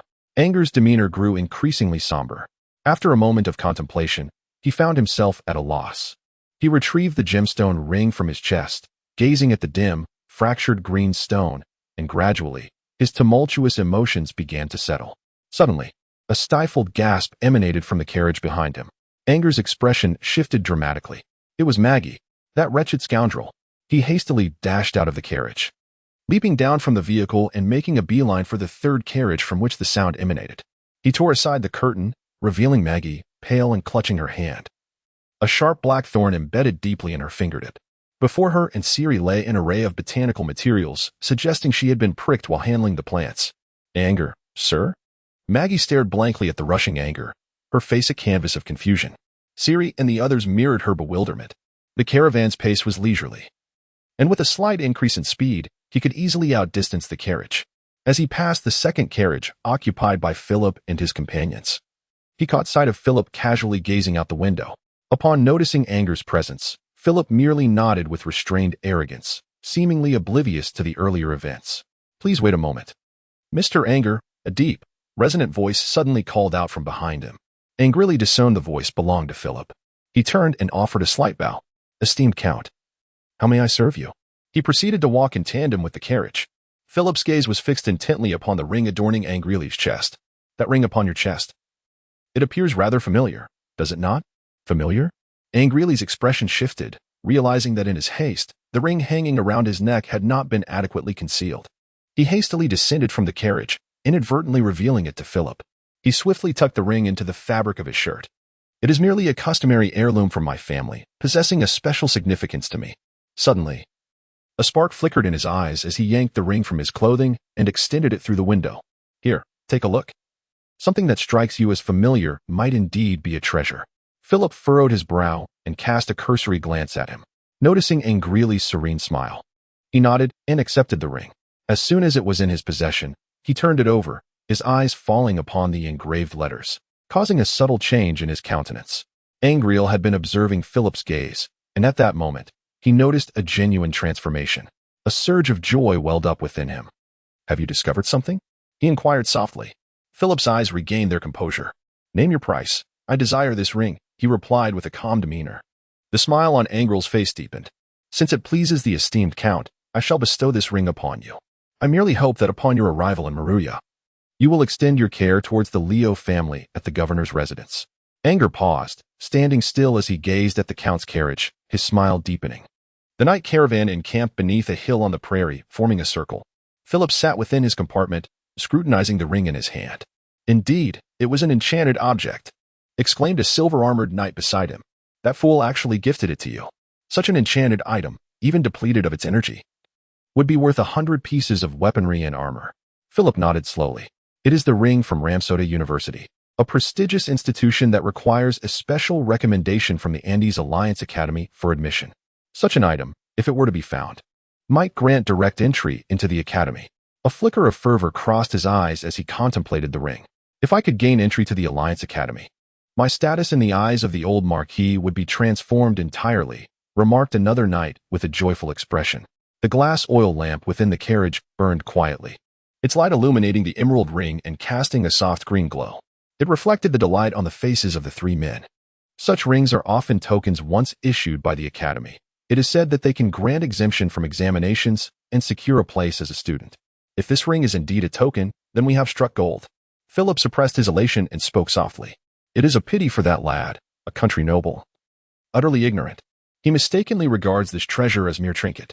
One of the silver-armored knights chuckled lightly. Yet it is not his fault. Such knowledge is typically reserved for the upper echelons of nobility. Given his status, he likely knows nothing of the Andes Alliance Academy, let alone the so-called tokens. Relying on him to understand such matters? Taking a token to the academy? Philip shook his head. Suddenly, the carriage curtain was abruptly lifted. Ah, so it is the Andes Alliance Academy? A token? A gentle voice resonated from outside as Anger entered the compartment with a broad smile, his black hunting attire nearly blending into the night. His soft, brown hair danced lightly in the breeze. Philip and his companion's expressions shifted. You dare eavesdrop on our conversation? Philip's countenance darkened. Do not use such an unpleasant term as eavesdrop, Anger replied with a smile. I merely happen to have keen hearing. I never expected to uncover such a significant secret. The two knights exchanged furtive glances and suddenly lunged for the long sword placed nearby. In an instant, they cried out in agony, their hands simultaneously shattered into two, grotesquely dangling by their sides, the injuries inflicted through the gaps in their armor. A flicker of terror appeared in Philip's eyes. What do you intend to do? He swallowed hard, his throat bobbing, yet he feigned composure. I am the son of Marquis Cyrus. Do you dare to harm me? Unless you are prepared to slaughter everyone around, you should brace yourself for a reckoning. Anger. The curtain was once again drawn aside, and the Baron stormed in with a brooding expression. What are you doing? He demanded, casting a glance at the two silver-armored knights still wailing in the carriage, his countenance growing increasingly grim. Angrele furrowed his brow, about to speak, when Philip suddenly raised his hand, splashing a scalding torrent of tea towards the two men. He then leapt through the window, demonstrating impressive agility, revealing himself to be of knightly caliber. Humph! Angrele scoffed, retreating and vaulting down from the carriage to evade the scalding water. Just in time, he spotted Philip loosening a harness nearby, vigorously whipping the flank of a horse, eager to make his escape. Optimal distance, remotely adjusting. A myriad of pale blue grids flickered in Angrele's vision. A red dot shifted, precisely targeting Philip. Precision power analysis, in automatic correction mode. Correction complete. A faint smile graced the corners of Angrele's lips as he twirled his sword with a flourish, aiming it with precision. With a piercing whistle, the silver cross sword spun rapidly through the air, striking Philip accurately in the right side of his waist. Philip let out a harrowing scream as he tumbled from his steed. Chapter 035. Clue 2. It was at this moment that the Baron burst forth from the carriage. His brow furrowed and countenance darkened as he beheld the distant Philip. In his hand, he grasped the two silver-armored knights, unceremoniously discarding them to the ground after leaping from the carriage. The entirety of the camp stood in stunned silence. All eyes, whether gathered around the fire, perched upon the wagon, or stationed outside on watch, were drawn to the unfolding scene. "My lord, what is this?" Captain Mark approached, his face a mask of astonishment. "You fools, do you all wish for death?" Philip bellowed in terror. "My father is Marquis of Syria, and should you take my life, none of you shall escape." Anger smiled faintly, reaching into the pocket of his coat to retrieve his ring, which he concealed in the palm of his hand before discreetly tucking it into his pocket. He cast a glance toward his father. Although the Baron's expression was grim and his demeanor troubled, he remained remarkably composed. The two exchanged a moment of silent understanding before suddenly breaking into laughter. "It seems you have anticipated this," the Baron remarked in a low voice. "Indeed, father," Anger replied, nodding with a smile. All around them, onlookers had gathered, forming a tense circle, holding their breath. The murder of an earl within the convoy bore consequences that no one could afford to bear. Angrele surveyed his surroundings and gently clapped his hands. "Very well. We have shared both life and death on this journey. Though fraught with hardship, we have developed a profound bond among us. Now, to further deepen our camaraderie, I have a splendid idea." The Baron's demeanor relaxed as he drew a steel dagger from his waist and tossed it to his son. Angrele caught it deftly. "Mark." "Yes." Mark swallowed hard, gazing at Angrele as he presented the dagger. "Each of us shall take a turn, but do avoid striking any vital areas," Angrele said with a smile. Mark looked intently at Angrele, the flickering firelight casting a dim glow on his face, revealing an unsettling chill. He nodded vigorously and bent down, delivering a fierce slash to the writhing Philip. "Ah, you wretches. My father will not spare you," Philip screamed in a frenzy. "Next," Angrele commanded loudly, his expression unperturbed. A soldier stepped forward silently to accept the dagger. The three on the ground writhed in agony, hurling curses and screams. 5 minutes later, every individual present, including women and children, had taken a turn to inflict a wound upon the trio. "Now, with this, we are all undeniably bound as comrades," Angrele declared, a smile gracing his lips as he clapped his hands. The three, now covered in wounds, had bled profusely, rendering them too weak to curse any longer, with only occasional whimpers of surrender escaping their lips, a testament that they still clung to life. Angrele cast a sweeping glance at everyone present. Each individual who met his gaze instinctively lowered their head, unwilling to confront him.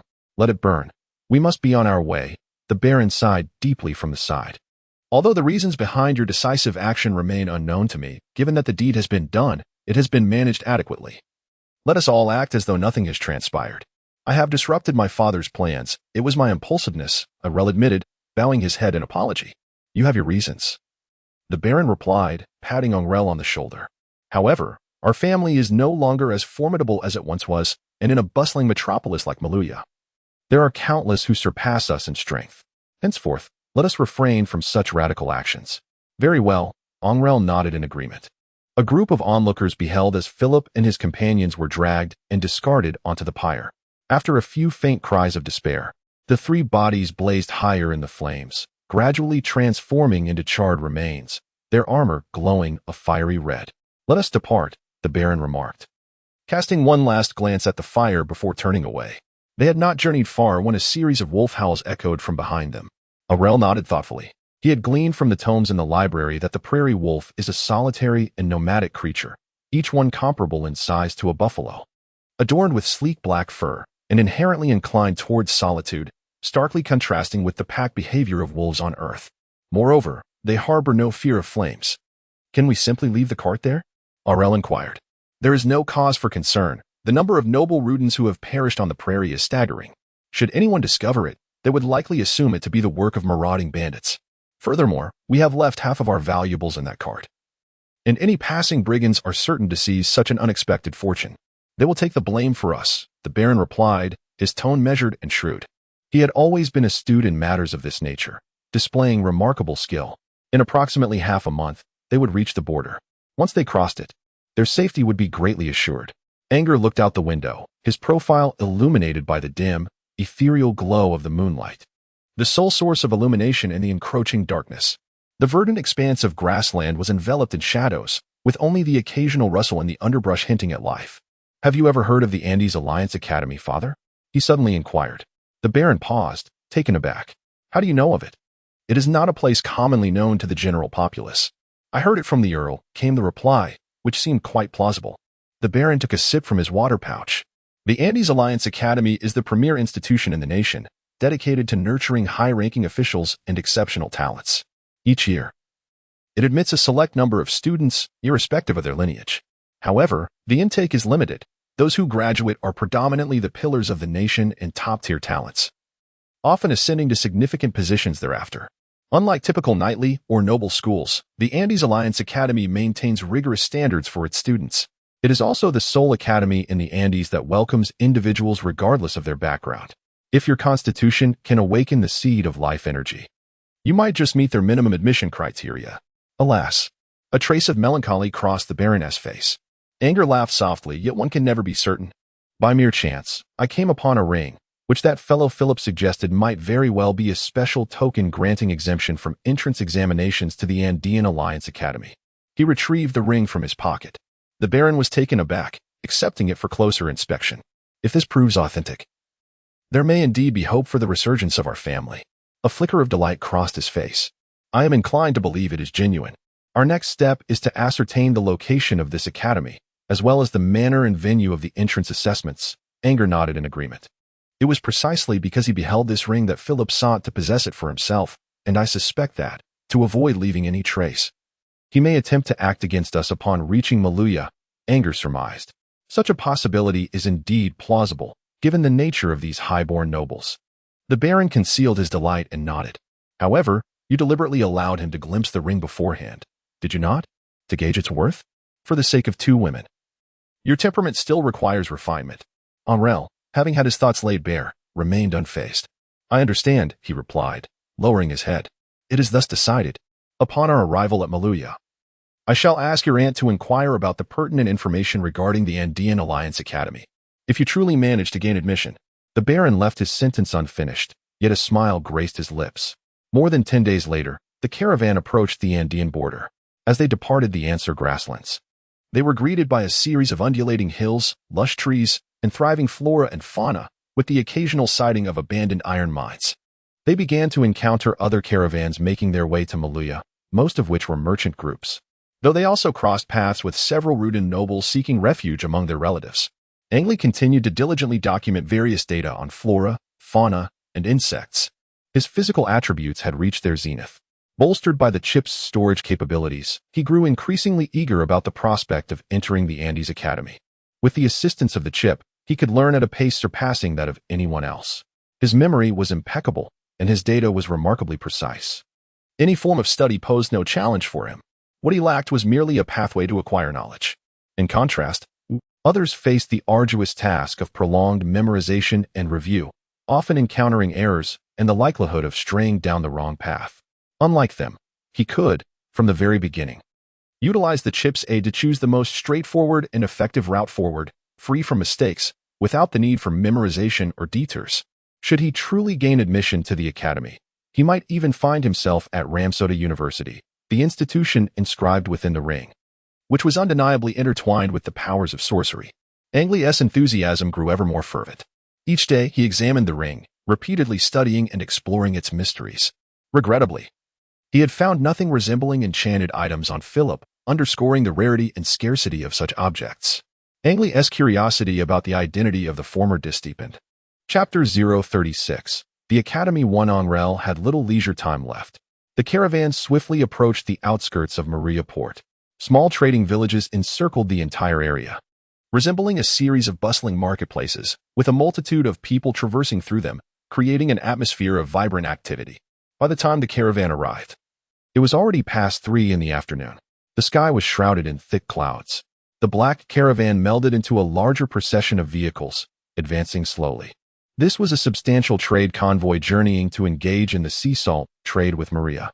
Angrele and his companions had encountered and joined this caravan 2 days prior, having paid a fee of 50 gold coins, which included their guarantee to enter the city as part of the caravan. The Baron sat at the helm of the first cart, gazing into the distance at the imposing city. Towering gray limestone walls stretched endlessly from left to right. The city gate stood wide open, revealing the bustling, crowded streets and throngs of people within. Some individuals were maneuvering their carts out of the city, burdened with heavy goods, while others were negotiating entry with the guards. These guards, clad in polished black iron armor, donned helmets and wielded long spears, fully equipped for duty. Angrele emerged from the carriage and took a seat beside his father. "Is this Maria's city?" he inquired softly. "Indeed, once we enter here, we are in the outer city," the Baron replied with a smile. "By joining this caravan, we can conveniently access the city and bypass the independent inspection process. Otherwise, even with our port entry permit, the scrutiny at this hour would likely be quite troublesome and entail a lengthy wait. The caravan, however, is a different matter." Anger nodded slightly, casting a glance around. Surrounding him were numerous horse-drawn carriages, blending inconspicuously within the caravan. The soldiers nearby had already stowed their weapons and armor within the carriage compartments, masquerading as ordinary merchants. Upon reaching the city gate, a young, rotund man disembarked from the foremost mahogany carriage of the merchant convoy, clad in a grayish-black robe. He resembled a cook more than the caravan's leader. The jovial figure exchanged a few hushed words with 3 city guards, slipping a small pouch into their hands. The guards, their faces alight with smiles, waved him through. Angrele observed that the guards possessed keen eyes, and as they swept over him, he could discern that they had unmistakably recognized their identities, yet they feigned ignorance. The convoy merged seamlessly with the departing merchant caravans, swiftly entering the city. The streets of Malia were immaculate, with scarcely a speck of dirt or refuse to be found. Along both sides of the thoroughfare, a myriad of stalls were densely arrayed, reminiscent of a flea market from a past life, selling salt, seafood, and various items for purchase, alongside vendors offering pearls and peculiar creatures that Angrele had never before encountered. Occasionally, one could witness the lively disputes between stallholders and customers. As Angrele and his party made their way down the center of the street, they marveled at the vibrant scene on either side. A procession of port officials ambled leisurely past the stalls, collecting management fees. From time to time, carts laden with sacks of salt would pass by Angrele and his entourage.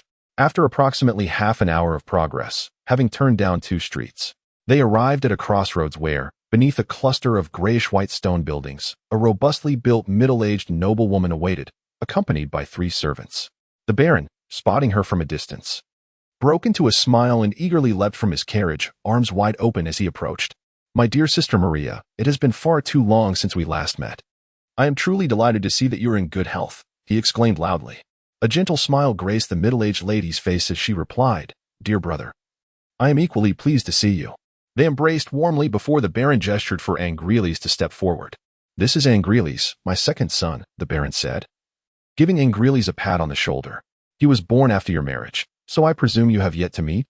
Maria's gaze fell upon Angrele, appraising him from head to toe before a smile broke across her face. "A fine young man indeed. I hope you will enjoy a pleasant relationship with Buster. He is my son, your cousin."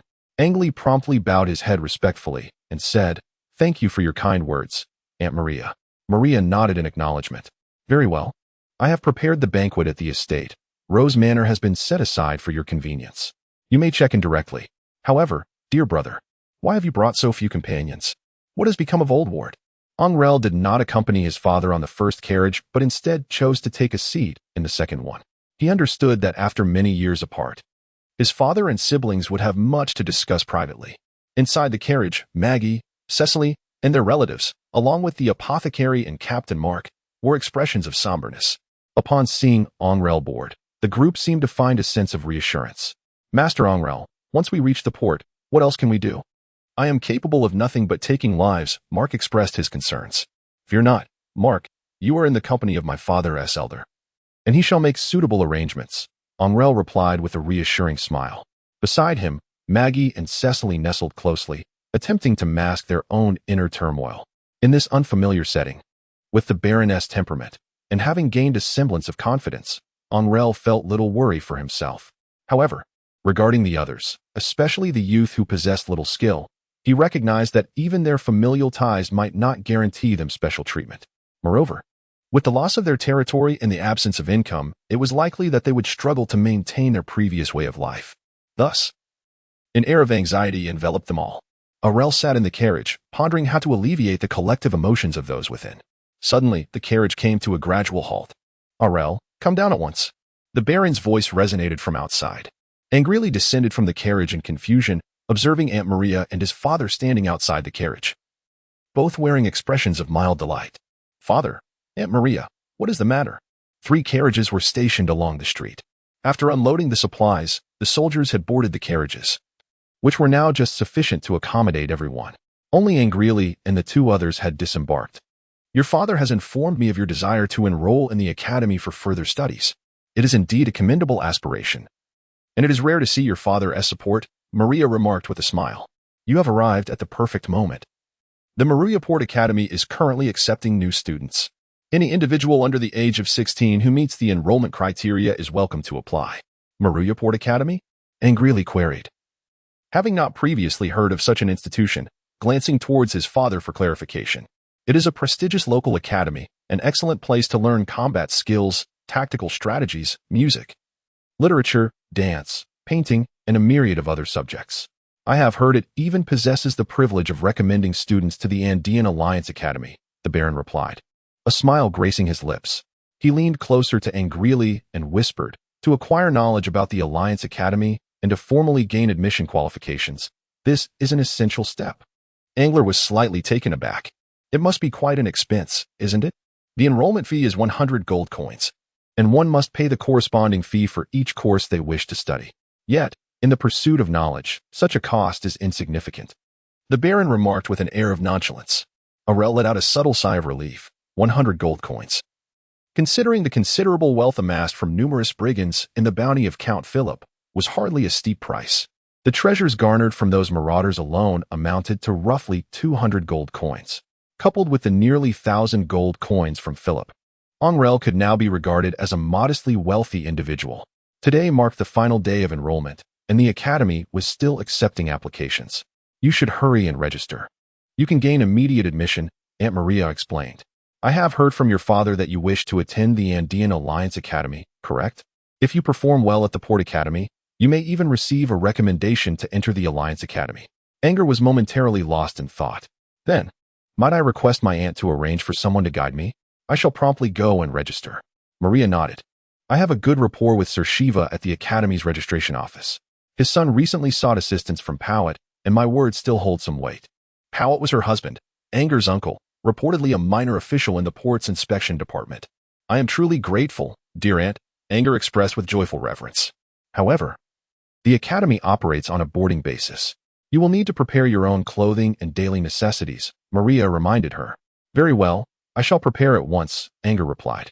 Maria instructed a servant named Henderson to escort Anger to the academy for registration. Before her departure, the Baron placed a firm hand on Anger's shoulder, silently conveying his hopes and expectations. Maggie and others from the convoy also emerged to bid farewell to Anger.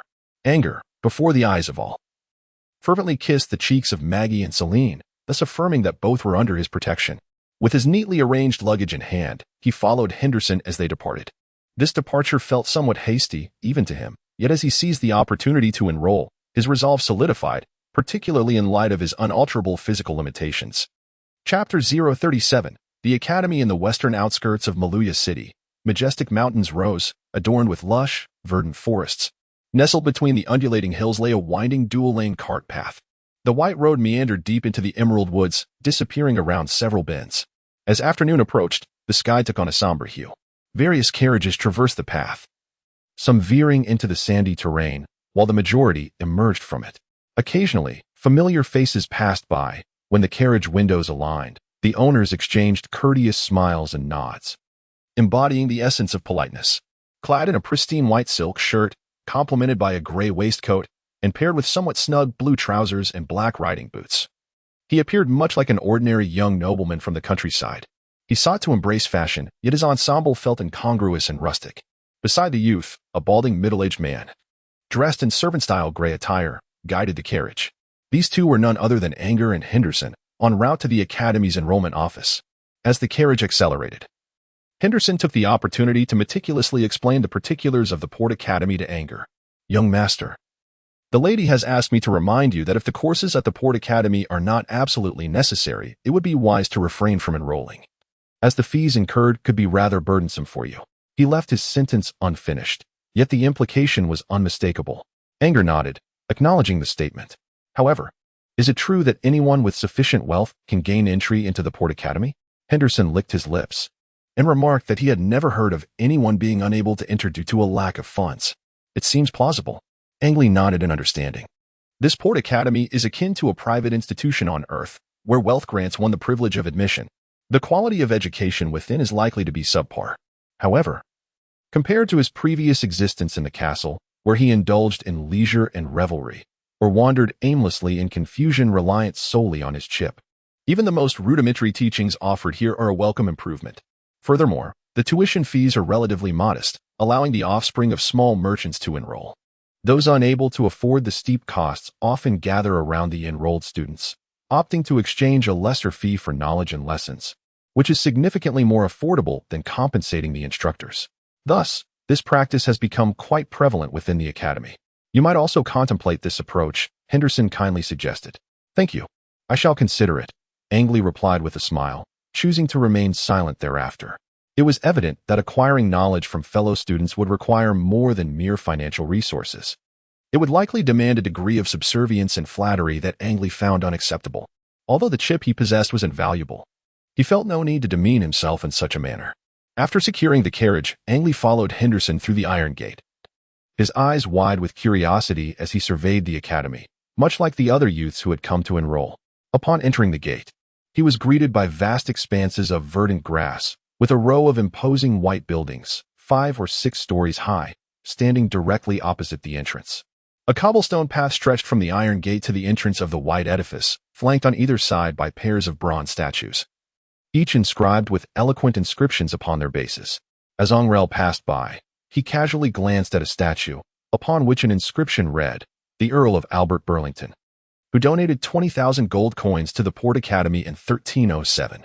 In the center of a hall adorned with opulence akin to that of a grand banquet, a middle-aged man with a small mustache sat at a table, diligently registering the students who came forth to enroll, wielding a quill.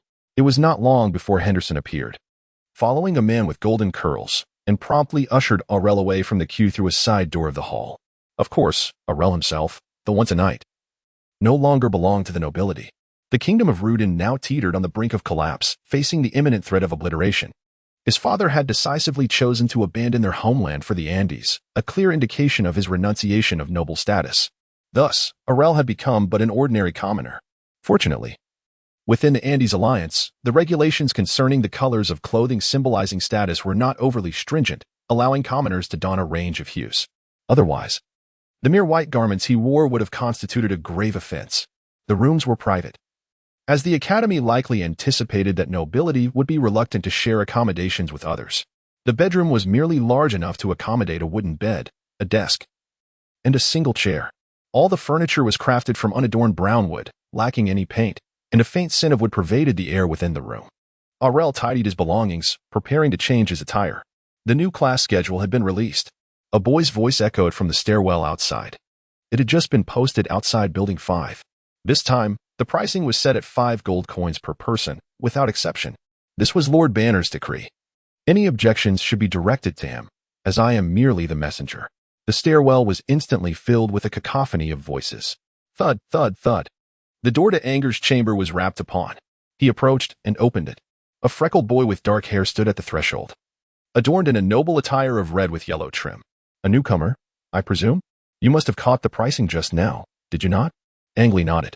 That's good. This new pricing has been personally established by Lord Banner.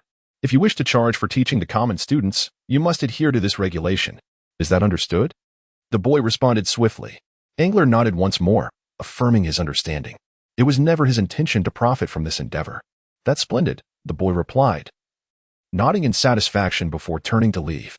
By the way, given your perceptiveness, do not forget to pay for the classes as outlined on the course list at the back of the information sheet. Angrele closed the door, her face adorned with a contemplative expression.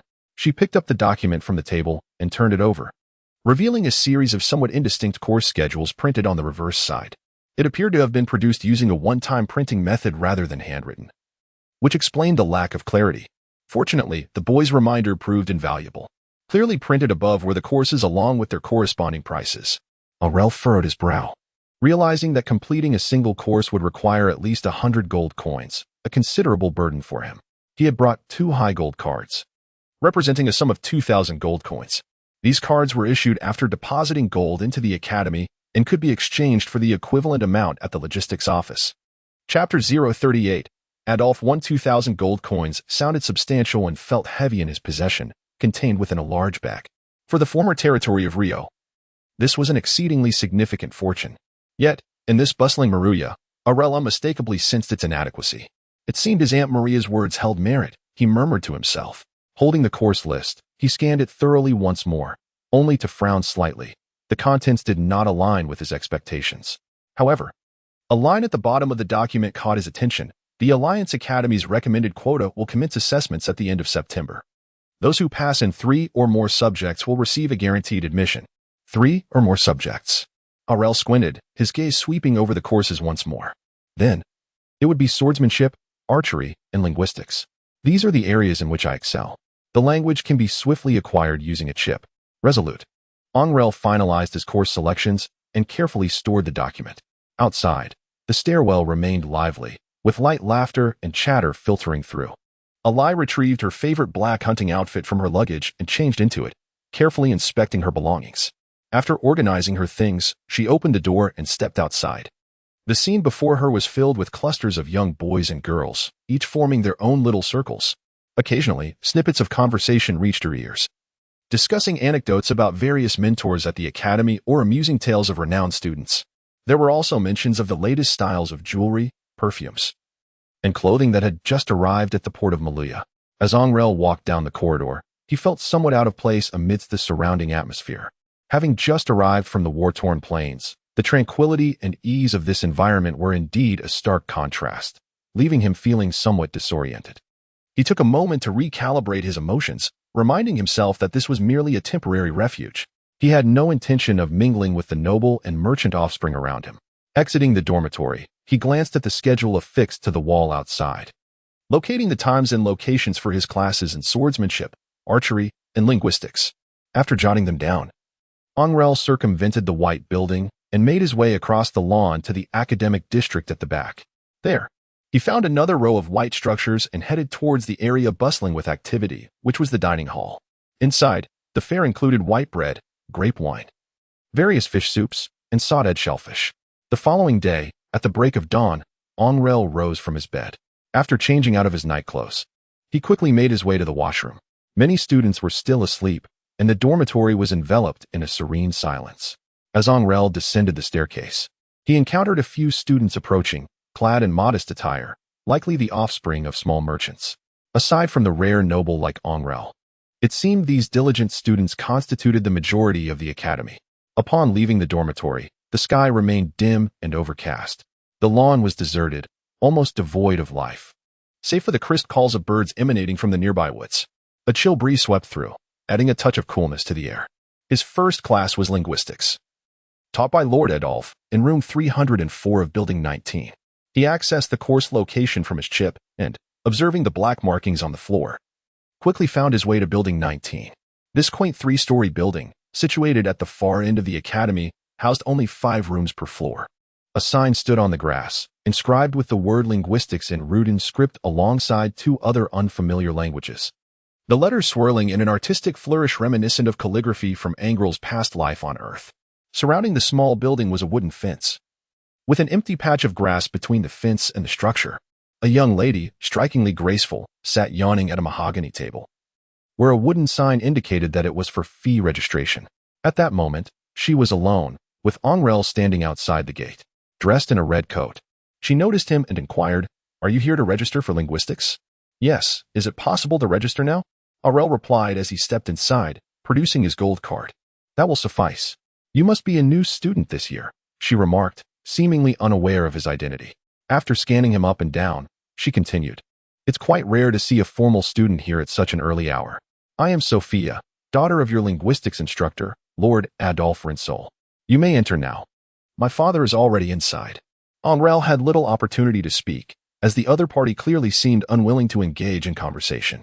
He could only nod slightly before turning to enter the small building. It appeared that his counterpart was the type of scholar with a highly regimented lifestyle, Angrele surmised. He casually chose a seat in the front row and began to await the commencement of the class. Approximately half an hour later, students began to trickle into the classroom, each wearing an expression of weariness. Once around a dozen individuals had gathered, the elderly man finally put away his scrolls and rose from his seat. I am Adolf, invited by the Academy to teach linguistics. While some of you may be familiar with me, it is best for now that we treat each other as strangers. I teach for compensation, and you attend for a fee, nothing more, nothing less. Is that agreeable? The old man's voice carried a tone of seriousness and rigidity. We are well aware of Lord Adolph's terms. Please, proceed, replied a pale-skinned young lady seated in the front row, nodding in acknowledgement. Very well, let us commence the lesson. Adolf stated succinctly, diving straight to the point. Today, I will be teaching the lingua franca of the Kingdom of Buluan, one of the neighboring nations in the Andes, as well as the language of the sacred Angmar Empire, namely Angmarian, particularly Angmarian, as it is not only prevalent here, but also serves as a universal language in the distant royal capital and many other regions. It is an exceptionally significant tongue. Angrele sat below, his gaze fixed upon Adolf, silently invoking the command, 0, commence the analysis and organization of linguistic information. Establish the task and begin the documentation process. Next came the disciplines of swordsmanship and archery. These courses aligned precisely with Angrele's expectations. They posed virtually no challenge for him, merely providing an opportunity for review and practice. After attending just once and listening to the instructors, he discerned that further study was unnecessary. The material presented was far less substantial than what he had meticulously recorded within the castle. Much of it was ostentatious, appearing grand, yet lacking in practical efficacy. Both the techniques of Knight Odysseus and his father had transcended the basic principles expounded by these instructors. However, considering that both mentors exhibited the physical prowess typical of novice knights, Angrele felt a measure of relief. After all, achieving the knightly rank denoted a certain level of elite status that was not easily attained. Utilizing his chip, Angrele explored the academy, only to find, to his dismay, that the most formidable individual he encountered was an instructor whose physical capabilities were merely average among knights. The majority of individuals he observed were ordinary people, possessing only slightly superior physical attributes compared to those on Earth. Those few students who exhibited the potential of aspiring knights were a mere handful. It was evident that many had been filtered out purely based on physical prowess, let alone combat experience or tactical awareness. Most students at this academy were akin to sheltered blossoms, their lives revolving not around the rigors of battle, but rather around flamboyant swordplay, fashionable attire, and amusing anecdotes. This, he concluded, was merely a gilded realm for the affluent and noble. For over 10 consecutive days, Angrele found himself entrenched in a monotonous routine, shuttling between the classroom, cafeteria, and dormitory. That concludes this session. If there are any questions, please feel free to approach me, Adolf announced, clearing his throat. Only 6 individuals remained in the classroom. Angrele sat at the front, sitting upright and attentive, the most earnest student present. Upon hearing Adolf's words, he promptly raised his hand. Instructor, I have a query. Aside from Angmar and Polonian, do you teach any other languages? He had previously investigated and learned that Adolf was proficient in over 10 languages. Renowned as the most esteemed linguist in Maluya Harbor and held a preeminent status in academic circles. Other languages? Adolf furrowed his brow. Angrele, do you find these 2 languages insufficient? Just as Angrele was about to respond, other students began to rise and pose their inquiries. Surrounded by several students, Adolf faced a barrage of questions, all of which were rather elementary and often veered into discussions about family backgrounds, clearly aimed at ingratiating themselves with him. Angrele shook his head in silence, simply seated in the classroom, waiting. After dealing with several students with evident impatience, Adolf, the elderly instructor, noticed that Angrele remained in the classroom even after the others had departed. Do you have something to discuss, Angrele? He inquired, having formed a favorable impression of this diligent student and remembering his name. You have yet to fully master these 2 languages. It would be wise not to overreach. Master? Angrele rose and asked, what are the standards for the linguistics assessment to enter the Andean Alliance Academy? Linguistics? You aspire to join the Alliance Academy? Adolf squinted slightly, scrutinizing the student before him. What do you intend to do there? It is merely another gilded opportunity. Chapter 039. Adolf to a wizard? Adolf paused momentarily, then fell into a contemplative silence. What a nostalgic term. He sighed, a look of melancholy crossing his face. His gaze, laden with complexity, lingered on Angrele. After a prolonged moment, during which Angrele felt increasingly uneasy under the scrutiny, Adolphe finally spoke again. I see sincerity within you. Your words ring true. Follow me. With a slight stoop, he turned and slowly exited the classroom. Anger hurriedly kept pace.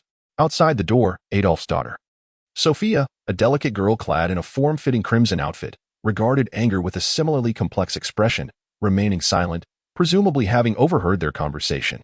Indeed, Minner. Anger replied respectfully as he followed suit and entered the carriage. As the carriage departed from the academy and ventured into the Malia district, it swiftly turned into an opulent villa area, halting before a striking red and white residence. By the time they arrived, the morning had gracefully transitioned into noon. Adolphe, without uttering a word, ushered Anger and his daughter into the villa. After a few elderly servants extended their greetings, the trio ascended to the second floor and entered the study. Please, take a seat, Adolphe gestured, sinking into a solitary armchair beside the writing desk, his figure enveloped by its plush embrace. Anger scrutinized the study. Oni, bring my young guest a glass of Marconi, Adolphe declared loudly. Sophia remained as she always was, seated quietly by her father's desk, seemingly indifferent to Adolphe's sudden decision. Soon, a plump middle-aged woman entered, bearing 3 glasses of drink, and gently closed the door behind her. Anger lifted the beverage placed before him, an ebony liquid reminiscent of chocolate sauce, yet releasing a delightful aroma of lemon and orange. A faint steam wafted from its surface. Very well, let us converse. How resolute are you in your quest to trace the footsteps of the wizards? Adolphe began. You must understand, this path is fraught with hardship, demanding a perseverance and tenacity that may well exceed your imagination. His tone bore the weight of gravity. Angrele nodded affirmatively without hesitation. My lord Adolphe, to speak candidly, I find myself despondent regarding the path of the Grand Knight, as I am unable to possess the seed of life energy. By a fortunate twist of fate, I have witnessed the power of a sorcerer. Thus, I ponder if I might discern my own future through this experience. He had already formulated several conjectures about Adolphe in his mind, and so he decided to express his intentions outright, for it was not a significant secret.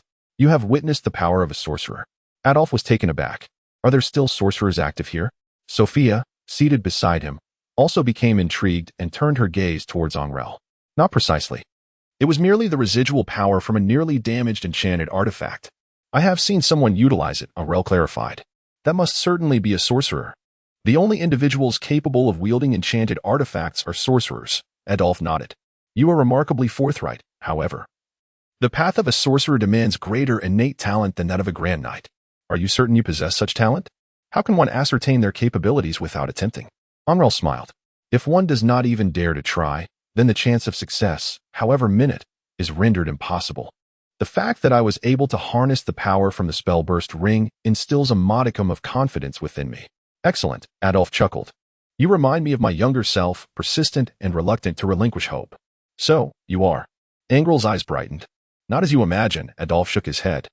I am not the sorcerer you envision. I am merely an ordinary person who yearns for the life of a sorcerer. He sighed and chose to say no more. Well, I am weary and wish to rest for a while. Angrele, do come again next time. Angrele rose to his feet, inclining his head in acknowledgement. Thank you for your hospitality. I shall take my leave now. Sophia, please see him off, he added. Adolphe stood up, retrieved a book from the shelf, and handed it to Angrele. This is in Alaskan. Take it and familiarize yourself with its contents. Come back tomorrow, and I shall instruct you privately. Should you impress me, I will contemplate recommending you to the Alliance Academy. A flicker of joy passed through Angrele's eyes as he respectfully accepted the book. Thank you, Mentor Adolphe. Adolphe replied, gesturing with his hand, choosing to remain silent thereafter. Angrele followed Sophia out of the study, descending the stairs and exiting the villa. He took a seat in the carriage, while Sophia stood outside, addressing him earnestly. Father has anticipated this moment many times. He possesses the ability to discern truth from falsehood. Therefore, whatever decision he arrives at will not surprise me. However, I hope you do not disappoint him. Sophia spoke with gravity. I understand, Angrele replied, nodding with sincerity. 6 months later, at the Rinsol Villa. If Kafka could be substituted with the term unicycle, then, viewed from another perspective, such an interchange holds no significance within the grammatical structure of Angmaric. Adolphe furrowed his brow as he held a piece of parchment, his finger tracing the lines above. Furthermore, this term is also inadequate. it could be replaced by Burn and Rudinik. Angrele sat upright, attentively absorbing his mentor's critique. Over the past 6 months, their relationship had evolved from a conventional student-teacher dynamic into a more intimate bond akin to that of a master and disciple. Utilizing advanced chips, Angrele's learning capabilities far surpassed those of his peers. By the end of the first week, he had already mastered the Angmar and Buluan languages. However, in a bid to avoid drawing undue attention, he deliberately took an additional 6 months to fully master these 3 languages. Nonetheless, this feat had already prompted Adolf to exclaim that he was a genius. At this moment, Adolf was assessing Angrele's proficiency in language through a series of mixed-language sentence constructions to evaluate his grasp of the subtle nuances of vocabulary. The instructor pointed out that Angrele had overlooked certain details. Angrele bowed his head, his expression earnest. The errors he made were intentional and within his expectations. Although slightly irregular, they were not entirely off the mark. Adolf set down the sheepskin scroll, a faint smile gracing his face. You have passed the examination of the 3 languages. Angrele displayed a smile of profound relief on his face. Adolf gazed intently at his most cherished disciple of the past 6 months, filled with a sense of nostalgia. Angrele, it has been over half a year since you joined me, has it not? Yes, master, Angrele replied respectfully, bowing his head. You must be aware of my identity by now, Adolf continued with a smile. As the vice minister of the security department appointed by the port city, I have thoroughly investigated your background. Adolf carefully observed the expression of his sole disciple, noting that there was not the slightest change in his gaze, further confirming that his position and power had not altered this young man's demeanor. This realization brought him great comfort. However, such matters were of little importance. What truly mattered was the ultimate goal that united them, not these trivialities. Angrele understood that the teacher was truly about to reveal something significant. This had been his objective for the past 6 months. Indeed, Adolf rose from his seat and withdrew a book from the nearby shelf, handing it to Angrele. Angrele took the book, gazing at its cover. The title read, The Journey of the Heart, Berkwell. Henry, teacher, what is this book about? It is a personal biography penned by the great thinker, Master Berkwell. Adolf smiled as he regarded this proud disciple. The ability to master 3 languages within just 6 months, combined with his innate talent and diligence, made Angrele increasingly endearing in Adolph's eyes. Yet, unbeknownst to all, Master Berkwell held another identity, one far more enigmatic than that of a mere scholar. Angrele's eyes brightened at the mention of a wizard. Thank you, teacher. He thought with unwavering certainty that this book would yield great insights, his heart swelling with joy. In half a month, the Andes Alliance Academy would send representatives for assessment. He resolved to prepare diligently. Yes, then, I shall take my leave, he replied. Rising from his seat, he clutched the book tightly, filled with anticipation. He understood that Adolf would not bestow upon him a book without merit, yet he was astonished to discover it was a tome on wizardry. Adolf nodded, a smile gracing his lips. I have grown old and lack the vigor to pursue this any longer. The rest now lies in your hands. Indeed, Angrele affirmed with a vigorous nod. Chapter 040. The Book of Wizards. As Angrele approached the entrance of the dormitory, the gatekeeper, a disheveled middle-aged man with a ruddy nose, called out to him. Young Master Angrele, you have received a letter. Additionally, a servant just delivered some items for you. You may come and collect them. The gatekeeper, clutching a flask and speaking somewhat indistinctly, appeared to be inebriated. Carefully ensuring the door was shut, Angrele set down his bundle and envelope, then took a seat at his desk, laying the book flat upon its surface. He inhaled deeply, striving to calm the thrill and anticipation bubbling within him, and began to scrutinize the tome.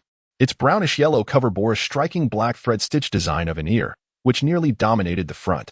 In the lower right corner, a small inscription read, by Berkwell. The volume was substantial, comparable in size to an English-Chinese dictionary, weighing approximately 4 to 5 pounds.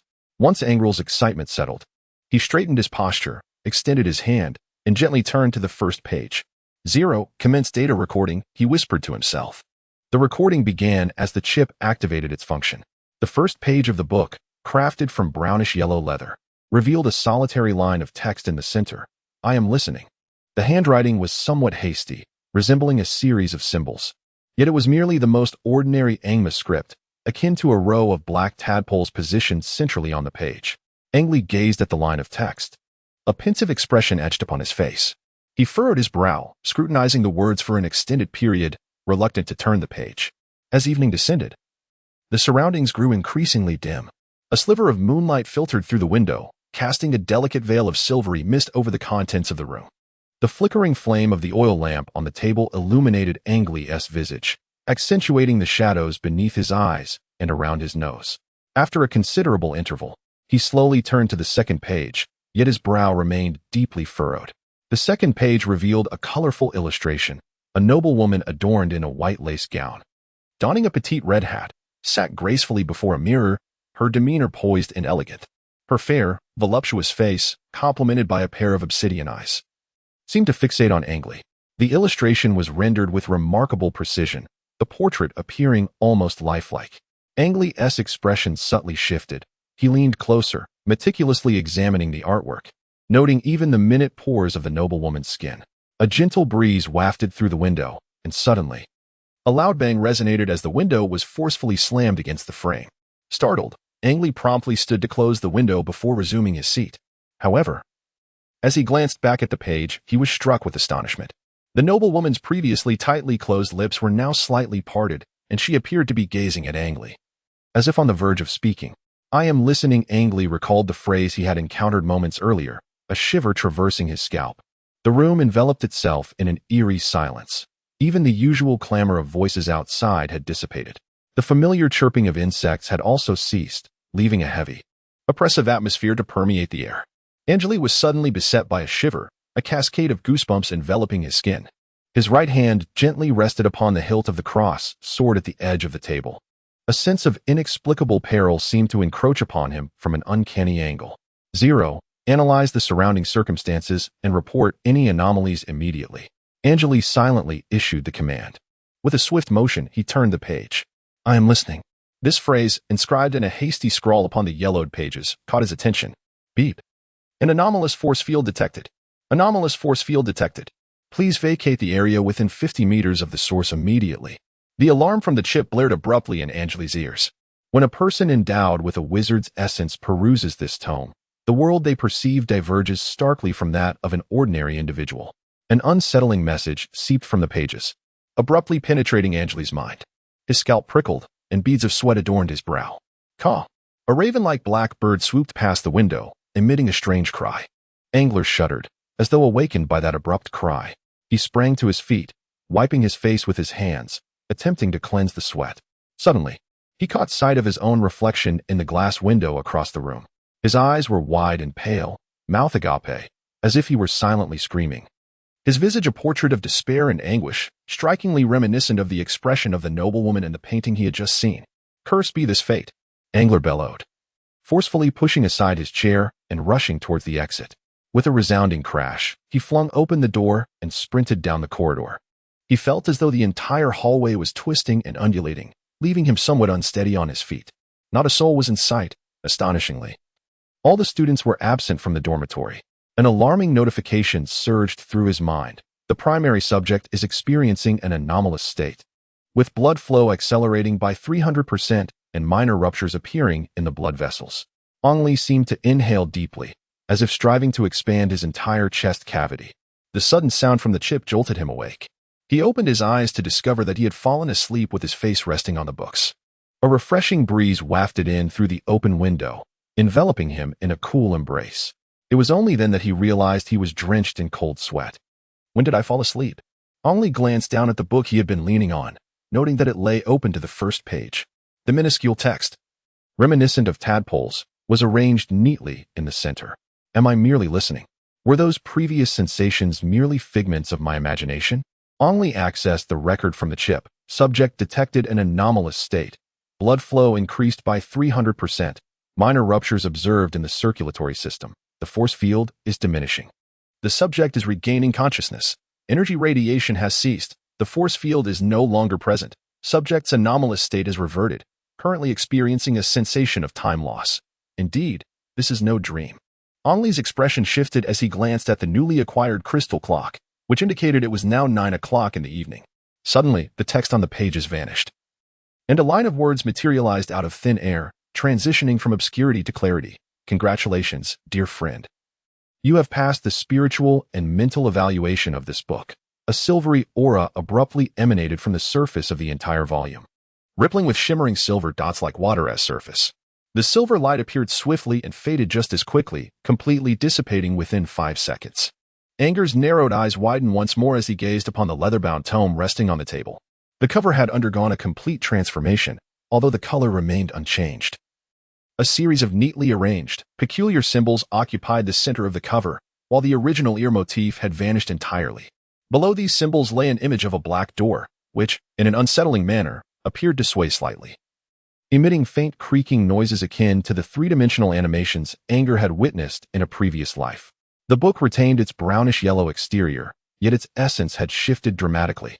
A myriad of emotions flickered across Anger's face, revealing his inner turmoil and indecision. The ephemeral experience he had just encountered hinted at the book's considerable peril. Nevertheless, the prospect of acquiring even a fragment of information regarding sorcerers urged him to resist relinquishing his pursuit. The distant sounds of conversation and the opening and closing of doors from the corridor gradually instilled a sense of security within him. 0. Assess the state of this book. Is there any danger? The analysis commenced. Unknown item, unable to be fully deciphered, level of danger unknown. Please exercise caution. The response from 0 only deepened Anger's uncertainty. After standing in the room for a considerable time, a flicker of resolve finally graced his features. He approached slowly, extending his hand to turn to the second page of the book. Silence enveloped him as Anger's gaze remained fixed on the page. The second page no longer bore the portrait of the noblewoman. Instead, it was filled with dense lines of text. The first line of the title distinctly proclaimed, "This is merely a low-level meditation manual." Further down, the text continued, "This book serves only as a foundation. Should you wish to delve deeper, perhaps you might visit Maeliridon, where a trading fair is held every 50 years. After all, I dare not inscribe higher-level material lightly. For your safety and the security of your soul, I advise against engaging with advanced meditation manuals when your mental fortitude is insufficient." The words were inscribed in Angmaric, clear and comprehensible. Chapter 041. The Book of Sorcerers 2. At this moment, Zero's chip provided no warnings of danger. Commencing content simplification. Under Anger's direction, Zero began to streamline the content automatically, eliminating 92.15 of redundant information. Shall the remaining content be transmitted? Commence. Angrele sat before his desk, his eyes gently closed. The temples on either side of his head throbbed with an unsettling rhythm. Upon the surface of the desk lay a book. The inscriptions upon its pages began to gradually dissolve, akin to ink diffusing into a vast basin of clear water, swiftly merging into the sepia-toned pages, leaving no trace behind. In scarcely more than 10 seconds, the open portion of the tome had transformed entirely into a blank expanse. Subsequently, lines of Amara script emerged autonomously, presenting the biography of a learned scholar named Berqueli. After a considerable time, Angrele slowly opened his eyes. Is this what is termed meditation? To sense the extraordinary elements present in nature, to actively approach them. These must indeed be phenomena capable of bestowing unique experiences upon individuals. Should one possess the ability to perceive such things, even if they harbor the potential of a sorcerer, and if they can further guide these perceptions with their will, then they are undoubtedly a prodigy. The speed of their guidance and the quantity of special phenomena they can perceive serve as the measures of their exceptional talent. Indeed. He shook his head lightly, reluctant to pass judgment. Nevertheless, having acquired this so-called meditation technique, it was an opportunity not to be overlooked. Angrele presented the most rudimentary method for meditation. It was mentioned that a certain herb, known as the soul grass, is necessary for assistance. This rare plant flourishes in graveyards and bears a resemblance to the common four-leaf clover, albeit entirely cloaked in a pitch-black hue. One must possess a leaf of the soul grass and hold it in one's mouth during meditation to achieve the requisite conditions. Otherwise, no one, not even the most gifted individuals, can perceive the existence of what is deemed extraordinary. Soul grass? Angrele closed the book in his hands, a contemplative expression gracing his features. Having stored away the now utterly ineffective tome, he realized that without the soul grass, meditation was unattainable. Thus, he reluctantly set it aside. Glancing at the time, it was already past 3 in the morning. Unbeknownst to him, the night had slipped away. He picked up the black bundle resting on his bed, which had been sent from home, and discovered a letter nestled within. Upon tearing it open, he found it relayed updates regarding his family. Over the past 6 months, the Baron, through connections with his Aunt Maria, had acquired a small estate outside of Maluya City. However, lacking territorial support and amidst the turmoil of the Rudin Kingdom, his nobility had lost much of its significance. Consequently, the Baron had formed a mercenary group with a dozen or so followers, undertaking missions from the Port Guild. the mercenary guild, and the governor's office to make a living. Over the course of half a year, they had made considerable progress, as the Baron, now of knightly mid-tier strength, had garnered a notable reputation within the mercenary band.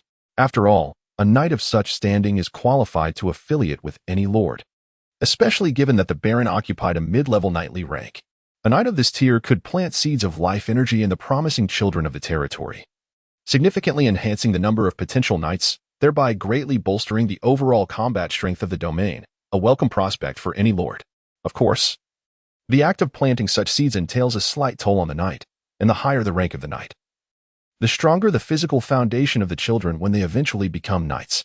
Some of the aspirants may even possess physical attributes comparable to those of formal knights. Hence, lords naturally aspire to support as many knights as possible, and the quantity and rank of knights maintained within a territory have become crucial indicators of a lord's power. However, the Baron was unwilling to submit to another. Instead, he chose to establish his own mercenary group to accept war tasks. The profits were quite considerable, though not as abundant as during his time of holding territory, yet certainly not meager. The letter also touched upon the current state of the estate and mentioned that the Baron had recently received a new assignment, requiring him to travel to the Answer Prairie to escort an important figure. The mercenary groups accompanying him numbered over 10, with all but one being significantly stronger mid to large-sized bands than his own. It was rumored that this mission might involve combat with the cavalry of the Saladin Empire, which led the governor to offer a lucrative commission. Additionally, the letter mentioned 2 girls, Maggie and Celia. It is said that Cyril has demonstrated considerable talent in music, prompting the Baron to send her to a music instructor for further education. Possessing an additional skill can only yield benefits. In contrast, Maggie, having dabbled in various endeavors, has yet to uncover any remarkable qualities within herself. Were it not for her connection to Angrele, the Baron would have long treated her as an ordinary servant rather than providing her with generous sustenance. The remainder of the correspondence includes greetings from his father on behalf of his Aunt Maria and Uncle Powit. The final note reads, "To my dear son Angrele. Date, December 11th, 1541, at 2 a.m. The letter was penned just the previous night. Angrele carefully stored the letter, feeling a sense of bewilderment as time swiftly passed. It has been nearly 2 years since he was reborn as Angrele. Upon unwrapping the parcel, he discovered an assortment of everyday items: a white towel, some sheets of writing parchment, a new ink bottle, a quill, and a brown leather dagger. One side of the dagger's sheath was adorned with a small diamond-shaped black crystal, exuding an air of exquisite elegance. Angrele had not spent much during his time at the academy.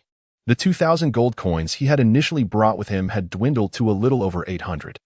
His interactions with Mentor Adolf had garnered him a modicum of fame among the students, leading many who could not afford classes to seek his assistance as a substitute instructor.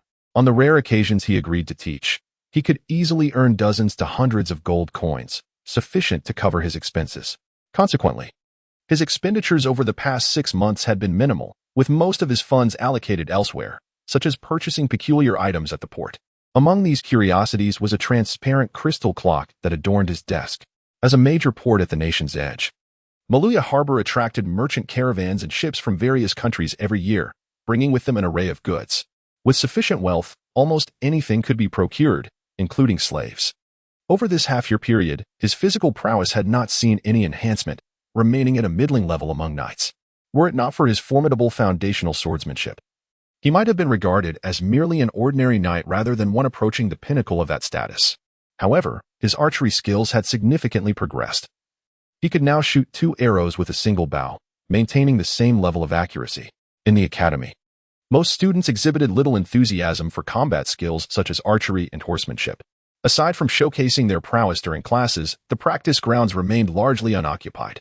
Students with limited finances occasionally practiced, but most spent their time working various jobs to supplement their income and meet their expenses.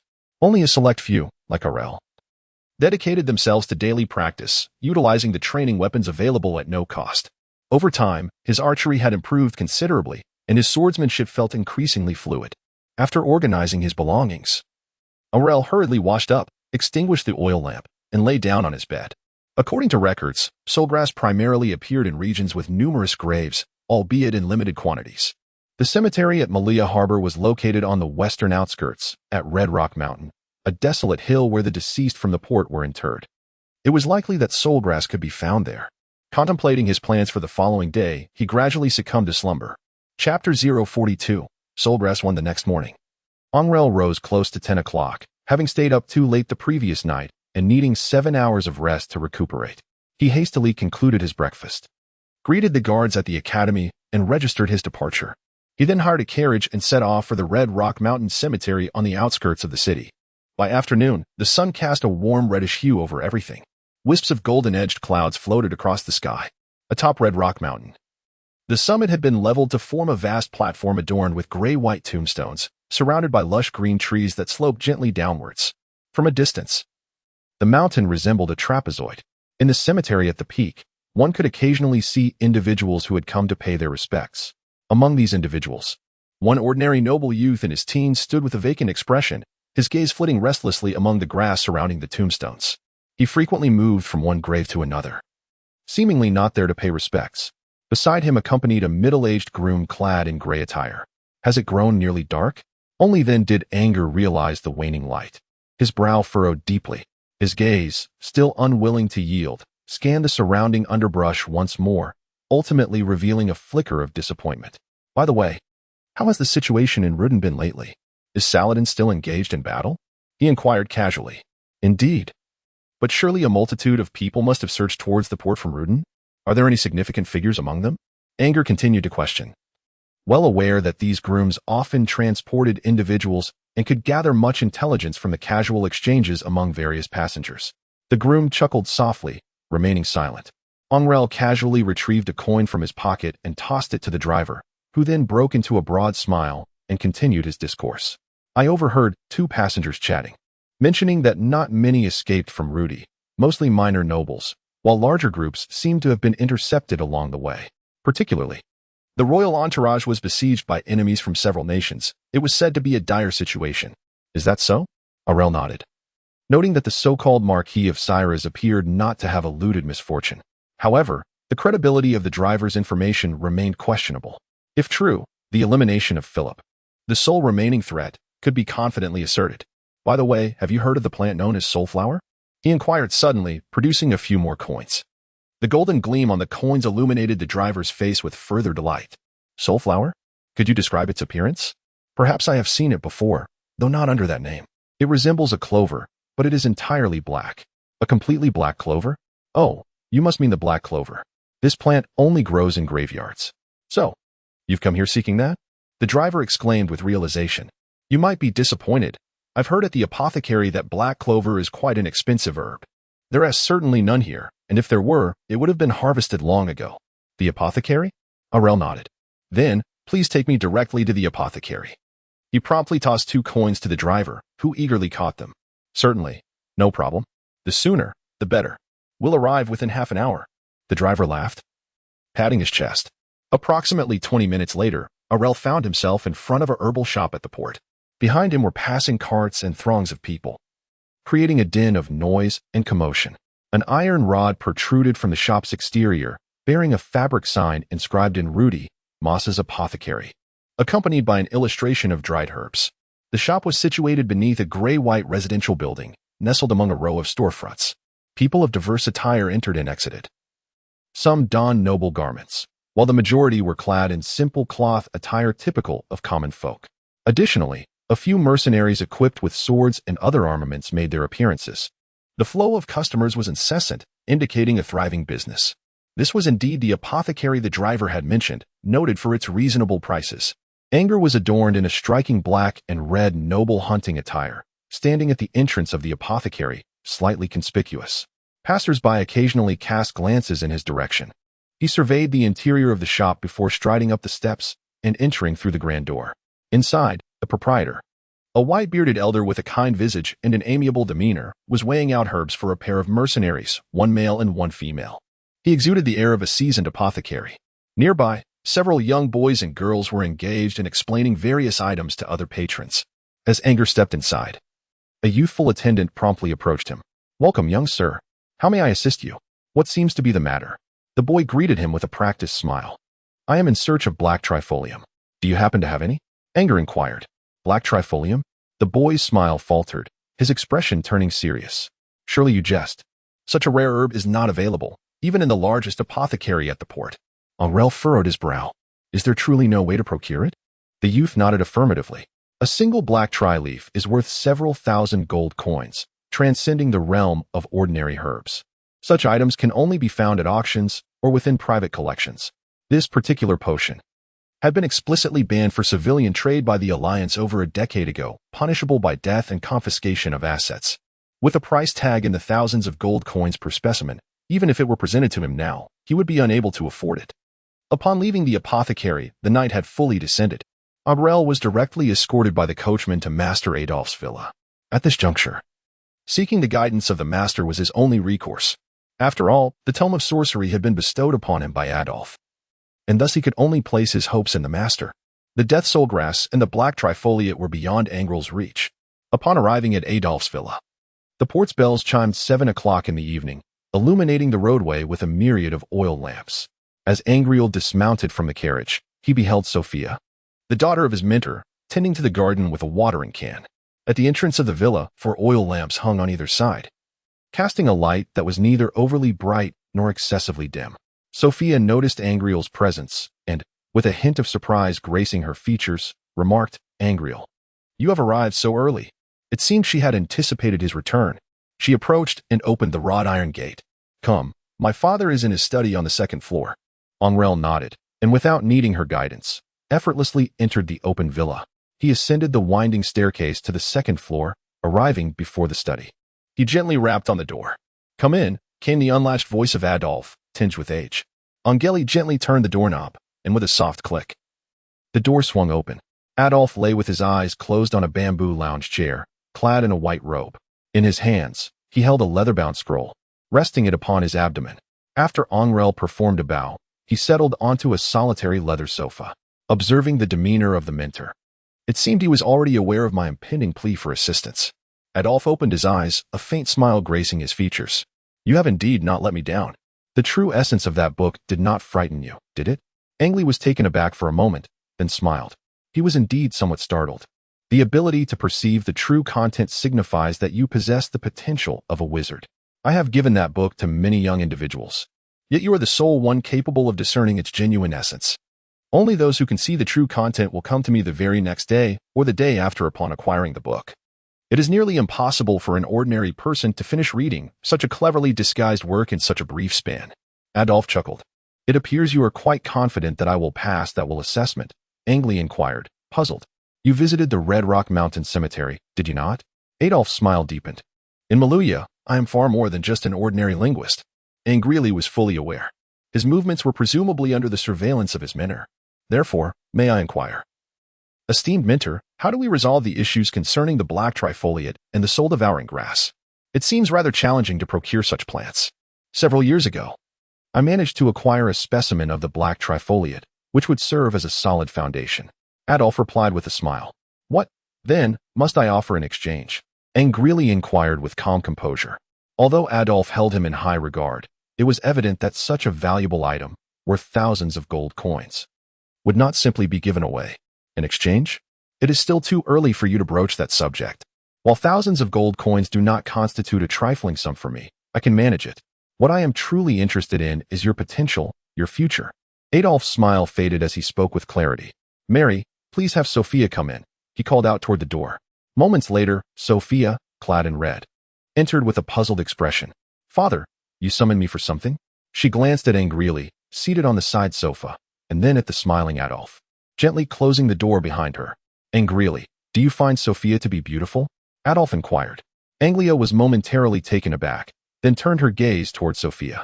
The senior, who appeared to be around 20, possessed a delicate beauty that exuded an air of tranquility and grace. Dressed in a form-fitting red dress, her chestnut-hued, shoulder-length curls framed a figure that was both curvaceous and remarkably well-proportioned. The exposed skin of her arms and neck was pristine and fair. Chapter 043. The Soul Grass 2. Sophia was indeed beautiful. Angrele nodded affirmatively. Then, Adolph chuckled. "Father, wait." Sophia suddenly interrupted him. "You cannot possibly be suggesting that I become engaged to Angrele? What? Do you not wish for that?" Adolph's expression darkened. "Although Angrele is commendable, she is not my preferred type. Thus, father, I wish to manage my own affairs, and I hope you will refrain from unwarranted interference." Sophia stood her ground, unwavering. Your preferred type? Is that the bard who fled from Shilon? Adolf said sternly. What use is a pretty face alone? Sophia, however, defiantly met her father's gaze, showing no signs of retreat. Angrele rose swiftly, a smile adorning his features. Since the senior has someone she cherishes, how about this, Minter? I wonder if you would consider me as your godson, having taken the initiative to approach you? Adolf's expression softened ever so slightly, yet he let out a heavy snort, diverting his gaze from his daughter to Angrele. Thus, from this day forth, you shall be my godson, he declared. Angrele, seeking assurance, added, I kindly request that you look after my father and Anne as well. This declaration served to instill further confidence in the Minter. For the presence of his father and relatives under his care signified that Angrele would undoubtedly uphold his commitments. At this moment, Adolf's demeanor returned to normal as he turned to admonish his daughter. Enough of this. Do not linger here. Your presence is vexatious. Without a word, Sophia pivoted and exited, slamming the door behind her with a resounding thud, followed by the hurried sound of her footsteps descending the stairs. Adolf nodded. I shall take care of matters on your father's behalf. Given this, our relationship is thus established. A smile returned to his face as he stood, opening the drawer of his desk to reveal a small, exquisite box. The box was black, adorned with scattered rubies that glimmered invitingly. Aurel estimated that the value of this box alone could rival that of the soul of death herb, crafted from agarwood. This box is capable of preserving medicinal ingredients for an extended period without diminishing their efficacy. I have also gifted it to you, Adolf remarked with a smile. In truth, he found the notion of a godson relationship rather untrustworthy. What truly reassured him was that Angrele's father and their kin remained under his jurisdiction. As long as he could cultivate a few connections, Angrele would surely not forsake all his relatives. If he did, it would be a reflection of Adolf's poor judgment in discerning character. He considered himself rather unfortunate. Initially, he intended for Sophia and Angrele to become engaged, thereby forging a closer bond. However, his daughter was unwilling. Having always cherished her deeply, he was reluctant to impose his ambitions upon her. Thus, he could only feign dissatisfaction, primarily for Angrele's sake. As for me, I am merely a third-rate apprentice. The dream of becoming a formal sorcerer has slipped beyond my grasp. Yet, having found you, Angrele, I hope you will journey further than I ever could, Adolf solemnly stated as he handed the box to Angrele. Both understood that this was merely an investment in Angrele's future potential. Should he tragically perish on his path ahead, Adolf would naturally no longer extend his care to the Baron and others. Conversely, if Aurel were to achieve greatness, he would not forget the one who aided him in his most challenging times.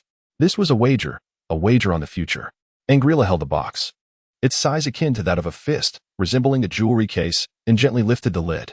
With a soft snap, inside lay a curled black clover, identical to what was described in the sorcerer's tome, roots and all. By the way, do you have something significant hanging around your neck? Adolf suddenly inquired, his gaze fixating on Angrele's chest. He drew forth the emerald ring that hung from his neck, delicately unclasped it, and handed it to Adolf. I believe that encountering a Minter is indeed a fortunate turn of events for me, Angrele complimented. The two exchanged glances and shared a laugh, which lingered for a moment before they ceased. After a brief pause, Angrele asked, what do you mean by boarding a ship? In half a month, a vessel carrying new blood for the sorcerer organization will pass through the port, and we are fortunate to possess a few recommendation slots. Coincidentally, I have one slot available to recommend. Once you board the ship, you will be able to reach the areas densely populated by the sorcerer organization, where you can engage in higher-level learning and training. This is a remarkable opportunity. I had even considered humbling myself to advocate for you. But it seems your possession of enchanted items has spared me that effort. Are the sorcerer organizations located far away? Angrele queried with curiosity. Indeed, I understand now, Angrele nodded.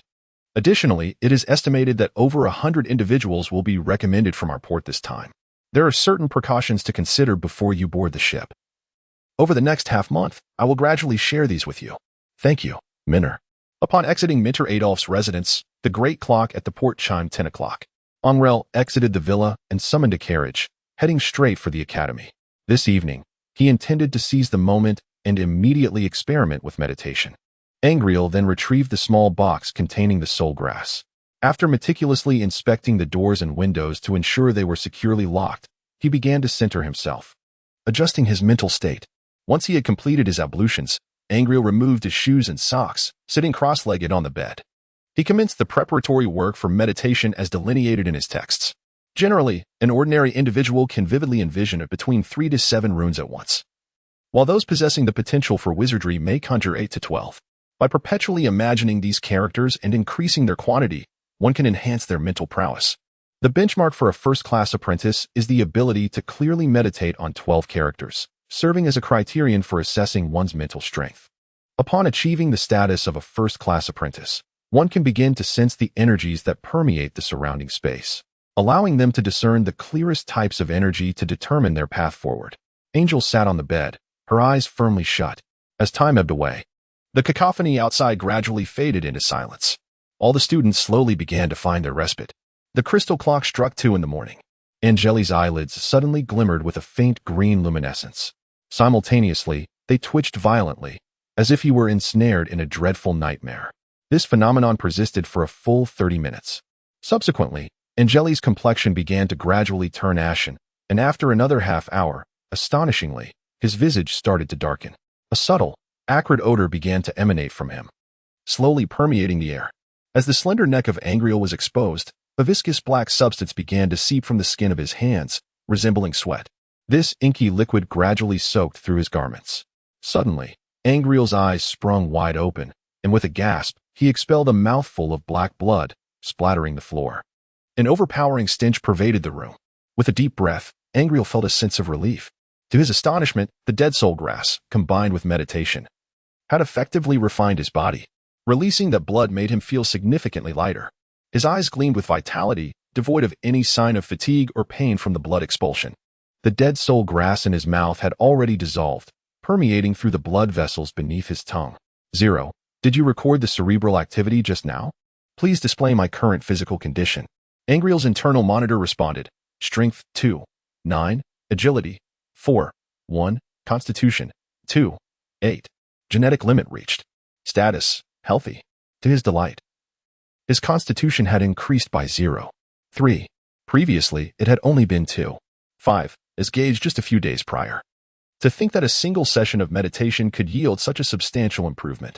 It signified a fundamental transformation at the genetic level, as he had reached his genetic limits. Meditation, indeed, proved to be a formidable training method for wizards. A spark of anticipation ignited within Angrele. This path seemed to offer a potential avenue for evolutionary advancement in life itself, filling him with a sense of wonder for the future. After concluding his meditation, Angrele quickly changed into fresh attire and opened the window for ventilation, as the stale air inside was nearly unbearable. Grabbing his toiletries and basin, he stepped out of his room. Outside, the darkness enveloped him. Peering down the corridor, he noted the stillness of the rooms. Only faint snores and the creaking of wooden beds occasionally breaking the silence. A cool breeze swept in, refreshing him considerably. Carefully, he placed the small box containing the black trifoliate under his pillow for safekeeping. Then, he lay down fully clothed on the bed and gradually descended into slumber. The following morning, Ali awoke before 5 o'clock, feeling an overwhelming surge of vitality coursing through his entire being. Rising from his bed, he glanced at the tome of sorcery resting upon his desk and retrieved a small box from beneath his pillow.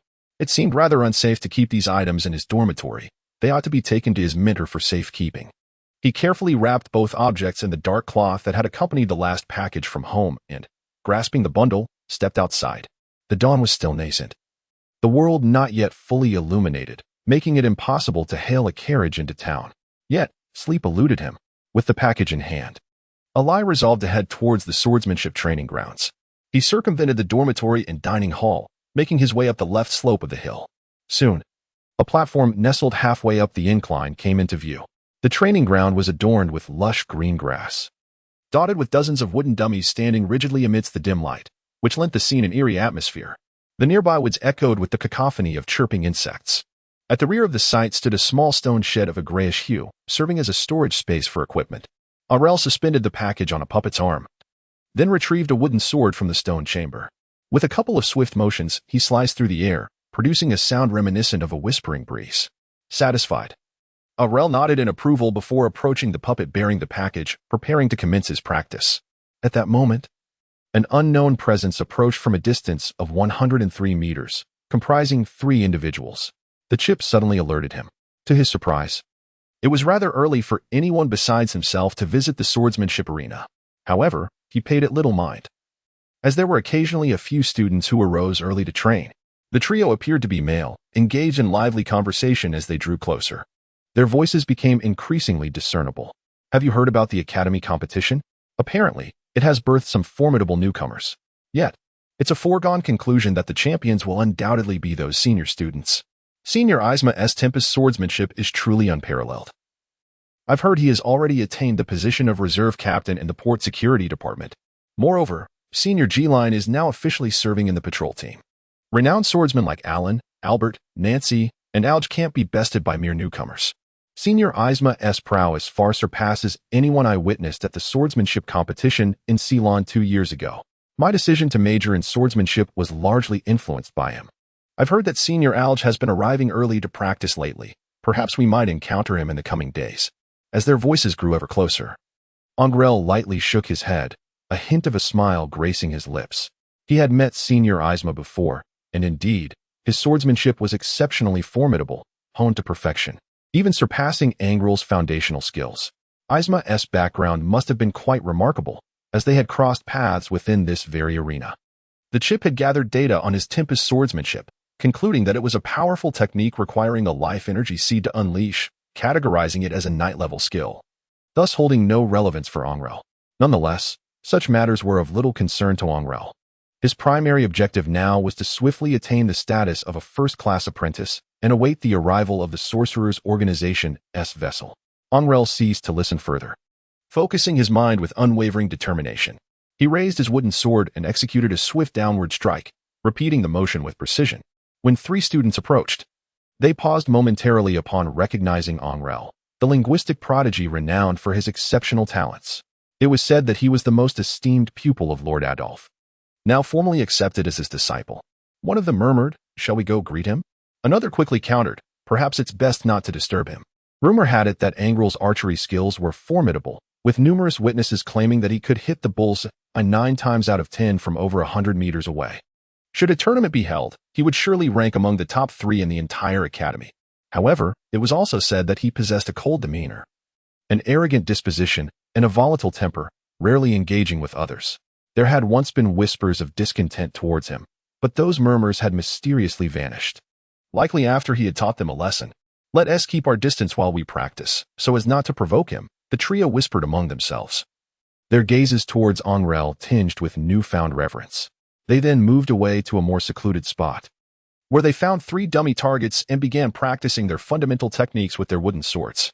While practicing, Angrele keenly absorbed the idle chatter of the 3 individuals, finding it somewhat amusing. Despite maintaining a low profile within the academy, he sensed that, unbeknownst to him, he had become a figure of some renown. The students they spoke of, whom they deemed unsatisfactory, were merely ordinary youths possessing a modicum of combat skills. After he effortlessly dispatched them, coupled with the backing of Mentor Adolf, they subsequently kept their distance, leading to a general awareness within the academy that he was not to be trifled with. To his surprise, these trivial matters had transformed in the eyes of others into perceptions of his aloofness, arrogance, and ill temper. Angrele shook his head in silent disbelief and resolutely dedicated himself to his training. As days passed, the atmosphere within the academy grew increasingly vibrant. The frequency of student activity surged, and it became commonplace to observe sword-wielding scholars traversing the grounds. After several days of sword practice, Angrele noticed the construction of wooden platforms within the training arena, seemingly intended for an audience. A swordsmanship competition was on the horizon. The entire academy buzzed with excitement, with everyone engaged in discussions regarding the upcoming tournament, as scores of students busied themselves in preparation for the event. In the dormitory where Angrele resides, discussions about renowned swordsmanship experts frequently resonate. Unlike those around him, Angrele continues to diligently meditate for 5 hours each day, substituting sleep with this practice, as if he exists apart from everyone else, rendering him incongruous within his environment. Unable to visit the swordsmanship arena, he merely traverses between the dormitory and the archery field at the academy. His progress in meditation, after an initial enhancement of 0.3 in physical prowess, has since plateaued, with his physical data remaining stagnant. Nevertheless, Angrele perceives subtle yet continuous improvements in his physique, albeit at such a minuscule scale that even the chip fails to register specific figures. His mental state, however, is flourishing. And he now possesses the capacity to meditate on 8 characters, a significant advancement from the initial 5. Within the dormitory of Building 3 at the Harbor Academy, a group of young men and women congregate in one room, engaging in casual conversation. Hey, Casa, have you heard? That Angrele is actually at this academy. Angrele? Angrele Rio? That fool and simpleton? A boy responded, momentarily taken aback. Who else would I be referring to? Another boy chuckled derisively. He was fortunate to escape death while fleeing. That frail little fellow, remarked a short-haired girl, laughing as she munched on something akin to sunflower seeds, thoroughly enjoying her snack. Catherine, what courses are you and your brother considering? The classes here are exorbitantly priced. I'm just going with painting, she inquired, turning to the girl beside her. The girl, a stunning beauty with flowing golden hair, slowly sipped her cup of red tea, disregarding her companion's question. Instead, she furrowed her brow. Angrele Rio? I've heard that there's a formidable student at the academy named Angrele. Could it be him? Indeed, it is he, replied the boy who had spoken first, grinning. That lad seems to be faring quite well, having ingratiated himself with the linguistics mentor, Professor Adolf. But it's merely luck. He truly believes he is someone of significance. A sneer appeared on his face, though his eyes betrayed a flicker of jealousy and envy. Well, indeed, Angrele has always been rather foolish, Catherine added with a smile. 5 days later. Angrele, do you know a person named Catherine? Inquired Rog, the student residing opposite Angrele, as they shared a meal together. The two sat across from each other at the cafeteria table. Although not particularly close, they occasionally dined together and exchanged a few words, making Rog one of the few individuals, aside from Senior Sophia, with whom Angrele could converse. Rog was also the one who initially alerted Angrele about the course schedule on the back of the information sheet. Catherine? Angrele paused, taken aback. What about her? He recalled that the daughter of the Viscount he had once pursued was also named Catherine. It was this very jealousy that had led to Angrele's fall from his horse and subsequent demise. Rog spread a spoonful of yellow cream on a slice of white bread, then reached for a bottle of strawberry jam. It is said that the new student, recently arrived, along with her brother, inadvertently crossed paths with that fellow Vivalk, who, accompanied by a group of associates, cornered them. In a moment of desperation, the woman named Katrina boldly declared before a large gathering that you are his fiancée, which prompted Vivalk to retreat, wary of you. A hint of mockery danced upon his lips. However, since you are unacquainted, these individuals may prove to be quite entertaining. Although his lineage does not compare to that of prominent figures such as Adolf, it remains significantly superior to that of the typical families fleeing from rooting. Is that not so? Angrele chuckled softly, taking a delicate bite from a fruit resembling an apple. The Candia family, having not experienced the Baron's ambush, was somewhat slow to respond to Saladin's invasion. Several of their formidable forces perished along the way. Among them was the corpse encountered by him and the Baron, though he had long forgotten its name. Presently, the Viscount of Candia, much like the Baron, has lost both title and territory. It is indeed a miracle that the old man managed to survive and escape to Maluya. What is the full name of that woman? He inquired casually. Katrina? Candia. Roach bit into a large piece of bread with fervor, his words slightly garbled. Indeed, it is she. Angrele smiled faintly and ceased to speak.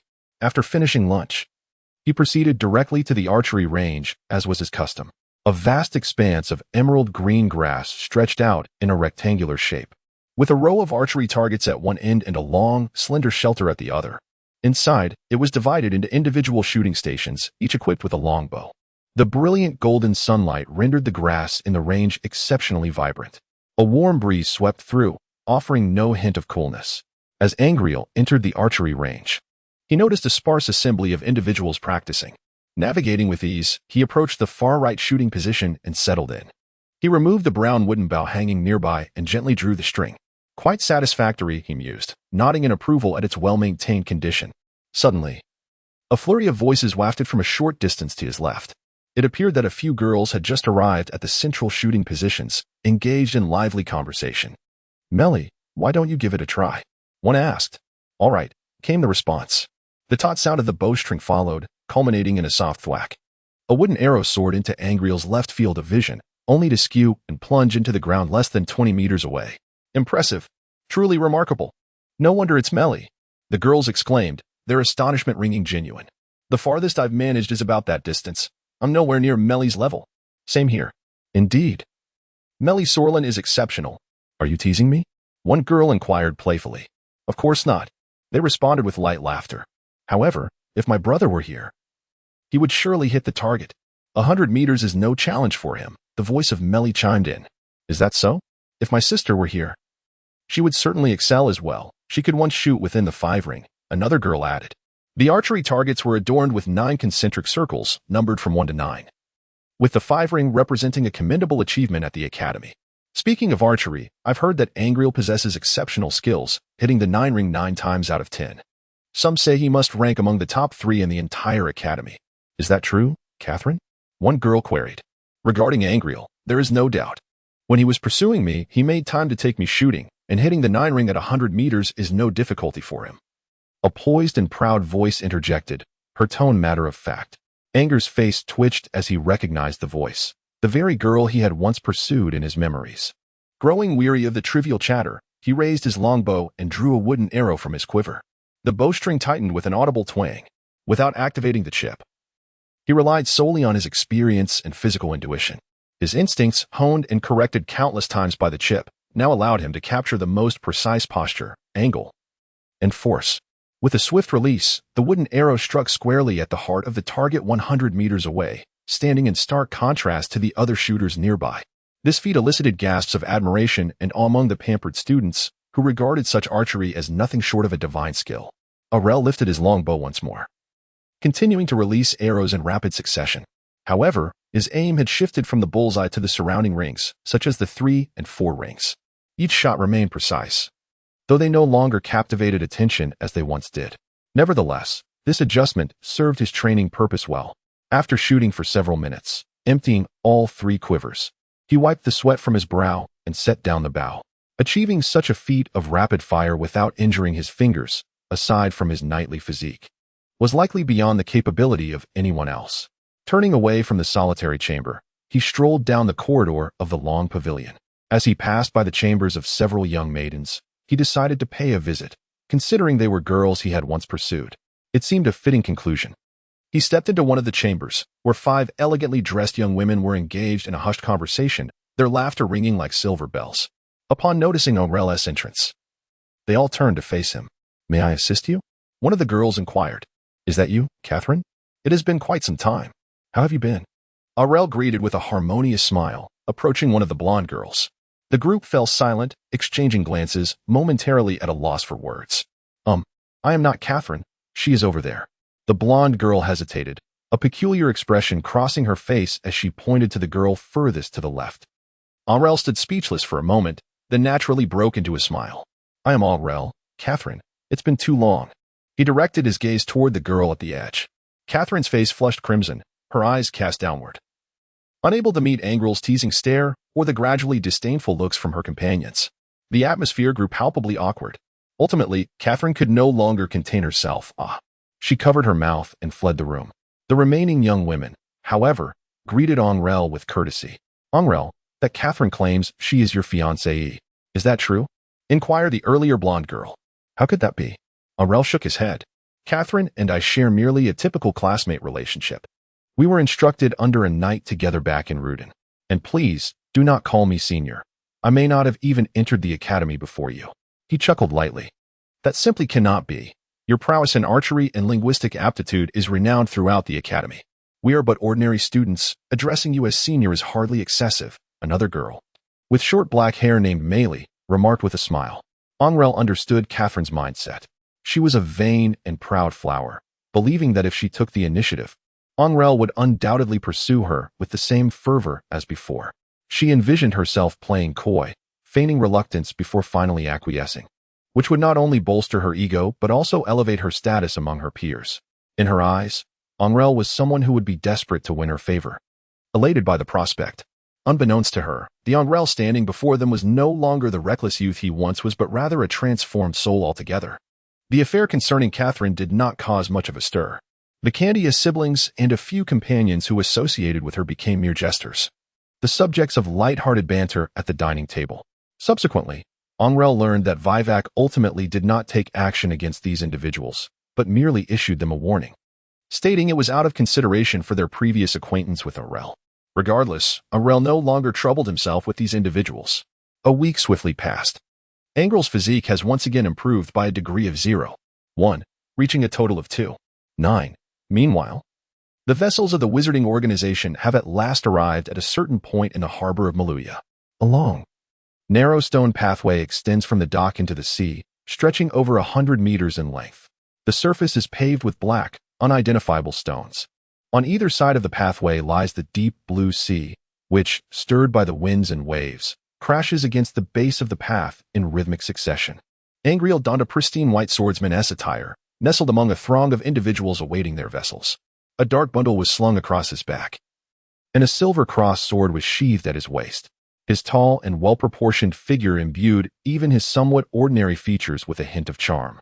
Beside him stood the gray-bearded elder Adolf and 2 personal guards, both skilled swordsmen. Given the secrecy of the wizarding organization and the gravity of the information at hand, only these 2 trusted confidants accompanied him. The midday sun blazed fiercely, prompting those waiting for the boats to frequently produce handkerchiefs to dab at their perspiration. Soon, a neatly arranged flotilla gradually emerged on the horizon, gliding toward the dock. The fleet comprised predominantly medium to large cargo ships, clad in hues of blue and white, their sails adorned with the emblems of whales and tridents. This was the fleet of the Maritime Trading Guild, and the vessel they were to board trailed at the very end. Be careful not to confuse it, Adolf advised solemnly in a hushed tone. I understand. Angrele replied with a serious nod, raising his gaze to the distant ships. The azure sky and the cerulean sea blended seamlessly, creating a panorama of vivid blue. Only a line of white and blue dots, gradually approaching, interrupted the expanse. The bracing, salty sea breeze rustled the edges of their garments, mingling with the rhythmic crashing of waves against the dock. Squawk! 2 white seabirds darted through the air, and the surrounding crowd began to buzz with lively conversation. Those gathered at this time and place were likely passengers boarding the merchant fleet. 100 or more individuals congregated densely along the coastal pathway. Angrele glanced back, noting several dozen others still standing on the shore. Adolf patted Angrele's shoulder. No need to look back. The port has arranged for these individuals to serve as a cover for you. The actual number of those boarding will be far fewer. Us. Angrele detected an underlying implication in his words. How many others are there like me? Adolf shook his head. I'm uncertain. However, those boarding the final ship are likely to be of a similar age to yours, not exceeding 30. You will learn more once aboard. Someone will gather you all and provide explanations. The fleet drew ever closer. What had once appeared as mere specks now transformed into colossal ships, towering like skyscrapers, their size magnifying with each passing moment. Each vessel resembled the large oil tankers of Angrele's past life on Earth. Remarkable. Angrele marveled. These ships must possess additional means of propulsion, correct? Chapter 46. Boarding 10 minutes later, the fleet finally anchored. Most vessels docking at various points along the wharf to lower their gangplanks and commence unloading. Workers, who had been eagerly awaiting their arrival, surged forward, beginning to transport sturdy wooden crates from the ships. Some elegantly dressed merchants disembarked, mingling with the dock's receivers in casual conversation as they awaited the conclusion of loading and unloading. The final ship of the fleet gently came to rest alongside the coastal pathway where Angrele and his companions stood. At the ship's side, several young adolescents leaned over, engaging in whispered conversations with their companions, punctuated by fits of laughter.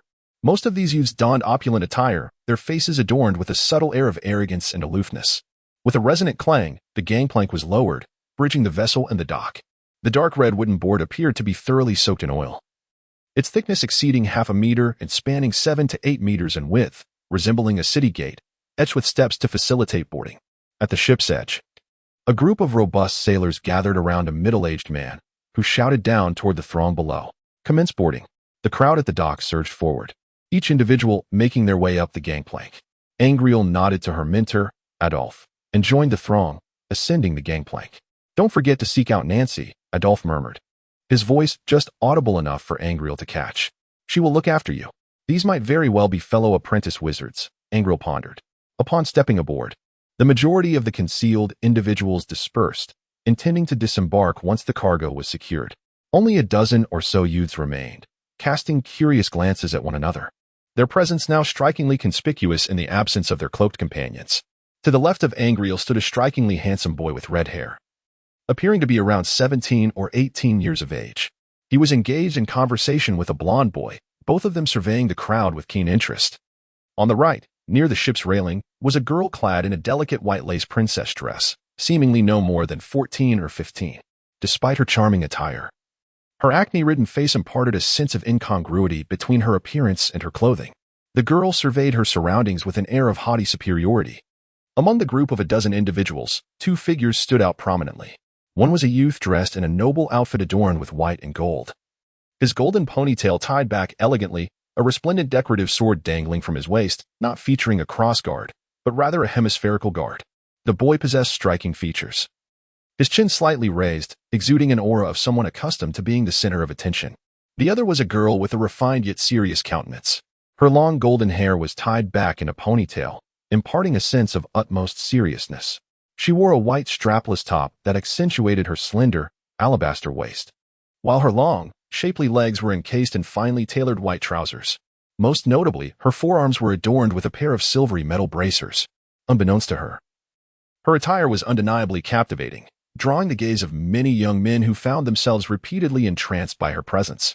Anger recognized the young woman. Nancy, as mentioned by his mentor Adolf, was someone who would look after his companion. She was also a prominent figure within the academy. It was said that her father was a Grand Duke of the Andes Alliance, and her mother was a princess from a minor kingdom. Her illustrious lineage was enough to make anyone feel inferior. Having studied the Almar language under Adolf during her childhood, she had forged a solid friendship with her mentor and held him in high regard. She had agreed to take care of Anger during their time aboard the ship. As Angrele assessed her, Nancy too caught sight of him. The young girl scanned Angrele from head to toe before striding towards him. "Are you Angrele Rio?" she inquired, her tone icy. "Yes, you must be Nancy," Angrele replied with a hint of respect in his voice. "I have heard your name mentioned at the academy." The moment Nancy drew closer, an alarm echoed within the chip embedded in his mind, alerting him to the formidable radiation energy source emanating from her.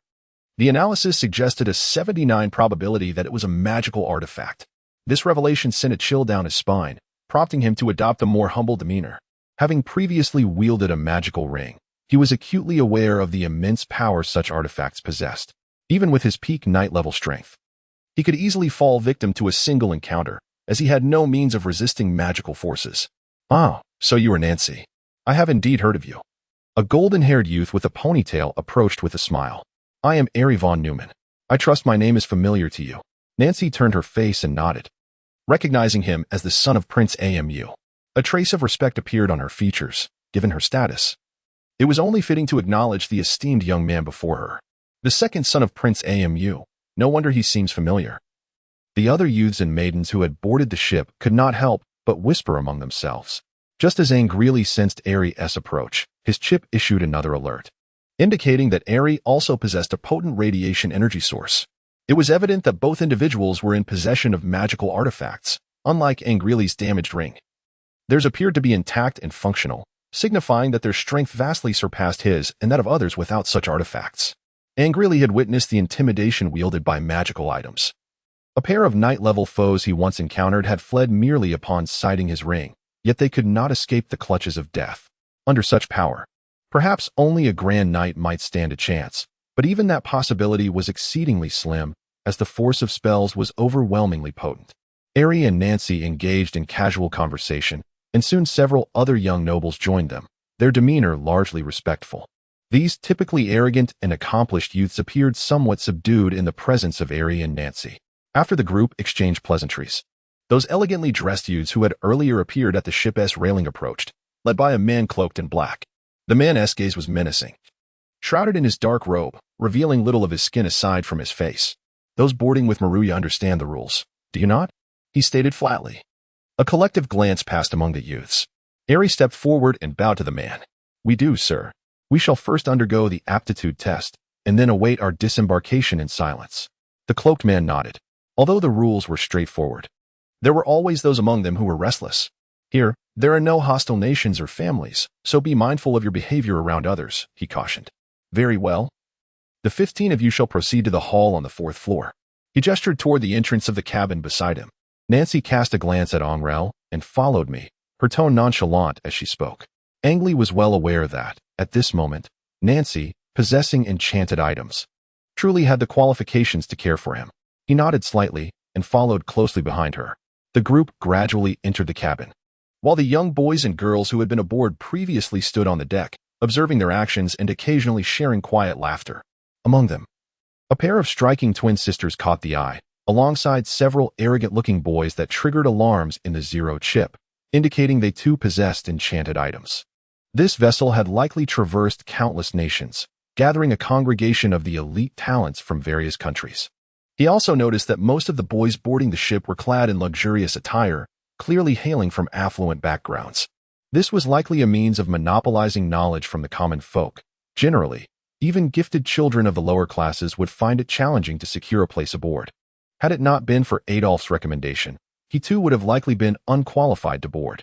Upon entering the cabin, they descended the staircase, and soon, under the guidance of the man in the black robe, 15 youths from the port of Maluya arrived at the hall on the 4th level.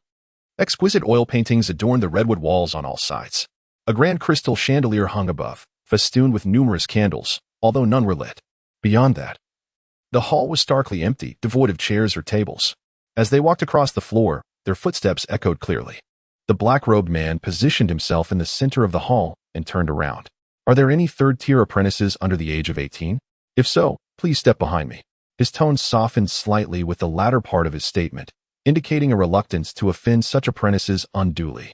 Among the 15, 4 stepped forward immediately to stand behind the black-robed man, including Eli and Nancy, along with 2 others. One was the girl in the princess dress he had seen earlier, and the other was a seemingly unremarkable boy with black hair, his attire plain and modest, yet surprisingly he was already a third-tier apprentice. "Please state your ages," the black-robed man requested, his tone considerably gentler. Eli, 17. Nancy, 16. Gaiman, 16. Jader, 14. A collective gasp arose from the crowd, all eyes converging on the ordinary-looking black-haired boy, including that of the black-robed man. After a moment of astonishment, the man composed himself and fixed his gaze upon Jader. "You are truly only 14? The expressions of the black-robed man and the others, including Nancy and Eli, took on a complex nuance. Angrele, standing amidst the crowd, was equally astonished. This boy was merely a few months younger than him, yet he had already achieved the status of a third-tier apprentice. This deepened his sense of reverence for this mysterious world.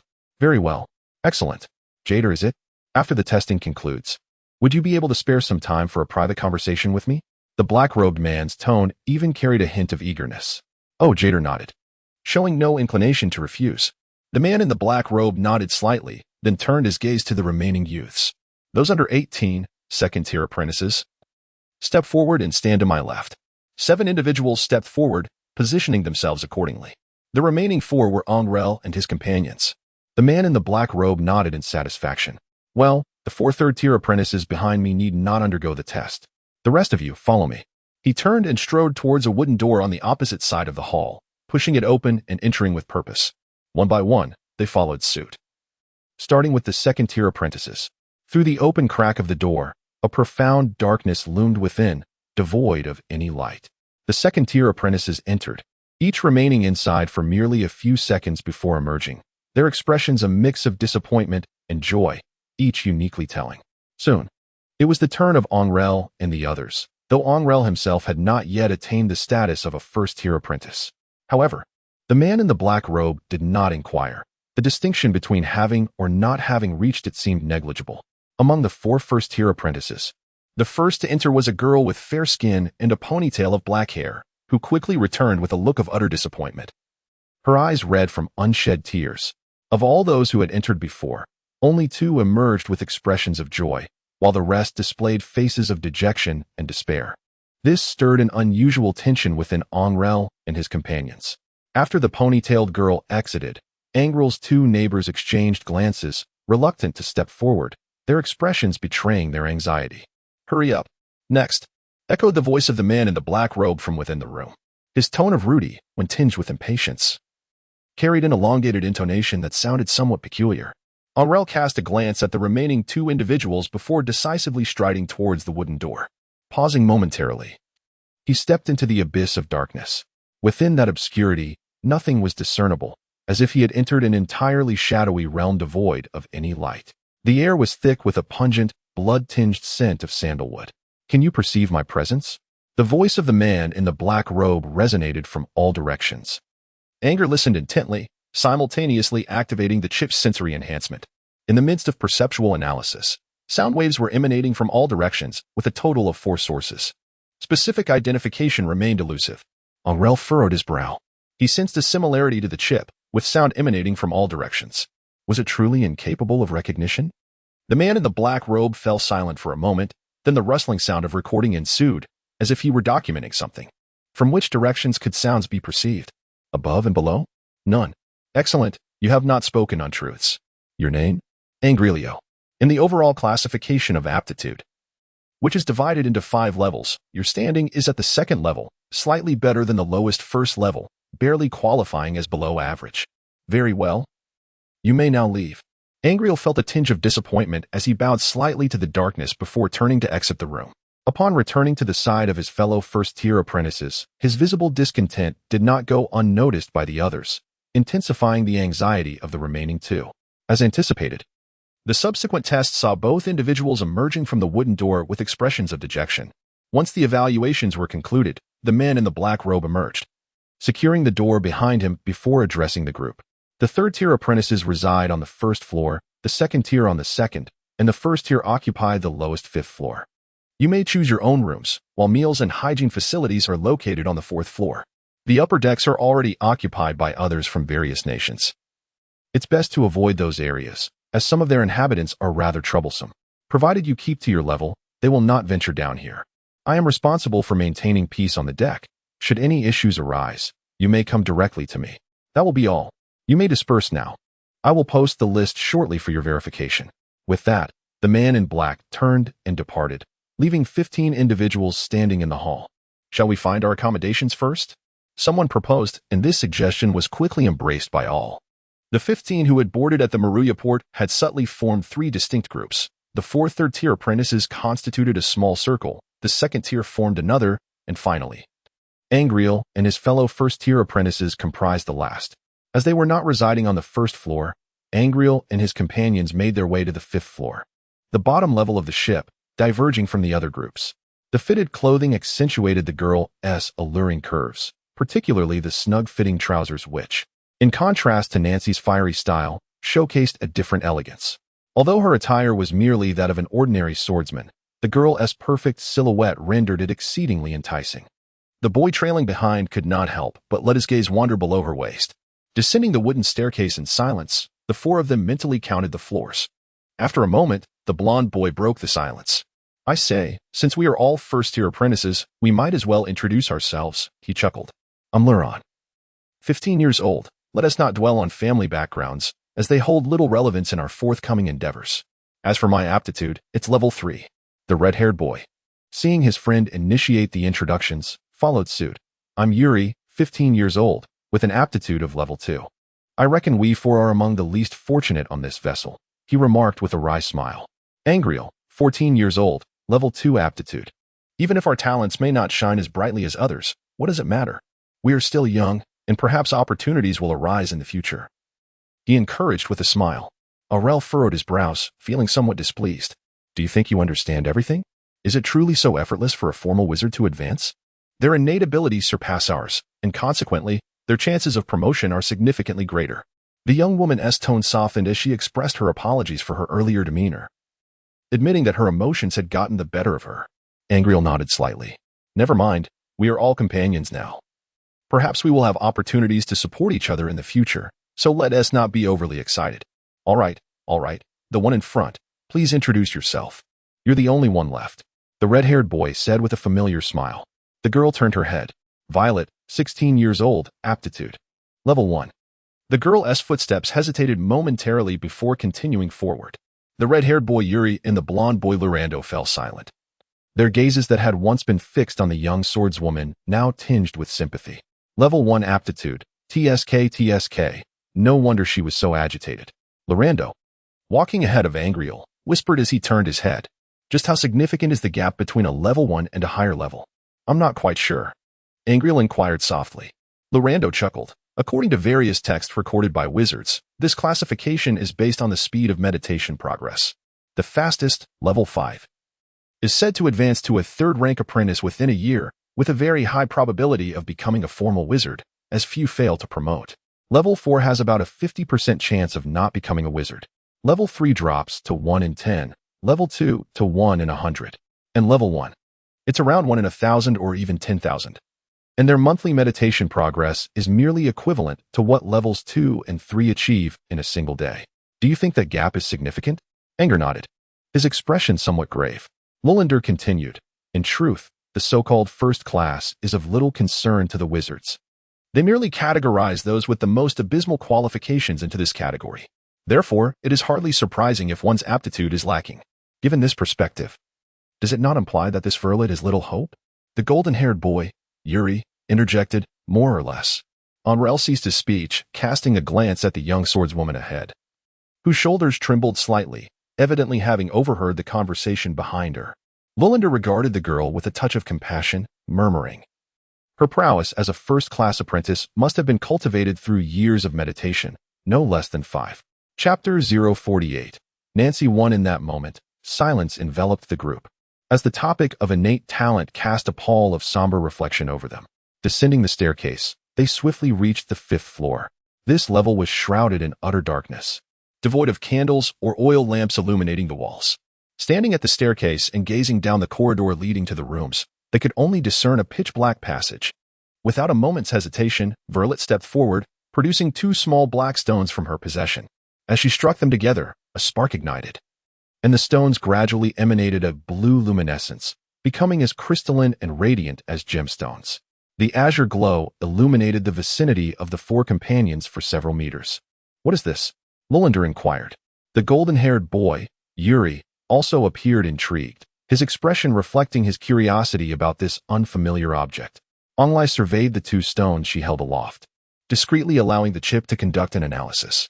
The conclusion revealed that the stones contained trace amounts of radioactive elements capable of emitting a bluish fluorescence. However, due to their insufficient concentration, they could only serve as a source of illumination. The quartet swiftly arrived at the accommodations on the 5th floor. There were no lights, no signs of life. With a click, Angrele casually turned the handle of a nearby room. A faintly musty odor rushed forth, accompanied by a heavy humidity. The interior was enveloped in darkness, rendering visibility non-existent. The other 3 individuals were not averse to darkness either. They too selected adjacent rooms to enter. Given the apparent solitude of the 5th floor, each chose a relatively separate chamber. Anger's room is situated directly opposite to Lullander's, with Yuri next door and Verlet diagonally across. Their close proximity allows for better mutual care and support. Anger lit the oil lamp on the table and then placed the glass shade over it. He casually surveyed the surroundings of the room.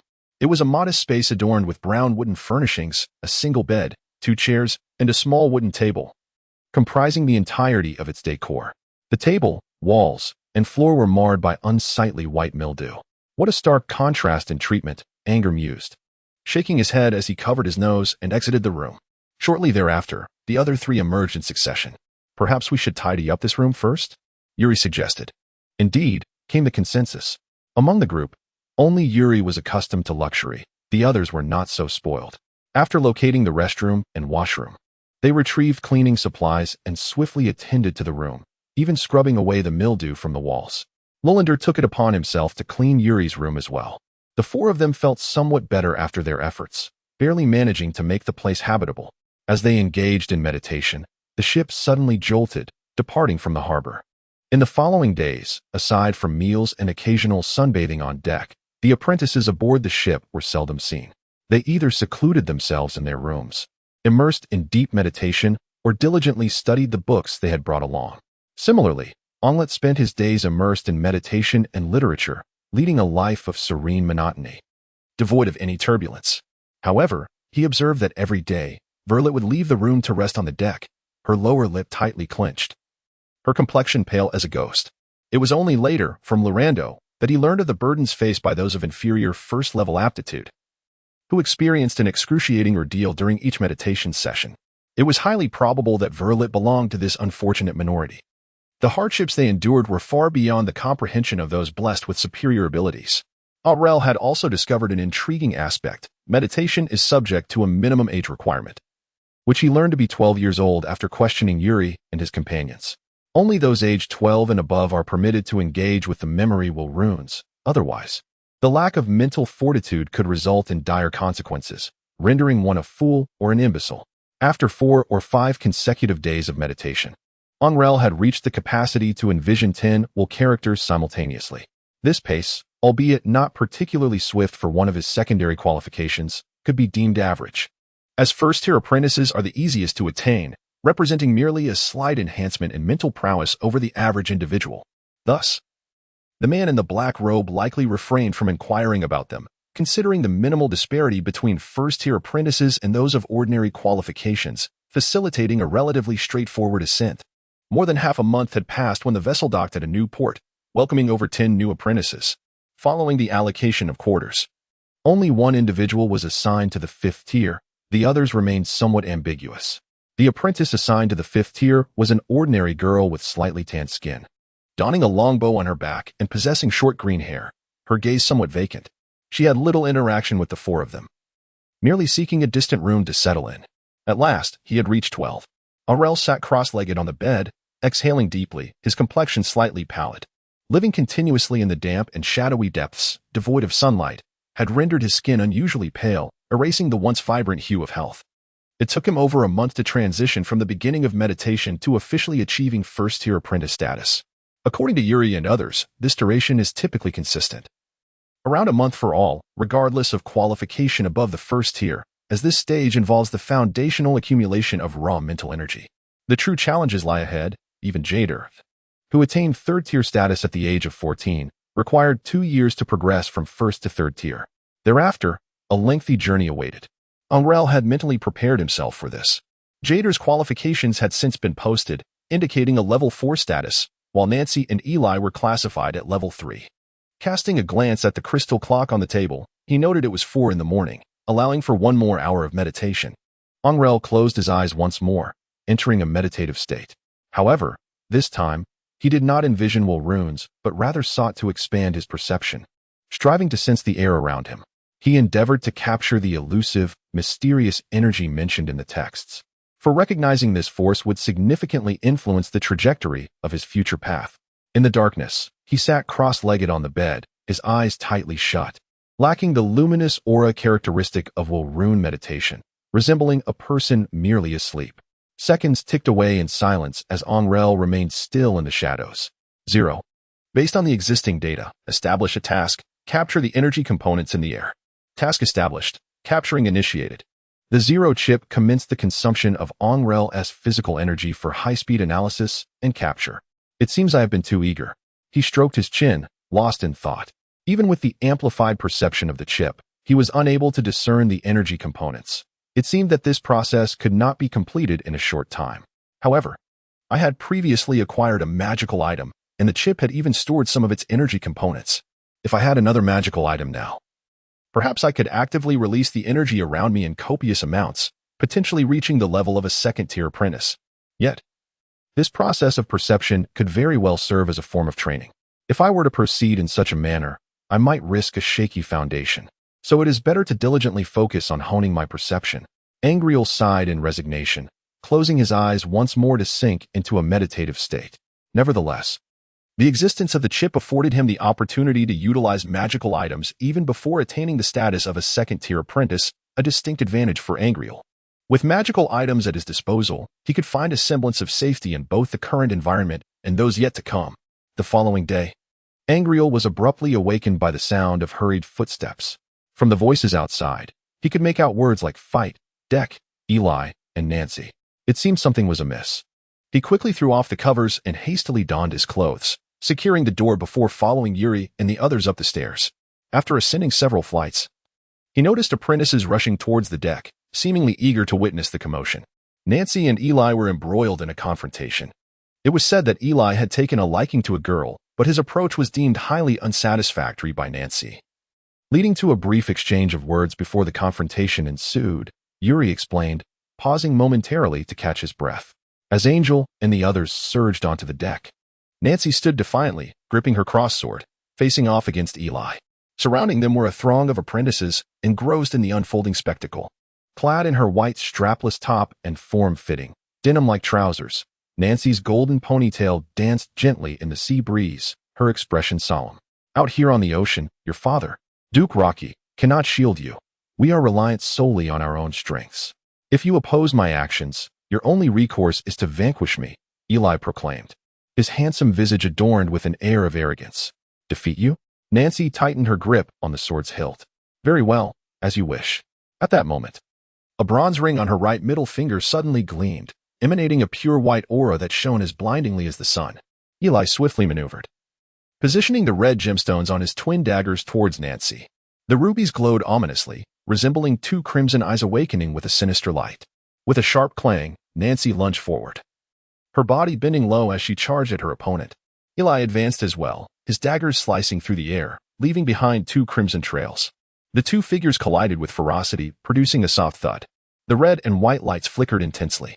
With a swift series of strikes, Nancy maintained her composure, holding the crossed sword against Eli's neck. A translucent membrane firmly blocked the blade's advance, while a distinct bloodstain marred her left shoulder, with crimson droplets trickling down. You have won, Eli remarked with a gentle smile, pushing aside the sword from his throat. I shall retract my earlier statement. That girl belongs to you now. He indicated towards a beautiful girl with short hair, who lay slumped on the ground nearby. Angrele stood amidst the crowd, observing as Nancy approached him. You. Nancy pointed at Angrele. Come here and tend to my wounds. Her expression was indifferent, commanding as if it were a matter of course. Angrele stood in the crowd, momentarily taken aback. Me? He inquired, pointing to himself in bewilderment. At that moment, Ailey over there suddenly let out a gasp, spewing forth a considerable amount of blood, his complexion swiftly paling. It seemed he had suffered an internal shock. It was at this moment that Anger realized the formidable strength of Nancy. Although he was somewhat reluctant to heed her tone, he nonetheless stepped forward out of respect for the mentor, Adolphe. The surrounding Villith were not surprised. They had witnessed the earlier exchange between Anger and Nancy when boarding the vessel, aware that the two were acquainted. Nancy strode into the cabin with an air of self-assurance, leaving Anger with no choice but to follow suit. The ship's regulations prohibited the presence of servants, necessitating that all matters be addressed personally. The connection between Nancy and Anger was rooted in their mutual association with Adolphe, likely the very reason she sought him out. Upon entering the dimly lit cabin, Anger observed Nancy suddenly falter on the staircase, nearly losing her balance. He swiftly reached out, grasping her uninjured shoulder to prevent her from tumbling down the stairs. Assist me to my quarters, Nancy gritted through clenched teeth, her complexion pale. His dagger is poisoned.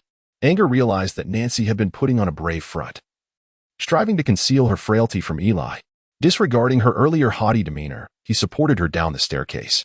By the time they reached the first floor, beads of sweat had begun to form on her brow. Her complexion pale, she retrieved the key and unlocked the door, allowing Anger to assist her into a high-backed chair. You may leave now, Nancy said in a subdued tone. Anger furrowed his brow slightly, his nose twitching as he detected a faint, fishy odor emanating from Nancy's left shoulder. This scent was tinged with a subtle spiciness. You have been poisoned by the venom of the snake root flower. If not addressed properly, while it may not be fatal, it will render you completely paralyzed for several days, leaving you utterly vulnerable. Nancy's complexion shifted, and she hastily rummaged through the drawer of the table, producing a small leather pouch. Carefully, she unwrapped a yellowed piece of parchment from within, revealing a modest quantity of pale yellow powder.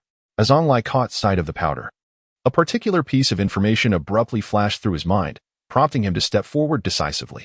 However, before he could articulate his thoughts, a sudden wave of dizziness engulfed him. Upon regaining consciousness, he found a gleaming silver cross-sword poised steadily against his throat.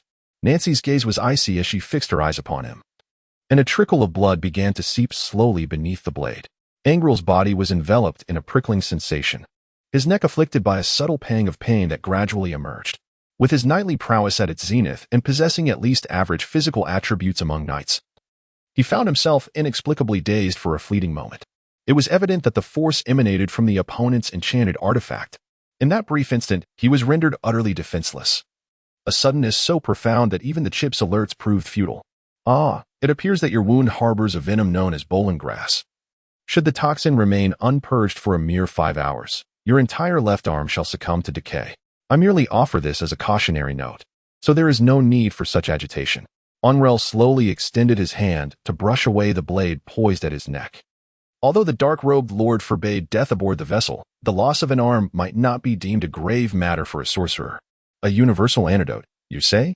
Even the most potent antidote, infused with the roots of the Jialuo tree, would only serve to delay the synergistic effects of these two toxins. A faint smile graced Angrele's visage. "Regrettably, your left arm must be severed." Nancy's countenance shifted, and she swallowed the medicinal powder, taking a sip from the nearby water skin. "Do you possess a means to remedy this at once?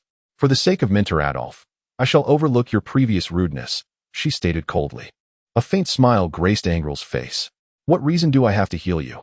Your father, Baron Carleo, is presently at the harbor of Maluya, and you have an aunt who has settled there," Nancy stated with an air of indifference. "Is that sufficient?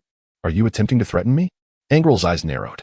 "Though I may not possess the strength to overpower you, I can certainly choose not to treat you." He locked his gaze onto Nancy's, enunciating each word.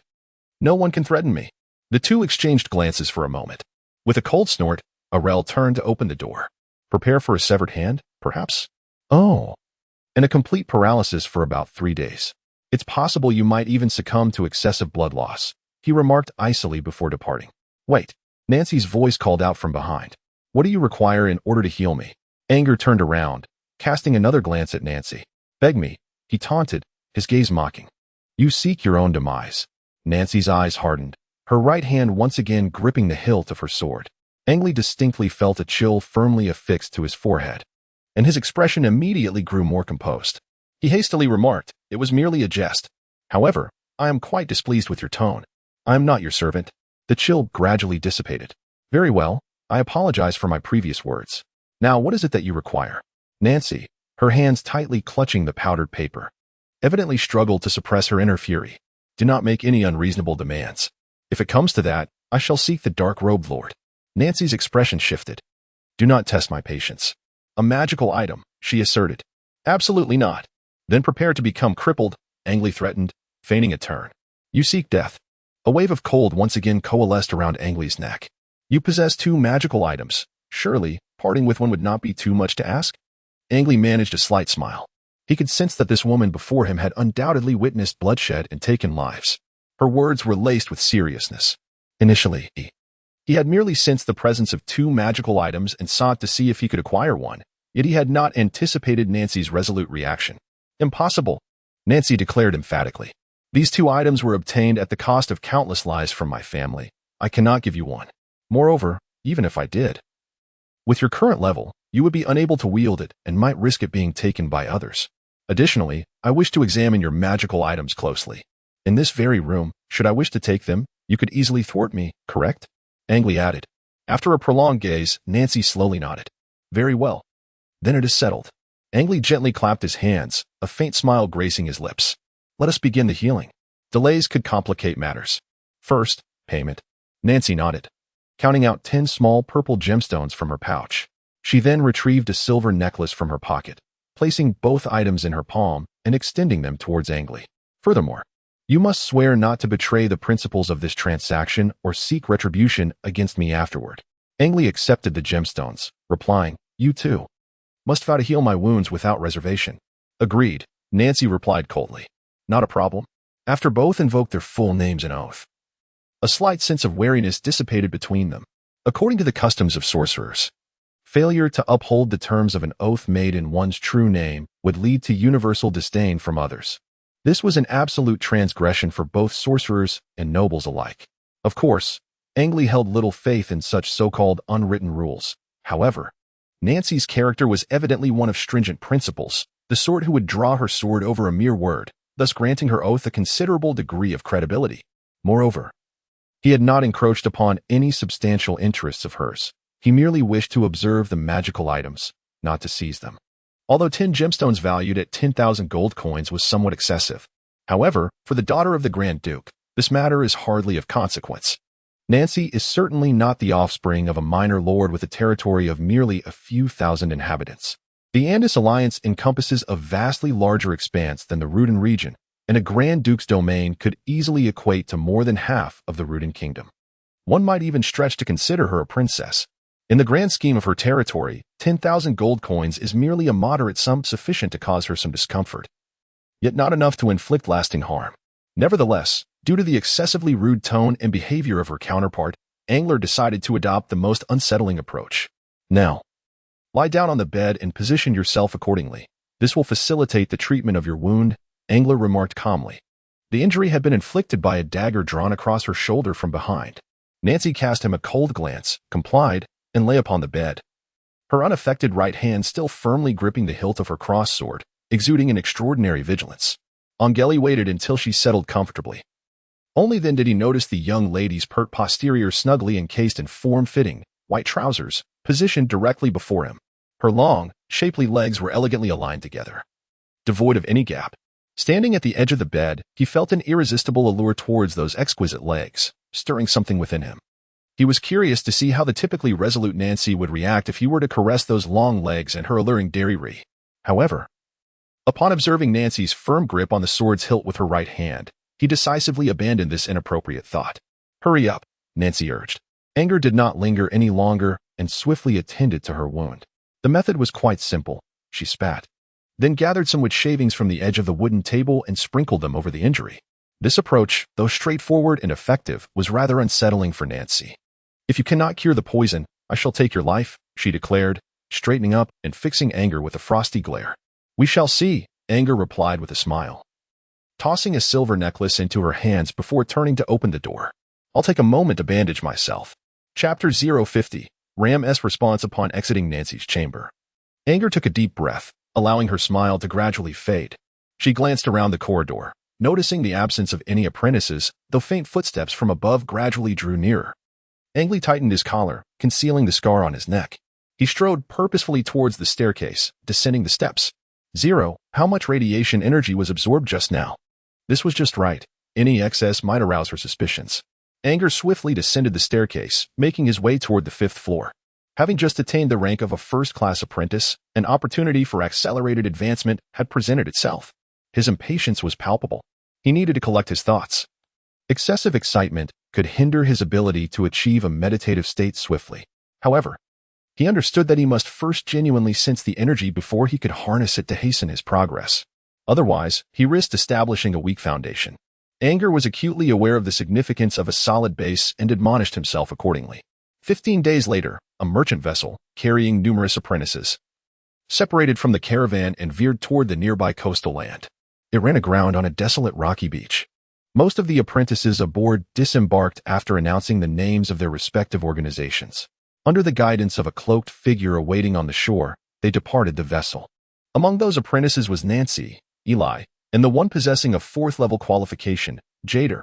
Angrele, Yuri, and Verlet remained behind. Milando also disembarked, as he needed to traverse on foot to the wizarding organization he was destined for. After leaving the coast anew, only a handful of apprentices remained aboard the vessel. The briny sea breeze caressed their faces, while the warm rays of the setting sun enveloped them.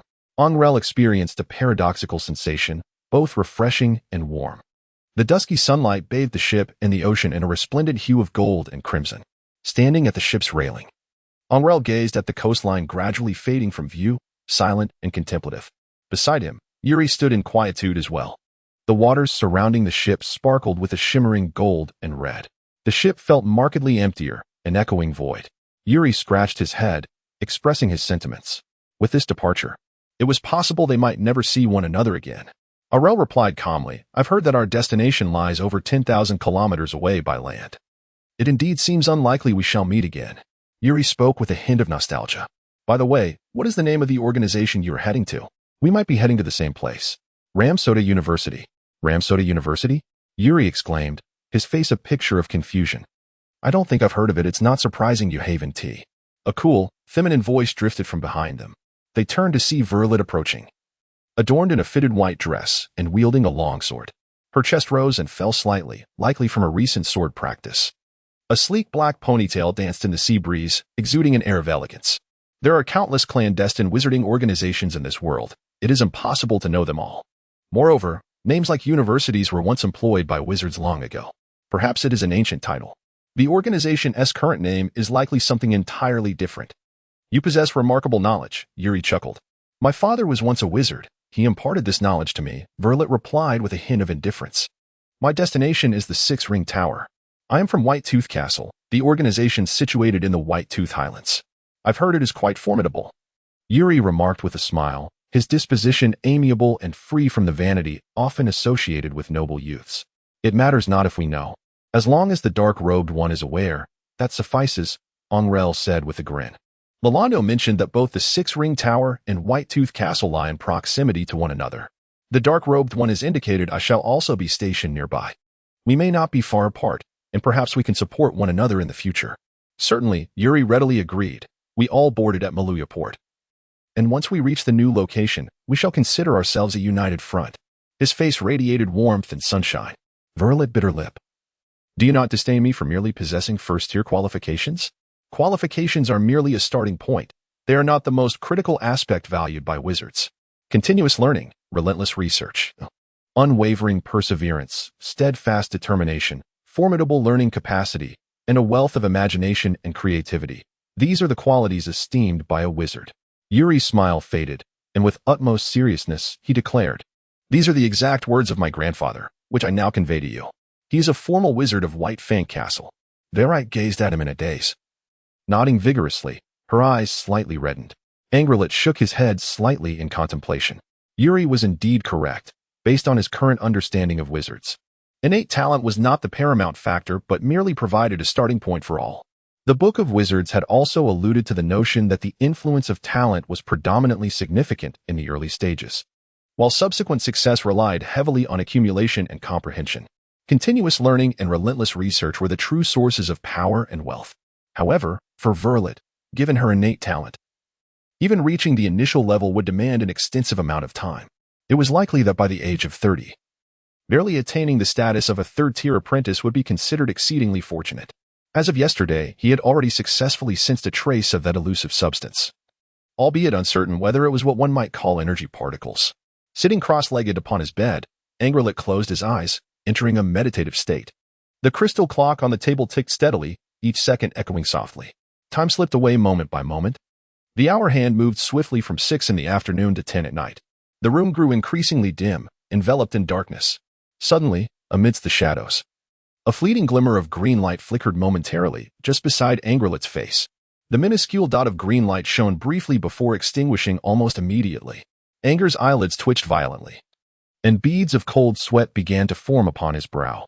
A moment later, a fleeting glimmer of green light flickered before his forehead, only to extinguish almost instantly. Approximately half an hour later, Anger's complexion began to stabilize, and the green light finally ceased its appearance. He opened his weary eyes, filled with exhaustion. 0. Commence the mobilization of stored radiation energy to the utmost saturation of my body and gradually release the radiation. Task initialization in progress. Energy mobilization commencing. It is estimated that all energy will be depleted in 271 hours, 43 minutes, and 12 seconds. 10 days, is it? Quite commendable, Anger mused, nodding with satisfaction. The feedback from the chip had just concluded. The surface of Angrel's skin suddenly glimmered with a faint, ethereal green fluorescence. This luminescence quickly dimmed, restoring the surface to its original state, leaving no trace behind. However, Angrele was acutely aware that the radiation was still being emitted. He could sense an invigorating, unknown energy flowing into him, akin to a miniature sun igniting warmth throughout his body, instilling a profound sense of comfort. The room's dampness and chill were instantly dispelled. A refreshing scent of fresh grass filled his nostrils, a manifestation of botanical positive energy. Angrele swiftly deduced, drawing upon the fundamental knowledge from the Book of Wizards and the teachings of Mentor Adolf, that only botanical positive energy possess such distinctive characteristics. The Book of Wizards records that the world is permeated with a myriad of fundamental energy particles, which wizards categorize based on their capabilities and functions. The particles that can catalyze plant growth and heal wounds are termed botanical energy, while those that can ignite flames are classified as fire energy, among others. Most known energy particles have been classified into various categories, further divided into positive and negative energy types based on their effects on living beings. The energy he had absorbed from Nancy's necklace was unmistakably botanical energy particles, classified within the positive energy category. Of course, botanical energy can also possess negative attributes. Certain mutated catalysts that disrupt equilibrium fall into the category of negative botanical energy. The diversity of energy particles in the environment is vast, and even wizards have yet to fully comprehend them all. According to the records in the Book of Wizards, the existence of negative water energy was only recently substantiated through the fortuitous research of a wizard in the past few centuries. Previously, no one could demonstrate that water could also possess a category of negative energy. 0. Could you define a unit classification for these special radiation energies? Please establish a conversion formula for the units. Angrele paused momentarily, contemplating the matter. He established the unit of measurement as degree. 1 degree of radiant energy was defined as the energy produced by the combustion of a single matchstick. He proceeded to convert the stored energy into degrees. The degree, a unit of measurement employed by wizards, was derived from the same definition. Angrele seamlessly synchronized the chip's measurements with the world, thereby facilitating a more convenient assessment of the total energy. The conversion completed, the current reserve of radiant energy stood at 17 for degrees, which was steadily being consumed. Angrele nodded in satisfaction. At this pace, if I can continue to radiate for about another 6 months, I will be able to commence the next step of guiding energy particles into my body to establish a circulation. This would significantly shorten the time required compared to the usual process, Angrele calculated in his mind. Chapter 051. The response of Ramsoda. More than 10 days passed. The ship finally docked again. Yuri and Verlet disembarked along with several other apprentices, following the individuals who awaited them on the shore. Only Angrele and 2 unfamiliar apprentices from other nations remained aboard, along with the man in the black robe. The 4 of them continued their voyage for 2 more days. Reaching their final destination, Eichenhain, meaning the land of the rising sun. This was the ultimate terminus. Disembark, the man in the black robe commanded, pressing a switch at the ship's railing. The heavy, wide gangplank suddenly crashed down, bridging to the pier below. There are 2 wizard organizations here, the Ramsoda Academy and the Lilithia Cottage. Follow the signpost yourself. This area is quite close to the wizard's residence and poses no significant dangers. After disembarking, the man in black offered a brief explanation before abandoning the 3 on the shore and returning to the ship, which soon departed. The coastline was deserted, the morning sun casting its light upon the beach, reflecting a vast expanse of golden sand. Angrele cast a glance at the other 2, remaining silent. He turned and walked towards the interior. He observed a well-trodden path etched into the ground, and not far away, among the coconut trees, he discerned a signpost. A man clad in a grayish-white robe stood quietly there, awaiting their arrival. Half an hour later, the 3, led by a man clad in a grayish-white robe, stood before the ruins of a colossal ancient city. The dilapidated walls of the city exuded a repugnant sensation reminiscent of the interior of a sewer pipe. Their surfaces a dreary shade of gray-black, overrun with verdant vines. Massive, gnarled roots of trees entwined themselves along the pavement.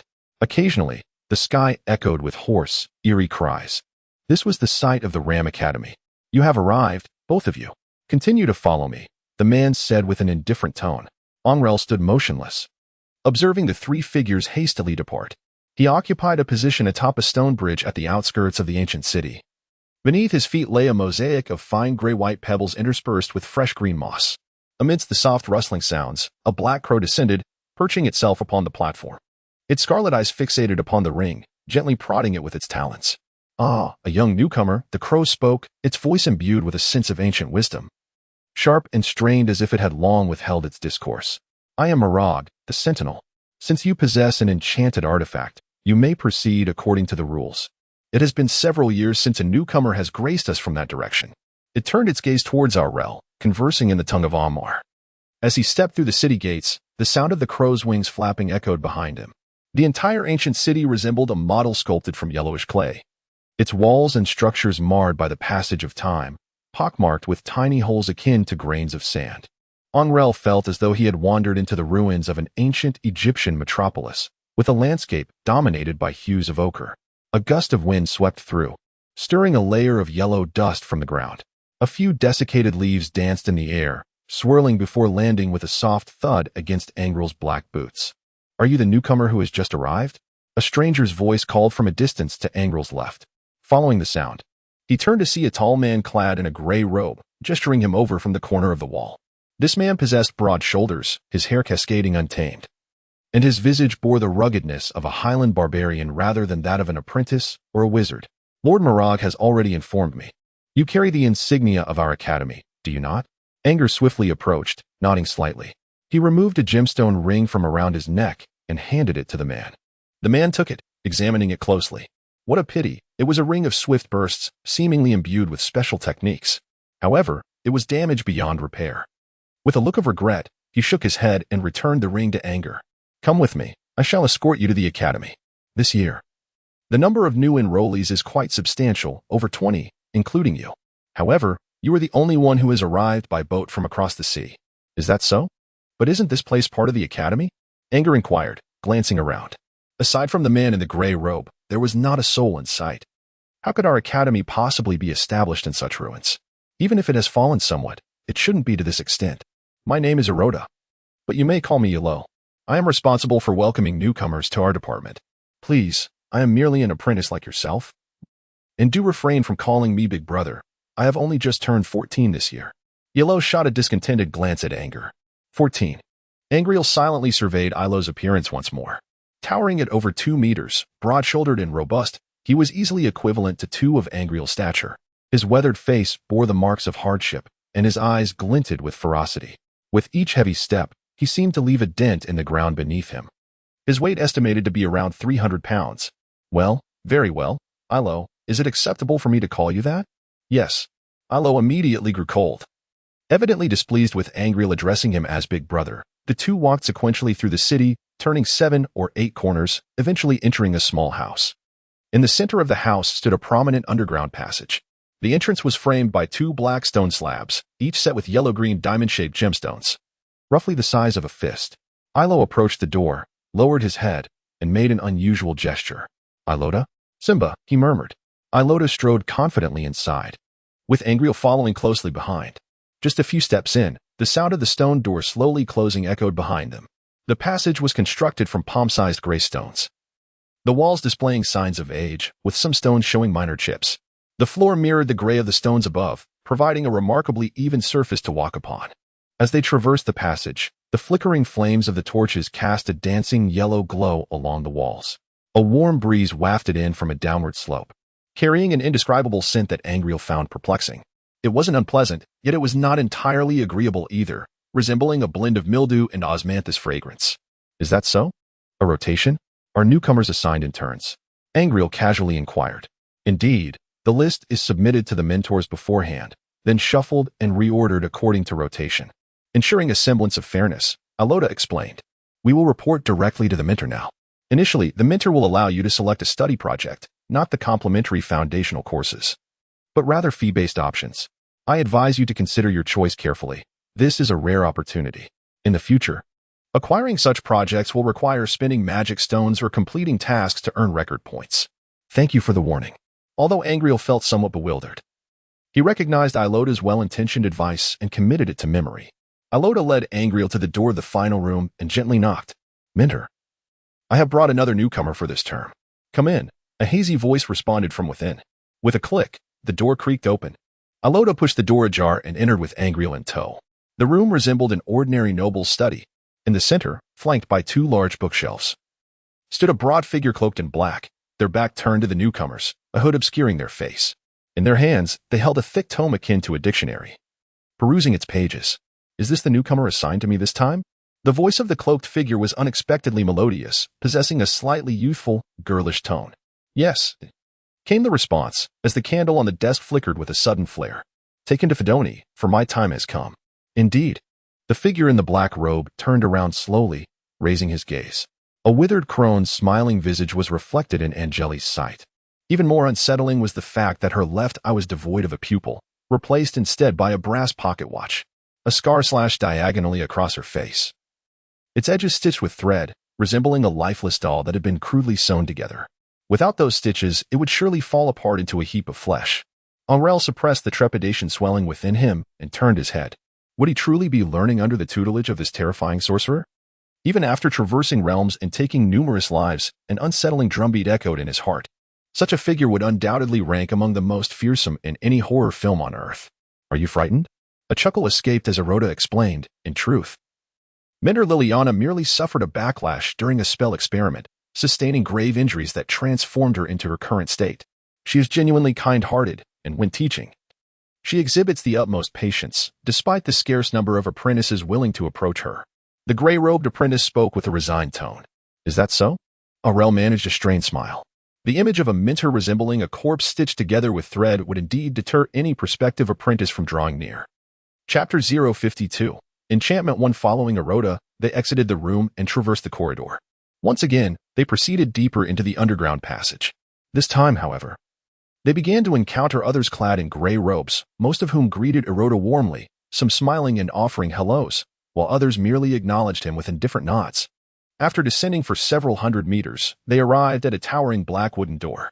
Thud, thud, thud. Eroda pounded on the door with vigor. Angrele peered through the crack in the door, revealing a vast subterranean cavern beyond. "Let us proceed to report first and collect your belongings," whispered Ida, turning her head. She was the first to step through the narrow opening. Angrele nodded and followed closely behind. Suddenly, the scene before him opened up magnificently. A cavern large enough to accommodate an aircraft carrier lay before Angrele's eyes. The walls of the cavern were adorned with winding paths resembling spirals, with figures clad in gray or white robes moving continuously along the rocky trails. Occasionally, they would enter small, tunnel-like passages. Above, a grand chandelier of 3 layers hung from the ceiling, densely adorned with oil lamps that served as the sole source of illumination within the cavern. "This way," Ida directed. Moving to the left, Angrele finally realized and followed to the left. The ground was merely an unadorned surface of ordinary rock, while the light from the chandelier bathed everything in a pale yellow hue.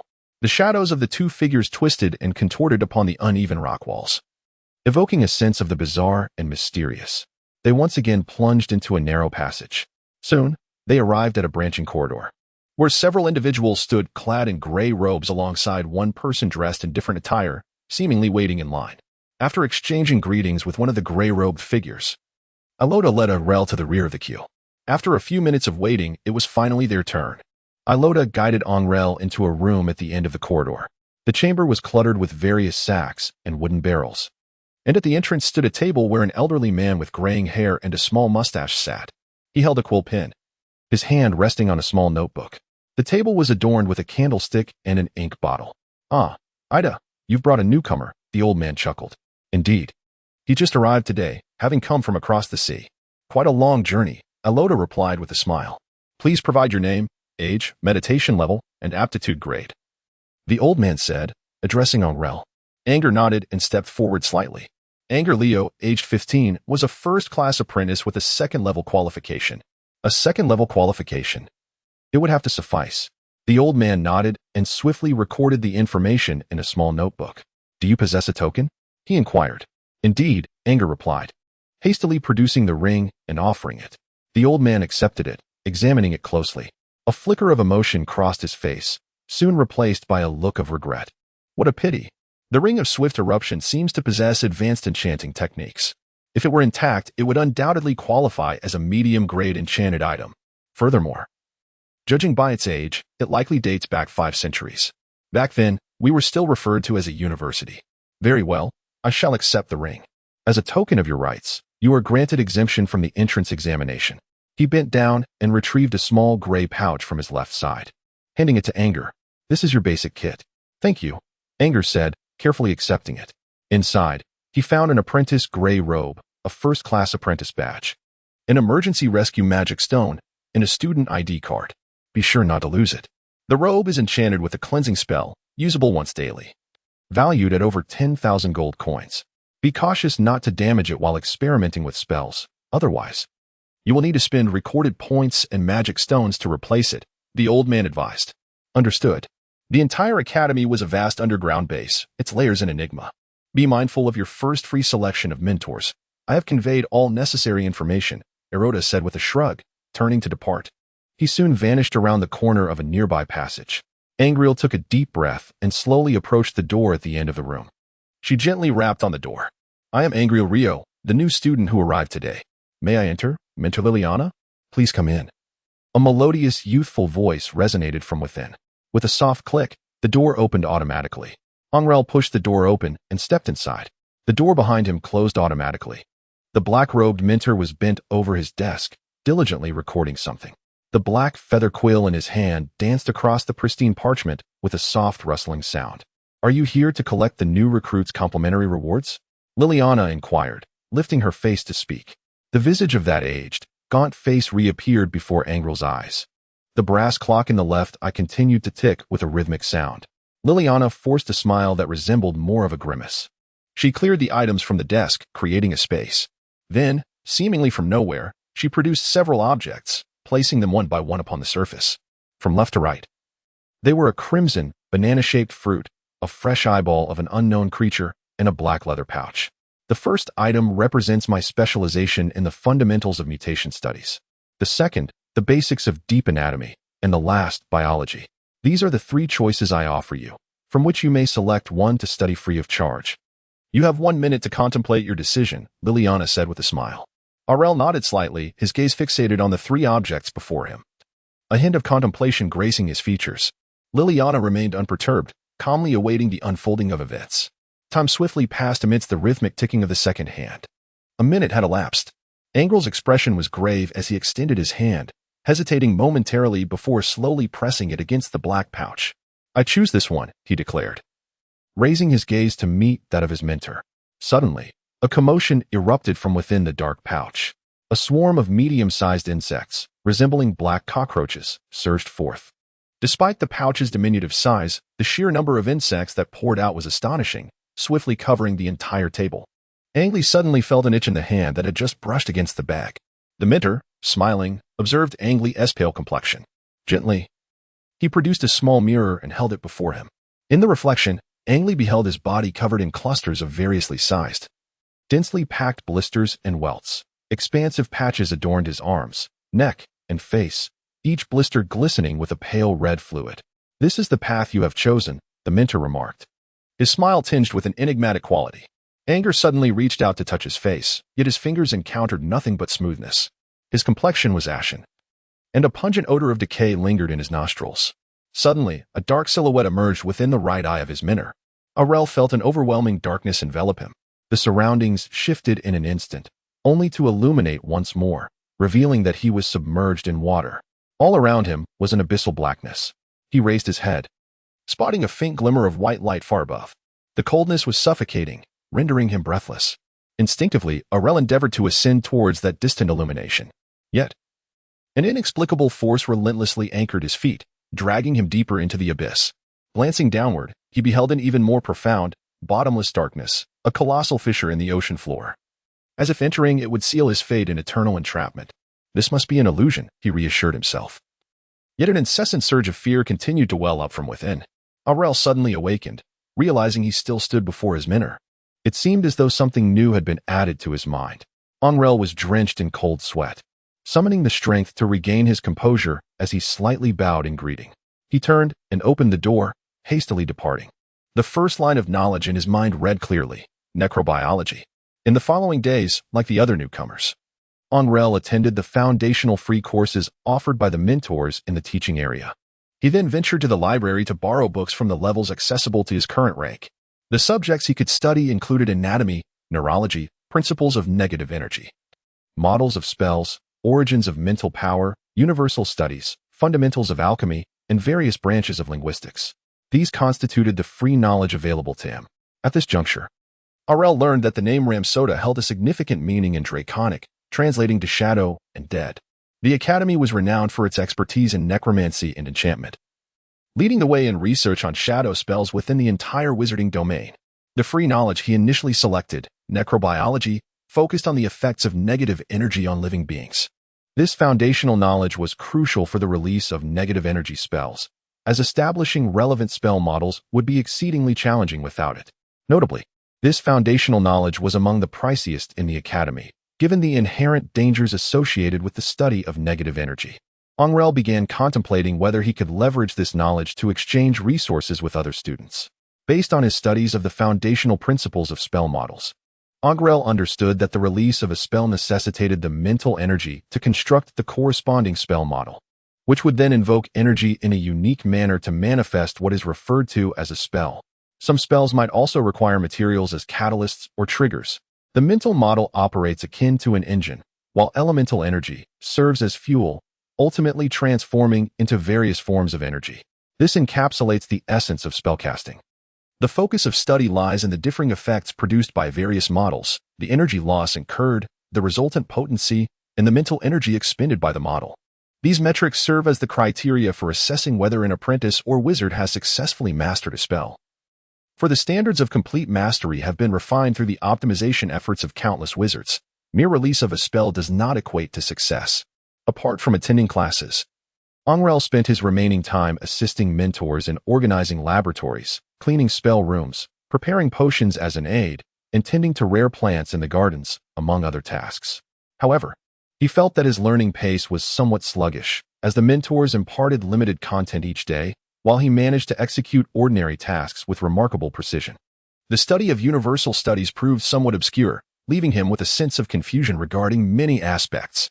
Beside him, a bespectacled boy with dark hair furrowed his brow. The three of them sat in a corner of the quiet classroom, forming their own little circle like the other students. Ange, do you know why Mentor Angelin wears a white robe while some mentors don black robes? Angrele casually inquired. Mentors of the positive energy category typically don white robes, while those embodying negative energy also wear white robes. This is a customary practice, remarked the boy with glasses in a nonchalant manner. Speaking of which, have you not heard of Angrele, located across the sea? Angrele offered a bitter smile. In our region, wizards are exceedingly rare, leaving little opportunity to familiarize oneself with such matters. Arriving at this academy instilled within him a profound sense of what it must feel like to attend university on Earth. However, his classmates were all adorned with at least 1 or 2 magical stones, while he, in stark contrast, possessed nothing but a barren existence. Aside from the initial complementary knowledge he had selected, he had since been unable to procure any new knowledge requiring payment with magical stones. Magical stones serve as the primary currency for wizards and apprentices, comprising a black, crystal-like mineral imbued with extraordinary energy capable of enhancing mental prowess. Fortunately, while acquiring knowledge is akin to a spell infusion, it still necessitates personal assimilation, progressing at a pace comparable to studying from books. This speed is significantly inferior to the rapid absorption and transmission facilitated by Angrele's chip. That should suffice, Angrele nodded, recognizing there was little to conceal. Any mentor could easily discern the level of their apprentices. Advancement to wizardry would only allow one to establish a force field spell independently. That's impressive. Attaining second rank by the age of 15, Angrele remarked with a hint of envy. I was on the verge of promotion before. So this feels merely like a natural progression. Angrele would never reveal that he had only begun meditating a mere year ago. I am nearing it as well. A second-rank apprentice, the bespectacled boy calmly interjected. By the way, Angrele, didn't you mention needing a magical stone? I have an extra one here. My family just sent a few magical stones. Shall we exchange? Anger was momentarily taken aback. Magic stones, surplus magic stones? Monas, are you truly willing to exchange with me? Of course, your knowledge of universal studies far surpasses mine. I would greatly appreciate your guidance. I have yet to grasp the principles of the various fundamental models. Monas remained remarkably composed. My innate talents do not match yours. Thus, I must compensate in this manner. Not a problem. I happen to be in need of magic stones. Anger readily agreed. Apprentices like Monas were quite common in this realm. The relationships among wizards were generally tenuous, governed by the principle of mutual benefit. This dynamic naturally extended to the apprentices as well. Monas's family wielded significant influence locally, while magic stones were exceedingly precious to ordinary individuals. Acquiring some was not a formidable challenge for him. Upon hearing this, Angrele clenched his teeth, a sense of unease creeping into his heart. I too would like to exchange a magic stone with you. I wish to join Monas in your tutelage. I do not wish to drift further apart from you both. Angel smiled. They certainly lacked the capability to fully replicate the content delivered by their instructor. If one failed to take adequate notes during the lecture, comprehension would be utterly elusive. Once missed, the opportunity was lost, and the instructors, engrossed in their own research, had little time to spare. Their lectures were not merely a service rendered for the Academy's remuneration. Who would willingly undertake such burdens? Thus, at the conclusion of each class, instructors typically hurriedly vacated the classroom, ignoring the inquiries of students. At that moment, he discovered a potential avenue to earn some magical stones through his companions. However, Monas, do you know of any swift methods to acquire magical stones? He inquired. To rapidly earn magical stones, you could undertake tasks assigned by the Academy. Upon completion, you would receive record points, akin to contribution points, which can be exchanged for magical stones and other items, albeit in small increments, Monas elaborated. However, tasks are generally not simple. I advise you to consider carefully. Additionally, as second-tier apprentices, we are currently unable to utilize enchanted items. Angel nodded slightly. Although the three of them walked together, their relationship could only be described as mediocre, as they belonged to the lowest tier of their class, which was why they grouped together. For Monas to articulate such sentiments was already an indication of goodwill. He was currently in the process of channeling energy into his body. To ascend to the rank of a second-tier apprentice, he required certain herbal concoctions to perceive the potion, or he could purchase them directly at the academy. If he had sufficient magical stones, it would not pose a problem. However, he found himself perpetually short of them. Ah, the mentor Angelin has arrived. Angia straightened his posture and whispered. The sounds in the classroom gradually diminished. Every gaze was fixed upon the entrance. A striking woman draped in a white robe, with golden hair cascading gracefully over her shoulders, strode into the room, wielding a grayish-white wooden staff. Her long golden locks flowed smoothly, framing her deep blue eyes, which sparkled with a welcoming smile. I am Angelin, and it is a pleasure to instruct the future wizards present here today, she stated, cutting through the preamble. Today, we shall delve into the realm of botany within the study of universal phenomena, regardless of the paths you may choose in the future. Mastering the principles of spells from other disciplines is imperative. Without this knowledge, you will find it impossible to grasp the art of spell identification.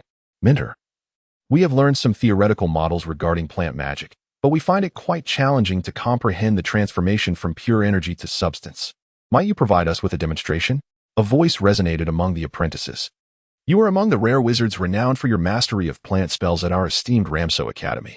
Angelina smiled. Vita, you rascal.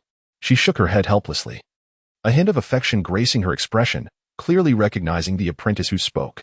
Angia whispered softly, he is Vita, the younger brother of Mentor Angelin, raised by her since childhood. They share a bond not only as siblings but also akin to that of a mother and son. Is that so? Angrele nodded in understanding. Since it is Vita's request, I shall demonstrate a spell for everyone today.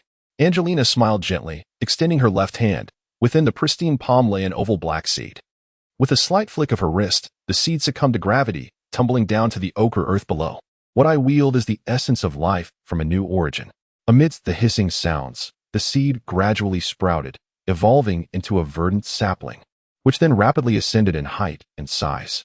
The roots and vines intertwined, coiling upward, while the interlaced branches formed a delicate bundle. The vines slowly unfurled, revealing a pristine white bud before the onlookers. Bloom, Angelina commanded softly, gesturing with her wand. The bud spiraled open gradually, and at its center, a small white point emitted a gentle, warm light. The light of life, an elemental spirit capable of granting wishes, Angelina remarked with a faint smile. Of course, this is merely a fade. It is but a simple illumination spell for plants, often referred to as botanical luminescence. I have indeed endeavored to decelerate the casting process. Angrele sat below, gazing at the extraordinary luminescent magical plant. It was truly a miraculous spell, he marveled sincerely. Chapter 054. The price went in less than a minute. An astonishing plant, towering to a height of a person, had fully grown. The wondrous spectacle was enough to inspire profound admiration in Angrele. All the apprentices in the classroom erupted into applause, the sound resonating throughout the room. With a swift motion of her wand, Mentor Angelin summoned ethereal white orbs from the flower buds, causing the plants below to wither rapidly, transforming into a pool of black ash. This spell was designed to evoke an extreme vitality within flora, yet it belonged to the realm of negative energy spells within the botanical category. Should anyone harbor an interest, they could approach me privately to acquire the fundamental models of this incantation. Of course, one must remember that I alone hold the exclusive rights to such transactions. Should anyone be caught clandestinely trading my knowledge, the gallows await them. This proclamation caused Angrele's expression to tighten. He had intended to barter his knowledge of necrobiology for resources, only to discover this stipulation. It seemed wiser to meditate diligently and accumulate mana stones instead. Angrele shook his head in resignation. Half a year later, on the grounds above the Academy of Ramesota, during the early morning hours amidst the expansive coastal woods, a group of individuals clad in gray robes proceeded slowly along a forest path. They bore weapons such as swords and longbows, while a few wielded short, dark wooden staffs. The gray cloaks bore an emblem of a black cross, the insignia of the Ramesota Academy. Among them, a nondescript gray-robed man, with short brown hair and a white longbow slung across his back, moved through the ranks. At his waist hung a silver cross sword. This individual was none other than Angrele Rio from across the sea. His countenance remained calm as he vigilantly surveyed his surroundings, alert like the other apprentices. A gray-robed figure ahead spoke. Glenn, do not be so tense. After all, we are within the territory of Ramesota.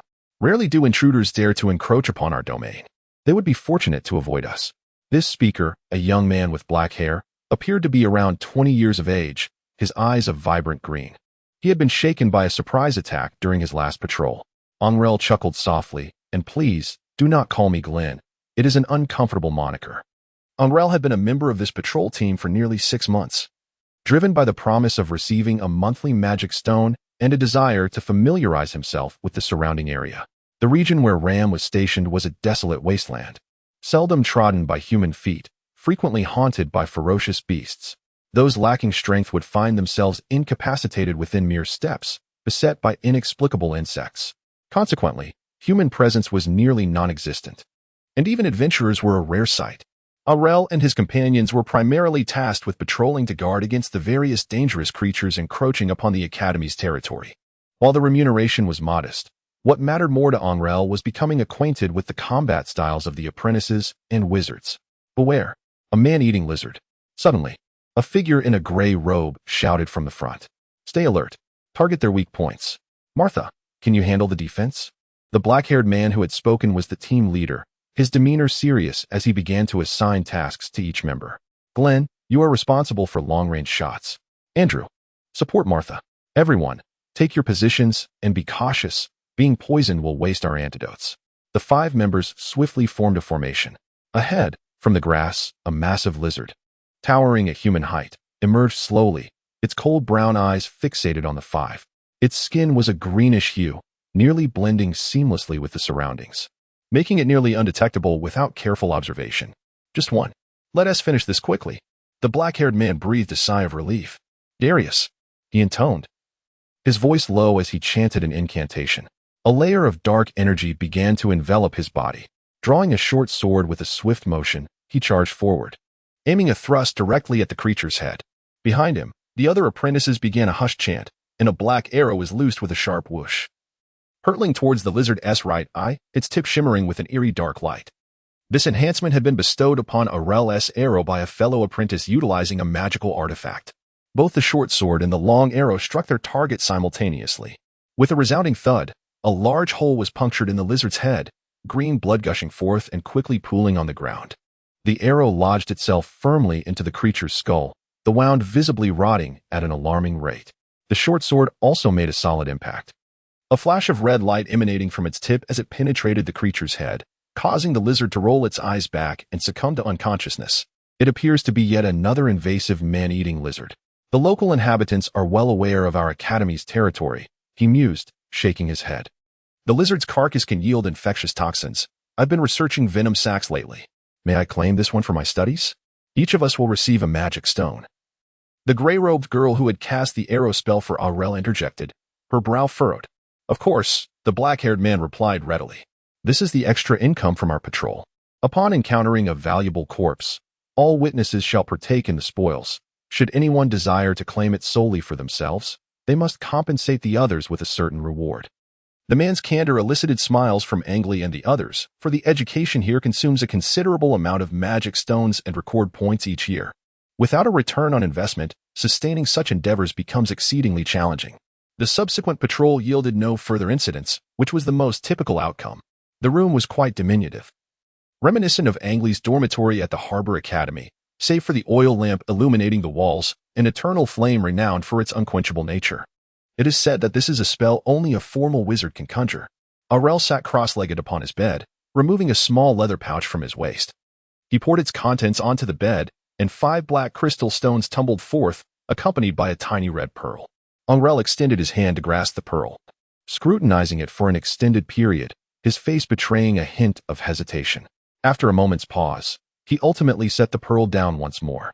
He then idly fiddled with the 5 magical stones resting on the bed, meticulously stowing his belongings back into his satchel. Subsequently, he closed his eyes and engaged in meditation upon the bed. Over the past 6 months, he had surpassed the rank of a 2nd-level apprentice and was steadily progressing towards that of a 3rd-level apprentice. Having amassed sufficient magical stones and acquired the Academy's new meditation technique, his advancement had been quite smooth. However, in recent days, his progress in meditation appeared to have stagnated. The red pearl he had just examined was an incidental acquisition from a patrol, obtained from a red pearl bird. The red pearls that sprout from the tops of these birds' heads can enhance the effects of meditation to a certain degree, but such effects can only be utilized once by any individual before developing resistance. At that time, All others present had already used the red pearl, leaving Angrele as the sole exception. He had expended considerable effort to procure this particular pearl. Now, faced with his halted progress, he naturally wished to employ it, hoping it might yield some results. After a brief period of meditation, Angrele reopened his eyes. 0. Display my current physical status. The chip promptly provided the information. Angrele Rio, Strength 2. 9. Agility 4. 1. Constitution 3. 5. Currently at genetic limit. Status, healthy. Is the data collection for the digitization of mental power sufficient? Yes, it is adequate. Mental power can be digitized at any time. Angrele had long been preparing for this initiative to digitize the primary force of wizards, their mental power. However, the chip found it challenging to digitize entities without detailed data, which necessitated a prolonged period of extensive data collection to establish a relevant database. Now, he was finally poised to successfully digitize mental power. Then, let us proceed with the digitization of my mental power, Angrele intoned solemnly. Database established, data comparison successful, initializing, digitization commencing. Angrele Rio, Strength 2. 9. Agility 4. 1. Constitution 3. 5. Mental power 3. 1. Currently at genetic limit. Status, healthy. The chip rapidly generated the data. 3. 1. Is it? Angrele's expression turned contemplative. 0. Establish a task to outline the requirements for my advancement to third-level apprentice. Task established. Data collection in progress. Collection complete. Synchronizing subject data information. Model establishment. Simulation commencing. In the depths of Angrele's gaze, a translucent humanoid model of a pale blue hue gradually materialized, commencing a slow rotation. Within the confines of this model, countless fine lines pulsated with a silvery liquid, which delineated intricate silver patterns. The analysis commenced. The optimal strategy was established. The subject's mental prowess must reach a level of 6, mastering the release of 2 or more fundamental spell models. A required infusion of 500 milliliters of graphite potion, accompanied by a surge, was indicated, with a success probability of 79.43. It was discovered that the subject was in a state of mental stagnation. The cause was under investigation. A deficiency in mental cohesion was identified. An enhancement in mental focus is imperative. Indeed, a faint smile graced Angrele's face. Chapter 055. The cost to this is the chip's most formidable utility. By synthesizing various data and information, it derived the optimal solution based on what is known and outlined the necessary conditions, also providing the likelihood of success. For Angrele, this was undoubtedly the most invaluable assistance. Countless apprentices, when their meditative progress falters, expend copious amounts of time seeking the root of the problem and, upon discovery, must validate its correctness. Should one inadvertently stray onto a divergent path, years of dedication may be obliterated, not only wasting energy, but also consuming an inordinate amount of time. Without achieving a certain realm within a limited time frame, even the finest talents and abundant resources would amount to naught. If the direction is erroneous, all efforts are rendered futile. However, Angrele could swiftly ascertain the cause of stagnation and advance without wasting a moment on the correct path. This was his greatest advantage. First, he must elevate his mental prowess to 6. It was also time to procure the 2 fundamental spell models. Practicing the construction of spell models would benefit his mental growth. Each model required 2 magic stones, and fortuitously, he could acquire 2. Next, the 500 milliliters of graphite potion posed a slight complication. Angrele pondered. The graphite potion, concocted from a blend of certain stone slurry and ink, possesses 3 primary effects: enhancing perception, increasing sensitivity to energy particles, and aiding in the consolidation of one's mental focus. However, it also carries the risk of detrimental effects on one's physique.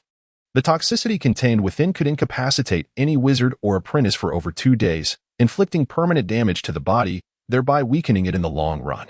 Thus, it is regarded as one of the most potent yet hazardous potions among lower-tier concoctions. Had it not been for the plan presented by the chip, Angrele would have refrained from attempting to use the graphite potion. Seated cross-legged on his bed, Angrele meticulously contemplated the next steps before rising. He smoothed the slight wrinkles of his gray robe, secured his satchel, and opened the door to step outside. Minutes later, Angrele stood before a colossal stone wall, gazing up at the price list inscribed upon it.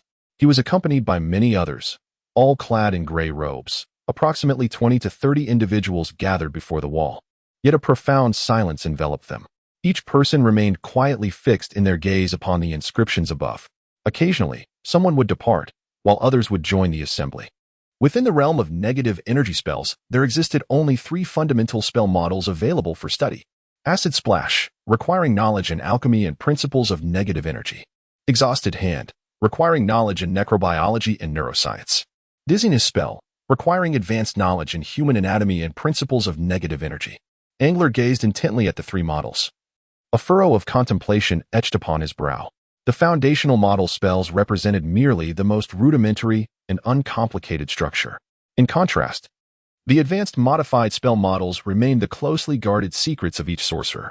Even when casting the same spell, the effects could vary significantly among different practitioners. Factors such as duration, casting distance, speed of release, accompanying damage from stunning, and the targeted biological categories, among others, could all lead to divergent outcomes. However, the only models available for purchase were these primitive and simplistic foundational versions. Angrele stood quietly for a moment, solidifying her objective before she approached a small window on the side, just as an apprentice was departing. Angrele hastily moved forward. In the small window, an elderly man with white eyebrows inquired, "What would you like to purchase?" The spells of exhausting grasp and dizziness. Angrele rummaged through his satchel and presented the magical stones. For stones, indeed. Accepting the stones, the old man nodded and handed over 2 leather-bound tomes, each inscribed with the titles Exhausting Grasp and Dizziness. Angrele swiftly took it, tucking it into his sleeve, and turned to leave. "Angrele, you are here too," a voice suddenly called out from his side. Anger looked over in response to the voice. Monis was approaching swiftly from the direction of the stone wall, clad in a similar gray robe. Accompanying him was Angrele, the apprentice girl, who regarded Anger with a complex gaze. "Are you here to purchase the fundamental spell model?" Angrele inquired. Embarking on the study of spell models marked a notably swift progression among second-tier apprentices. Yet, she remained merely a first-tier apprentice. Monis had merely come to observe casually. And upon spotting Anger, he had chosen to approach. He had not yet attained that level. Should one attempt to forcibly construct a spell model without sufficient mental prowess, they would undoubtedly suffer severe backlash. Initially, the 3 had shared a common starting point, yet now Anger was far ahead. A peculiar sensation stirred within both of them. Upon hearing Angrele's question, Anger nodded, affirming, "Indeed, I am nearing the ability to construct models, hence my swift visit to make a purchase. What about you, Monis? You should be close as well, no? To begin constructing without fully comprehending the spell model will certainly lead to backlash. Do take care," Angrele cautioned. "Half as a warning and half as a probe. I wonder when we will break through to the 3rd tier. With our talents, it seems inconceivable without at least 3 or 4 years of effort. Not to mention the advancement to formal wizards thereafter," Monis lamented. "Have you heard? Belmani, who is also a newcomer from our cohort, recently advanced to a formal wizard just days ago. He is merely 19. Truly, he is worthy of the Belmani lineage. From a young age, he has had access to tuition across various disciplines. His family possesses wizards ready to assist him in correcting his path, unlike us. They belong to the 3 prominent families, a caliber beyond our reach. The high-level wizards possess artificially synthesized bloodlines, artificially enhancing their wizardly aptitude. They are vastly superior to us," Angrele whispered. Angrele could empathize with their helplessness. Within the entire academy, there were scarcely a few dozen genuine wizards. As for figures like the dean, Angrele and his companions had not encountered any during their extensive stay. However, Angrele was distinct. Prior to any endeavor, the chip would assist him in analyzing the success rate and optimal strategy. Should the probability be insufficiently low, he could easily opt to continue gathering resources, waiting until the chances of success were enhanced before proceeding. After engaging in casual conversation with the 2 for a while, he mentioned, "I have matters to attend to. I must visit my mentor." Until this evening, they agreed to meet later. After bidding farewell to Angrele, the 2 parted ways and departed in their own directions. Minutes later, in the underground negative energy research zone, in a spacious, dimly lit chamber, the floor was inscribed with a multitude of bizarre symbols, while circles of variously shaped magical arrays intertwined on the walls and floor, forming an extraordinarily intricate pattern. The black ground contrasted sharply with the silver designs. At the center of the room stood a square stone platform, upon which an elderly woman, hunched and with a copper eyepiece embedded in her left eye, leaned on a long staff, meticulously sprinkling fine white powder onto the platform. A beam of soft yellow light streamed from an overhead void, illuminating the high platform and casting a bright reflection that filled the entire room with light. Angrele stood at the doorway, patiently awaiting the summons of his mentor. In the room, apart from him, there stood a man clad in a gray robe. The man merely cast a cursory glance at Angrele, disregarding him entirely, and continued to fixate on the table where mentor Liliana was positioned. "What is your opinion?" the man inquired in a hushed tone. "My opinion?" Liliana replied, scattering the powder from her hands as she lifted her gaze to the gray-robed apprentice. "Do as you wish. It is your own choice. I am powerless to intervene. What brings you here?" Only then did Liliana turn her attention toward Angrele at the entrance. "Are you also one of my students?" "Yes, mentor Liliana. I'm a new student who arrived last year." Angrele quickly stepped forward to introduce himself. "Speak. What do you need?" "I am quite busy. I wish to inquire about the details regarding the graphite potion," Angrele said respectfully. "The graphite potion? Its side effects are significant. Do you truly wish to consume it?" A look of surprise crossed Liliana's face. "I would like to give it a try. The preparation is quite troublesome and not inexpensive. However, I might have one bottle remaining." "You should prepare a substantial amount of mana stones," Liliana smiled. "How many mana stones are required?" Angrele asked quietly. 120. That is, 12 medium mana stones. 120. Although Angrele had mentally prepared himself, he was still momentarily taken aback upon hearing the price. 120 mana stones, what a staggering sum. Even an average wizard would find it impossible to bear. "This is a baseline, considering you are my student. I am offering you a discount. If it were any other mentor, it would likely cost 200 mana stones. You could verify this at the trading hall yourself." Liliana waved her hand dismissively. "Very well, you may leave now. My time has come." With a resounding click, the copper clock in her eyes signaled the hour, the minute hand automatically advancing to the next mark. Angrele took a deep breath, nodded slightly, and with a bow, turned to leave, appearing somewhat dazed. Chapter 056. Mission 1. Just as Angrele exited the room, he was startled by a roar akin to that of a beast echoing from behind him. He hastened his pace, eager to leave the corridor. A month later, in the underground trading hall of the academy, the crowded stone cavern was filled with the attention of those present. Fixated on the walls were vivid, oil painting-like images transformed, revealing pages of mission introductions. Among the throng, most donned gray robes, while a few striking figures in black and white stood out. A space naturally formed around the individuals in black robes, whereas those in white occasionally received greetings from others. Some in the hall engaged in hushed conversations, while others remained transfixed by the shifting mission display on the cavern walls. Third-tier missions. The emergence of third-tier missions sparked excitement among the apprentices, with one voice breaking the murmurs. Instantly, the hall erupted in a flurry of activity. The highest reward for a third-tier mission? Indeed, it was confirmed to be third-tier. Marry should we? It was led by Cadilla. Many apprentices and a handful of wizards took note of the leader's name. In a corner of the hall, a young male apprentice of unremarkable appearance also gazed intently at the name, a flicker of hesitation crossing his face. The two apprentices beside him began to whisper. "It's Lord Cadilla leading the charge. That esteemed individual possesses a fourth-tier talent, having advanced to wizardry as a top student last year. Will you take it? This mission has no limit on participants, offering 50 magic stones each." 50 magic stones, that price? The other apprentice's expression shifted. The difficulty level corresponding to such a reward was likely beyond what novices like them could handle. Moreover, the unlimited participant clause hinted at a daunting challenge. "I possess a 0-level enhancement of perception, extending my range far beyond that of typical apprentices. Even if a common third-tier apprentice encounters me, they should be able to flee if they are within close proximity." Angrele pondered quietly. At that moment, a young man cloaked in black entered the hall, his handsome features marred by a dark expression. He stood slightly taller than Angrele, around 6 feet, wielding a black staff that towered above him. "This third-tier mission was initiated at my behest, a decision made by the mentors," Cadilla announced, raising his head, his demeanor growing increasingly menacing. "Someone has murdered my brother. They have slain one of the distinguished apprentices of my family, the second heir of the Caesar lineage." His gaze swept across the crowd, his eyes shimmering with a hint of crimson light. "Whoever it may be, I shall ensure they pay dearly." Cadilla then turned and exited the hall. His footsteps hurried in his aura dark. "This is a provocation against my family." Someone murmured. "The one who perished was Aeson. We are in serious trouble. The Caesar family will undoubtedly send their own. It could very well be a conspiracy against the Caesar family. Should one become entangled in family strife, it would indeed be troublesome. Furthermore, the Caesar family at present Angrele stood in the corner, his gaze flickering. He lifted his head for one last glance at the task inscribed upon the wall. Bloodthirsty vengeance. Let the life of any who provokes Ram pay the price of their soul. Basic reward, 50 low-grade magic stones.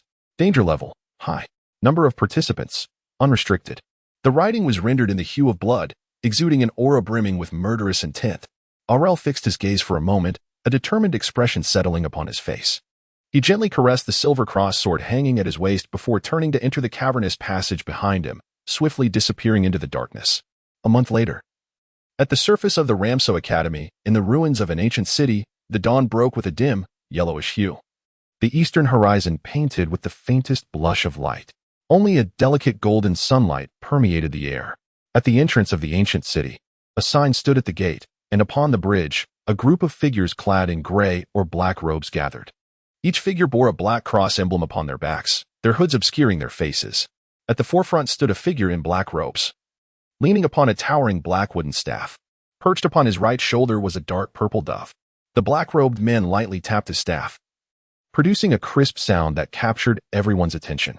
Esteemed colleagues, he intoned in a deep voice that resonated from beneath his hood. The peril of our upcoming mission requires no elaboration. Should any of you possess contingency plans, do not hesitate to employ them. Should we succeed, my family will grant each of you an additional reward, doubling your compensation. Double? Questioned one of the black-robed individuals. Does your Caesar family possess such an abundance of magic stones? How can we ascertain that you are not making empty promises? The leader of the black-robed figures replied coolly. The Caesar family, at the very least, has a magic stone mine to support our endeavors. We can indeed afford these stones. We have faith in the promises of Wizard Cadilla, another white-robed wizard interjected. Let us depart immediately without delay. The three of them were the most formidable members of this party, all formal wizards, while the remainder consisted of apprentice-level individuals, naturally following the lead of the three. Cadilla nodded. The family's carriages will arrive shortly. Those present may divide into 3 carriages to proceed. More than 10 individuals had taken on the task, comprising both men and women, the majority of whom were youthful. Angrele stood amidst the group, bearing a metallic composite bow upon his back, appearing rather unremarkable compared to his companions, who were armed with various weapons. Soon, 3 black carriages emerged from the forest. The drivers were not human but 3 diminutive dwarfs. Clad in gray garments, the dwarves paled upon seeing the assembled apprentices and wizards, hastily lowering their heads, fearful of meeting their gaze. The crowd began to board the carriages, with Angrele taking his seat in the middle vehicle alongside 4 apprentices, 2 females and 2 males, making a total of 5. 0. Can you detect the strength of those surrounding us? Distance within acceptable parameters. Initiating detection data visualization complete. Anger closed his eyes momentarily before reopening them, only to find that everything before him had transformed into a gentle shade of pale blue. He gazed at the male apprentice seated opposite him. Greetings, I am Anger, specializing in the realm of negative energy. My expertise lies primarily in ranged combat, and it appears I shall rely heavily on your protection this time. Anger offered a warm smile to the individual. The apprentice paused for a brief moment, his expression stiffening slightly, as if he were not particularly adept at social interactions. No need for concern, mutual assistance is all that is required. I am Andre, specializing in mutated organisms. Andre, Strength 0. 9, Agility 1. 1, Constitution 3. 1, Spirit 4. 7. Second-class apprentice.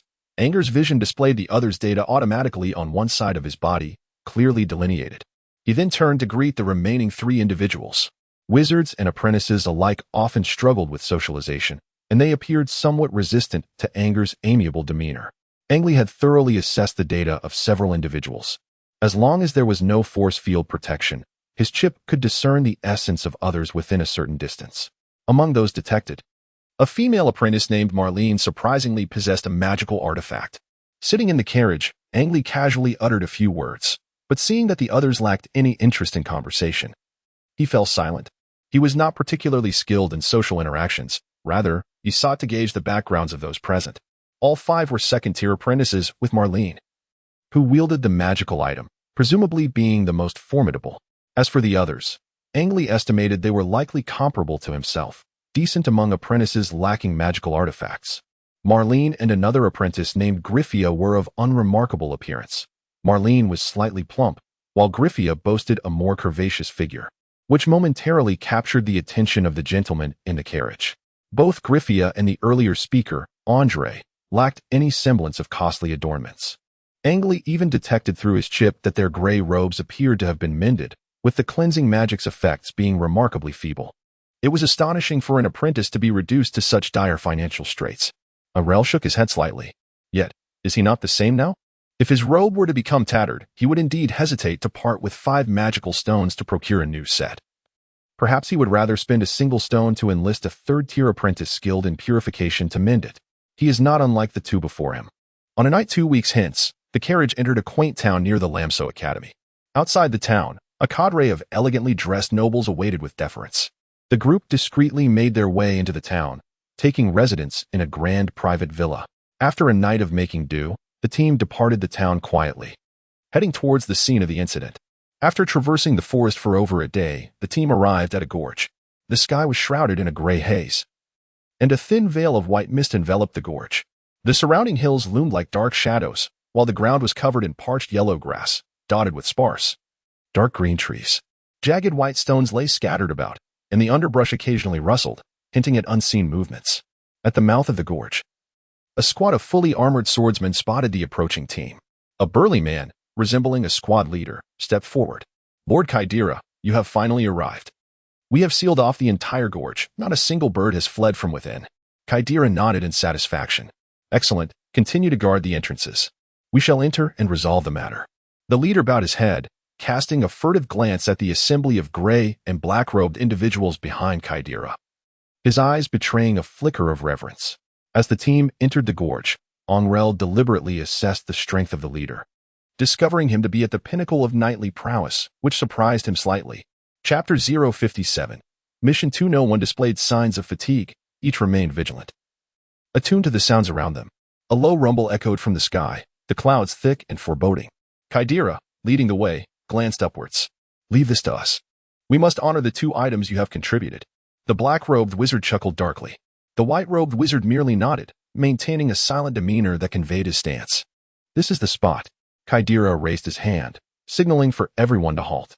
Another black-robed individual called out, "Everyone, spread out and remain alert. Ensure that no one approaches Kaidira." The apprentices silently nodded, instinctively dispersing to encircle the 3 formal wizards. Angrele stood slightly within the circle, gripping his longbow, the sensors fully activated.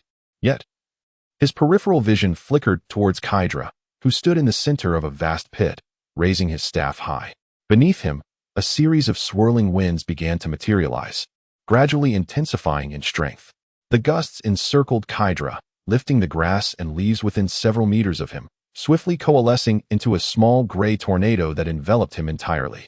This phenomenon persisted for mere seconds before the diminutive whirlwind began to wane, revealing Kaidira's form, which had been obscured. He continued to hold his staff aloft with one hand, though his visage betrayed a hint of strain. "You cannot escape." Kaidira's face contorted with a savage glee. "Ladies and gentlemen, to the left of the mountainside lies a cavernous tunnel. Our adversaries are lurking within. Let us extend a warm welcome to these wretched vermin." No sooner had he spoken than a white-feathered arrow whizzed through the air, launching from a distant tree towards Kaidira.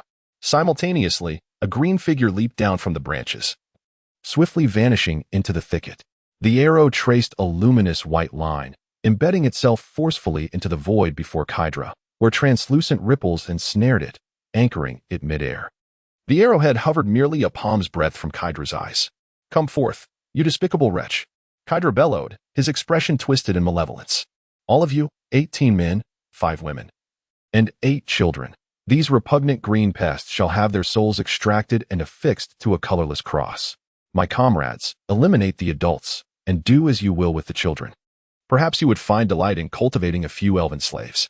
With a swift motion of his hand, the arrow shattered into a myriad of fragments, cascading to the ground. Angrele noticed that a ring on Kaidira's hand faintly emanated a subtle white glow. "A sprite? Surely not a sprite?" Angrele, who stood beside Angrele, whispered, despite their conversation. The team swiftly followed the 3 wizards of Kaidira, making their way towards a nearby mountainside. In that fleeting moment, Angrele could have struck down the adversary. Yet he was reluctant to draw the ire of his enemies so soon. An archer of average skill would go unnoticed, but an exceptionally skilled archer would undoubtedly become the primary target. The colorless crucifix? TSK, that is a terrifying prison for souls. where the intensity of emotions and beliefs is consumed as fuel for burning spirits. It appears that Lord Kadira is truly enraged, one of the male apprentices murmured. Are there elves here? Angrele inquired. In our land, elves have become mere legends. Surely not. Although the number of elves here is few, it is still possible to capture some each year. We must secure several this time. Such slaves fetch a remarkably high price, Marlene said, gripping her delicate staff with excitement. Not only she but the entire team began to feel a twinge of exhilaration. It seems the price of wood sprites is quite exorbitant. The team quickly discovered a cave concealed by branches and dry grass on the mountainside. Kadira stood at the entrance, gazing at the white-robed wizard beside her. The latter nodded, stepping forth and extending a hand into the darkness of the cave. A deep chant began to resonate softly. Angrele furrowed his brow. This was not one of the languages he had mastered.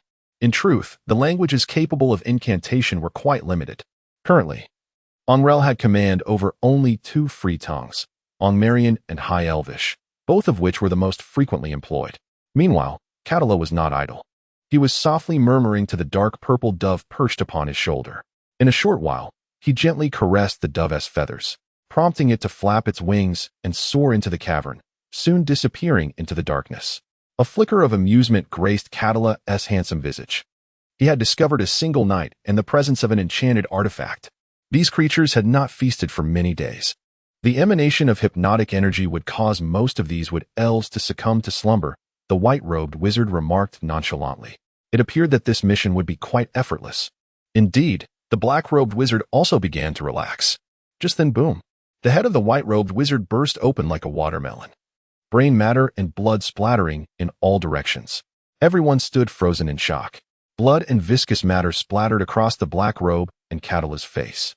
Kadila, his expression vacant, reached up to wipe the brain matter from his visage. An unfamiliar, deep chant suddenly resonated from an unknown source. Cannon, how dare you? How dare you slay Cannon? The black-robed wizard jolted awake, his countenance suddenly ablaze with fury. He struck his chest with his hand, and his eyes ignited with a pale white glow. Do not panic. It is merely an illusion. Kadila struck his staff firmly upon the ground, whispering an incantation. And a wave of gray ripples emanated from beneath his feet, instantly sweeping across the positions of all present. Angrele stood amidst the crowd, feeling a sudden dizziness. Yet his vision swiftly sharpened. The girl before him was scarcely the size of a human head, her entire form resembling that of a human, save for her deep green skin and short green hair. Remarkably, she was dripping with a viscous green liquid. A pungent, acrid odor permeated the surrounding air. Angrele could clearly perceive that the creature was covered in a viscous green liquid, which dripped onto the grass below, emitting a hissing sound of corrosion. Some of the withered grass that was touched by the droplet swiftly transformed into black ashes, as if it had been scorched by fire. It is a green pixie, someone recognized, exclaiming loudly. Simultaneously, a beam of white light shot forth from the hands of an apprentice, striking the green pixie squarely in the chest. Strangely, the white ray merely crystallized into a layer of green ice upon impact, which subsequently detached itself from the green pixie without any discernible effect. With a swift motion, Angrele drew his bowstring, releasing an arrow that pierced the green imp's chest, creating a perfect circular hole. After emitting a sharp, mocking laugh, the green imp remained unfazed as it lunged downward. However, this time its target was not the white-robed wizard, but rather the apprentices on Angrele's side. Angrele felt an involuntary shiver run down his spine. An unknown entity was approaching at high speed. An unknown entity was approaching at high speed. Optimal course of action: take 2 steps back and crouch down. The chip's alert was remarkably prompt. Angrele had no time to contemplate. He leaped backward and immediately crouched down. The unknown creature approached within 5 meters, and data analysis commenced. A force field barrier was detected, resulting in a failed assessment. The creature posed an extreme danger, urging immediate evacuation for the subject. The chip's warning swiftly resonated within Angrele's mind. However, he could no longer afford to heed it. A cacophony of anguished cries from his apprentice companions echoed around him, among which was the somewhat familiar voice of Andre. Angrele glanced up. Among the more than 10 apprentices, 7 of them had been caught by the green fairy's sharp claws when it swooped down, unable to evade in time, except for one, who emitted a blinding red light that momentarily repelled the attack. The other 6 writhed on the ground, shrieking in agony, their bodies soon enveloped in white smoke, transforming into pools of black ash, along with their garments. Anya, I know it's you. Kadira's voice thundered. Hee hee. A series of piercing laughter echoed from the green fairy. After its dive, it ceased its assault. Merely spiraling to the left and perching upon the shoulder of a sudden newcomer, a woman draped in a black robe, adorned with a silver circlet upon her brow. Her skin was alabaster, her beauty striking, and her long, dark golden hair cascaded like a waterfall.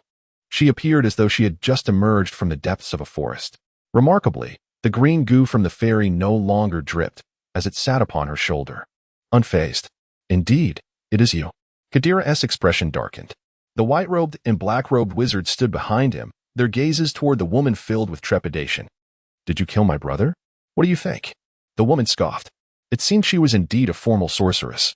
As the three wizards paid no heed to the grievous plight of the wounded apprentices nearby, as Angrele's heart chilled, he cast a glance at the remaining apprentices while the others engaged in conversation. Most of the surviving apprentices wore ashen faces, crouched amidst the grass, not daring to make a sound. You all should leave this place, said Cadilla after exchanging a few words with the woman. The remaining apprentices instantly felt a surge of relief, cautiously rising to retreat, their eyes fixated on the woman clad in black robes. Angrele mingled among them, gradually making his way out of the valley. It wasn't until they had distanced themselves by several hundred meters that the woman did not cast a single glance in their direction, continuing her discourse with the three wizards opposite her. Once the four figures vanished from sight, the remaining apprentices collectively exhaled in relief. The fact that the woman could command the green imp was utterly terrifying, murmured a pale-faced male apprentice. We should wait for Lord Cadilla and the others, Angrele suggested in hushed tones. The remaining apprentices formed a circle, enveloped in silence, with no one eager to break the stillness. This was the most perilous mission Angrele had undertaken thus far. Had even a single drop of that green slime touched him, he would undoubtedly have met a grim fate. Chapter 058. Crisis 1. After a considerable time, Marlene finally rose to her feet. We cannot remain idle. We must assist Senior Cadilla in eliminating that woman. The Green Imp is a top-tier magical companion of the Northern Alliance's wizards, and any wizard capable of summoning one is certainly no ordinary individual. Her face was etched with concern. If you wish to go, then go by yourself. We shall wait here, a male apprentice retorted, his expression grim. What do you understand? If Senior Cadilla falls, none of us will escape the woman's wrath. Marlene exclaimed loudly. If we go, we would surely perish without a trace. The two stood up, shouting at each other. Indeed, that is the most prudent course of action, concurred the previously pale-faced male apprentice. Angrele remained silent, observing the discussion among the group. In that case, let us hasten to the outskirts of the valley, Marlene decisively declared, striding toward the direction they had previously come from. The others promptly followed suit. The sky had grown somewhat dim, and the gray wooden fence at the mouth of the valley still stood. However, none of the swordsmen who had once guarded the area were visible. The yellow-green grass bore no signs of disarray. Where could they be? At this moment, Marlene had subtly assumed the role of leader, possessing enchanted items and the greatest strength. The others voiced no objections. The group circled the valley entrance, uncovering no traces of anyone. Suddenly, a series of bird calls echoed from above to the left. Everyone looked up in the direction of the sound. A snow-white owl perched upon a protruding rock face, gazing down silently at them. Its elongated, pitch-black eyes and feathers whiter than snow gave it an ethereal presence. Standing motionless on the stone, it seemed not merely an owl observing them, but rather a living being scrutinizing the group. Angrele discerned an unsettling shift in the atmosphere. His expression hardened as he carefully withdrew a black-feathered arrow, knocking it against his longbow. He began to draw the bowstring back slowly. A white owl. The Northern Alliance. It was a wizard from the Northern Alliance. A sudden realization struck Marlene, sending her into a state of panic. Her complexion turned ashen as she hastily raised her wand, directing it toward the owl. Helios, she cried out sharply, as the incantation echoed through the air. The tip of her wand emanated a faint green glow. A mass of green slime rapidly gathered and coalesced at the wand's apex, forming a small orb, roughly the size of a fist. Marlene aimed her wand with determination at the owl and flung it forward. The green orb was propelled by inertia, tracing a delicate arc through the air as it hurtled toward the white owl. Anger raised his longbow and loosed an arrow into the sky. Simultaneously, a silver dagger soared forth from the crowd. The owl flapped its wings vigorously and took flight from the stone. Suddenly, a small whirlwind materialized beside it. The arrow and the dagger were deflected by the gust, crashing against the nearby cliffside. The green glob of viscous slime also veered off course, splattering against the stone behind the owl. Instantly, a plume of green smoke began to rise from the surface of the rock. With a series of soft hoots, the owl swiftly glided into the valley, disappearing around a bend. "We must depart at once," Griffia exclaimed, her chest heaving dramatically. Yet no one was inclined to admire this allure. The dagger that had just been thrown was hers. This suggestion received unanimous agreement from everyone except Marlene. It seemed she wanted to voice something more. "Your infatuation with Cadilla is your own affair. Do not drag us into it," Griffia shouted. Marlene's complexion turned pale, her grip on her short staff tightening as she bit her lip in silence. "All right, let's go. The owl has spotted us, and if we linger any longer, we may find ourselves unable to leave."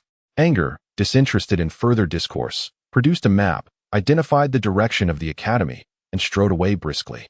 The other apprentices followed suit, disregarding Marlene, who remained rooted in place. As night fell, the group gradually relaxed their vigilance, confirming that no one was in pursuit. Gathered around a campfire, Anger examined the map, assessing their location based on their route. The firelight cast a warm glow upon his face. Others with maps also took them out to compare. One male apprentice cautiously sprinkled small black seed-like particles around the fire. Angrele and another male apprentice remained silent. The apprentice who had scattered something around approached and took a seat. "I had sprinkled some sparkling seeds nearby.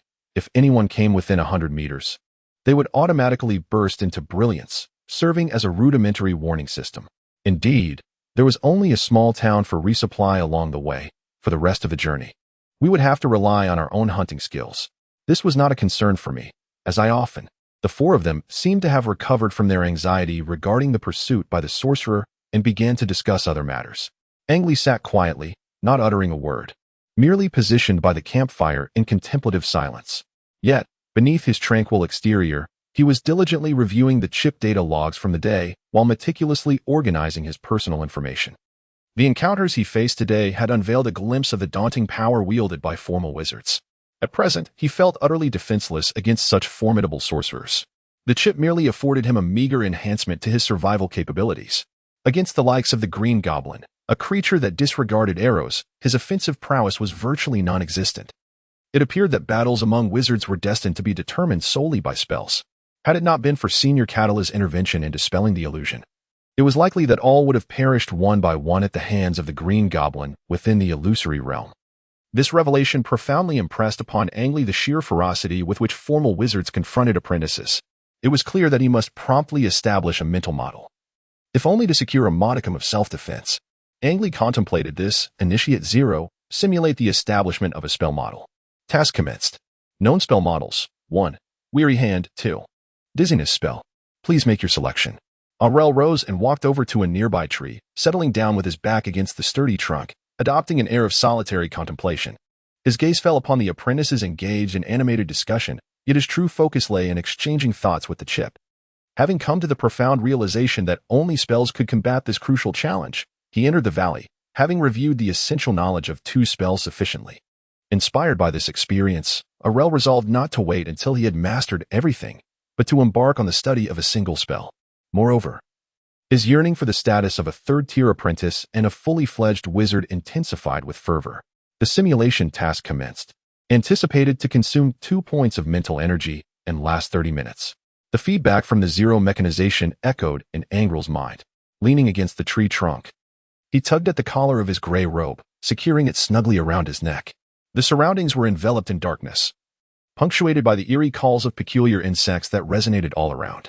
Angrele opened his eyes and gazed down at the lush grass beneath him. To his astonishment, delicate blue lines began to materialize within his pupils, swiftly transforming and weaving intricate patterns before his eyes. An inexplicable surge of energy, perceptible only to seasoned wizards, gradually intensified in the air around him, while the other apprentices seated by the fire remained blissfully unaware. After a considerable duration of half an hour, the blue lines in Angrele's eyes slowly faded into oblivion. He blinked, released a sigh of relief, and a look of profound fatigue washed over his face. Task simulation completed. Mental energy depleted by 2 points. The basic model of the dizziness spell successfully established. Releasing it incurs a cost of 1 mental point and 1 mana point.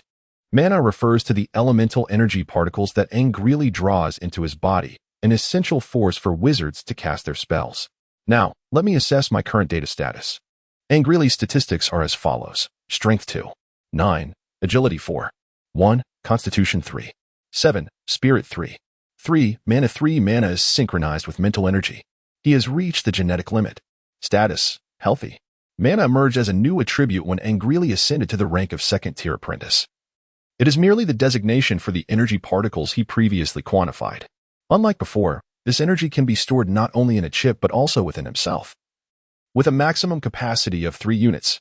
In contrast, the chip can hold at least 17 units, as the energy he absorbed from Nancy amounted to 17 units. Moreover, Angrele remained oblivious to the storage limit of the chip, with 3 points of mental energy and 3 points of mana. I can only cast a maximum of 3 basic spells, Angrele pondered. The chip continued to relay information, compiling data on the dizziness spell, establishing unit concepts. Dizziness spell, basic, spell level 0. Consumption, 1 mental point, 1 mana point. Effect, causes enemy creatures to become dizzy for 1 to 3 seconds. Range, within 5 meters. Casting time, within 5 seconds. Exceeding this limit results in failure. Drawbacks: if the enemy has a high constitution, the dizziness effect will be significantly mitigated or even entirely negated. A level 0 spell signifies that this incantation is merely one of the fundamental models accessible to apprentices. Wizards categorize existing practical spells into various levels based on consumption, potency, range, difficulty, and other criteria. Level 0 is simply the most basic form of minor spells. Angrele's face revealed a hint of delight. Should the optimization of the stunning technique's structure be pursued? The chip's repeated prompt left Angrele momentarily stunned. Should the optimization of the stunning technique's structure be pursued? The chip inquired once more. Angrele finally came to his senses, suppressing the joy within. What are the optimization conditions? It requires a depletion of 14 points of mental energy and 14 points of magical power. Estimated time of consumption, 18 days, 13 hours, and 42 minutes. The current optimization cannot meet the primary conditions. Why inquire further when it cannot be fulfilled? Angrele was at a loss for words. Is the requirement for mental energy a one-time expenditure? Indeed, it is a one-time consumption. Aulet had completely given up. The requirement to elevate his mental strength to over 14 points in order to begin optimizing spell structures was indeed a daunting threshold. It seemed that only after becoming a formal wizard could he commence this optimization. The expenditure of mental energy in simulating the stun spell left Aulet feeling fatigued. Unfortunately, no one had brought tents or any travel gear, so everyone had to endure the night by the campfire.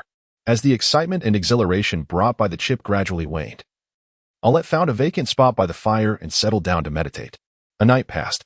The following morning, the 5 ventured into the woods and managed to catch a few squirrels and rabbits. After roasting them, they reluctantly consumed the meager meal, devoid of any seasoning. This simple fare was undoubtedly unpalatable for the apprentices, who were typically quite discerning with their diets. Having hastily resolved their culinary needs, the 5 resumed their journey. Angrele diligently revisited the foundational knowledge stored within the chip, alongside another crucial model known as the weary hand. The academic content required for the weary hand was not devoid of purchasable knowledge. Both necrobiology and neuroscience were foundational disciplines that Angrele had previously acquired, although he had not fully assimilated them. Seizing the opportunity during his journey, he continuously transmitted the information from the chip to his cerebral memory bank. Remarkably, within just a few days, he successfully transferred all the content into his mind. What remained was the arduous task of internalizing it. It was anticipated that by the time he reached the academy, he would meet the criteria for unleashing the second model, over a span of more than 10 days. At the Academy of Ram, situated in the ancient city above the surface, the scorching sun blazed down, causing waves of heat to rise from the ground. The entire ancient city, under the brilliant sunlight, shimmered in a soft golden hue. A gentle breeze swept through, stirring up clouds of dust from the ground. A procession of weary apprentices clad in gray robes made their way across the city bridge. The leading apprentice lifted his gaze to behold the ancient city. Suddenly, a black crow swooped down, landing upon the railing of the bridge. It cast a fleeting glance over the gathering of apprentices before flapping its wings and soaring away, disappearing into the depths of the ancient city. Just as the apprentice was about to speak, he was restrained by someone behind him. Very well, he conceded with a resigned nod. Angrele stood at the rear, his face and hair dusted with grime and fragments of leaves, presenting a rather disheveled appearance. Following closely behind the other apprentices, the 5 swiftly entered the ancient city, arriving at the entrance of the academy's underground passage. Upon opening the grand doors, Angrele and two male apprentices ventured inside first, while Griffia and another female apprentice followed closely behind. I shall notify Lord Luyas. He has a close rapport with one of the vice deans responsible for the Academy's magical resources. He should be able to relay the information to the higher echelons of the Academy with utmost expedience. I hope Senior Cadilla has successfully escaped, Griffia whispered. The others promptly set about informing their respective mentors, ensuring that the news would spread swiftly. Angrele and his companions nodded, quickening their pace. Upon reaching the second fork in the path, the five individuals parted ways. Angrele and a male apprentice named Yale, both students of Mentor Liliana, proceeded together towards the study where their mentor often resided. They swiftly opened the door to a room at the junction. Directly opposite them stood a wooden door leading to the realm of negative energy. Just as they were about to pass through, the opposing door swung open, revealing a figure cloaked in white. A middle-aged man clad in a white robe entered, his demeanor icy, adorned with a silver shoulder guard on his left shoulder. His ample white cloak enveloped him entirely. It was Lord Ulder. Yale's face lit up with joy at the sight of Angrele. "It is you, Yale," the robed figure acknowledged, recognizing the apprentice before him. "Aren't you supposed to be with Kadira on a retribution mission?" "Indeed," Yale replied, hastening towards him to provide a detailed account of the situation. Anger stood silently to one side. The wizard Urkisa, whom he also recognized, was reputed to be one of the most formidable sorcerers in the entire academy. Known as the Cold-Hearted One and the Mind Reader, Yale meticulously reported the specifics of the situation. Urkisa's expression gradually turned increasingly grim. "You say the person Kadir encountered was a girl with a silver ring on her forehead and a green fairy upon her shoulder?" he inquired in a low tone. "Indeed. That green fairy killed 6 or 7 of us in an instant. There can be no mistake," Yale affirmed. "They are from the Northern Alliance." Urkisa's countenance grew ever more somber. "You must promptly report this to the Academy head, Lord Keller, who is currently inspecting the task exchange hall. I must immediately check whether Kadir's mark remains. If it does not, it implies." He left the thought unfinished, his eyes laden with gravity. "Yes, Lord Urkisa." Both Yale and Anger bowed respectfully.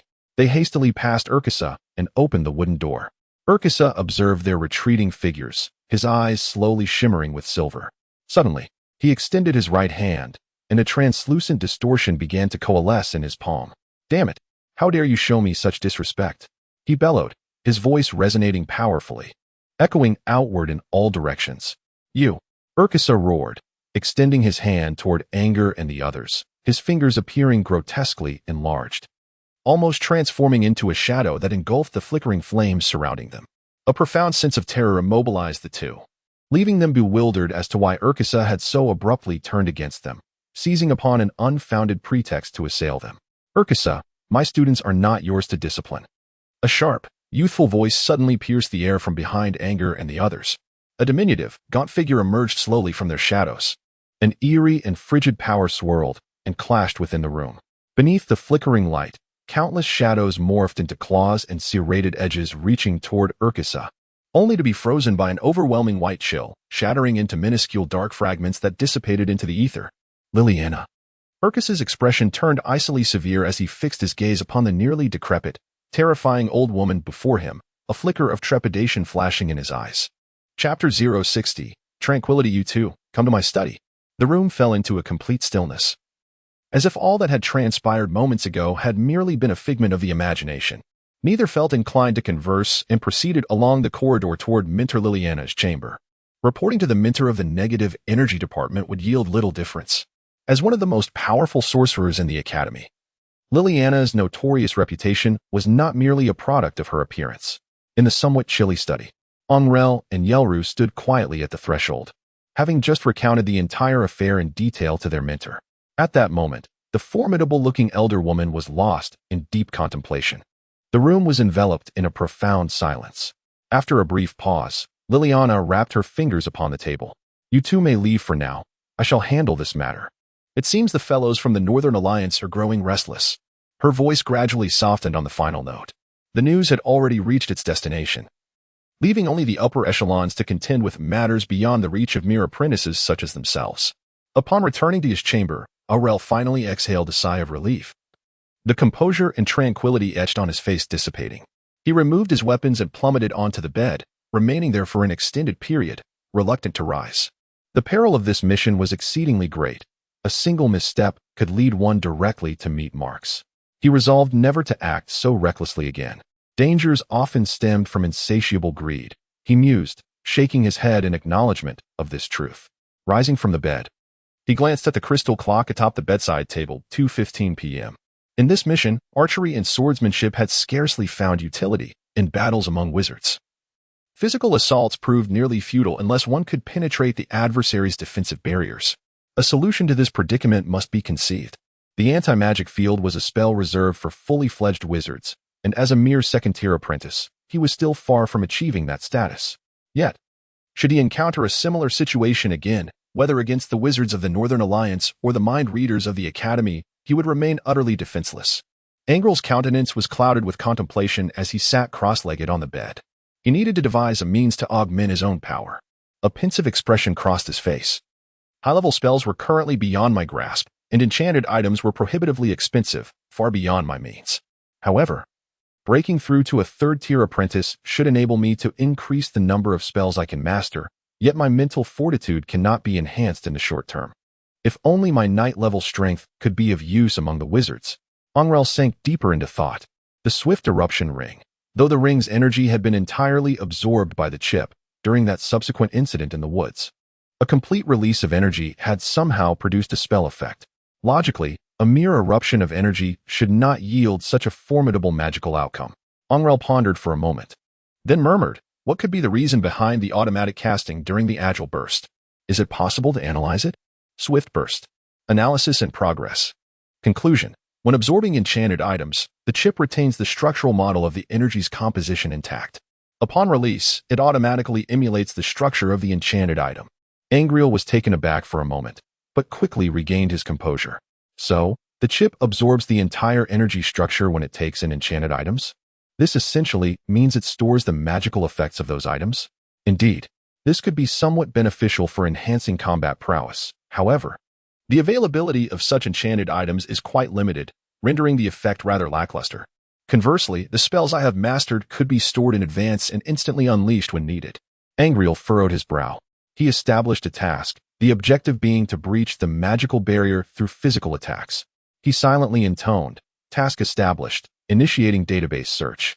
Comprehensive analysis in progress.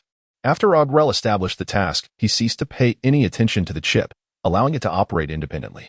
Meanwhile, he sat cross-legged on the bed, gradually entering into a state of meditation.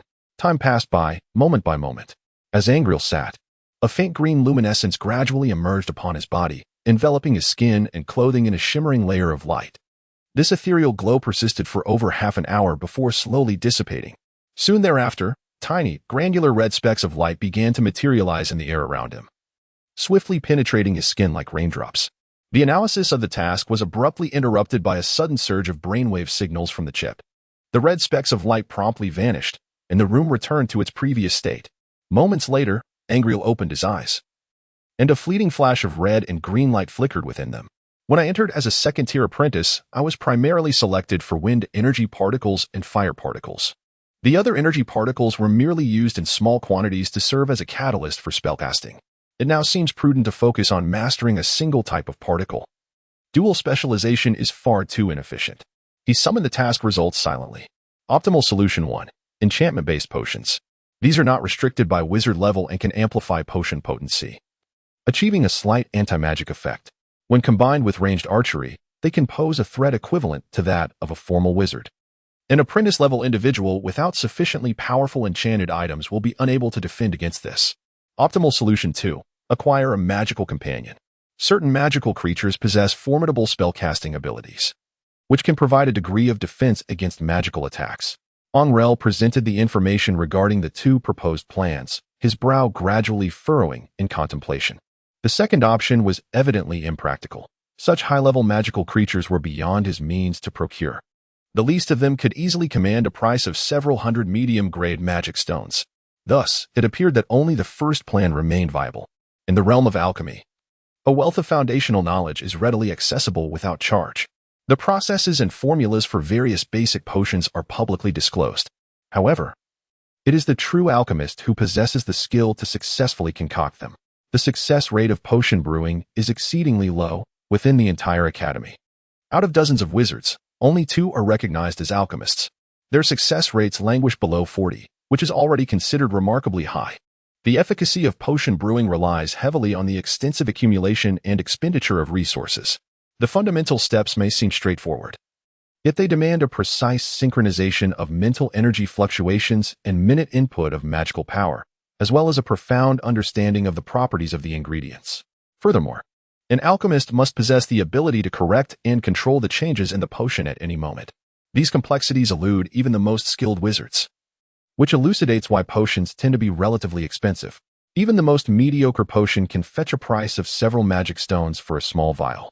As Angrele contemplated these matters, a slight headache began to form. However, mastering the art of alchemy could significantly enhance his financial situation. Other wizards likely lacked the precise understanding of medicinal components that his chip afforded him. This thought ignited a flicker of hope within him. Furthermore, it was said that certain potions could expedite the growth of mental prowess. Indeed, it seemed prudent to explore this avenue. Gradually, Angrele resolved to procure a set of alchemical apparatus. 20 minutes later, at the Underground Academy's trading square, several gray-robed apprentices meandered between wooden huts.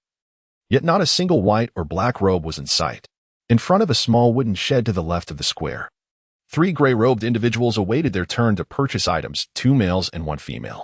The foremost male apprentice bore an unremarkable visage, though his physique was somewhat stout. He appeared to be merely 15 or 16 years of age, with brown hair that nearly cascaded to his shoulders, looking rather unkempt as if he had not received a haircut in ages. This individual was none other than Angrele, who had come to acquire the necessary vessels. He was meticulously selecting the items he required from the shelves displayed within the wooden hut. This establishment specialized in selling alchemical instruments. The prices were modest. A single mana stone for a complete set. However, the materials and colors of the vessels varied, and some were second-hand goods that had been repaired.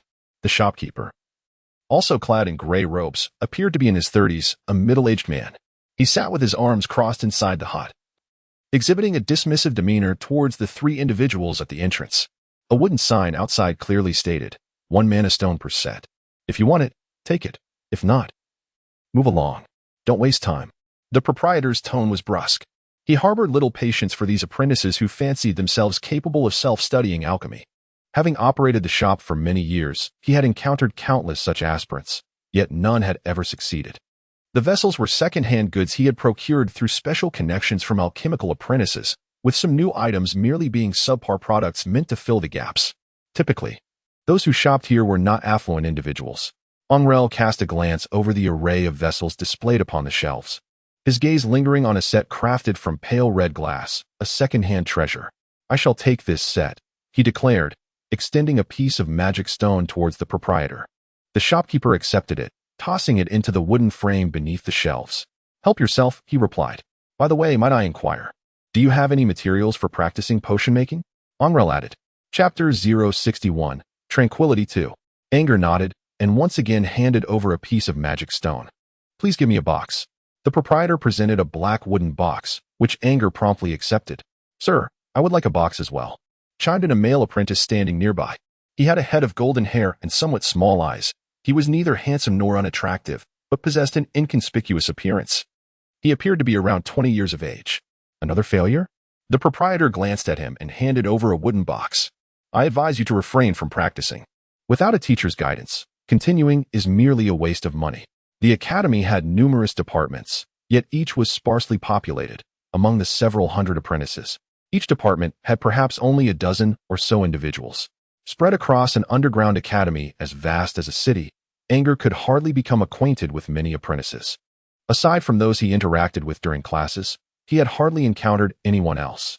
Even Adler, who had initially guided him, was now seldom seen. It was rumored that the third-tier apprentices were studying in other areas. Anger, are you there?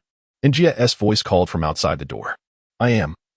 Anger replied as he walked over to open the door. Ngia, adorned in a form-fitting black noble hunting attire, accentuated every curve of her physique. She entered with an envelope in hand. This is your letter, sent from the castle of White Tooth.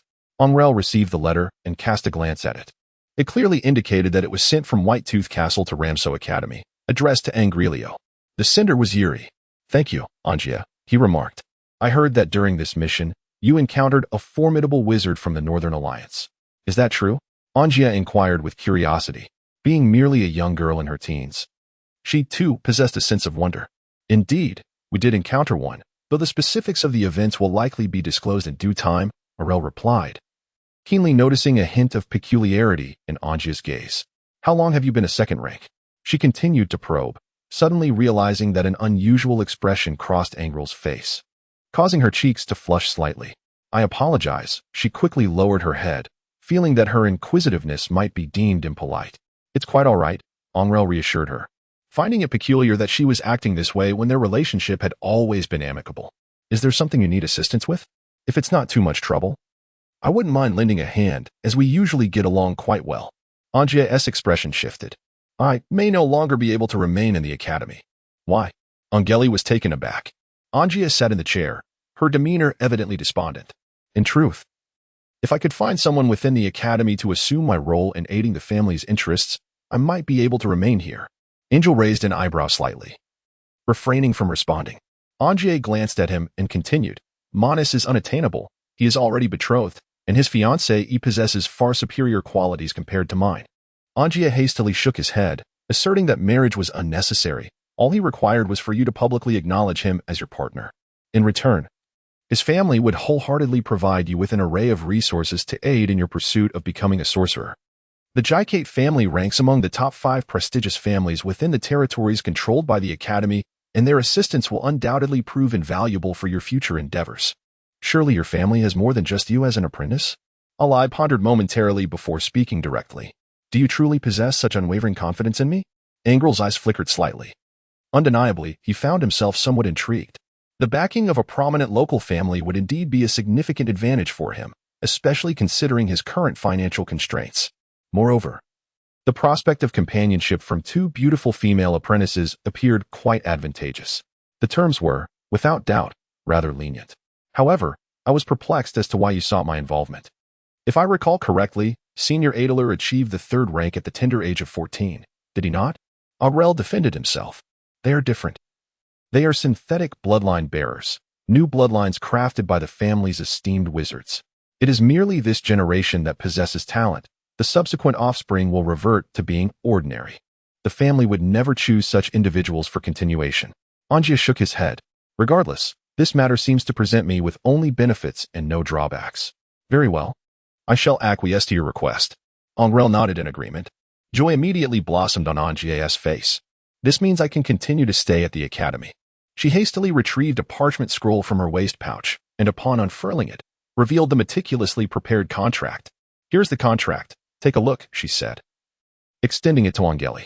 Angrele took the document, casting a cursory glance without discovering any hidden discrepancies. This agreement, you are not the only one to have signed it. Are you? She inquired. Certainly, there are others within the nearby wizarding organizations, many of whom are more aesthetically pleasing female apprentices. Should one fail to advance, they may still seek to cultivate relationships with prodigious talents like yourself. Our family lineage is far more extensive than you can imagine. Angele nodded in acknowledgement. However, at the Ramso Academy, you are the first. Once you have fixed your signature, I shall bring another sister tomorrow, and we shall reside in the same chamber henceforth. Upon uttering these words, a faint blush crept across her cheeks. The contract will remain with me. I shall examine it tonight, and if all is well, we may proceed to sign it tomorrow. Angrele gently flicked the contract paper. Very well, Angele replied, visibly relieved, as she rose and offered a respectful bow. I entrust this to you, Angrele. Suddenly, she stepped forward and embraced Angrele softly, their bodies causing a profound cleavage to form between them. Please expedite the process, Angele murmured. Just as Angrele's hand rested upon her pert posterior, she abruptly withdrew, bowed once more, and hurriedly exited the room, closing the door with a soft click behind her. Angrele smiled as he set down the contract, the lingering sensation of tautness and elasticity still present upon his fingertips. The tension from the harrowing mission he had narrowly escaped began to dissipate. He picked up the black wooden box and gently lifted the lid. Inside, 2 types of herbs were meticulously arranged in separate compartments. On the left lay the slightly reddened, withered roots of grass, while the right held a fruit reminiscent of an orange, both halved into hemispheres. The exterior was a pale yellow, yet the flesh within was a striking crimson, resembling raw meat. Fortunately, both had been thoroughly dried, presenting an appearance akin to oranges enveloped in flesh. Angrele arranged the apparatus, a curved neck flask, a covered distillation bottle, and a guiding glass tube. Additionally, There were various test tubes and beakers, all uniformly placed in a cloth bag filled with cotton. He meticulously retrieved each item and laid them out upon the table. Initiating the task, he accessed the alchemical formulation data to simulate the creation of a hemostatic ointment based on the available equipment.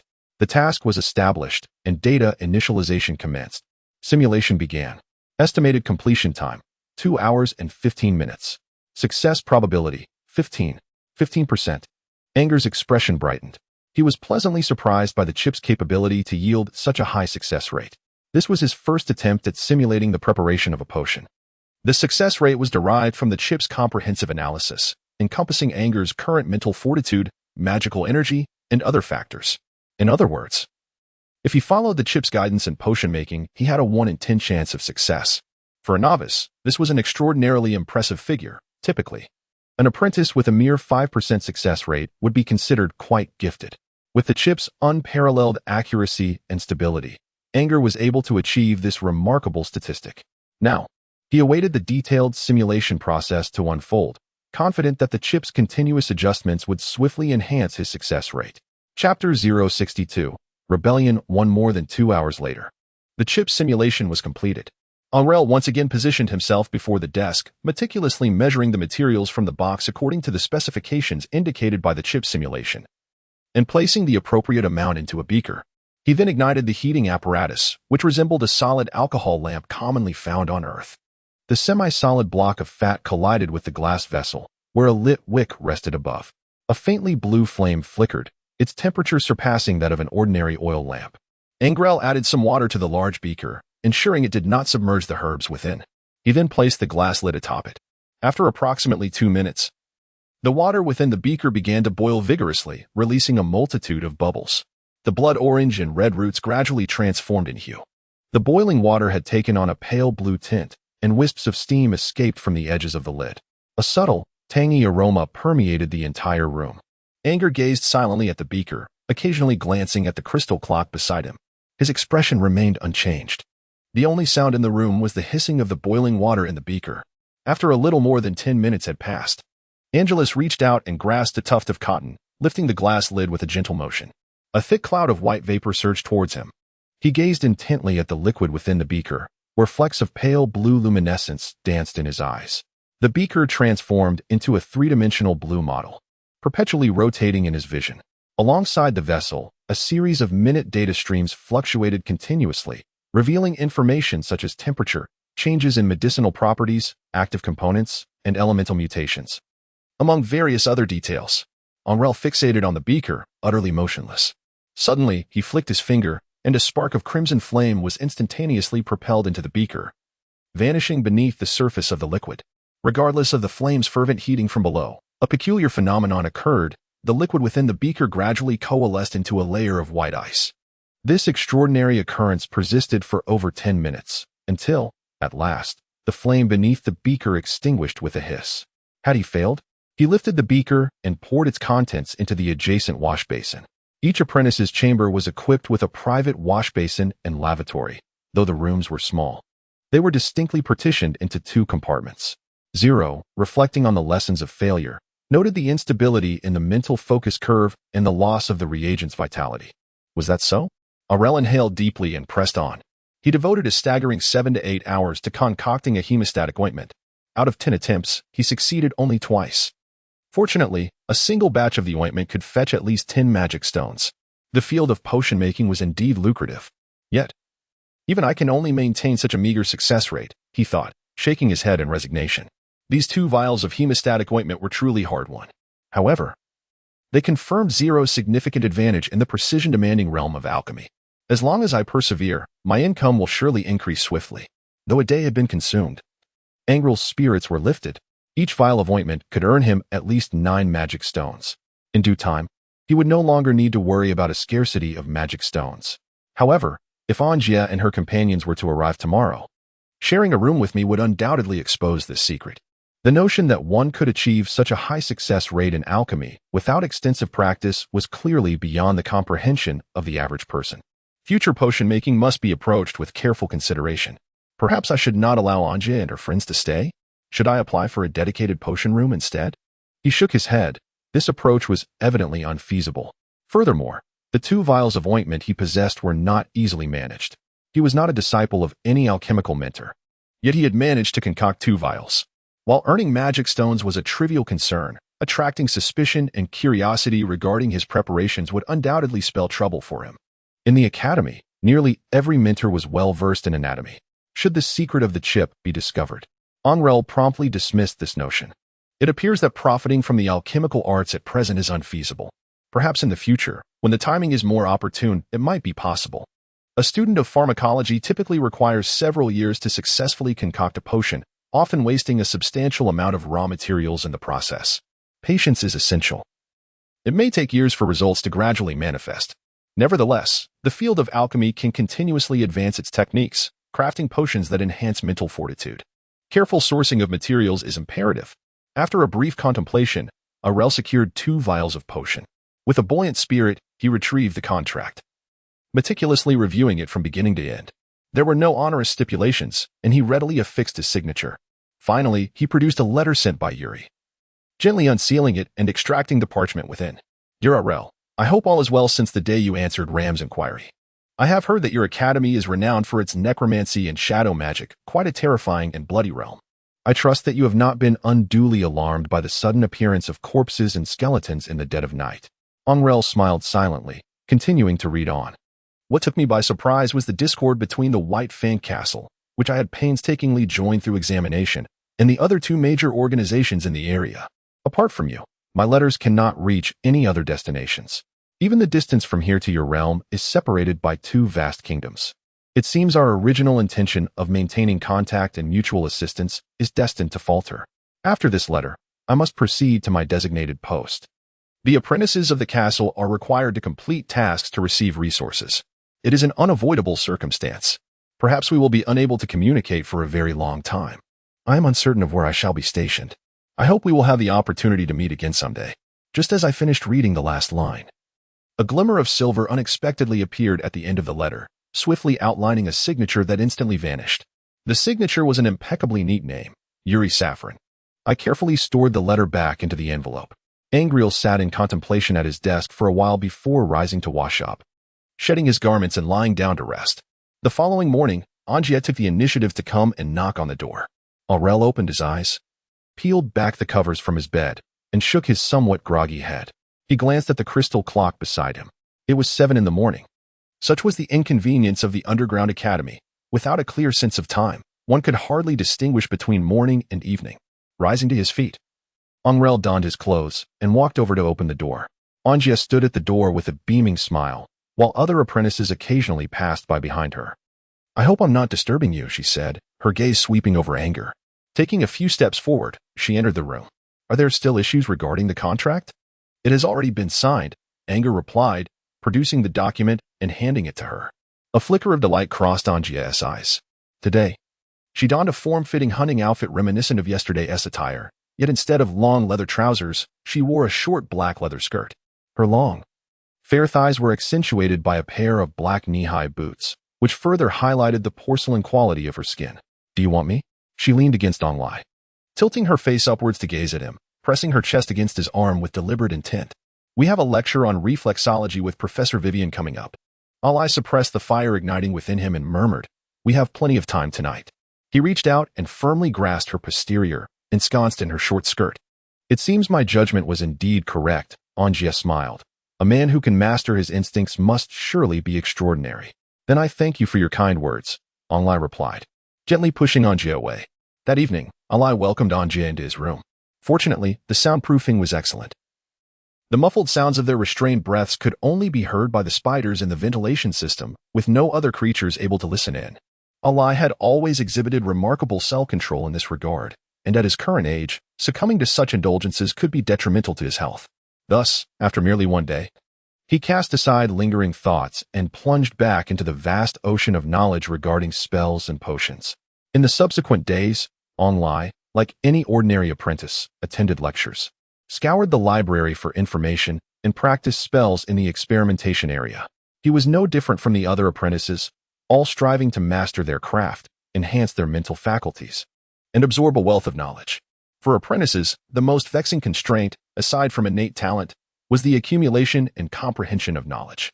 This was the key factor hindering the progress of many apprentices who possessed considerable potential. In the ensuing days, Angrele, like his fellow apprentices, appeared to be ensnared by the limitations of knowledge, diligently taking notes, memorizing key points, attending classes, and conducting research. However, come nightfall, he adeptly utilized his chip to refine his potion configurations, and with the chip's assistance, he had nearly mastered the second spell model. Unbeknownst to others, he had surpassed many of his peers, attaining a commendable level among the apprentices at the academy.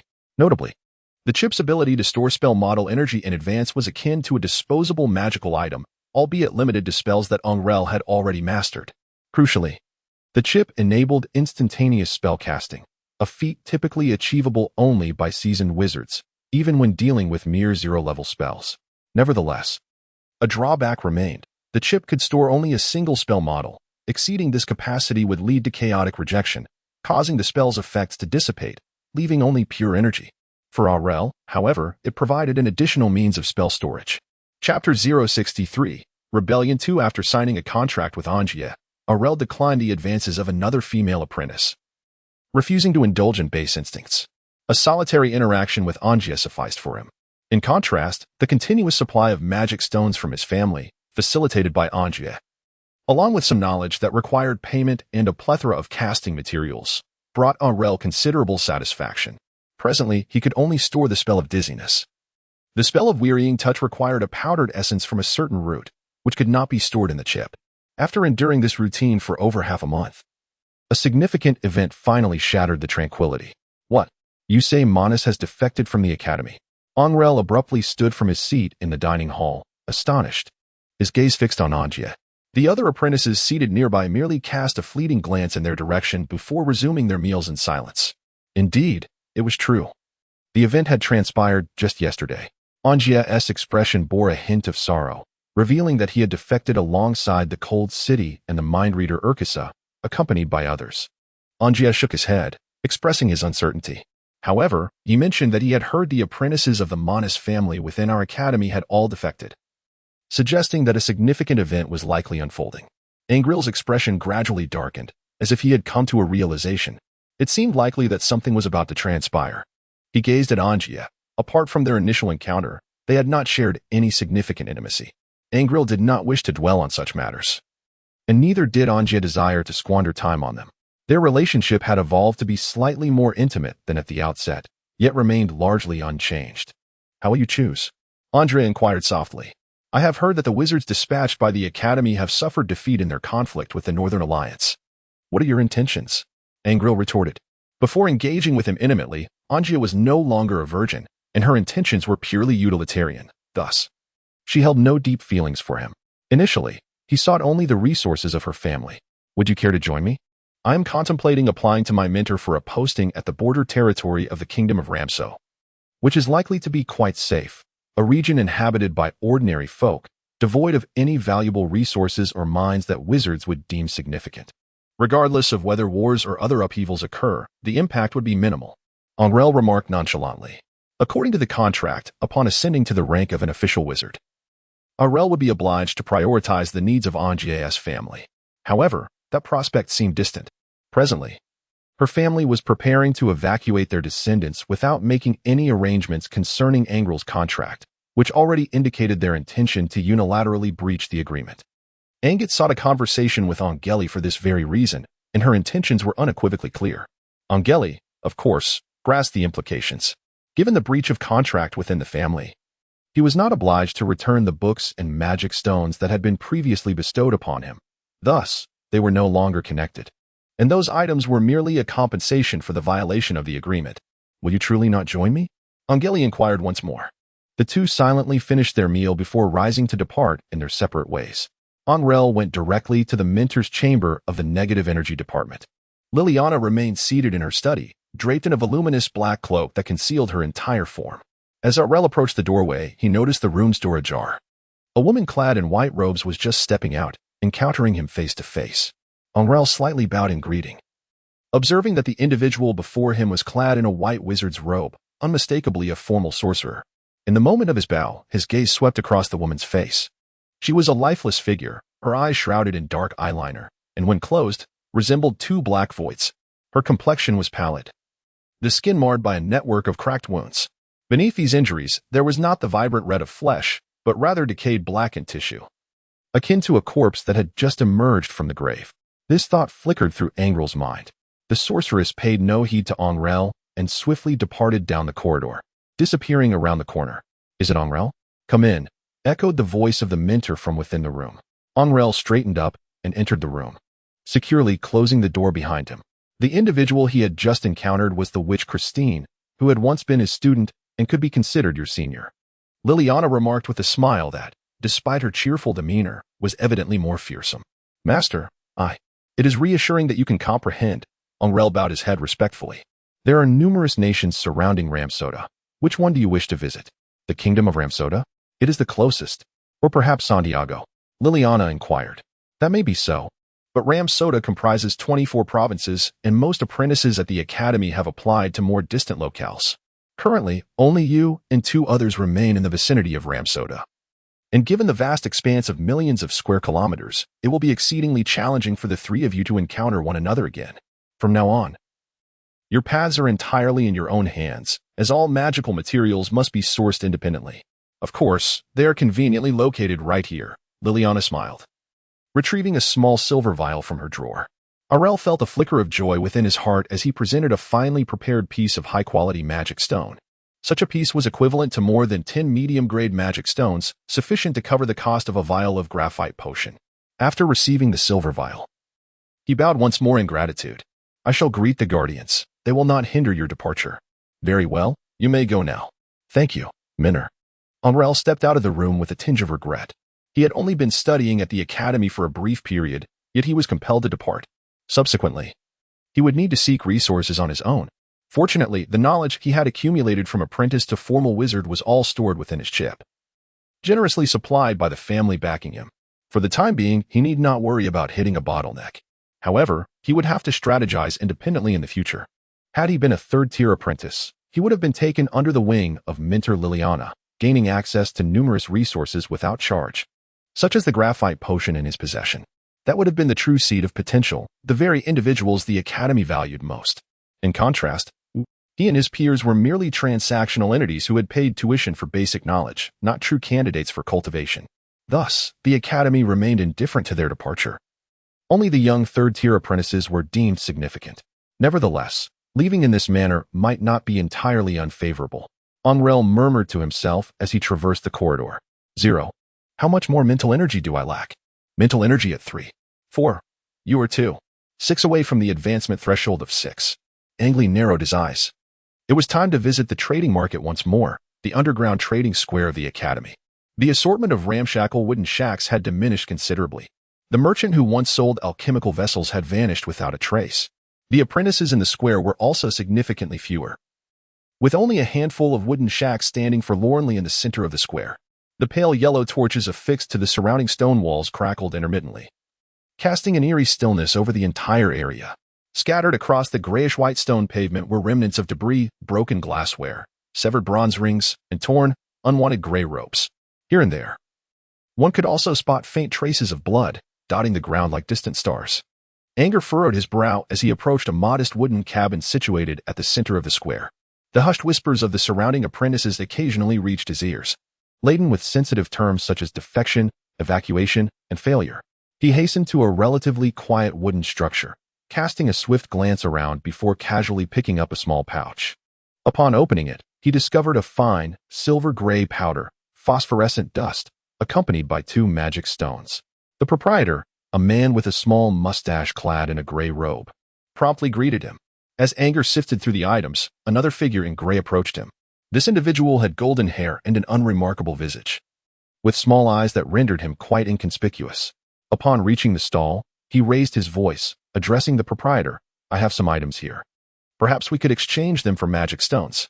"Ah, it's you again," the proprietor replied, feigning exasperation. "I've already told you that your belongings hold little value. Last time, I gave you 3 magic stones, and that was only because we share the same mentor." The golden-haired youth appeared anxious, pushing the bag he carried towards the shopkeeper. "Please, take a look. You might find something of worth." I've already mentioned that your collection revolves around alchemy. Everyone knows alchemical items are merely a drain on resources. I warned you against recklessly spending your magic stones, but you wouldn't listen. Now, I'm powerless to assist you, the shopkeeper said, seemingly of a good-natured disposition. Alchemy? Anger's interest piqued. He interjected, would you be willing to show me? I am indeed seeking alchemical items. He recognized the golden-haired youth. They had crossed paths previously when Anger was acquiring potion-making vessels. The young man with golden hair glanced at Anger, a flicker of hope in his small eyes. Are you certain? Absolutely, Anger affirmed. He happened to possess 4 or 5 magic stones he intended to use, but anticipated that in the realm of ordinary folk, they would likely be of little use.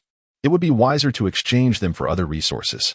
In times like these, magic stones and alchemical supplies were the hard currency.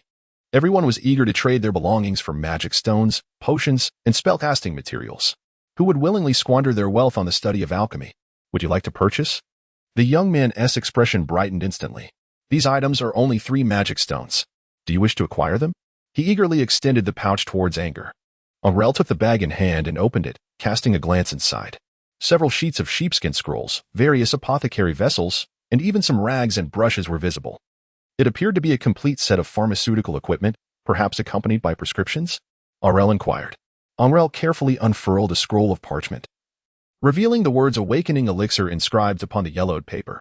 A frown creased his brow. After all, a formal elementary potion was typically beyond the capabilities of ordinary individuals. It could certainly serve as a collectible. The golden-haired youth appeared somewhat anxious.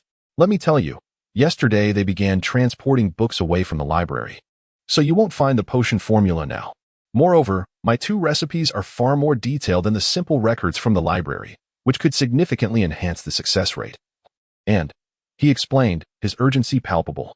Anger was disinterested in his ramblings. He carefully glanced at the content of the parchment in his hand, and indeed, he had stored most of the foundational knowledge permitted for viewing from the library into his chip. The records regarding the awakening potion were, however, far less detailed. He produced 3 magic stones and handed them over. The golden-haired youth's expression relaxed. Thank you. By the way, you seem to be preparing to leave as a low-level apprentice, right? You're quite straightforward. I have a nearby map here that I can lend you.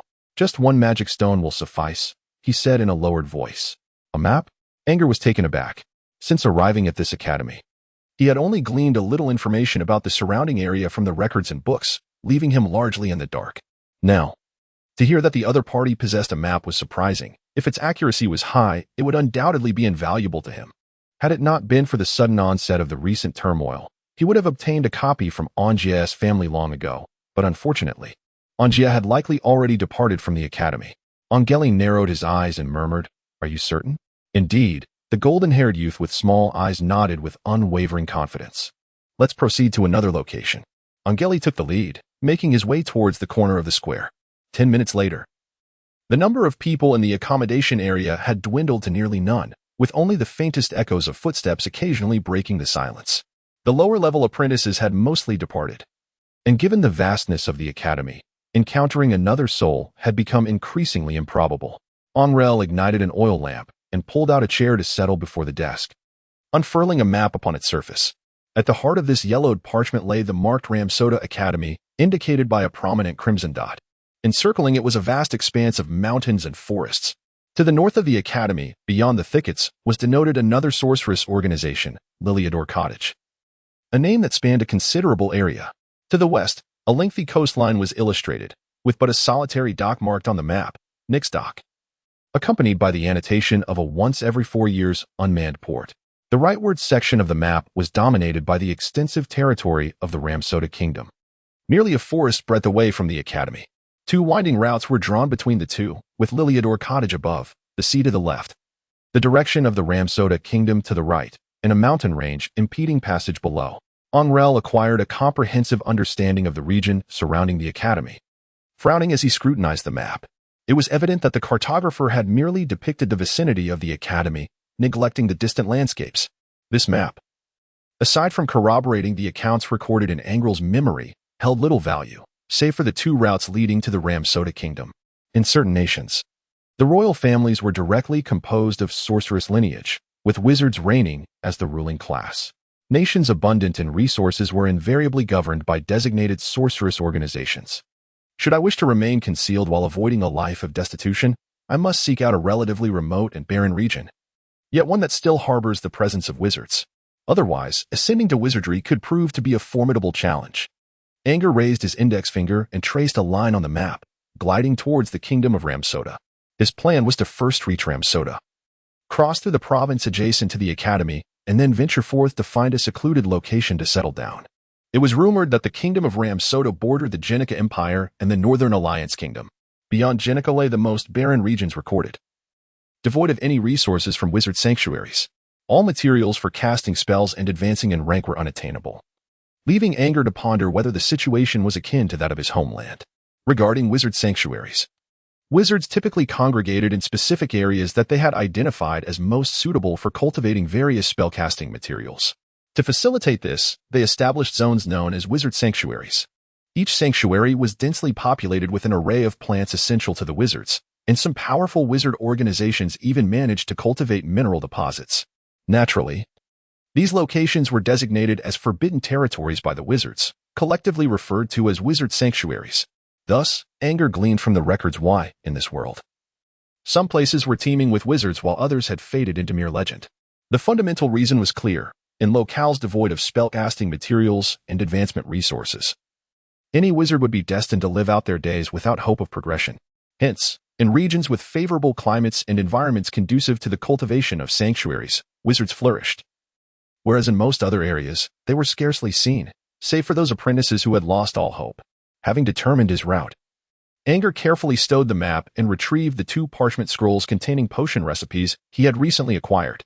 He unfurled them on his desk, the first detailing a potion for awakening and the second a tranquilizing elixir, both of which were known to enhance mental fortitude.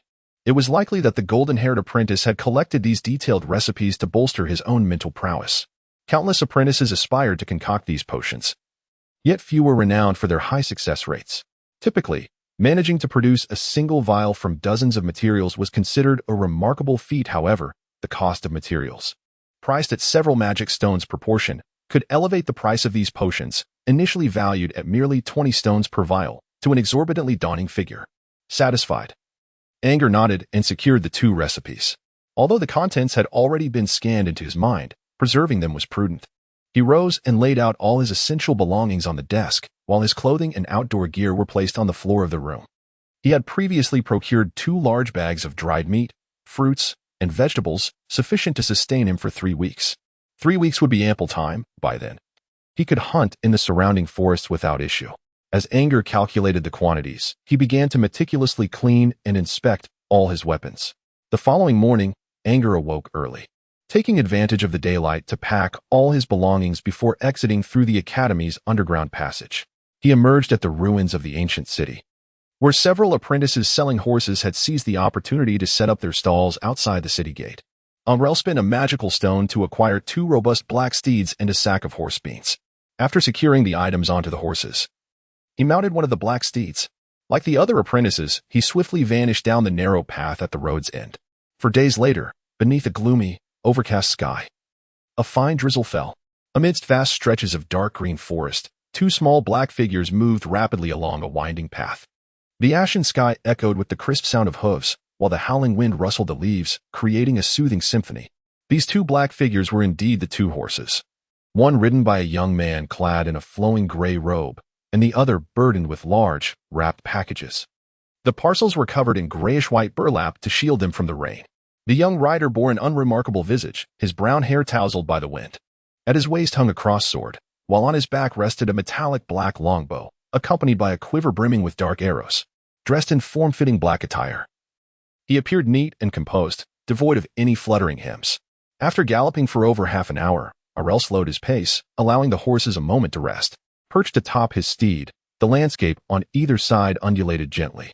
Angrele clamped his legs against the horse's belly and retrieved a black silk scarf from his waist pouch, wiping the rain from his face. The cool wind, mingling with raindrops, brushed against his skin, imparting a refreshing sensation. The 2 black horses trotted forward, their hooves sinking into the mud and occasionally splattering droplets of yellowish muck.